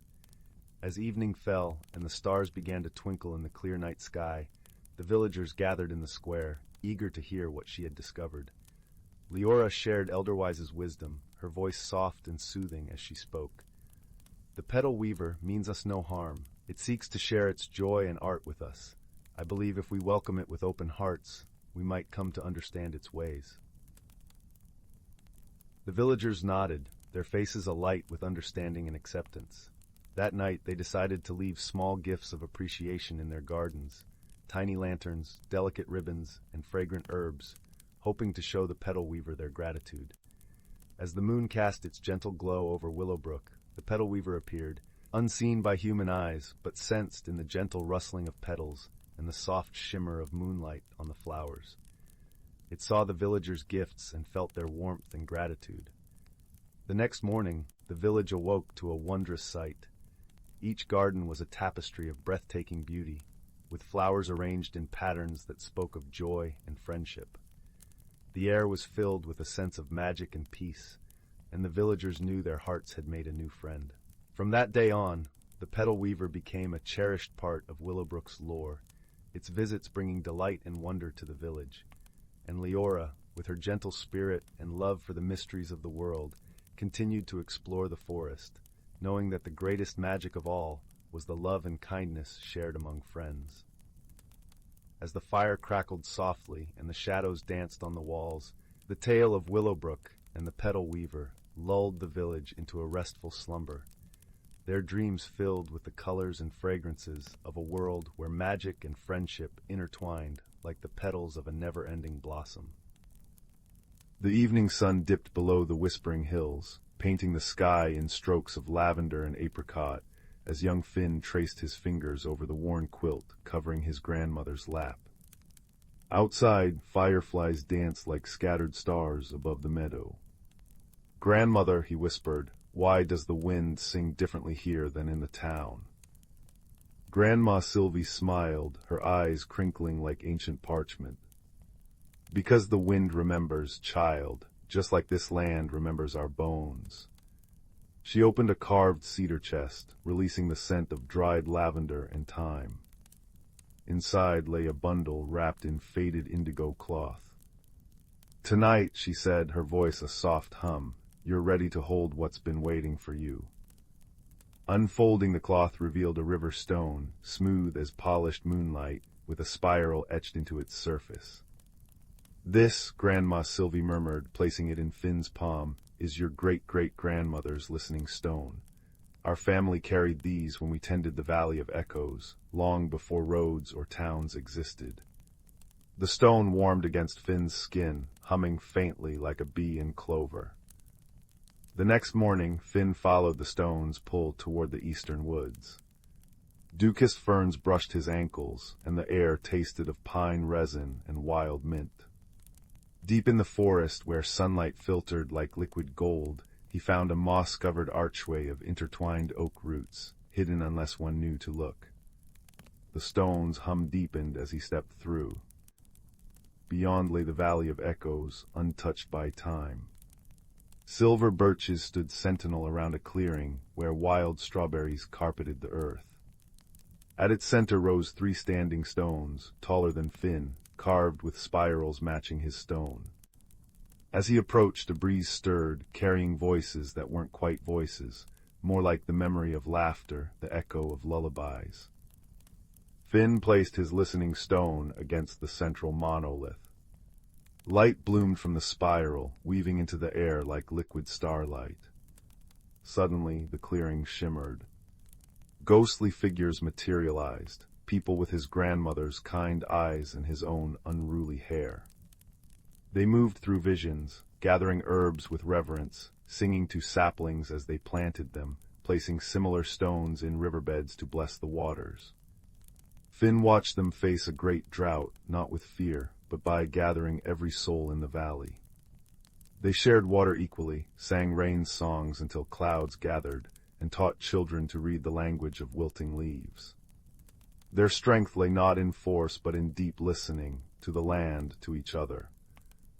As the visions faded, a woman with Grandma Sylvie's smile lingered. Her voice resonated in Finn's bones, gentle as root growth. "We are keepers of whispers, child. To hear the earth sigh is to know when it thirsts. To hear a friend's silence is to know their heart. This is our legacy, not stone or song, but the courage to listen deeply." The monolith's carving shifted, revealing a hollow holding a simple circlet of braided sweetgrass. Finn lifted it and the valley sighed, a sound of contentment.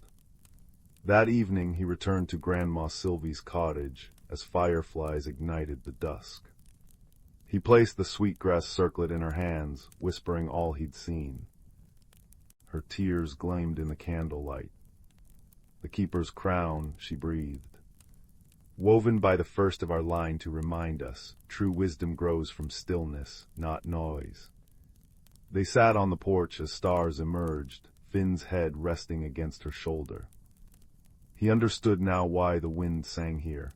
It carried centuries of his family's laughter, their struggles, their quiet stewardship. The stone in his pocket pulsed warmly, no longer a mystery, but a companion. "Grandmother," Finn said, watching the moon rise pearly white over the hills, "I heard the valley today. It said it's glad we remember." Sylvie kissed his forehead. "And so it will be for generations to come. Close your eyes, little keeper. As Finn drifted to sleep, the wind wove through the sweetgrass crown on the windowsill, humming the old, tender songs of the earth. Outside, the land dreamed peacefully, cradled in the arms of its gentle guardians. Once upon a time, in a village nestled between rolling hills and whispering forests, there lived a curious young girl named Leela. Her eyes were the color of the morning sky, and her heart was as vast as the ocean. Lila spent her days exploring the meadows and woods around her home, but her dreams were filled with places she had yet to discover. One crisp autumn morning, as the leaves danced in the gentle breeze, Lila stumbled upon an ancient map tucked inside an old book in her grandmother's attic. The map was unlike any she had seen, with swirling lines and shimmering ink that seemed to change color in the light. At its center was a place called the Enchanted Hollow, a realm rumored to be filled with wonder and magic. With a spark of excitement in her heart, Lila decided she would find this mysterious place. She packed a small satchel with her favorite blanket, a loaf of bread, and a flask of warm tea. As she stepped outside, the morning sun painted the sky in hues of pink and gold, and she could feel the promise of adventure in the crisp air. Lila followed the map's winding path through towering trees and across babbling brooks.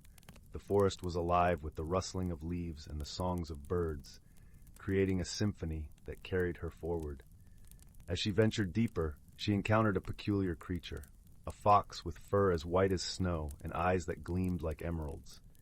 The fox greeted her with a nod and, sensing her quest, offered to guide her through the forest. Together, they traversed paths cloaked in mist and fields carpeted with wildflowers, their colors vivid against the earth. The fox led Lila to a clearing where the air was sweet with the scent of honey, and a gentle stream sparkled under the sun's golden rays. Here, the fox pointed to a small, hidden trail that seemed to disappear into the earth itself. With a grateful heart, Lila thanked her new friend and ventured down the trail. The path led into a tunnel of vines and twinkling lights, and as she walked, the air shimmered with a gentle hum, like the whisper of a lullaby. The tunnel opened into the Enchanted Hollow, a place that seemed to exist just between a dream and reality. The hollow was a world of wonders. Trees with trunks of silver leaves stretched up to the sky, their branches swaying gently in the breeze. Flowers with petals of iridescent colors glowed softly, and the ground was covered in moss that felt like the plushest carpet beneath Lila's feet. Streams of crystal-clear water wound through the landscape, their gentle babble a soothing melody. As she explored, Leela met creatures she had only ever dreamed of. There were butterflies with wings like stained glass windows, glowing softly in the dim light. She watched as a family of gentle deer with antlers adorned in soft ferns grazed nearby, their presence serene and calming. But the most wondrous creature she encountered was a small, luminescent being called a starling. It hovered in the air, its wings twinkling like the night sky, and spoke in a voice as soft as a summer breeze. The starling told Lila of the heart of the hollow, a place where wishes were whispered and dreams were born. With the starling as her guide, Lila traveled to the heart of the Enchanted Hollow. There she found a pool of water so clear and still that it reflected the world above like a perfect mirror. The starling encouraged her to look into the pool and whisper her heart's deepest wish. Lila closed her eyes, and with a heart full of gratitude and wonder, whispered her wish for courage and the strength to explore the unknown. As her words floated into the air, the pool shimmered, and a warmth spread through her, filling her with a sense of peace and confidence. With her journey nearly complete, Lila realized it was time to return home. She bid farewell to her new friends, each one leaving her with a token of their world, a silver leaf, a tiny fern, and a single glowing petal. As she retraced her steps through the forest, the fox rejoined her, leading her back to the edge of her village. Under the light of the setting sun, Lila returned home, her heart brimming with stories and newfound courage. She tucked the tokens from the hollow into her satchel, reminders of her journey and the friends she had made. As she drifted off to sleep that night, the wind carried the scent of the forest through her window, and the stars outside twinkled with a familiar glow. Lila knew that whenever she needed courage, she only had to close her eyes and remember her journey to the enchanted hollow, where magic and dreams lived in harmony. And so, with a heart full of wonder and the whisper of the hollow in her dreams, Lila slept peacefully, ready for whatever adventures awaited her in the days to come. In the heart of an ancient forest, where the canopy overhead swayed like a sea of emeralds, there thrived a hidden world that few humans ever glimpsed. This was a place where sunlight dripped through the leaves like golden honey, where the air was sweet with the perfume of wildflowers and the earthy scent of moss. Here, the world pulsed with the quiet rhythm of life, orchestrated by the soft whispers of the wind and the gentle rustling of creatures unseen. Among the inhabitants of this enchanted realm were the Sylvans, gentle beings as old as the forest itself. They were small, with skin that shimmered like the bark of birch trees, and hair that danced in colors of autumn leaves. The Sylvans were the forest's caretakers, guardians of the delicate balance that nurtured all life within. In this haven of tranquility, the Sylvans lived in harmony with the creatures of the woods. Deer with eyes like pools of melted chocolate grazed alongside them, and birds with feathers of sapphire and emerald sang songs that wove through the branches like ribbons of melody. Each creature knew its place in the intricate web of life, guided by the wisdom passed down through countless generations. One such Sylvan was a young guardian named Leora. Her eyes reflected the deep greens of the forest, and her heart beat in tune with the ancient trees. Leora had always been fascinated by the changing seasons, each one a story written in the language of nature. Her favorite time was the gentle transition from summer to autumn, when the forest donned its cloak of fiery hues and the air was crisp with the promise of change. It was during this time of transition that a peculiar phenomenon began to occur. The wind, usually a playful presence that danced through the trees, began to carry a murmur of distress. The leaves whispered of an imbalance, a disruption in the harmony that sustained their world. The forest, once vibrant and thriving, seemed to hold its breath, waiting for something to set it right. Leora, with her deep connection to the forest, felt a stirring in her heart. She knew that the answer lay somewhere within the whispers of the wind and the rustle of the leaves. Gathering her courage, she set out to seek the wisdom of the elder oak, the oldest and wisest tree in the forest, whose roots delved deep into the earth and whose branches reached for the sky. The journey to the elder oak took Leora through paths carpeted with fallen leaves, their colors a tapestry of gold and crimson. The air was filled with the sound of crunching beneath her feet and the occasional scurry of woodland creatures. As she walked, a gentle rain began to fall, each drop a crystal note in the symphony of the forest. When Leora finally stood before the elder oak, she felt a sense of awe and reverence. The tree towered above her, its bark etched with the stories of ages past, its branches stretching wide as if to embrace the entire forest. Leora placed her hand against the rough bark, feeling the life that thrummed beneath her fingertips. "O wise elder," she whispered, "the forest is troubled. The balance has shifted, and I seek your counsel." The elder oak's response was a soft rustling, a language that Leora had learned to understand through years of listening. "The seasons are the breath of the forest," the tree seemed to say. "When one breathes too deeply, the others must adjust. The balance is delicate, like the web of a spider after rain." Leora pondered these words, letting them settle in her heart. She realized that the forest's harmony was not just a matter of nature's rhythms, but of understanding and cooperation among all its inhabitants. With newfound clarity, Leora returned to the Sylvan village. She gathered the creatures of the forest, the deer, the birds, the squirrels with their bright eyes and bushy tails. Together, they listened as Leora shared the elder oak's wisdom. "We must work together," she said, her voice as gentle as the breeze. "Each of us plays a part in maintaining the balance. The wind, the rain, the sun, and the soil, each has a role, and so do we." The creatures nodded, understanding that they were part of a greater whole. They set about their tasks, guided by Leora's gentle leadership. The birds carried seeds to new places, ensuring the forest's renewal. The deer pruned the undergrowth, allowing light to reach the forest floor. The Sylvans tended to the trees, nurturing the saplings that would one day stand as tall as the elder oak. As the days passed, the forest began to breathe easier. The murmur of distress faded, replaced by the harmonious song of life. The balance had been restored, not by force, but by understanding and cooperation. And so the seasons continued their dance, each one a chapter in the forest's story. Leora, now wiser and filled with a deeper connection to her home, knew that the lessons of the elder oak would guide her and the generations to come.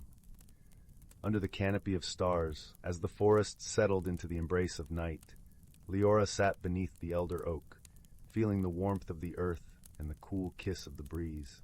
She closed her eyes, letting the peace of the forest fill her soul, knowing that she was part of something beautiful and eternal. In this ancient forest, where magic and reality intertwined, the hidden lives of natural creatures thrived in harmony, their stories woven into the fabric of the world. And as the gentle night wrapped its arms around the forest, all was as it should be, balanced, peaceful, and whole. Deep within the whisperwood, where ancient oaks wore cloaks of velvet moss and sunlight dappled the forest floor like scattered gold coins, the boundaries between the seen and unseen were as thin as a spider's silk.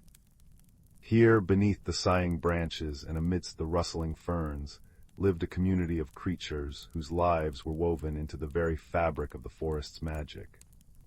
They were the keepers of the Glimmerdew, guardians of a delicate balance tied to the turning seasons. Among them lived Sorrel, a young field mouse with fur the color of damp earth and eyes that held the curious spark of dawn. Her dearest friend was Linden, a venerable red squirrel whose russet coat was touched with silver at the tips, and whose knowledge of the Whisperwood's ways was as deep as its oldest roots. Linden often spoke of the Glimmerdew, a mystical substance that appeared only at the cusp of seasons, clinging like liquid starlight to the heart-shaped leaves of the moonpetal plants deep within the forest's oldest grove.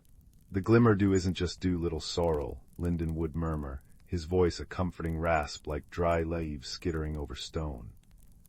They sat on a moss-covered log, the air thick with the sweet, decaying scent of autumn leaves and the damp, rich aroma of loam.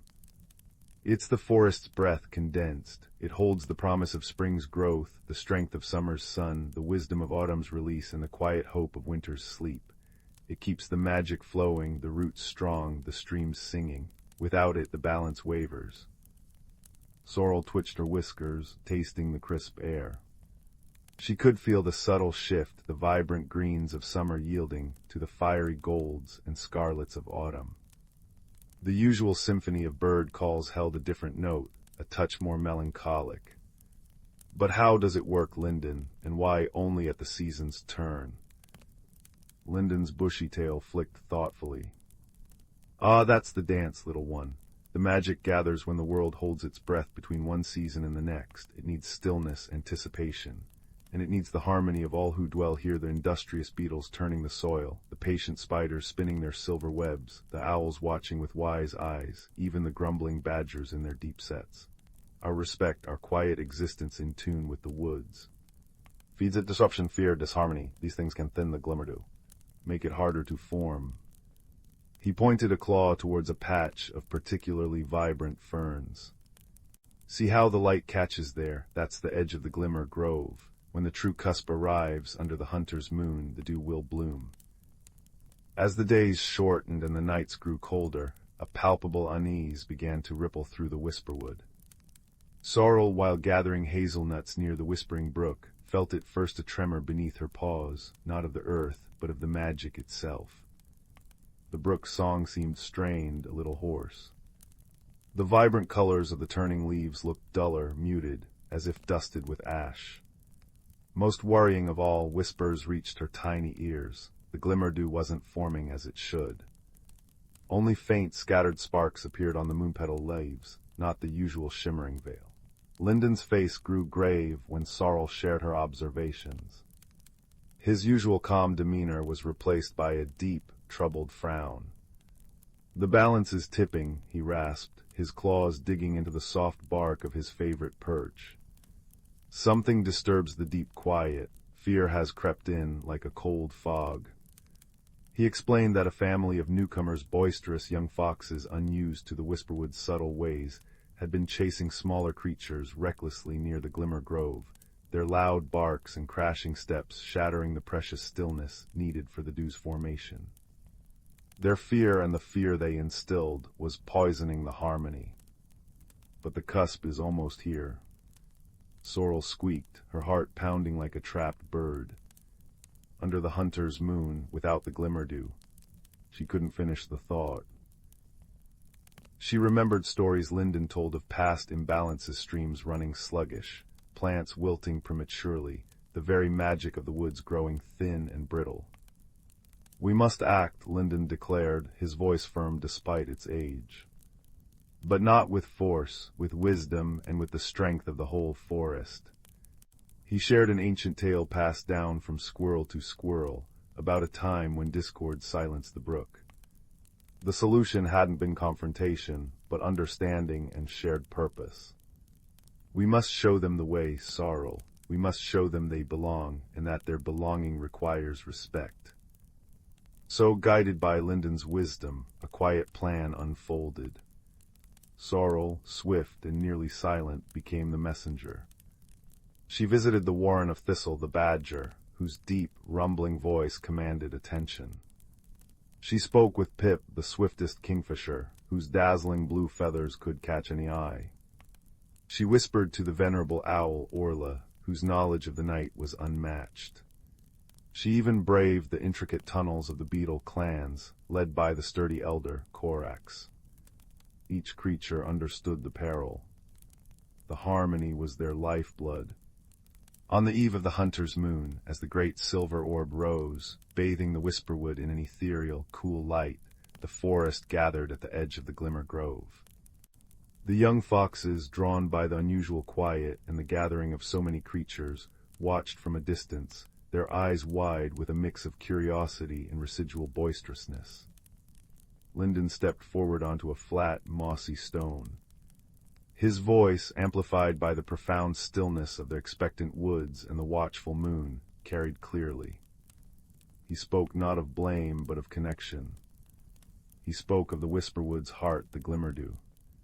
He described how the fox's powerful paws, meant for swift running, also gently aerated the soil. How their keen noses could find hidden truffles that fed the roots of ancient trees. How their very presence was part of the forest's tapestry, if woven with care. He spoke of the deep, resonant silence needed now, the shared breath of anticipation. As he spoke, Sorrel scurried to the base of the oldest moon-petal plant. She closed her eyes, focusing not on fear, but on the feel of the cool moss beneath her paws, the scent of damp earth and decaying leaves, the distant, gentle hoot of Orla, the soft chirr of crickets. She poured her love for the woods, her trust in Linden, her hope for balance, into her quiet presence. Around her, the other creatures did the same. Thistle hummed a deep, grounding note. Pip perched silently, a jewel in the moonlight. Korax and his beetles stilled their ceaseless work. Even the wind seemed to hold its breath in the branches. The young foxes, sensing the profound shift, instinctively stilled. Their playful energy melted into watchfulness. One, the boldest, took a tentative step closer, then another, his movements suddenly careful, aware of the delicate ferns underfoot.